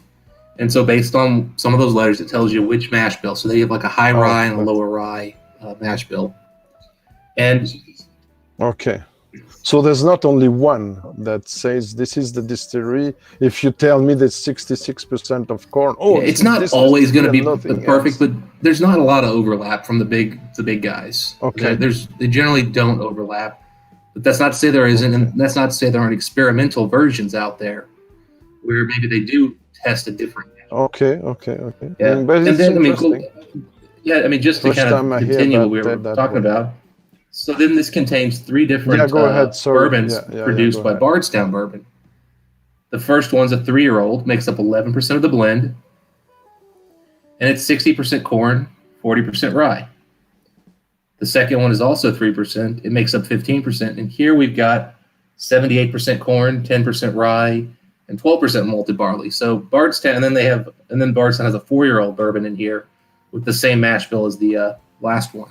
So they're making different mash bills as well, and they're testing them out. So we're seeing a lot of experimentation in bourbon. So you can't always look at the those mash bills and know everything. It also happens that a lot of us are well aware that Bardstown is selling a lot of sourced bourbon between 12 and 15 years old right now. So if you know that, you see the age, and you know the mash bill, you can kind of put it together. So but that's the most disclosure they can give legally, because they can't tell you always this is from Bardstown, but they can tell you the mash bill and the age and let you figure it out, kind of a thing. Okay. Well, it's like when John Glazer says, and this last component is from the village of Brora. You understand its line is mandatorily. It's from the city of Aberlour. It's on the road of... It comes from Ardbeg Avenue. From Lagavulin Bay. Well, like Port Askeg, it can only for now 2 distilleries, but soon it might be from 3. Coolilla, Bunnahabhain, and soon Ardnahoe. Yeah, exactly. So, but for now, I know they source only from the 2 distilleries, the Coolilla or Bunna. And usually, when I talk to him, I manage to find out which one it is. So usually, Port Askeg's 100 proof is Coolilla, 7 years old, basically. and it's stunning for a 7 years old. But Kulila is a really underrated distillery, I agree. in my opinion. Yep. Kalila's I've become more and more impressed with them. So it's a nice. Fuck, that was good. Yeah. Yep. Even the 12, it's one of the best whiskeys in the world. Yeah. And the price, you can find it 35 euros. It's nothing. It's such a good whiskey, and while it's not even matured in Islay, which is crazy, it's still an island. Small island. That Kalila produces a lot of whiskey, so. Yeah. Good stuff. My guess it's this. I haven't visited them yet, so I don't know if they have a warehouse there. But my guess is they might have a small warehouse for the older stuff. That 30 and 35 year they put out were just I don't know. breathtakingly good whiskeys. The cast strength. I haven't tried them. The oldest cast strength masterpieces. The old one. Yeah, I used to have the old cast strength. They were very nice. I don't know if you remember that. It was no age statement.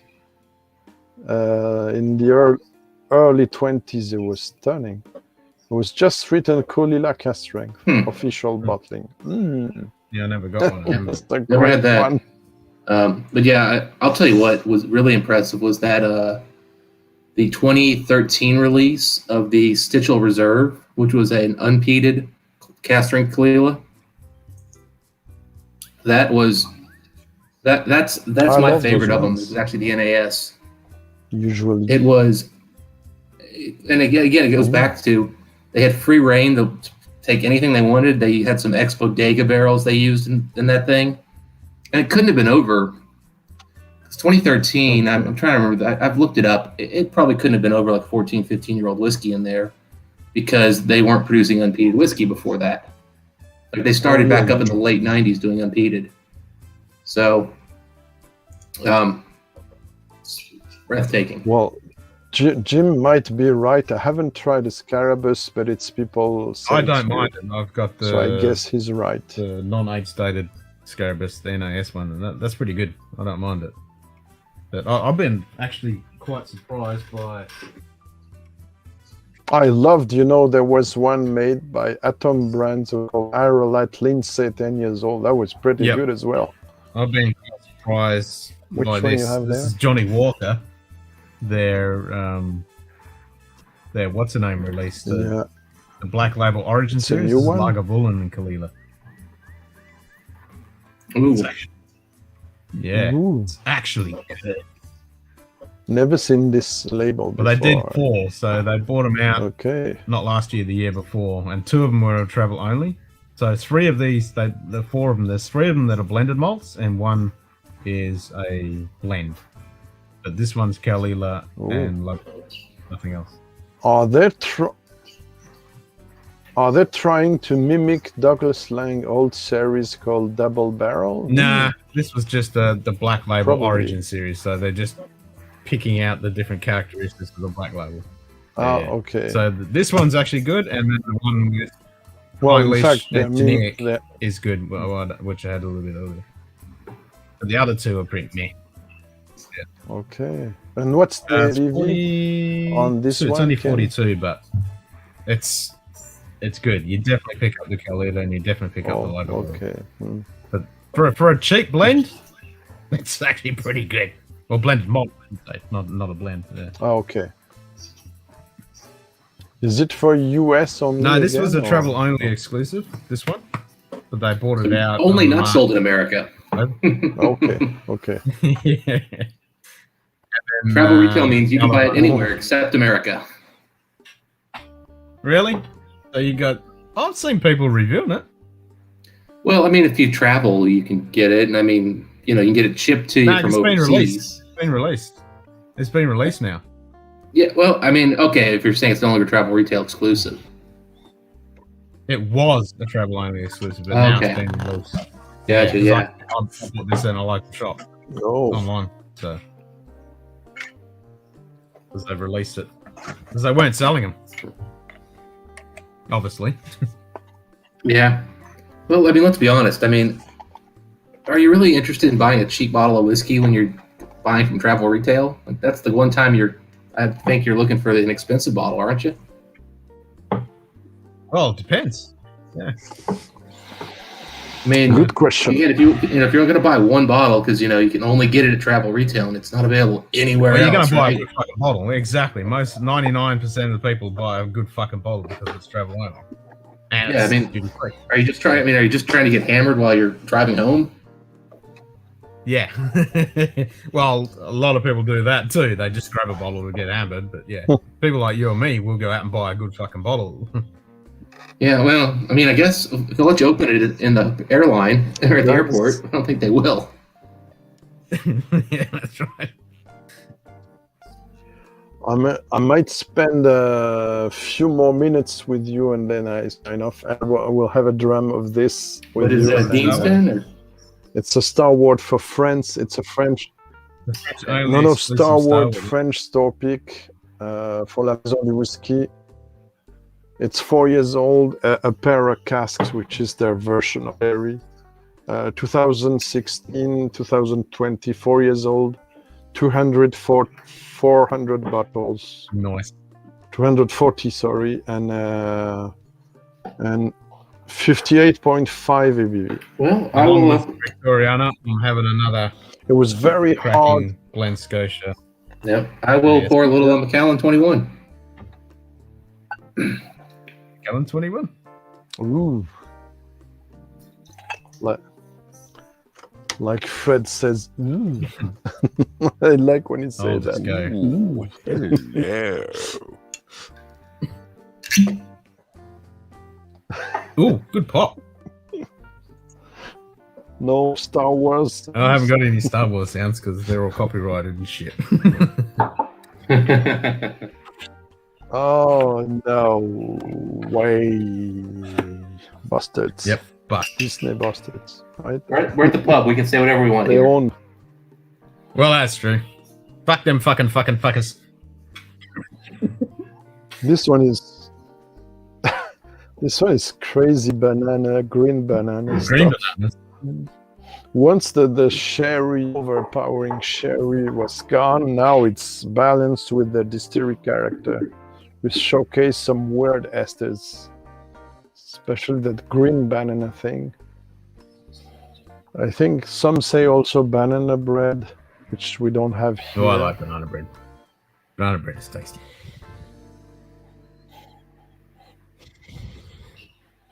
Maybe some kiwi, which is strange. I can get that.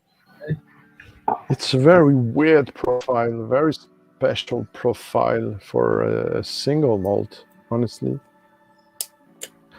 Well, saying that, I'm thinking of mine, which is completely off track of a single malt, usual one. But I hope some will like it at least.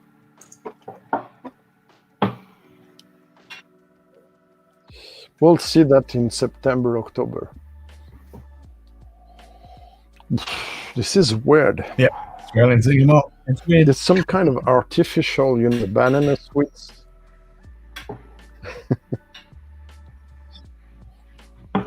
So, how would you compare the Dustin, the 21 Macallan with the fine oak, right? With the 18 fine oak.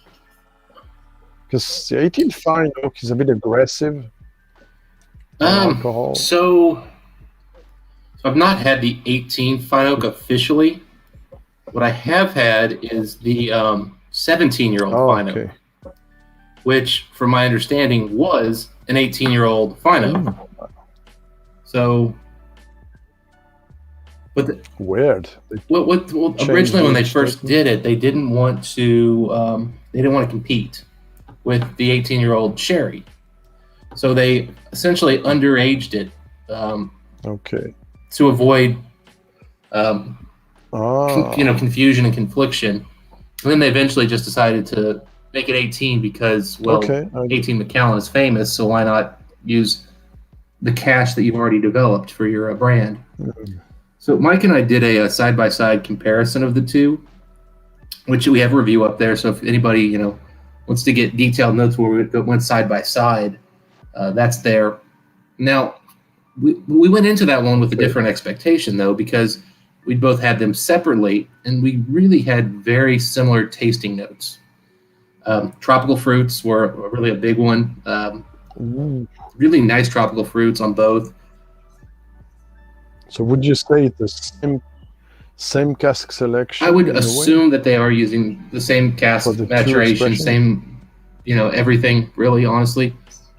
Yes. The difference is the 21, when we compared them side by side, had so much more depth, richness.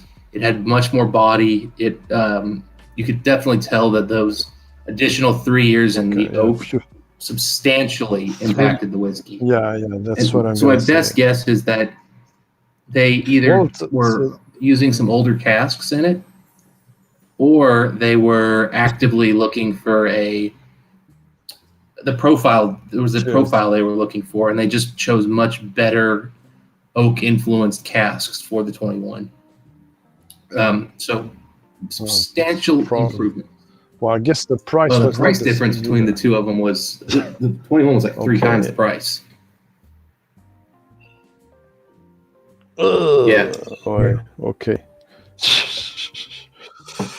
Well, I saw some 30 years old fine oak in a shop someday, and the price was insane. 5-7 years ago already. So I know Mike has had that one, and he was quite. When you say Mike, sorry, No, you no, say no, Mike and Mike, Narby? No, Mike from Mike Top and Shelf Whiskey. No. Ah, okay. Mike's partner. So you're Dustin's two partner in crime. on your Yes. Okay. Yeah, no, I don't think I've heard Mike and Narby talk about the Fine Oak series. I'm not very familiar. No, they prefer to speak about the better stuff, I think. They I do saw them an odd uncovering mixture of some bottles I exceptional even whiskeys, didn't and they try. bring in some really weird choices every now and then. Like when they reviewed the Abuna Alba, I was like, really? The Alba? Yeah, that's true. And then, the next review is $8,000 But it's Lafroig funny. from the 60s. Yeah. Yeah, but I feel privileged and guilty each time I say, I have tasted this one, or I have owned this one, or I know, and people say, what are you talking about? We don't have this now. And I feel guilty to have tasted a lot of stuff from this era. Black Bowmore and White Bowmore and stuff, 100 proof. And That's the advantage of having... It's opportunities. It's the advantage of being a little older as well. Of being old. Yep.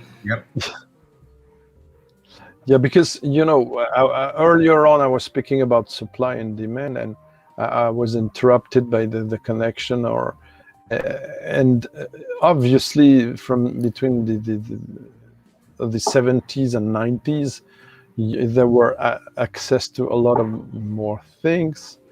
Also, the opportunity to put into cask things were different. And the first whiskey shows I was into, and even in 2000, let's say before 2010 something, there was a change. There were still, you were paying your ticket for the show, which was not cheap but not super expensive. And basically, you were able to try in some stands, which had all the whiskeys, everything they had. Of course, when they didn't have much bottles, they were behind the counter. And as I always say, if you know how to speak, and if you're not saying things to brush the word in expression in English, not some compromising but if just you show you're passionate and you're curious about what they do, if there's not people around, they're still able to pour you 50 years old Macallan or Glen Grant without an extra fee or anything. And they were not all great, I have to tell you. I tried 2 Glen Grants, one in the official stand, one in Gordon and MacPhail. One was over oaked, was almost undrinkable. The other one was a masterpiece. 50 years old, same, but not same cask. And then there was a time where no only between this hour and this hour, or no only if you try the other ones before, or if you go back in World War II. This was in the 2010, let's say 10, 12, 13 era. And there was a time where you go to the special section of the show where you have paid an additional price. And then because you know the guy who's there, he tells you, Greg, between 3 o'clock and 3:30, I will get the Port Ellen for you. For the ones to be in the half an hour sequence. And that's it. And then there was a time like last year or a few years before where you have to pay to go into the collector's corner, pay per dram to have those kind of things. And it was gone, basically. So things have changed. Except if you know a few people. Networking and access helps. And it's also, it's also distillery, and distilleries policies as well of proximity towards the audience. There's some that cultivate some kind of snobbery of high-end Dalmorish thing, and there's others that Ben Romach, I was greatly surprised. Greatly surprised when I went to Ben Romach's stand, I think it was last year, 2019. And I showed my business card. That's what people don't understand. It's a common thing in the whiskey blogging for decades. You show your business card. You don't ask. You ask to try. And then there's not many people around. And would you like to try Romach 50 years old? No. No, you say yes. And things happen. But it becomes a rarity, to be honest. And if you're not a blogger, you might not ever see a scan. He was refused just after me, which I knew. And I said, okay, I'm going to share that 1 centiliter with you. And the girl was a bit pissed off. I shared it, but because I asked for him and she refused. Of course, she cannot. And it's a 5,000 bottle. 5,000 euro bottles. Or 4,900, something like that. But the most surprising in that thing is not to show off with the 50 years old bottle. It's what came out of the bottle which surprised them the most. It was not okay. It was a youngster almost, but polished by the years. It was very impressive. Very impressive. They have a beautiful maturation policy. I'm very impressed. The 35 years old was great. And the 50 is amazing. So, in my experience, the maximum in a cask is around 60, 70, but years old. But it depends of the cask. Some at 25 are already overpowering the distillate. Some at 30. It depends. I've found in my experience, around 30 years is where you start to pick up notes that I would associate for the bourbon drinkers here, where I start thinking the word over oaked is starting to come into play. Not that they are over oaked, but oak is starting to become a very heavy-handed influencer, not just a source of additional flavor, but it's becoming one of the predominant flavors. And that's not to say that I don't love 30-year-old scotches, because I do. I love them. But I can't say excuse me, I have a Linkwood 37-year-old. And I remember the first time Mike and I actually got together to drink. Yes, the official bottle. Another one I got for a crazy steal. I got that for $450 US. Ooh. No way. Well, that's a fucking price, my friend. Yes. Yes. Let me tell you. I saw it. You won't believe me, Dustin. I see it because I'm fortunate enough to be. I am in the social flat, in the kind of old 30s. I shall not say that in live because of my collection. Okay, forget it. I'm not far from a big supermarket. Yes, and they have glass protected shelves between 20 meters. Others one. And there's a Portland, there's a Aurora, and there's a Linkwood 37. And I love the packaging. So I sit every week. Yeah, almost. So this is good. Yeah. What's the price on that, Greg? And I saw. Oh, sorry. Probably 800 or 900 or more. 1,000. Yeah. Retail here was 1,100, I think, 1,200 for that bottle, and it was on sale for 450. So yeah, 800, 900 euros sounds about right. And I mean, if it's a good one, but it's also it can be a bad one at 37 years old. If it's a good one, Mike and I, 500. First time we got together, we had asked for a sample. Yeah. Mike and I brought out some of our better whiskeys the first time we got together to hang out. This is probably almost 2 years ago now. And so, for example, I brought this Klein Leash I had with me. Wasn't this bottle? I bought more than one. I had a couple of epic Cavalon Solstice bottlings that were just incredible. Mike brought out like a Balvenie 25-year, a Bunnahabhain 25, Talisker 30-year. I mean, we had a freaking murderer's row of whiskeys. And the two whiskeys that were most similar in profile that day was the Linkwood 37-year-old and my bottle of King of Kentucky bourbon. Wow. And it was because of the level of oak and that old, beautifully balanced oak character that was on the 37 and also shows up in that King of Kentucky. You know, one took 15 years to get there and one took 37. How? Okay, that's what I was going to ask. 15 years is already a lot for bourbon. It's actually, they actually hyper age King of Kentucky. So they put it in a rickhouse that has controlled temperatures. And what they're doing there is they're running a heat cycle. So they're actually making it age.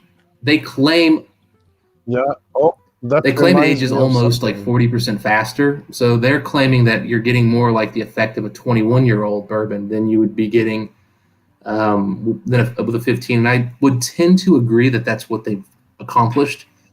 I can't imagine that's easy to do. But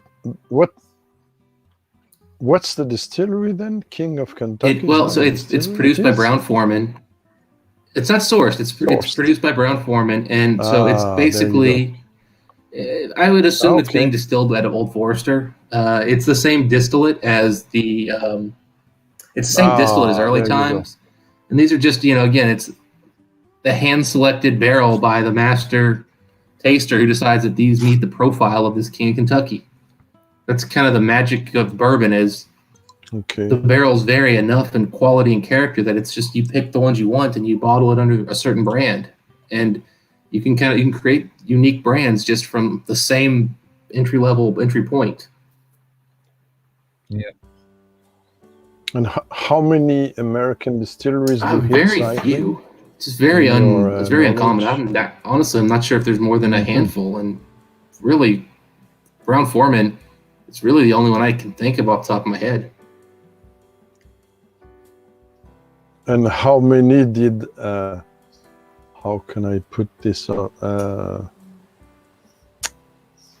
Fill the cask at under 55%?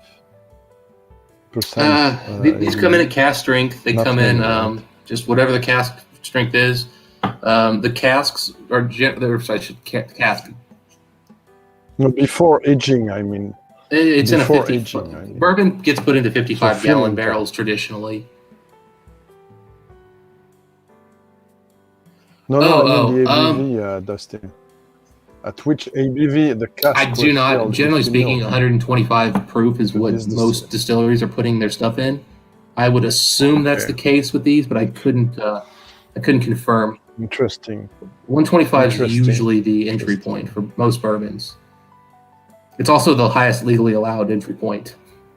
So it yields the most whiskey at the end of the day. Okay. And you know what? In Armagnac, they lower this to 55, 50, and so. And it's amazing that you don't have a lot of... after the aging, you don't have a lot of cask strength that are over 50%. You have some, but usually they don't distill very high. They distill way lower than cognac. And Yeah, they I've distill got- only once. But the result Yeah, can well, I've be got- absolutely stunning. I've got I 3 have some Armagnacs that here, are- but I don't really know anything about them. I just kind of bought them because I was gambling. Having a punt. Okay. Well, if you can get your hands again, and I'm not paid by them at all, if you can get your hands of a Darros brand, go for it. Yeah, let me see what I've got. Really I'll show you. doing I'll show you what I have. You the can tell real me if what I McCoy. bought was something actually worth being appreciated. Oh, I just cool. kind of paid a lot of money for nothing. Interesting. Yeah, go ahead. Yeah. Then after, it's every taste is different, right? I might enjoy something he doesn't, and vice versa. Do you have yourself French spirits? I my friend? don't have any. I mean, I want to Ken? get No, into some cognacs maybe and not. Armagnacs, and I found a really good website that's got some really good stuff. So I've been meaning to get on there and actually, get on there and good. get some. And French I haven't got any whiskies? French whiskies. I haven't French had any. whiskies. They're not easy to get So here. I have to find out if YouTube, the description of I think I know where to go. Just give me a minute, because there's an American company now that which part are you in the US? No, I'm in Australia. Oh, you're not in the US. Oh my God, that's why you reacted to. You're in Australia. Okay, so Okay. Wait a minute. I'll be back.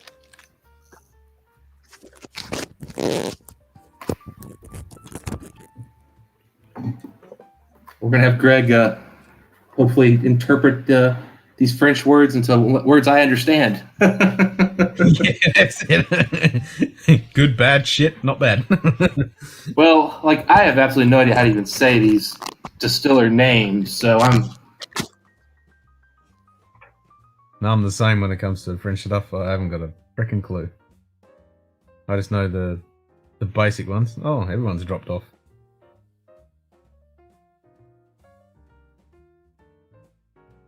Everyone's having glitchy internet problems. My internet's all good.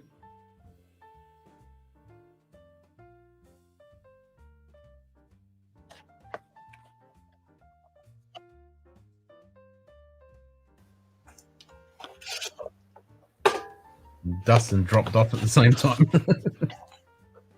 Must have been a glitch in the internet. So can you see me? Can you Yep, I see got me? you. It's a joke.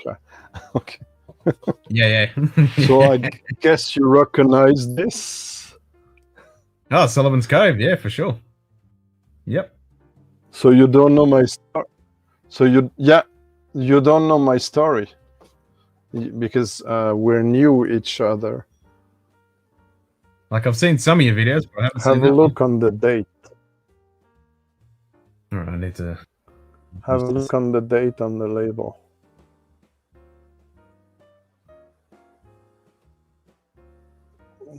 I don't know if it's.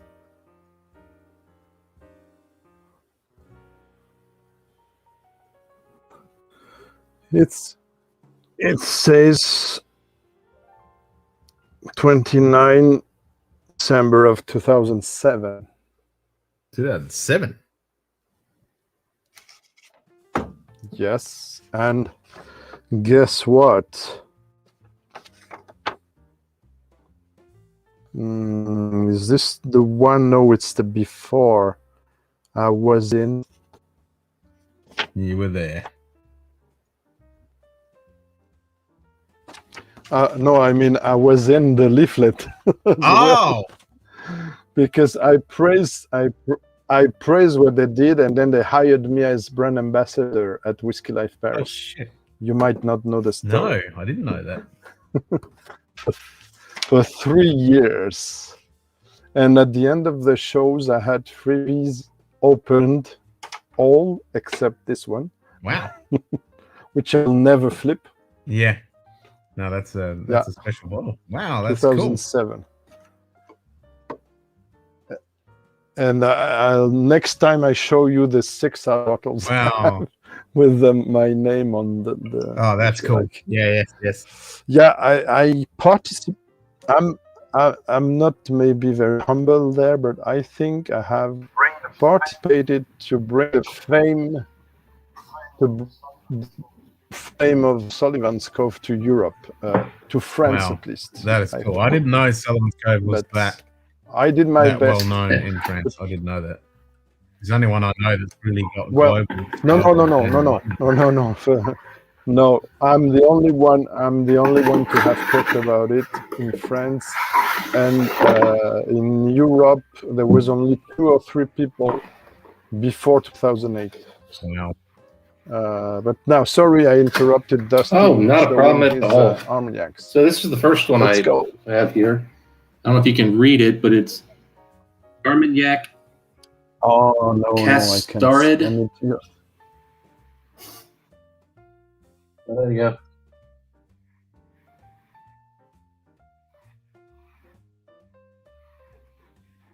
Okay, yeah, so it's a 20-year-old Armagnac, I believe.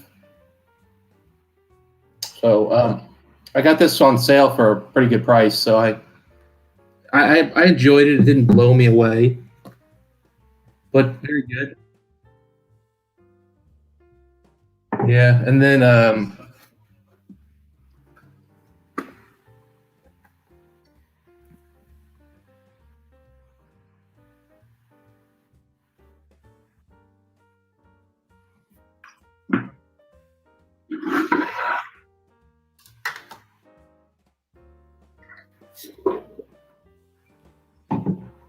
okay, and so these, yeah, so it's 40-something-year-old. I think it's 40-year-old. Yeah. I definitely have enjoyed this one. It's 42%. 42. Yeah, I believe it is cast strength. I believe it said somewhere on there. And then, and then I have another bottling from them, which is just a 1985 one that was 30 years old at 43%, which again I believe they said was cast strength. And I bought the 85 because it was my birth year, and I bought the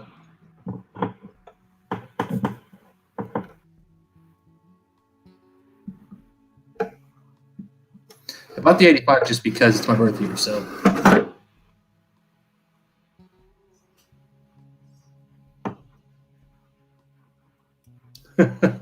So it's more expensive. 85 was not a great year for whiskey, though. I only have a single grain. I'm trying to get something, but that's the thing. I can get a good Armagnac cognac. 85 and yeah, I mean, I think I paid $200 for this 1977. I mean, yeah, for 40-year-old anything, that's an incredible price. Yeah, I know. That's what I've been looking at. I found this really good really good stuff. So I'll message you, Greg, when because Armagnac is still underrated compared to cognac. Yes, I agree. Oh, sorry. Yep. Yeah. Can you hear me? Yeah.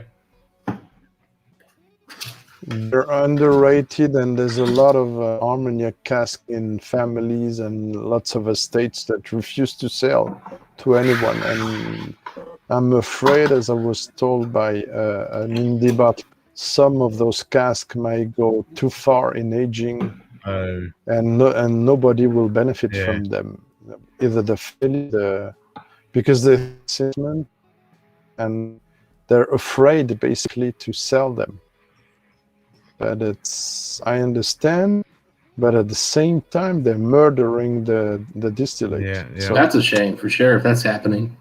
That's like having a stock portfolio that you're too scared to get rid of because it might go up. It's open soon because I still have some. That's like people who buy wine have some. and refuse to open it. Yeah. Like eventually, dude, you're just gonna have a bottle of crap. Yeah, and then it's gone too far. Yeah. This has not gone too far. This thing is still very sweet, very candied.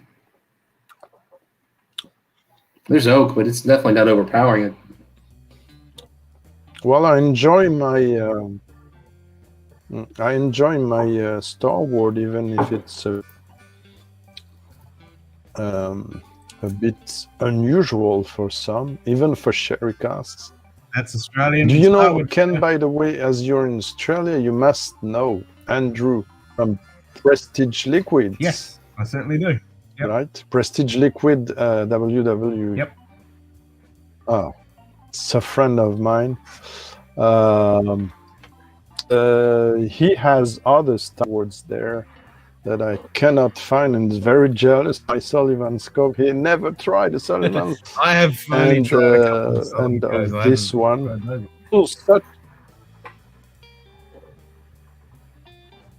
Oh, it's such a weird situation. Him unable to find any, while I have some, but I'm in a special position because I could find them because I work for them. Otherwise, they were not sold. You have to understand, they were not sold when we started to work. The first year, even I met him before. The first year he did a Whiskey Live, the whiskeys were not sold. They were just presenting them along with Hellier's Road. And I met Bill Lark. That was a great moment. I have dinner with the whole Australian section of the Whiskey Live. Fun. Lark, the guys from Hellier's Road, also with the distillery. But there were no people representing them. There were lime burners. Lime burners from my hometown. And there was another one I forgot. There was another company, but they would just send the whiskies.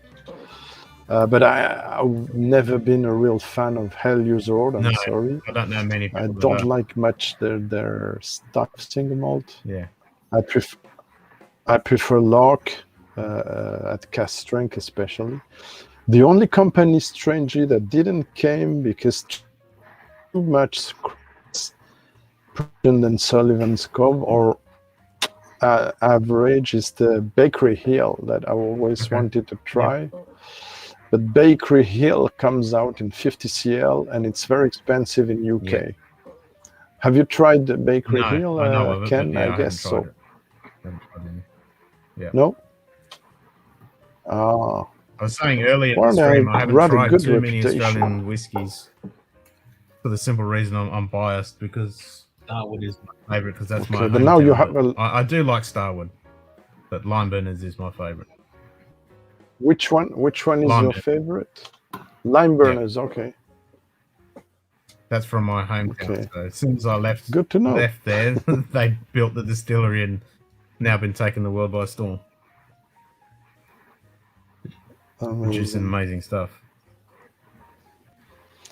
Well, have a look on my website about Sullivan's Cove. You'll be surprised of the ratings. Yeah, well, it's probably a bit excessive now. I guess now I have more experience, but they have high notes. So, are you? I'm disappointed when they downed it to 47. Oh no, go ahead. Go ahead. Yeah, I was interrupting. I was just going to ask what your thoughts are on Australian whiskey. I've only, in fact, I just had to go look it up, but I've had one Australian whiskey ever, and that was a Starward Nova, which I got from a rep for them when I was judging a whiskey competition. So I've really got very little to go on.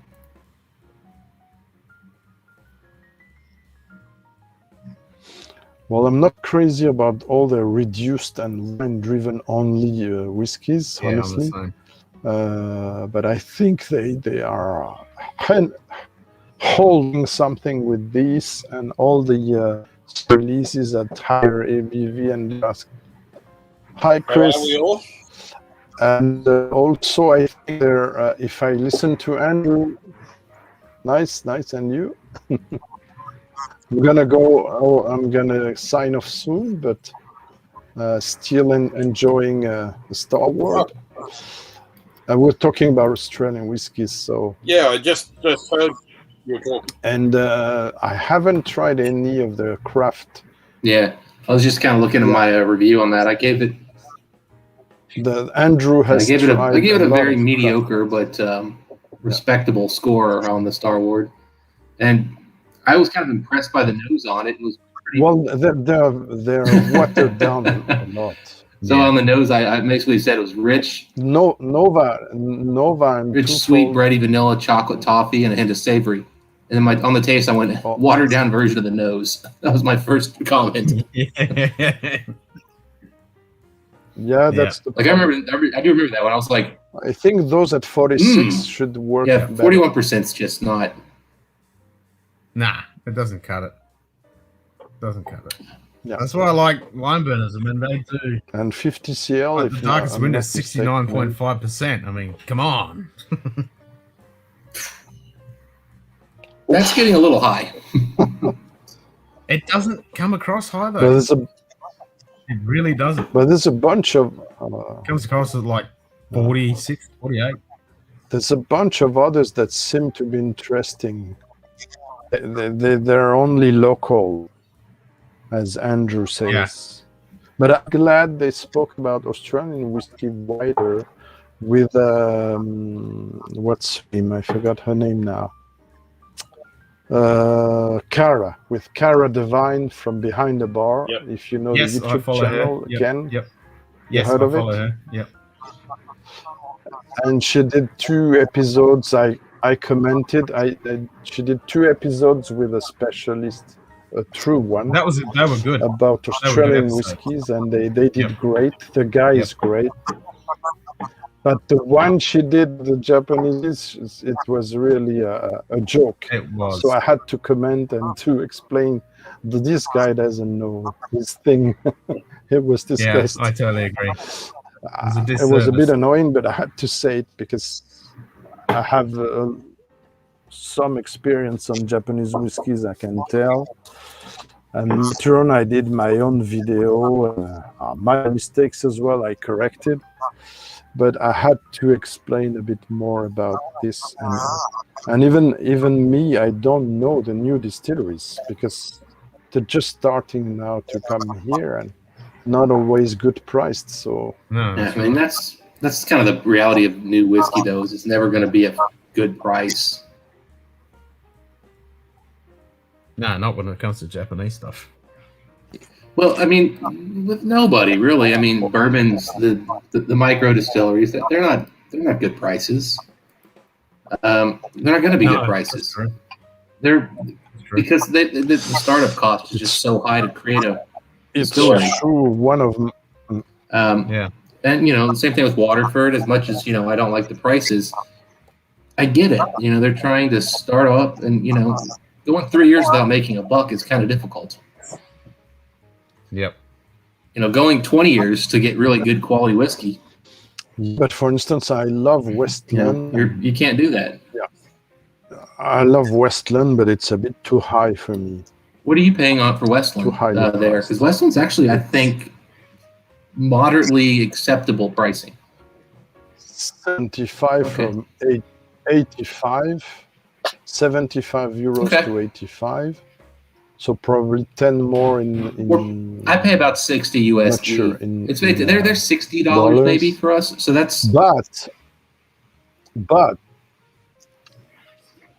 But Dustin, I saw and I was very surprised. A very limited edition was caught by La Maison de Whisky. The Colère first edition Colère, which is a French word for angriness or 159 euros they sell that. It's really the mocking people here, but it's French. I'm sure it's a French distributor. I don't see Westland going tar in price. No, that's what it should cost. Well, let me tell you, when that price is fair when you worked factor in the shipping costs to get it to your country. Oh, because we pay about 150 USD for the limited releases they do.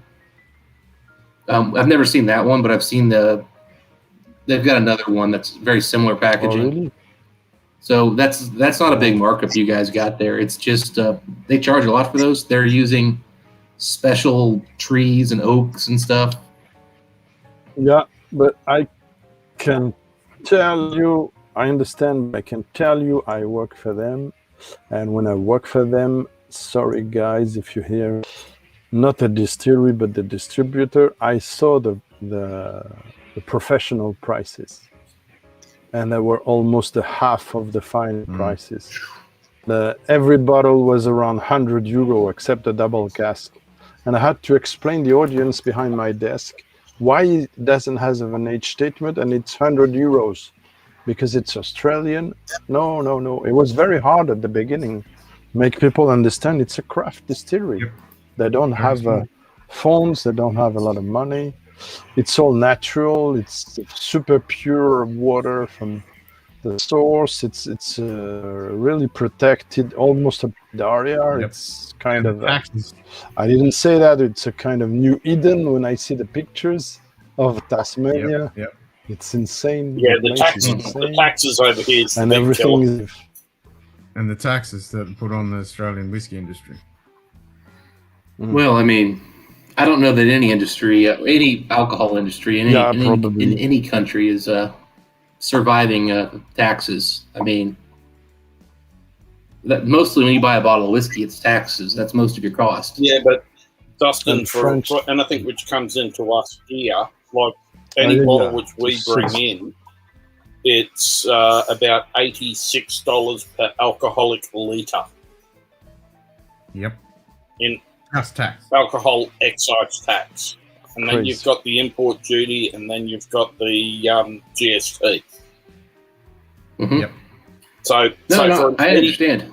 For an 80 proof bottle, it's about $26, $27 in tax. Just in alcohol excise plus everything else. So that's importing, though, right? Yeah. What about the cost to a distillery to make it? Even if it's manufactured here, it gets the exact same alcohol excise on. So the Australian whiskies over here. It's legal for Crystal Me to distill alcohol in Australia, but we have to pay that tax, even if it's for personal use. Okay. Yep. Yeah, I mean, I know, with I don't know the Scotch world as well, but I know, in Kentucky, you have to pay taxes on the barrel for every year you have it in the barrel. So every year you pay a tax on each barrel. Now, it doesn't matter if you've lost some distillate, you pay a tax for each barrel you have. Yeah, based on the full barrel, not on what's in the actual barrel. Yeah. So I mean, again, the taxes are just never ending. And here in the States, we have, depending on states you're in, some of it's fixed taxes to bring in the whiskey.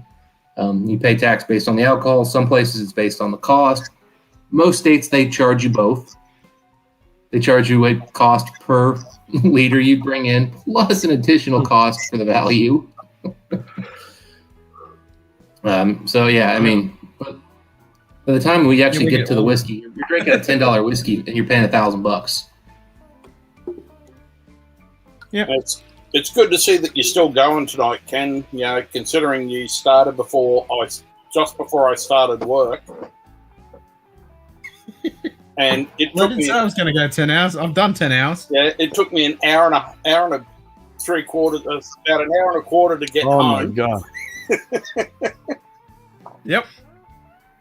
Well, it's now daylight. Well, the sun's starting to come up. Whatever. Yeah, it's 20 to 7 in the morning. Here it's over my time. So I'm about to hit 12 hours. Here it's over midnight and a half, and I have neighbors. And I'm getting a headache now, so I think I'm gonna sign off. But yeah, I don't know. I'm bomb. I'm not sure it's the alcohol or it's. I've been 2 hours before, also in another chat. I'm not a warrior like you, Ken. Ken's just prepping for. But anyway, I enjoyed Ken's just prepping for our massive Lego build challenge. Oh, yeah, that'll only be a couple hours. Done. That's it. Oh, well, we could always go to that one as well, then, Ken. Well, that is true. We'll go to that one. What's the Eagle Lander? That's the Lunar Lander. Lunar Lander from the Apollo program. Wow. The Eagle has landed. Ooh. I've got one for Ken. Thank you, Greg. Yeah, so sorry, guys. Honestly, it was very interesting. Thank you so much, Greg. Yeah. Much appreciate it, and it was an awesome chat. Yeah, I'm gonna sign off, and thank you, Hey, Greg, it's wonderful talking to you. Yeah, likewise, and thanks, Dustin, for sharing all your beautiful bottles, even from my country, which was cool, and that I haven't tried, which is if you ever get around to them, I'd love to hear your notes. Cheers, my glass is empty. And yeah, I will. I enjoy your channel, and I'm starting to know it now, and I will definitely come back. Nice. Cheers, guys. Have a nice time. Sláinte. Bye-bye.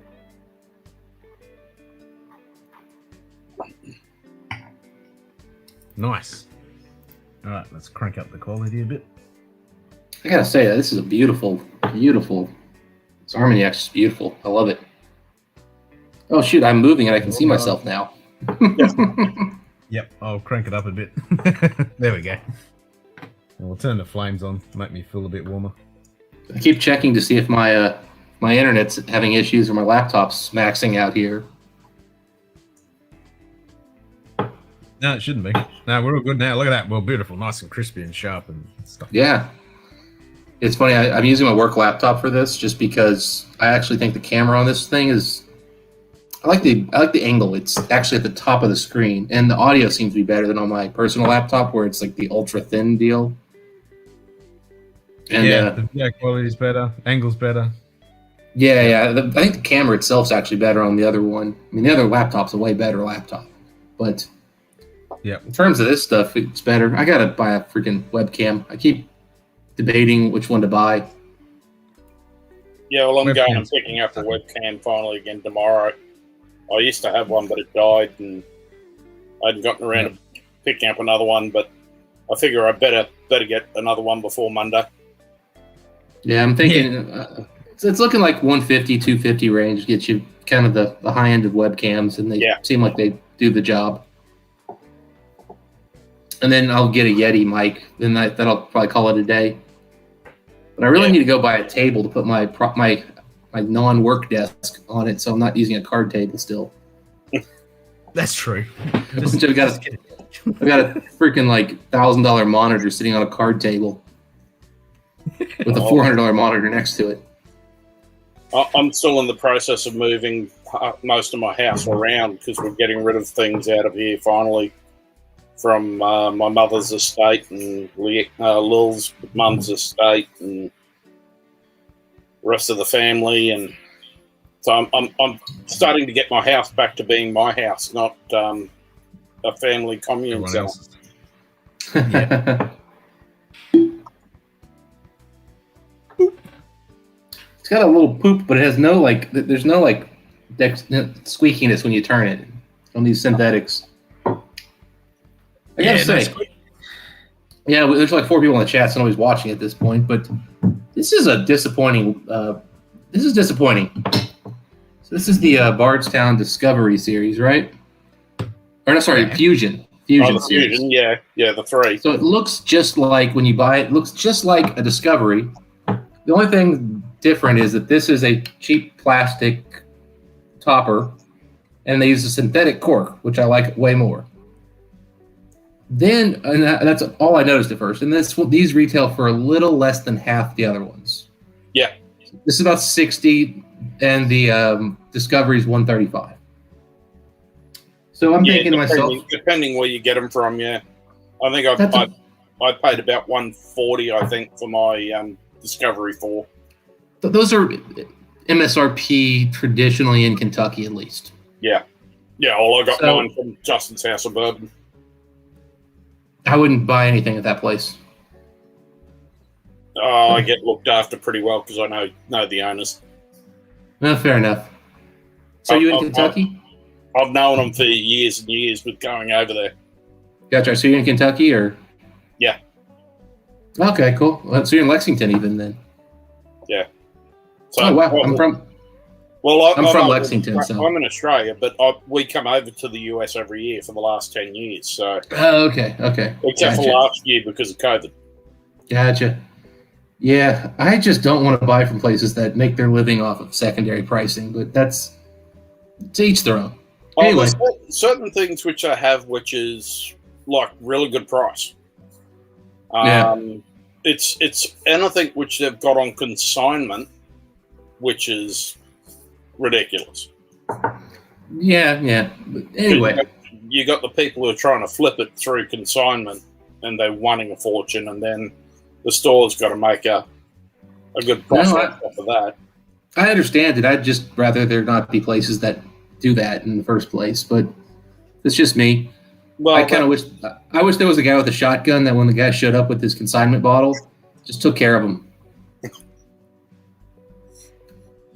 Yeah, well, it's kind of the drawback of the change of law over in Kentucky with them being able to sell aged and secondhand and consignment stock now. Yeah, and it's one of the few states that's done that, and it makes the whole thing a mess because it used to be, if you're selling secondary, you're a criminal.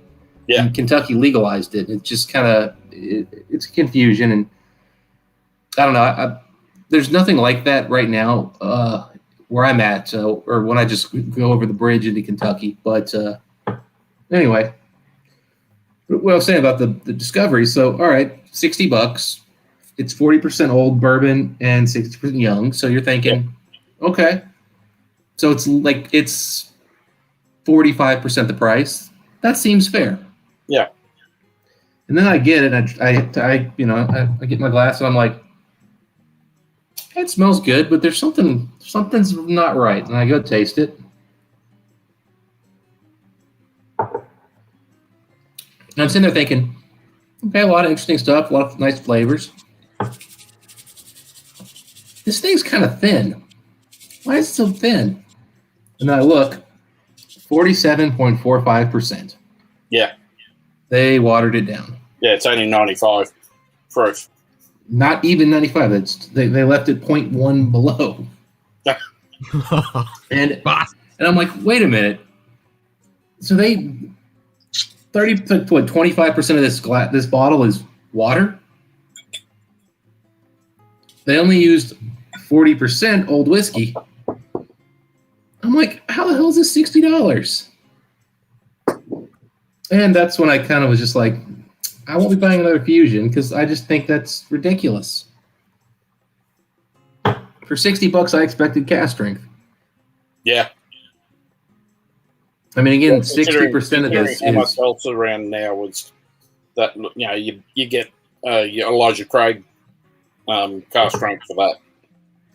Well, let me do the math here just for sanity's sake here, but, for, this is Barton juice, 40%. So, for cask strength, was this 13-year Barton, you get about 120.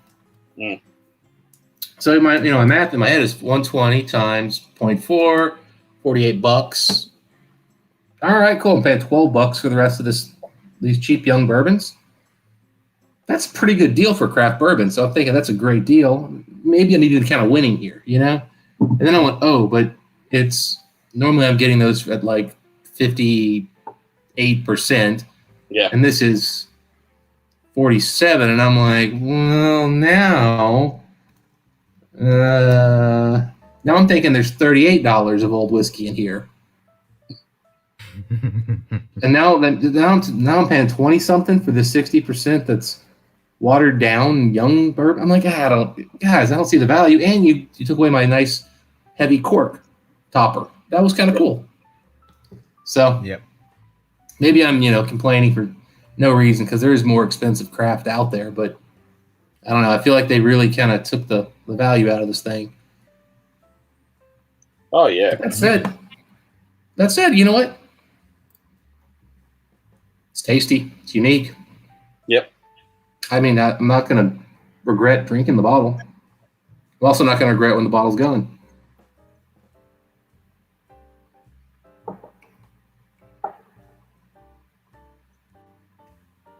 Well, that's probably the biggest thing. Is that you're enjoying it while you're drinking it, but after it's done, it's sort of like, yeah, okay, well, I've had it. Yeah. I think that's kind of it's the difference between a bottle that you really love, this Klein Leash right here. Yep. I'm going to cry not when this bottle's gone, but when the next bottle's gone, I'll cry. This Macallan? I can imagine. Don't give a shit. Yeah. I was going to say, Macallan, meh. This I paid $600 for, and I wouldn't buy again for $100. Wow.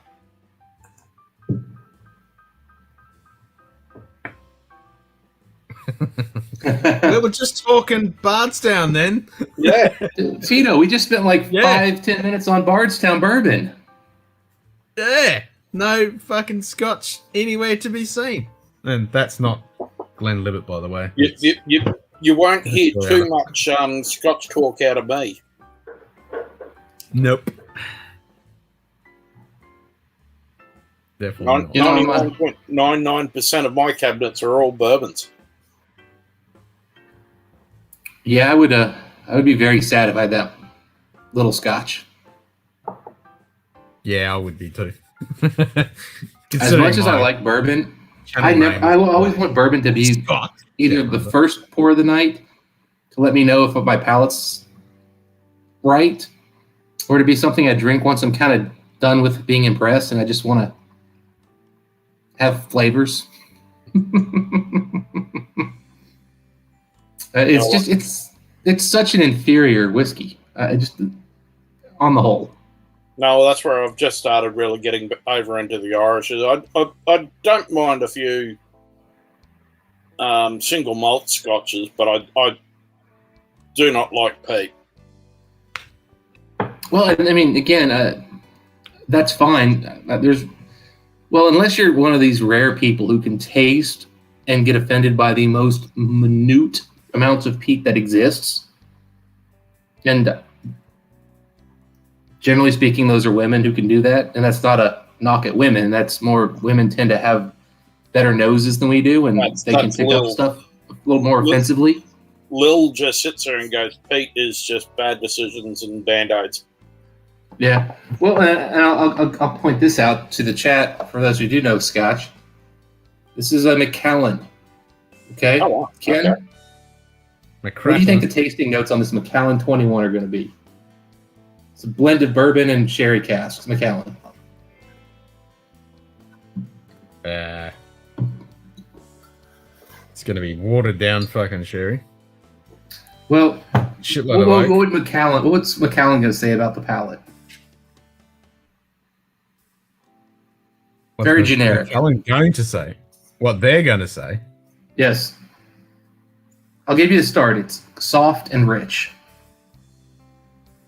It's definitely soft. Rich. It then goes on to say with a hint of orange spice.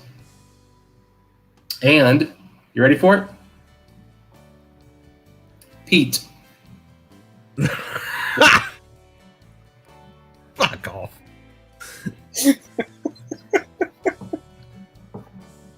And they're not wrong. If you go into this whiskey and you are insanely averse to peat, you actually might notice it. Mm. It is the most subtle, gentle, slightly earthy note. Very subtle. That's like fucking Johnny Walker fucking Red Label. They say it's got a slight hint of smoke. You're like, fuck off. But if Black Label fucking, certainly has more. But my point to Chris was, if you're Even not the somebody who fuck is so sensitive that where this Macallan you'd find offensive, which if you find that offensive, I don't know how you drink bourbon.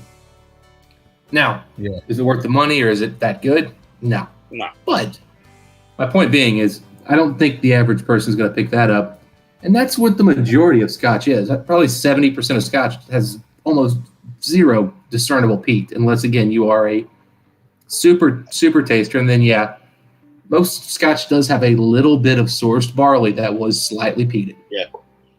Yep. And my missus picks that up. But I mean, if you're picking up peat on Glenlivet 12-year-old, well, she doesn't pick it up on that, but yeah. No, well, that's where I'm just really smoke starting to get wine. over into the Irish whiskies at the moment. You have the red breasts and the spots. Irish has definitely got some good stuff. My problem with the Irish is they are too low proof as well, generally speaking. Mm. And it just, and also I gotta be honest, I'm not a huge pot still fan. I don't like that spice. It throws me off, making me think I'm drinking younger whiskey when I first get it. Once I've kind of acclimated to the pot still, I can start discerning the difference in the spiciness from that versus the spiciness of youth. But at first, it's jarring to me. And again, I'm somebody I've had a couple whiskeys in my life. I'm pretty good at picking up notes and flavors, and I'm pretty good at noticing young versus old and well-aged versus poorly aged, and Irish throws me for a loop every time.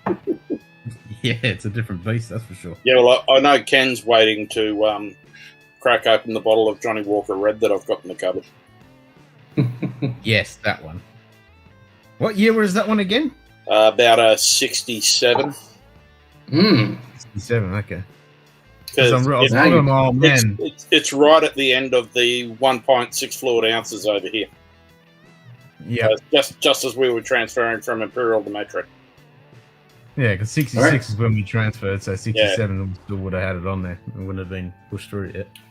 So, Chris, what's your old man? And he had a bottle that he bought when he was 21. In 1961, he bought a bottle of the Red Label, and it was in one of those glass-shaped bottles of Johnny Walker. The coloured glass bottles, one of the popular ones that they brought out. And he didn't like the spirit, but he liked the bottle, so he bought the bottle and gave the fucking spirit to Oliver. I'm like, fuck, Dad, wish that was still sealed. I'm not gonna lie, I don't want to finish drinking this. I don't dislike it or anything. It's one of those things where I'm looking at it and I'm thinking calories, alcohol, and I'm not loving it. Why am I drinking it? Kind of a thing. Like, I like it. I just don't love it. And I don't want to drink stuff I don't love. Put some peat in it. That'll fix it. Don't have any just right here. But you were going to ask me something there, Dustin? Yeah. I was going to say, what is your favorite bourbon? Depends on my mood. You are celebrating promotion. My absolute favorite that I've got in my cupboard, which I can go to, which I don't have a lot left anymore, is my Parker Heritage 27.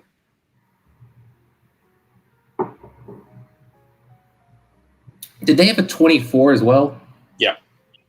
Okay, I've had the 24. I haven't had the 27. Yeah, the 27 I picked up at Heaven Hill Distillery in 2010. Gotcha.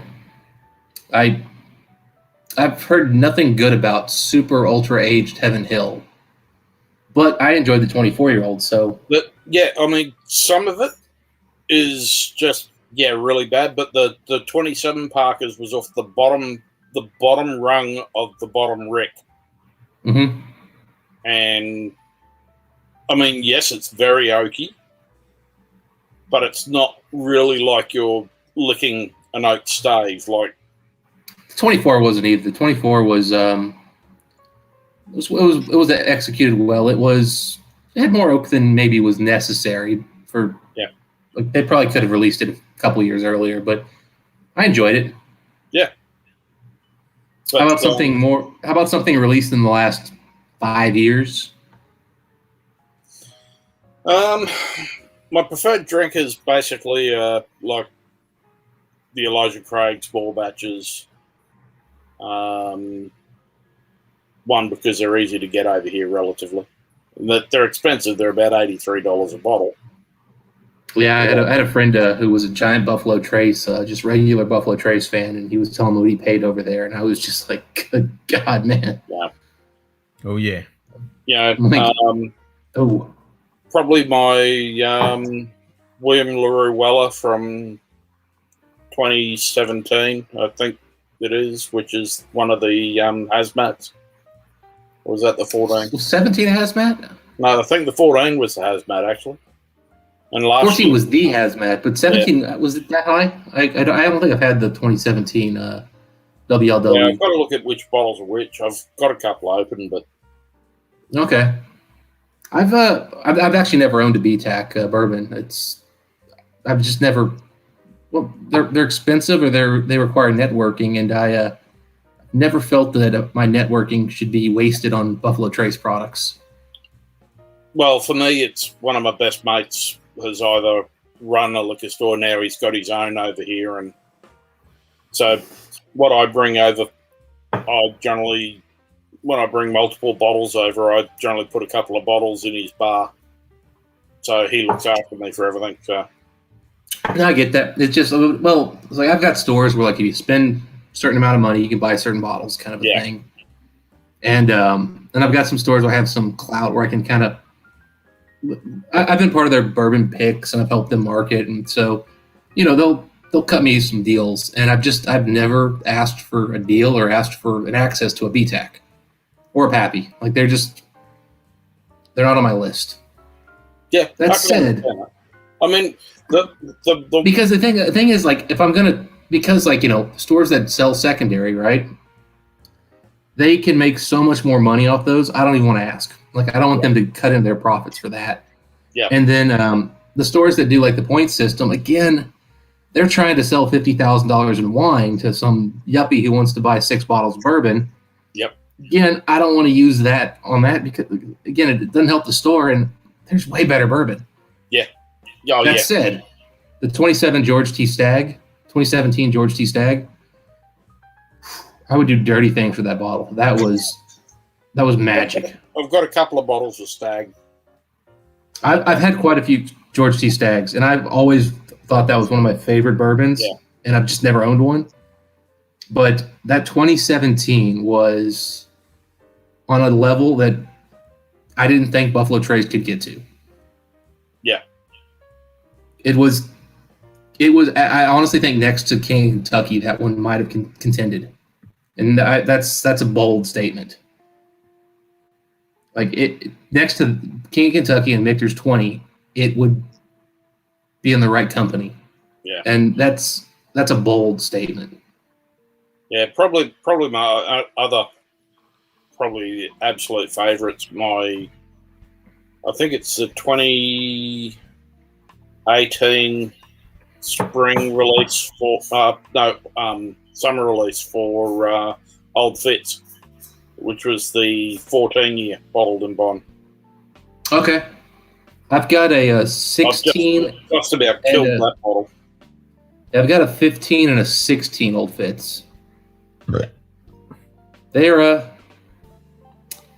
I'm trying to think. I think I had a 14 at Jason's Mash and Drums house. Yep. I think I did. That 15 was pretty spectacular. And 16 is, in fact, I've had them side by side a few times. They're honest to God. Like geeks like us who know whiskey will be able to tell them apart. Yeah. If I poured those two glasses next to someone like my dad who drinks one glass of bourbon every night almost every night, and he's always done that, just one glass of bourbon every night. I don't think he could tell them apart. Like, they're so incredibly similar. Yeah. The 16 is better. It has some distinct notes, but I'm telling you, side by side, it would be, if I poured two glasses and I mixed them around and I gave you a taste of each one ahead of time and then said, okay, pick one. I guarantee if I did that 10 times to you, if you got it more than 8, I'd be shocked. Yeah. They're very similar, which also speaks to that they're just really good. Yeah. It speaks to the quality of the profile, which they're doing. I've never had the 8-year, so I've heard nothing really exciting about that one, so I'm not rushing out to try one either. Because, I mean, hell, like I mentioned, I'm friends with Jason Mash and Drum. When I go to his house, I have access to every single open whiskey that's there. Yeah. And half his unopened whiskeys. Don't get me wrong, he'll say no, but almost anything there I can drink, and that's not made the list.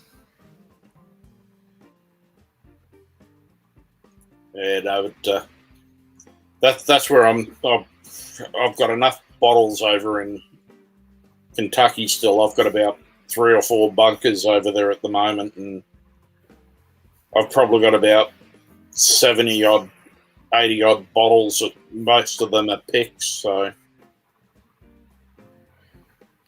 Yeah, I'm a member of the Bourbon Mafia down in Kentucky, and we've had some really, really good picks over the years. I gotta say so I've been on maybe 12 picks. I've been one of the people doing the picks. Maybe that's about right, I think. And I mean, it's just dumb luck if you get a good pick. It really is. There's no skill. Nah, that's it. 9 times out of 10, it all depends what they roll out for you, what they've got in allocation, what they're rolling out. It depends whether or not they've actually really gone and looked and pulled anything out of, like, a real honey barrel area, which they know is a honey barrel, or whether it's just, these are 4 normal. Oh, nice. Very cool.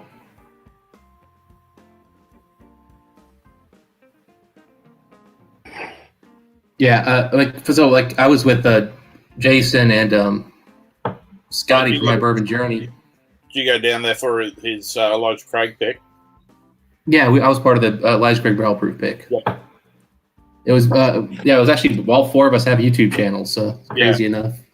And 2 of those sucked.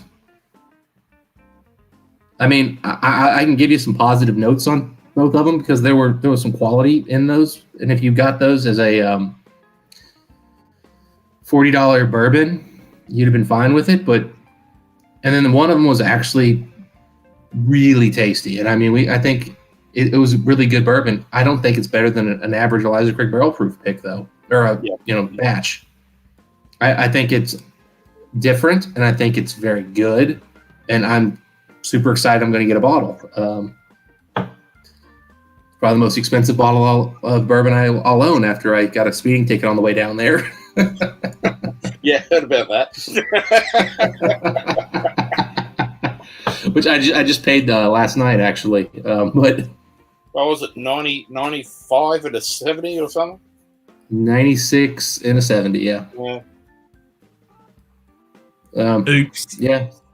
Which, I'll be honest, he got me during one of my speeding stretches, but he definitely didn't get me at the apex of my speed. I think that was actually the fastest I've ever been in my current car, which I think I broke 115 at one point. Wow. Yeah. I still think I'm safer doing 115 than a semi-truck is doing 60. Yeah. Yeah, more than likely. I mean, those roads were pristine that day. I'm telling you, I didn't see a fucking rock on the road. And Like I'm one of those people. I slow down if I think conditions are anything dangerous at all. So what were you coming down? Huh? What were you coming down? The 72. I don't even know where I was coming down, to be honest with you, man. I was just following the GPS, and I was on a 2-lane interstate where the traffic was pretty congested, but I was kind of zipping and zagging around semi-trucks. And I didn't know where the cop came from. Honest to God, I didn't see him. And I'm pretty observant. I knew I was speeding. I was looking for cops. I didn't see the guy. And then I was driving, and I was going the speed limit because I was in congested traffic. And I look back, and there's a cop like right behind me, and I'm like, all right. He's probably following coming distance just as you've gone past him. And well, I think it took him like 10 minutes to catch up with me, actually, because of all the semis. Yeah. It wasn't because I was going crazy. It was just because the traffic was so congested. And I saw him, like, and the way he was following me was like, yeah, he's pulling me over. It was one of those, like, I look back, because I don't know how he got even caught up to me because it was so much traffic. And I'm just like, okay, I'm getting pulled over. So I signaled to go to the right lane. He went right over with me. And I was, at that point, I'm looking around going, how do I pull over? Because I'm like, this is not even a road I can pull over on easily. And he let me drive for another about 30, 40 seconds and then pulled me over. And I was like, all right, cool. Then I was like, all right, this spot's not terrible. yeah, well, that's where he's probably there going, where can I pull him over as well? So yeah, exactly. Well, and I'm thinking about the cop because I know I'm getting pulled over. I'm like, dude, I don't want this. I mean, that's a dangerous spot. I mean, he's gonna have to go around. And he went around to my passenger side because it was a narrow spot. I'm like, geez. So, and you know, in fact, one of the first things I said was, hey, man, I apologize for having you have to pull me over on this road. And he's like, well, I appreciate that. He goes, it's not the widest road. I was like, I'm glad you went this way and not the other way. I don't want you getting hit by something. And he's like, oh, I appreciate you, man. And, you know, he was a nice guy. Yep. I was speeding. What are you going to do? Well, that's it. You didn't bullshit him. You didn't try and lie about it. You didn't. It's just straight up, hey. Yeah, he goes, you know, why do you think I pulled you over? And I was like, I'm not going to incriminate myself, but the only reason you possibly could is I was going a little too quickly. And he kind of chuckled. I was like, because I assure you there's nothing else I've done wrong. He just kind of chuckled. He laughed. I'm like, I don't have a tail light out, so it had to be speed. Yep. I'm not swerving and I'm not drunk. It's 8 a.m., you know? Yeah. He still, though, had to ask any alcohol or firearms in the car, and I'm sitting there going, why the hell are you asking about alcohol? Do you mean like open containers? Yeah, I mean, do I have like a case of whiskey in the back? Because those are two different topics. One might be true. Yeah. Believe it or not, the answer to that question is always no. I've got 5 submachine guns and 3 bottles of open whiskey. Is that a problem? Yeah, exactly. Well, I always also wondered, like, you know, they ask the question, does it apply to your trunk? Because if it's in the trunk, is it really something he needs to know about? Yeah, because you cannot access it directly. Yeah. I mean, there's 2 bodies in there, but don't worry about that. I'll kill them later. Yeah. No, just a dead hooker in the trunk, man. We're good. Otherwise, I'm good to go. Yeah, just a dead hooker. She might have had a drink, but I didn't. Can't speak to her mental status, so when I picked her up. No. No, officer. I didn't do anything wrong. She tried using her teeth.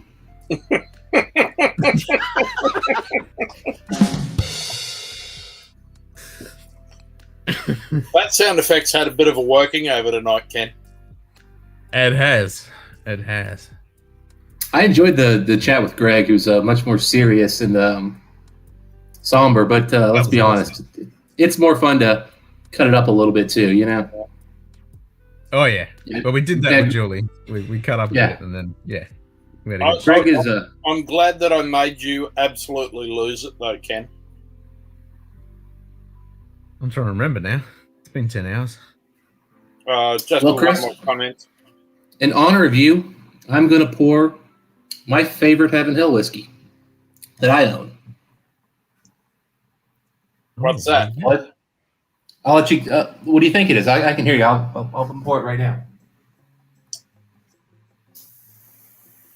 I know there was a comment you made me fucking crack up. Now I'm trying to remember what the fuck it was. I sent down a couple of them. Oh, it was about setting your white balance. Oh, that's it. Yes. Yeah, that's classic. Yeah, that got me good. I'm like, yeah, that's fucking perfect. I could set my actually probably I couldn't set my white, but it's probably too fucking white. You need to be fucking 18% neutral grey. Mine's too bloody bright.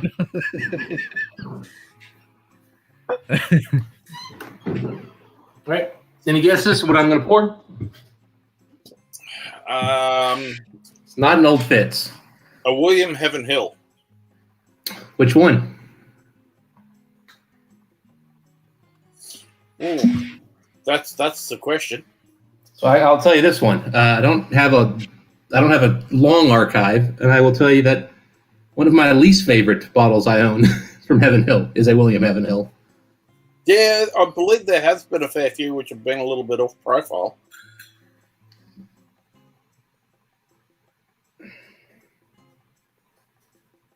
The purple bottle. 12. Yeah. Cast strength. 134. I think I've got the 10-year bottled in bond. 13 was the last one they did. Which I think was from 2012. Okay, yeah, that would be old. That's an old one. Yeah. Well, you hold on to your bottles, man. You nurse those things. Oh, that thing gets brought out every now and again, but it's getting down. Yeah. So I've got the 13 bottle in bond. That is a very...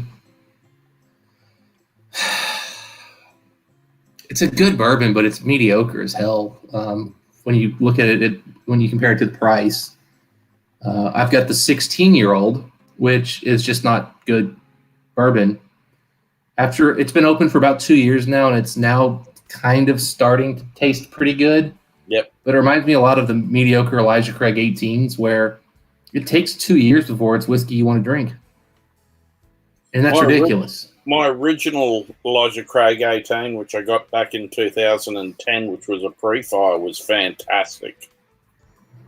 This, however, oh my God. This is what Elijah Craig barrel proof. It's not like the old Dusties, like the stubby bottles, where they had kind of like they tasted like old world bourbon. Like they had like dusty bourbon notes. But this is the best possible version of a modern today Heaven Hill Elijah Craig barrel proof. Okay. Is it worth $250 because it's that? Yes, because Elijah Craig barrel proof is worth $250. Good batches are, at least. Yeah.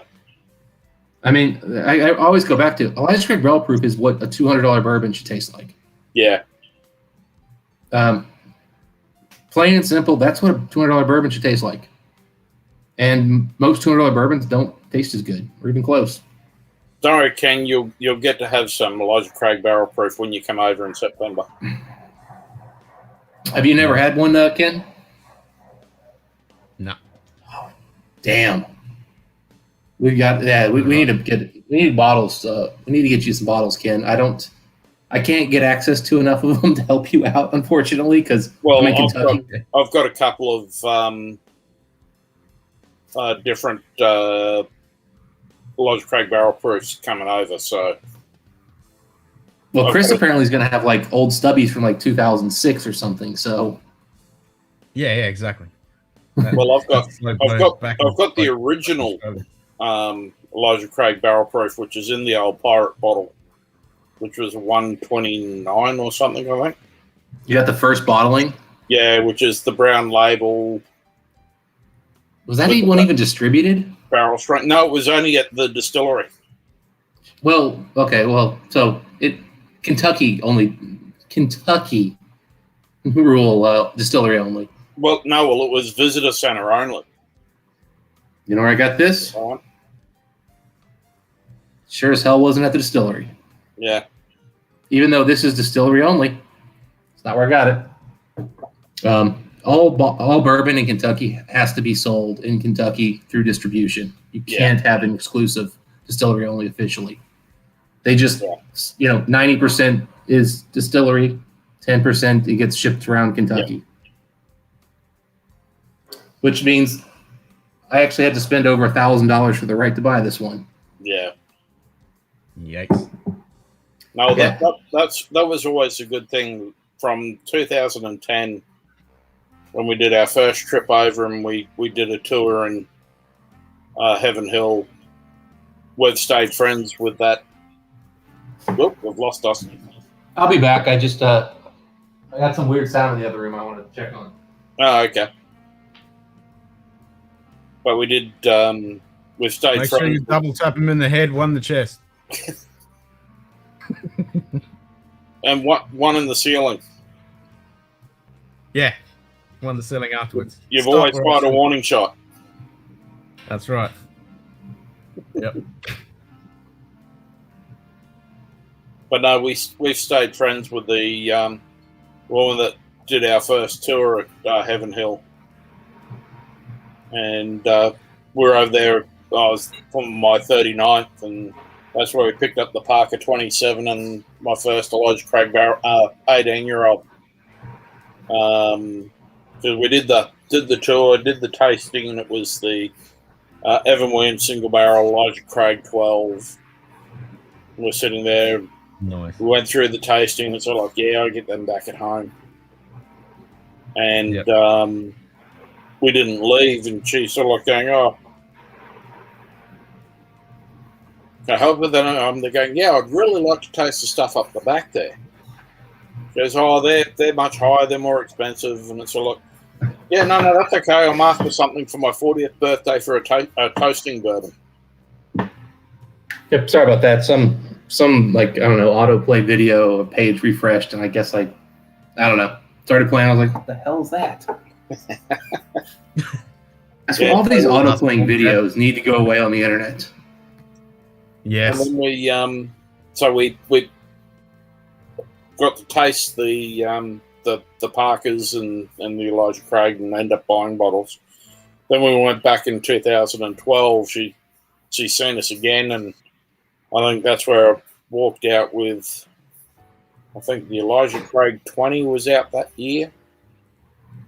23? No, I don't think the 23 was out in 12. I think that was 13 or 14. Okay. Never had an Elijah Craig 20. I've had the 23.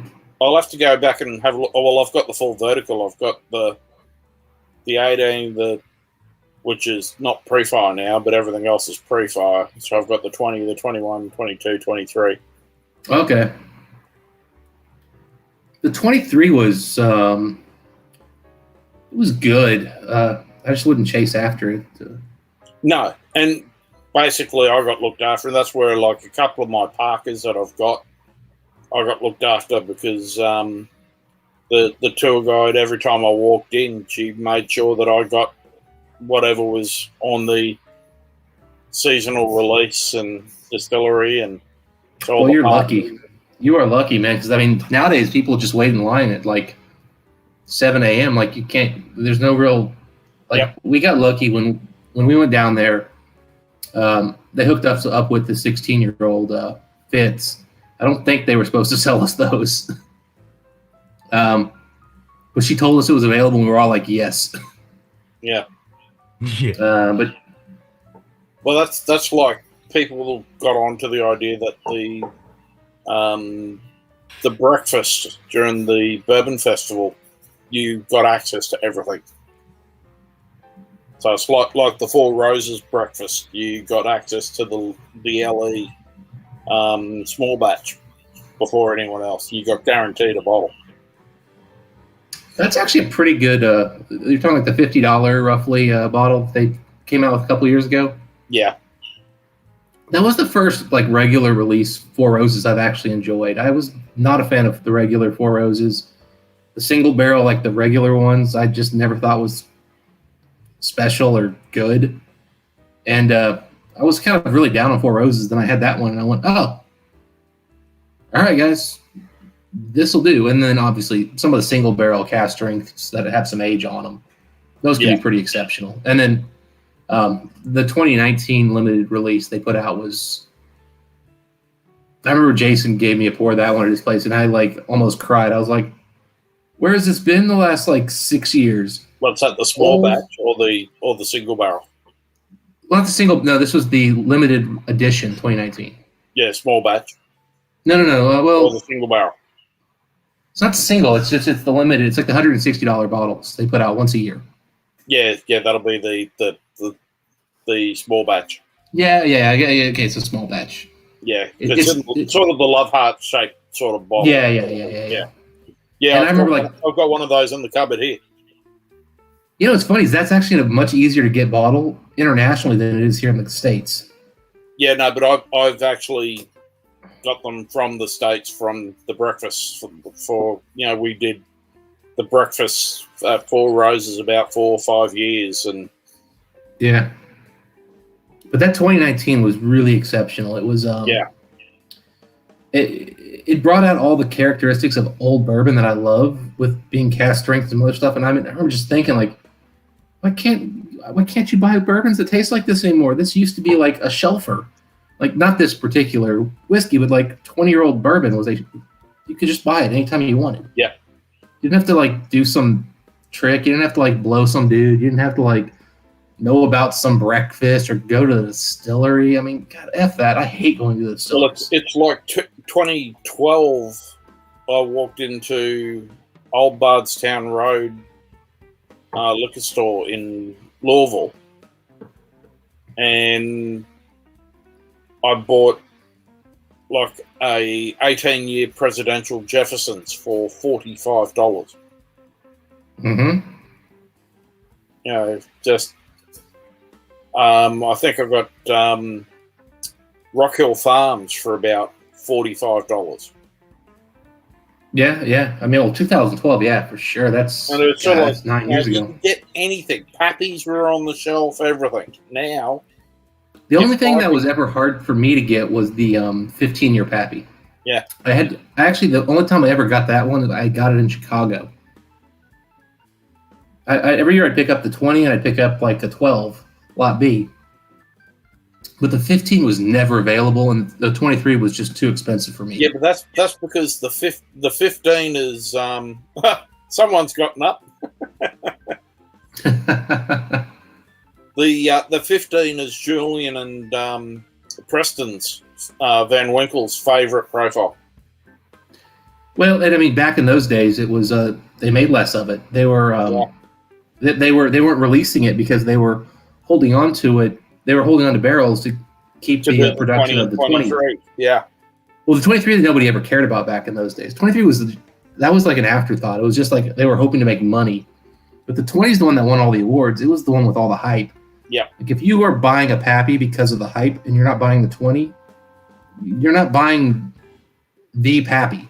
Because the Pappy is the 20. It's not my favorite. I always found that like the Pappy 20 was so thick, it was almost like a cognac one year. I think it was 2012 when I had that. And you're going, yeah. I mean, back when they were still Stitzel Weller, the 20 was very rich. Yeah. It was fulfilling. It was shockingly rich for the ABV. And mind you, I was in my early 20s buying these bottles back in the day. Yeah. That's why I could afford one bottle a year of a Pappy, and it would be the 20. And, they were $120, and you had a month to pick them up if you knew the right people. The 15 I always wanted. I couldn't get it. I took an exam in 2009 in Chicago. And my dad drove me up there because I was so broke, and my car wouldn't have gotten me there. And so my dad drives me up there, and we're at a Benny's, and I see a 15-year, and I'm like, Dad, I got to do it. And he goes, how much? And I'm like, it's like 90. And he goes, that's a lot for bourbon. And I was like, I know, but I've never had them. He goes, yeah. And now we all sit there and go, geez, we wish it was all $90 now. Yeah, I mean, it was an expensive. It was like one of those purchases where like it kind of hurt to do it. Yeah. I spent like 120 at Benny's that day. I picked up a couple beers that I couldn't get in Kentucky, and I picked up that 15 year. And I mean, it may have been 85 or something even. I mean, 90s probably with tax, and that's Chicago tax, which is insane. I mean, Yeah. it was so. At the time, it was so expensive, and then looking back, it's like, oh my god, the garbage I buy now. Of course, then again, the Pappy 15 now is garbage compared to what it was back then too. But I'll go for something else, which you don't get too often over there. Oh, the Bland's Gold. I've never had the gold. I had straight from the barrel. The one I had was honestly terrible, almost undrinkable, to be honest with you. Well, they're meant to be coming back now because they're fucking bombing a dozen they used to be. And then it's getting it's gotten expensive over here. Yeah, define expensive. My cat's a meth head. Well, the green label has gone from being $42 to about $80. The original we used to get for $55 is now at about $90. And the gold has gone from $102 up to $150. And the straight from the barrel used to be $200, then it went down to $145, and now it's gone back up to around the $200. Well, straight from barrels, they did actually sell a straight from barrel here, and I have no idea what they charged. It was $130 USD for the gold the one time they released it here, which would be about. I think the straight from the barrel was about $150. I think over there. I think so too, but I never saw one, never heard of anybody getting one. I heard. I've never heard of anyone getting one either, but I know of what I've seen. I've seen every bottle of gold that one of the largest stores in my region got because it's not for sale. They have all 2 bottles on display because they got 2 bottles. Yeah, we've brought over that much Blantons in the last 10 years. It's not funny. I don't understand the love of regular Blantons. It used to be a very overpriced but good bourbon. Oh no, I'm talking gold, and I'm talking straight from the barrel, and I'm talking the La Maison de whiskey picks. Okay. I think I've taken over about 10 bottles of the 60th anniversary La Maison de whiskey 120 proof. So Chad and Sarah from It's Bourbon Night got 2 of them from me. Gotcha. But I knew Chad back before It's Bourbon Night because we're both members of the Lexington Bourbon Society. Interesting. Okay. So Chad was on to me as soon as I basically said, "Oh, I've got this," and Chad was one of the first people on to me going, "Sold, whatever price." Interesting. And that's why when they did their that episode on the La Maison de whiskey 120 proof, the 60th anniversary, Sarah basically fell in absolute love with it. So I had a couple of extra bottles, and the next year I brought Sarah over a bottle. Well, I might have to go down to Lexington next time you're around there. Well, we do. We go up to Indy and go catch up with friends up in Indy. We'll probably go up to Cincy and go and catch up with Sam and Bobby next time we're over as well. So. Oh, well, definitely let me know because I mean, Sam and Bobby are. Heck, I mean, I see Sam and Bobby all the time. So yeah, well, that's where Jason said that we've got to go up and catch up with him. So. Yep. But yeah, I mean, if you're in Lexington, even I mean, heck, my parents are still there. They appreciate when I make the trip down.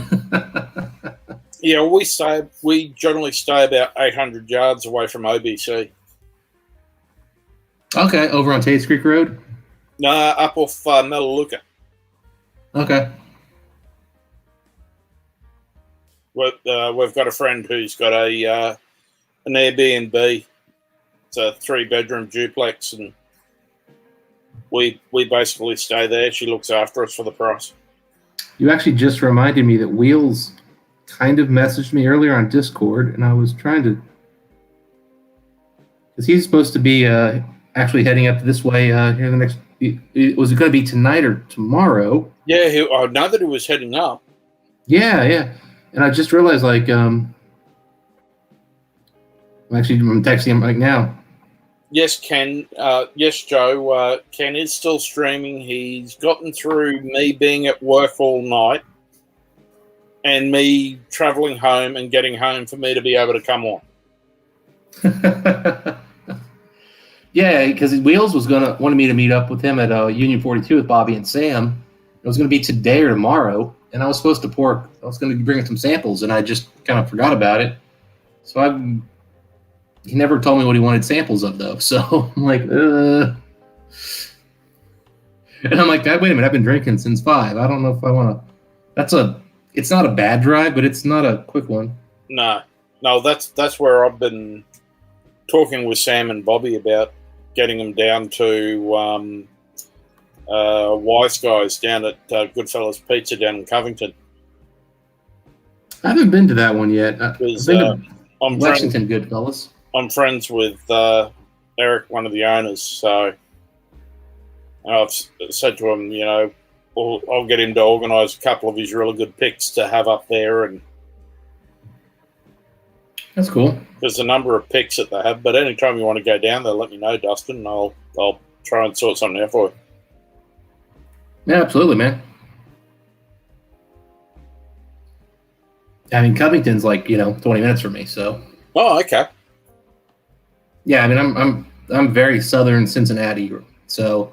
Yeah, so you're just over on the other side of the actual Cincy, not the riverside. Yeah. But yeah, okay.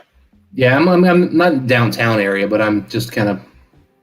It's about a 20-minute trip to like Party Source for me. If that gives you a ballpark. Yeah, so you're sort of out past the zoo, sort of thing. Yeah, I mean, I'm in kind of the Hyde Park, Oakley area, if you know where that is in Cincinnati. Yeah, maybe, yeah. Okay, yeah. So I'm like around like exit 6 on 71 going north. Yep. So yeah, it's and then my parents are like just right off New Circle Road in Lexington. So. Yep. That means like just right off. Whew. This thing noses like it's hot as fuck. Wheels apparently is making it around the 4th to Kentucky, so I guess he's skipped over us on his way through. He's gonna get us on the back way. Oh, okay. Yep.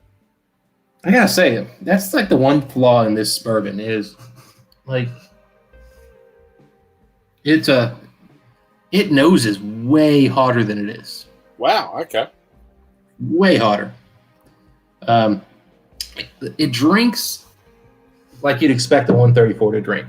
Yep. Rich, heavy, punches you a little bit, but it's creamy, it's oily, it's viscous, and it's not offensive. It's very, very well done. But man, when you try digging on the nose,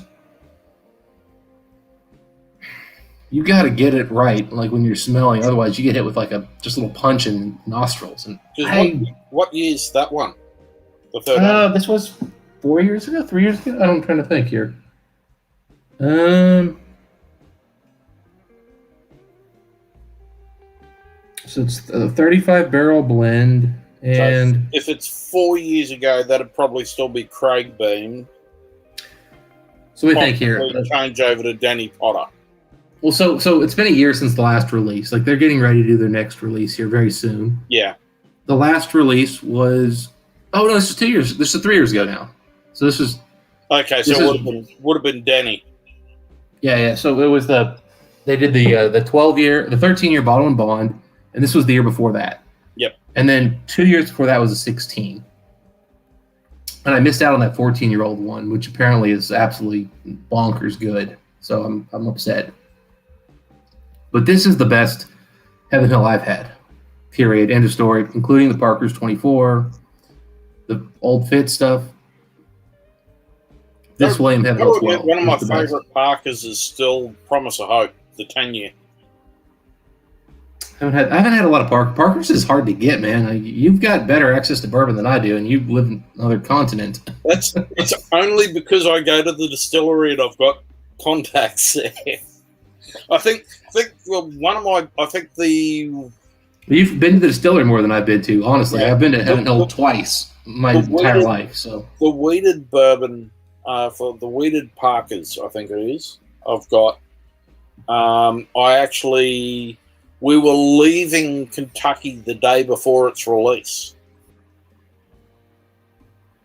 and I got looked after by the visitor center manager. He goes, "Don't show anyone this until tomorrow." yeah. Well, that was back in the good old days. We were at Bardstown the day they were bottling Discovery number 5. Yep. And one of the manager guy was talking to us, and he just shakes his head and he goes, "Last year I'd have just gone right to the line and brought you guys bottles." He goes, "Now I can't. It's got to go through this whole new process." And he goes, "They're not going to be any bottles cleared before the end of the day. Yeah. They got to go through this label, something or other, BS." And he's like, "Just can't do it." He goes, I mean, if you guys came back at like 7 o'clock or something, maybe we'd have some available." I was just like, really? He's just like, it's the new world order. Well, it's not too bad if you were staying in Bardstown. I was not. It's only a 5-minute drive outside of town. So Yeah, now I don't intend to ever spend the night in anywhere close to Louisville as long as I live again, unless I have to. That is a truly, truly terrible, awful city. Yeah, we don't tend to stay. When we first started going over, we spent more time in Louisville than anywhere, but now we spend more time in Lexington or down in Bardstown. I mean, Louisville has one of the highest murder rates in the country. Yeah. It's freaking Kentucky. Like, what is wrong with this terrible place? I've been to bachelor parties there where literally we're like, yeah, it's a half-mile walk from the strip club to the bars. We're taking a cab. Yeah. Because you can't walk that half mile. And I'm looking around going, dude, we're like 12 fairly large dudes. I mean, like, who the hell's messing with us? I mean, heck, back at that time, I was like 225 and like 8% body fat. I mean, I was a big dude. I'm like, you telling me people are going to mess with 8 of us? And my friend just looks at me and goes, no, you don't walk that path. I'm like, dude, you're an amateur boxer. I've seen you take out. He goes, dude, they got guns. Yeah. Just fucking get in the cab. And I'm like, all right. So we're really going to pay like $100 cab thing for this big group because we can walk half a mile? He goes, yes. All right. Yeah, that's I'm why like, I can't believe that we used to walk all through downtown at all sorts of hours in Louisville. Well, downtown's not so bad. It's some of like the tweener areas. Yeah, but I mean, like we were walking down in under the I-65 and all that. So down towards where like Angels was, and so like we'd be going to Haymarket and Docks and walking down down honestly, further down I past spent so where- little time in Louisville. I've never liked that city. down where Rabbit And- Hole is. We'd be walking down there at like 1, 2 in the morning. Yeah. And we'd have it's- locals going, we do not do that walk. Yeah. Well, you got lucky. Yeah, but it helps because we talk funny over there. I got nothing, man. I mean, I got nothing. We have been bought that many drinks in Louisville just to have us stay and talk. I can see that. That's legit. They just sit there and go, we love your accent. We will buy you drinks to keep you here and just listen to you talk. The funny thing is, your accent's not even that thick. No, mine isn't, but Leanne's is. Ah, gotcha. You listen to Lil, and it's like Ken's isn't that thick, but you then put Carly beside Ken, and Carly's accent really stands out, and Lil's is the same because Lil really accents her words, especially over in the States. Well, there you go. A lot of people do like to play that game. God, this is what I love about this bottle is that it doesn't have any of that Heaven Hill nuttiness to it. Oh, okay. Like, which I don't dislike by any means, but I don't think of that nuttiness as a premium, ultra expensive bourbon experience. But it's got all of that varnish, leather, cherry, aged alcohol stuff you get in like super old bourbon. Yep. And it's done with, and it's got this beautiful antique aged vanilla and caramel coming together just to kind of bring it all together. Just to bring it all like back to bourbon. Like, this is just, it's not old bourbon, but it's got the characteristics and the flavors that you get in old bourbon without the old bourbon finish. So it's like it's an 88, 89 whiskey. It's like in that like really exceptional range. Well, I better not have any of this because there's not much left, and I think Ken wants to have some of that. Those are really good. I've got to try a sample of that. That's incredible stuff for what they used to cost. So that's what we're trying to get sent over from Japan at the moment, Ken. Nice. So if we can get the Russell's 13, we can have that Turkey 13, and then Russell's 13, we'll have a 13 party. Yeah. Those are good bottles for sure. So we brought a whole heap of them over the other year because Nick's imported a whole heap, but they haven't for ages now. And I think we got about 8 bottles or something from them. Nice. Because I had 2 cases come in when we were actually in Melbourne. We were in the shop. Oh, okay.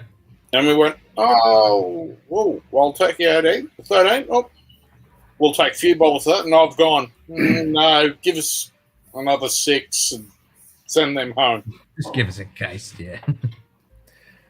Yeah, I know a lot of people are not big fans of that one, but I was pretty impressed. Mm. And then I was a little depressed that we can't buy it here in the States. Apparently Japan has better bourbon selection than we do. Yeah. Yeah, it doesn't surprise me. Big market. Like when I was a kid, my dad's favorite bourbon was the Maker's Gold Label. Yep. And like he was told one day, yeah, Japan bought the rights to this particular bourbon for the next 50 years. Yeah. So right. In 50 years, you can get it again. 50 years later. Mind you, I've never had a Maker's I would actually, pay for again. So I'm not too worried about it, but he didn't like it. What about the cask strength? Well, you'll like this, Dustin. Oh, wow. Oh, wow. That is old school. It actually says bottled in Australia. Oh, nice. There's 2 of these labels in the world. And one of them is now at the Four Roses distillery. Cool. That's really cool, man. Because we found these in my father's drawers when we were cleaning out my mum's house. And Lil took a photo and put it up on Taste the Four Roses. And Al Young came back to us within about an hour saying, call me. There's a story about that label. And supposedly there was a group in Australia that were going to import direct from Seagram's and bottle a whole heap of Seagram's stuff here.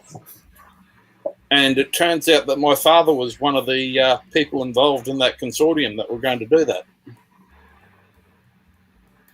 And they were 2 test labels before they did it, but it was just before the 1974 floods.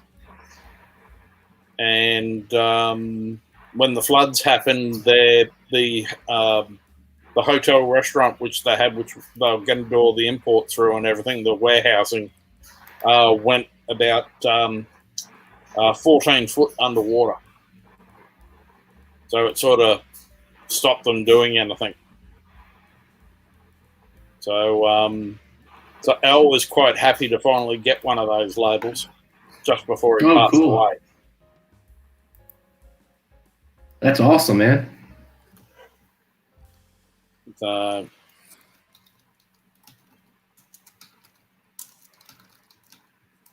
that's where it's quite fun, especially realizing that we've got quite a bit of connection back into Kentucky for and that's back 73, 74. So that's 48 years ago.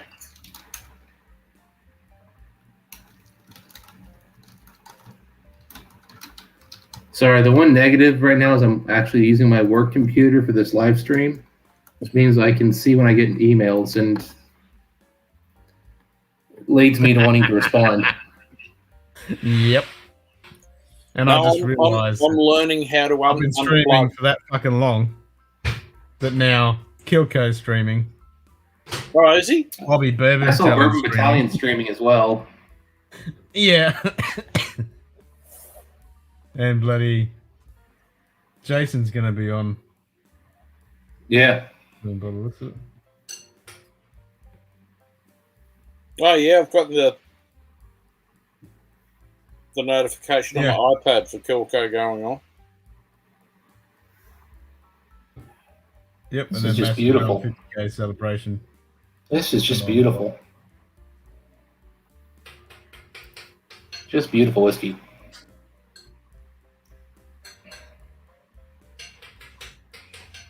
No, that's where when we can finally start coming back over, we've got I think about 2 or 3 trips of bottles already organised for people for when we come over. Nice. Have you had the King of Kentucky yet, Chris? I had some in 2019, just before we left, because we caught up with Jim Rutledge, and he actually at Castle and Key, and he pulled out some of the stuff that he had and gave us a taste of it. Magic, isn't it, man? Oh yeah. I honestly, God, that's 9 minutes. That's the best bourbon I've ever had, and I've had some. I don't know if I had what you've had, but I've had some great stuff. Yeah, well, as I said, what my favorite is changes quite regularly. It's really weird. It's just that I can have one day I can have what I think's my favorite, and then the next day I can have it, and I sit there and go, it's really not doing anything for me. Just my palate just swings around that much. Well, that's how I used to be until I had King of Kentucky. Like that was one of those. That's a legitimate game changer. Oh yeah, I mean that was great juice. Oh my goodness! So Mike made a comment on our last video. Basically like, hey, name the next bourbon we should review. And this dude's just like Old Owl Batch 9, Old Rip 10, Old Carter, Orphan Barrel Barter House, George C. Stagg, WLW, Eagle Rare 17, OF Birthday Bourbon, Four Roses LE. Like, basically, here's every bourbon you are going to struggle to get. Dare ya. Yep. Go for it. I'm like, now, I mean, I'm sitting there looking at it going, well, all right, Old Owl Batch 9, I've had it. I wouldn't buy that again. That was not impressive. What was that? The Old Owl Batch 9. Oh, yeah. It's fine. $300, go fuck yourself. Old Rip 10-year, I've had those. Not gonna, honestly, I wouldn't, I don't want to pay retail for it. Yeah. I would, but I don't want to. Old Carter, they're putting out some good stuff. That's the point. Yeah. Most of the Old Carter stuff's not great. Almost up to 12 hours. YouTube doesn't fucking record it after 12 hours. Are we offline at this point? No. No, we're still funny streaming, when you but get it to the- doesn't record after 12 hours.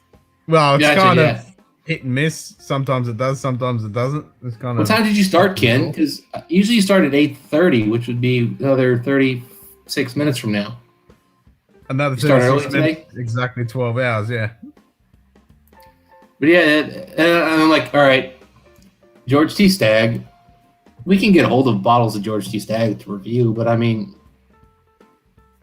How much you paying Yeah. for that? I could just call somebody and have them give us a bottle to review. We drink a couple pours and then give back to them. Yep. WLW, same thing, but again, Eagle Rare 17. I could probably ask Jason from Mash and Drum to let us review it. But I had it last time I was at Jason's house.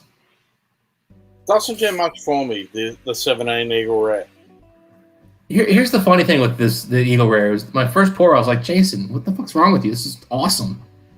And first taste. About 20 minutes later, still in my glass, and I go back to it, and I'm like, how is it getting more oaky? Like, it's getting bitter. It's supposed to open up in the glass, not get nasty.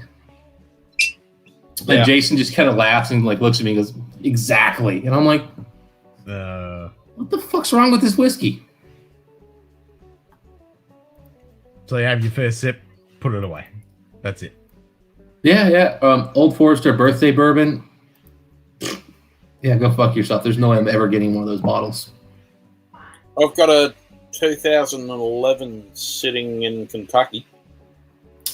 Like I said, I'm never getting one of those bottles for myself.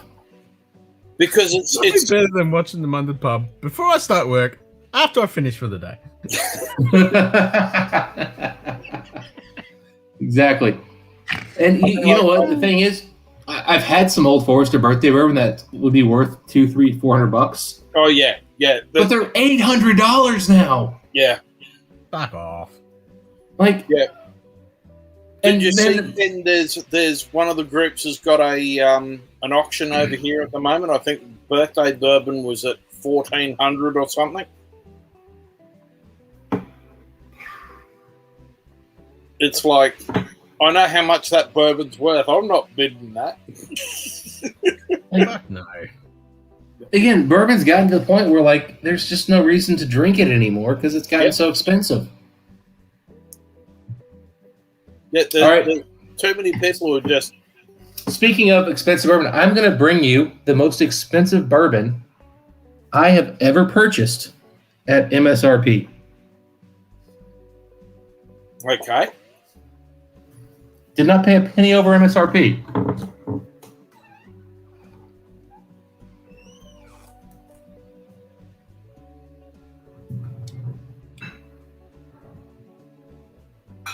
Ooh.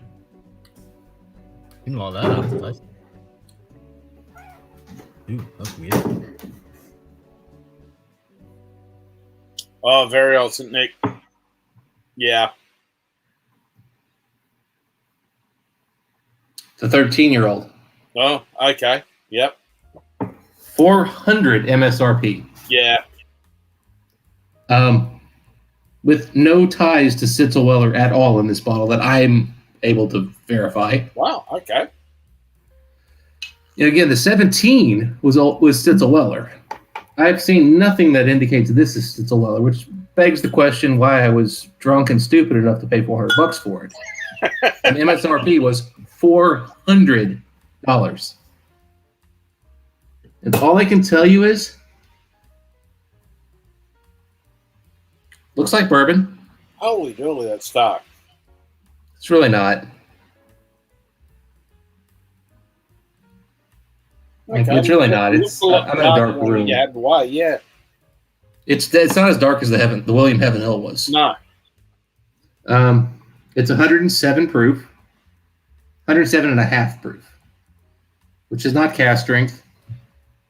But it's a decent proofing. Yeah, but it's 13 years old. That'd be decent proofing at 20 years, not 13 at these prices. The nose is the 400 is a bit. The nose is makes me think Old Carter blend without somebody blending it who knew what they were trying to do. Like it's got like paper and oak and vanilla, some glue. None of that's in an offensive way. There's nothing bad about the nose. It's kind of weird. It's not great. It's Look on the glue. What glue? Everybody's favorite flag. Yeah, bit of clag, bit of PVA, bit of Sonic. Maybe like I'm almost getting like a tomato note here. Oh wow, okay. Like just with oak, like your oaks, you've got like the tomatoes grow up vines growing around the oak. Yep. You're not really sure what you're smelling, but it's kind of got something like that. It's a little bit of sourness.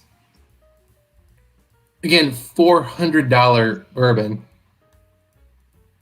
and the 17-year everybody raves about for $700 for a half bottle. So.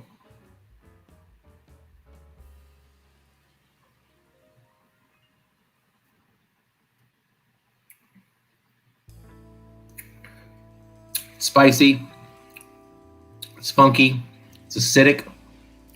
I'm getting, again, like a tomato acidity.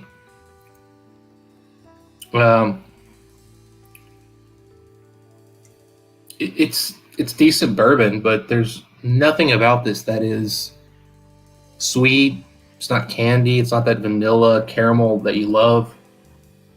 It's a very strange, different bourbon profile, and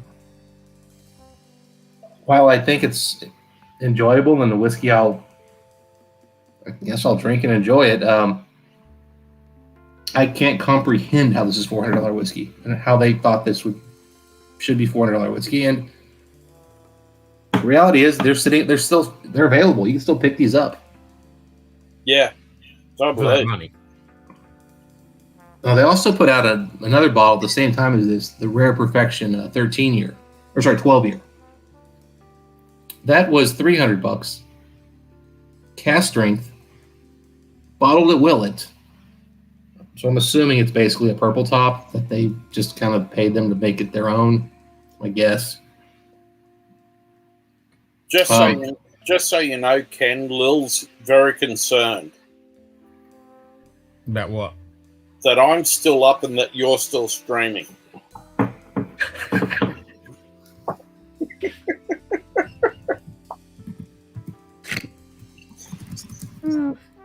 Well, Brian's just finished. Yeah, So I just saw him finish off on the side there. I had him going on the side. Yeah, he's just done his stream.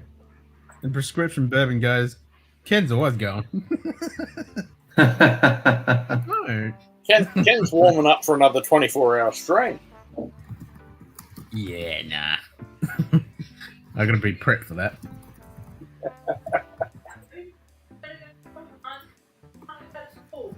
Definitely burn out before that.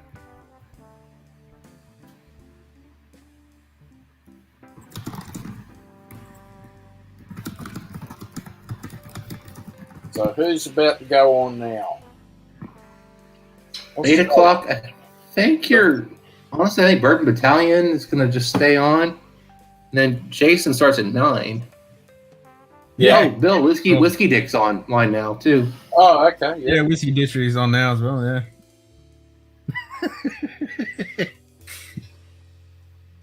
You know when it's fucking... I start at nighttime my time, and it's nighttime in the States. Yeah, it's quite funny when my YouTube says that the Munted pub is still live. It's still going.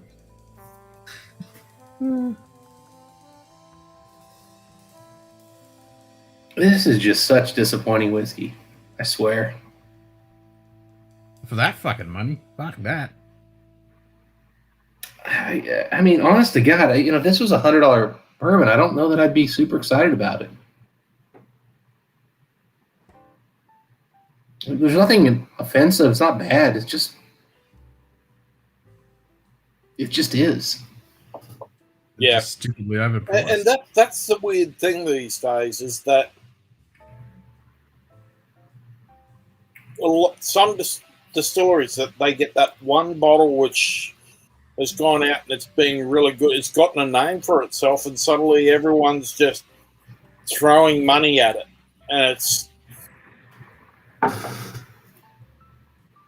it's killed the industry to a degree. But honestly, I mean, the reason I bought this was Malt Review loved the 17 year so much, and I said, well, if they're charging $400 for this, and they charge like $200 for their 12 year, it's got to be good. Yeah, the 13 years got to have like some of that Stitzel in it or something that's making it worth that. And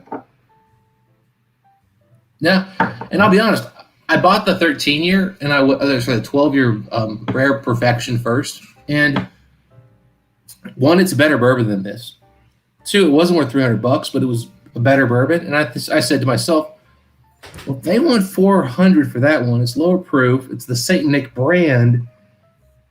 This 12 year is pretty good. Like this is worth $200. This is $200 bourbon, in today's market. It's not $300, but it's $200 bourbon. I'm like, I bet this Saint Nick's gonna actually have something like a wow factor.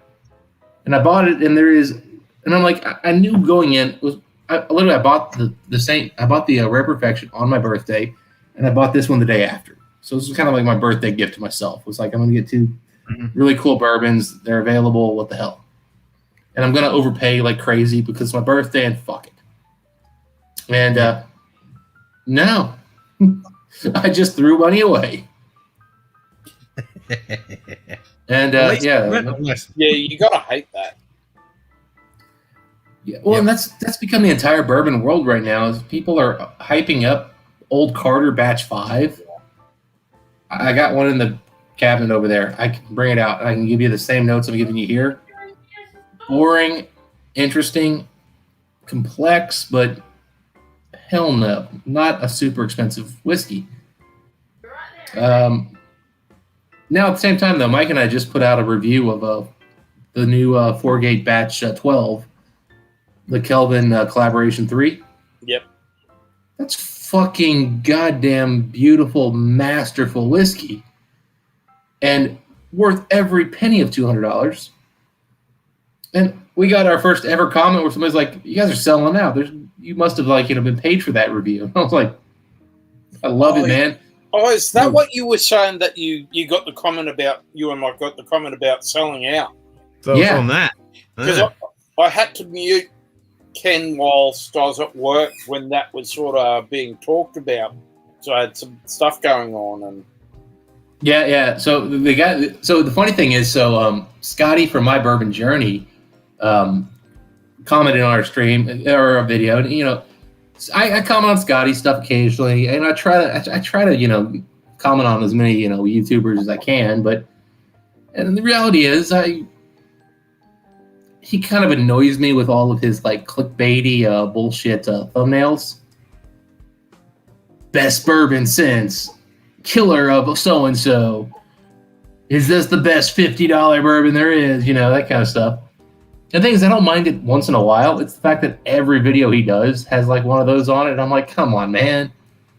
Just save it for the good ones. Every now and then you gotta see it's worth it. And I kind of did a clickbaity kind of a comment on that video. I don't know if I'd call it extreme, but I basically was like, let me pull it up here. And I was like, sourced, blended, and finished. This is $200 bourbon.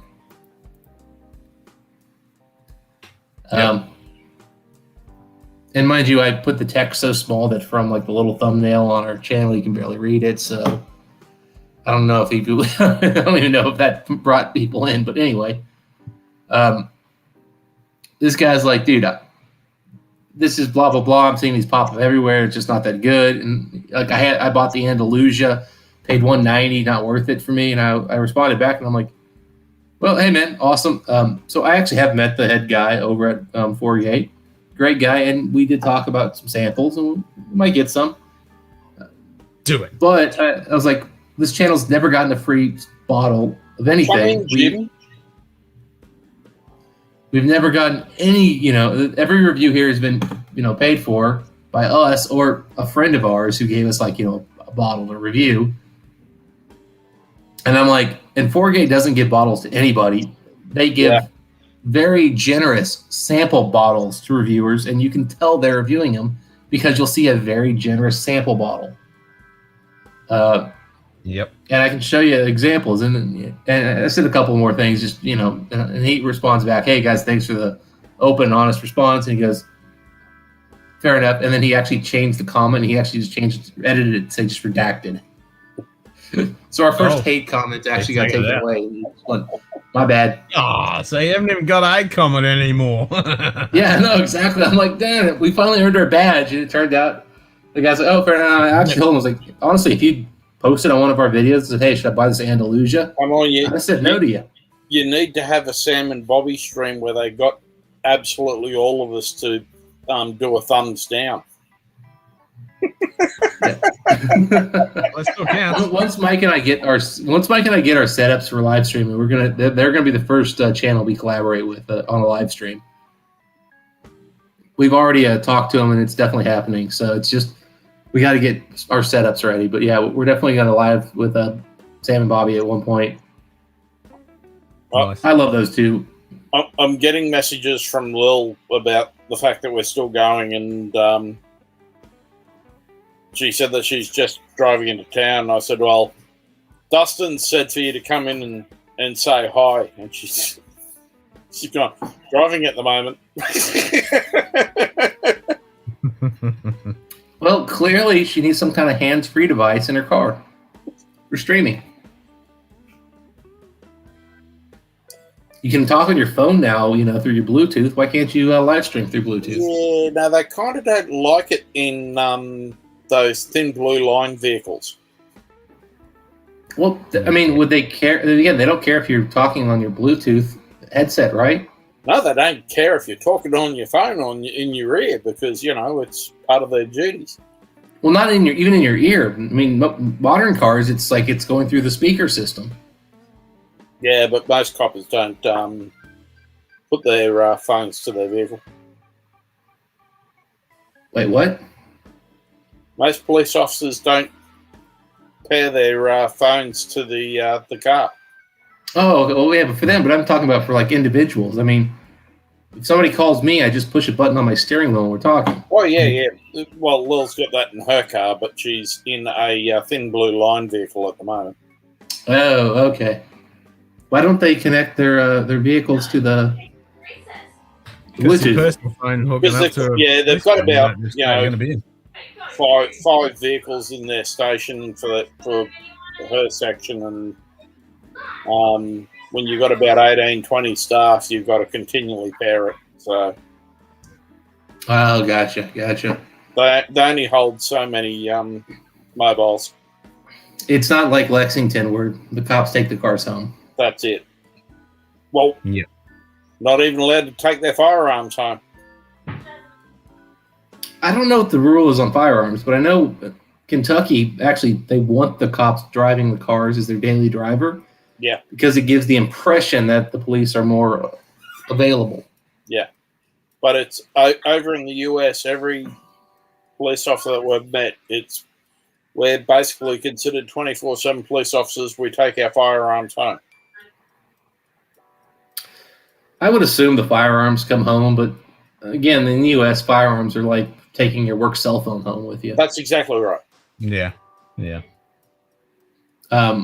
Cars are different. That's unusual for Kentucky to do that, but it makes sense. And as someone from Lexington, I fucking hated it because I felt like every time I was driving, I had a cop behind me, and I'm like, God damn it, fuck you guys.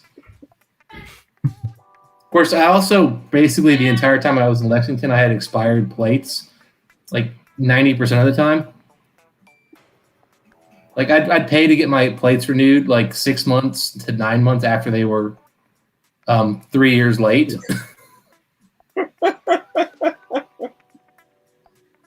Dude, I didn't make any money back when I was in Kentucky. I mean, I was. There you go. Very much on the. Just above the poverty line, I would say, with a college degree working. It was ridiculous. Yep. It's official now. Lil's in there telling us off. How the hell are you still awake? Because this is nothing. 12-hour stream, 15 hours, 17, 20, 24 hours. Meh. And then some because you then go on to other people's. Yep. I've done that heaps of times. So what I might do is I might kill this one because we're up to 11 hours 45 minutes. So I'll kill this one and just start another one. Yep.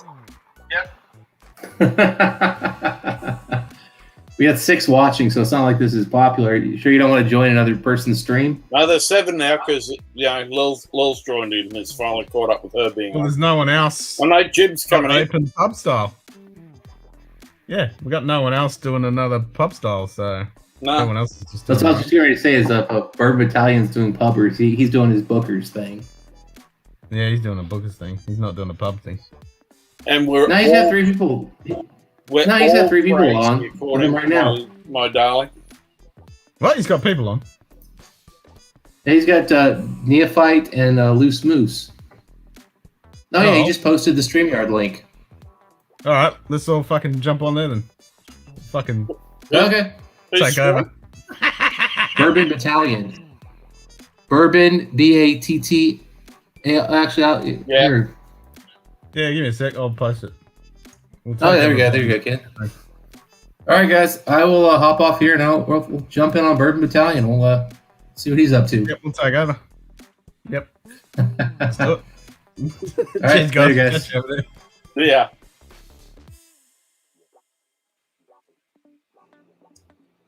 Just as Jim's coming in.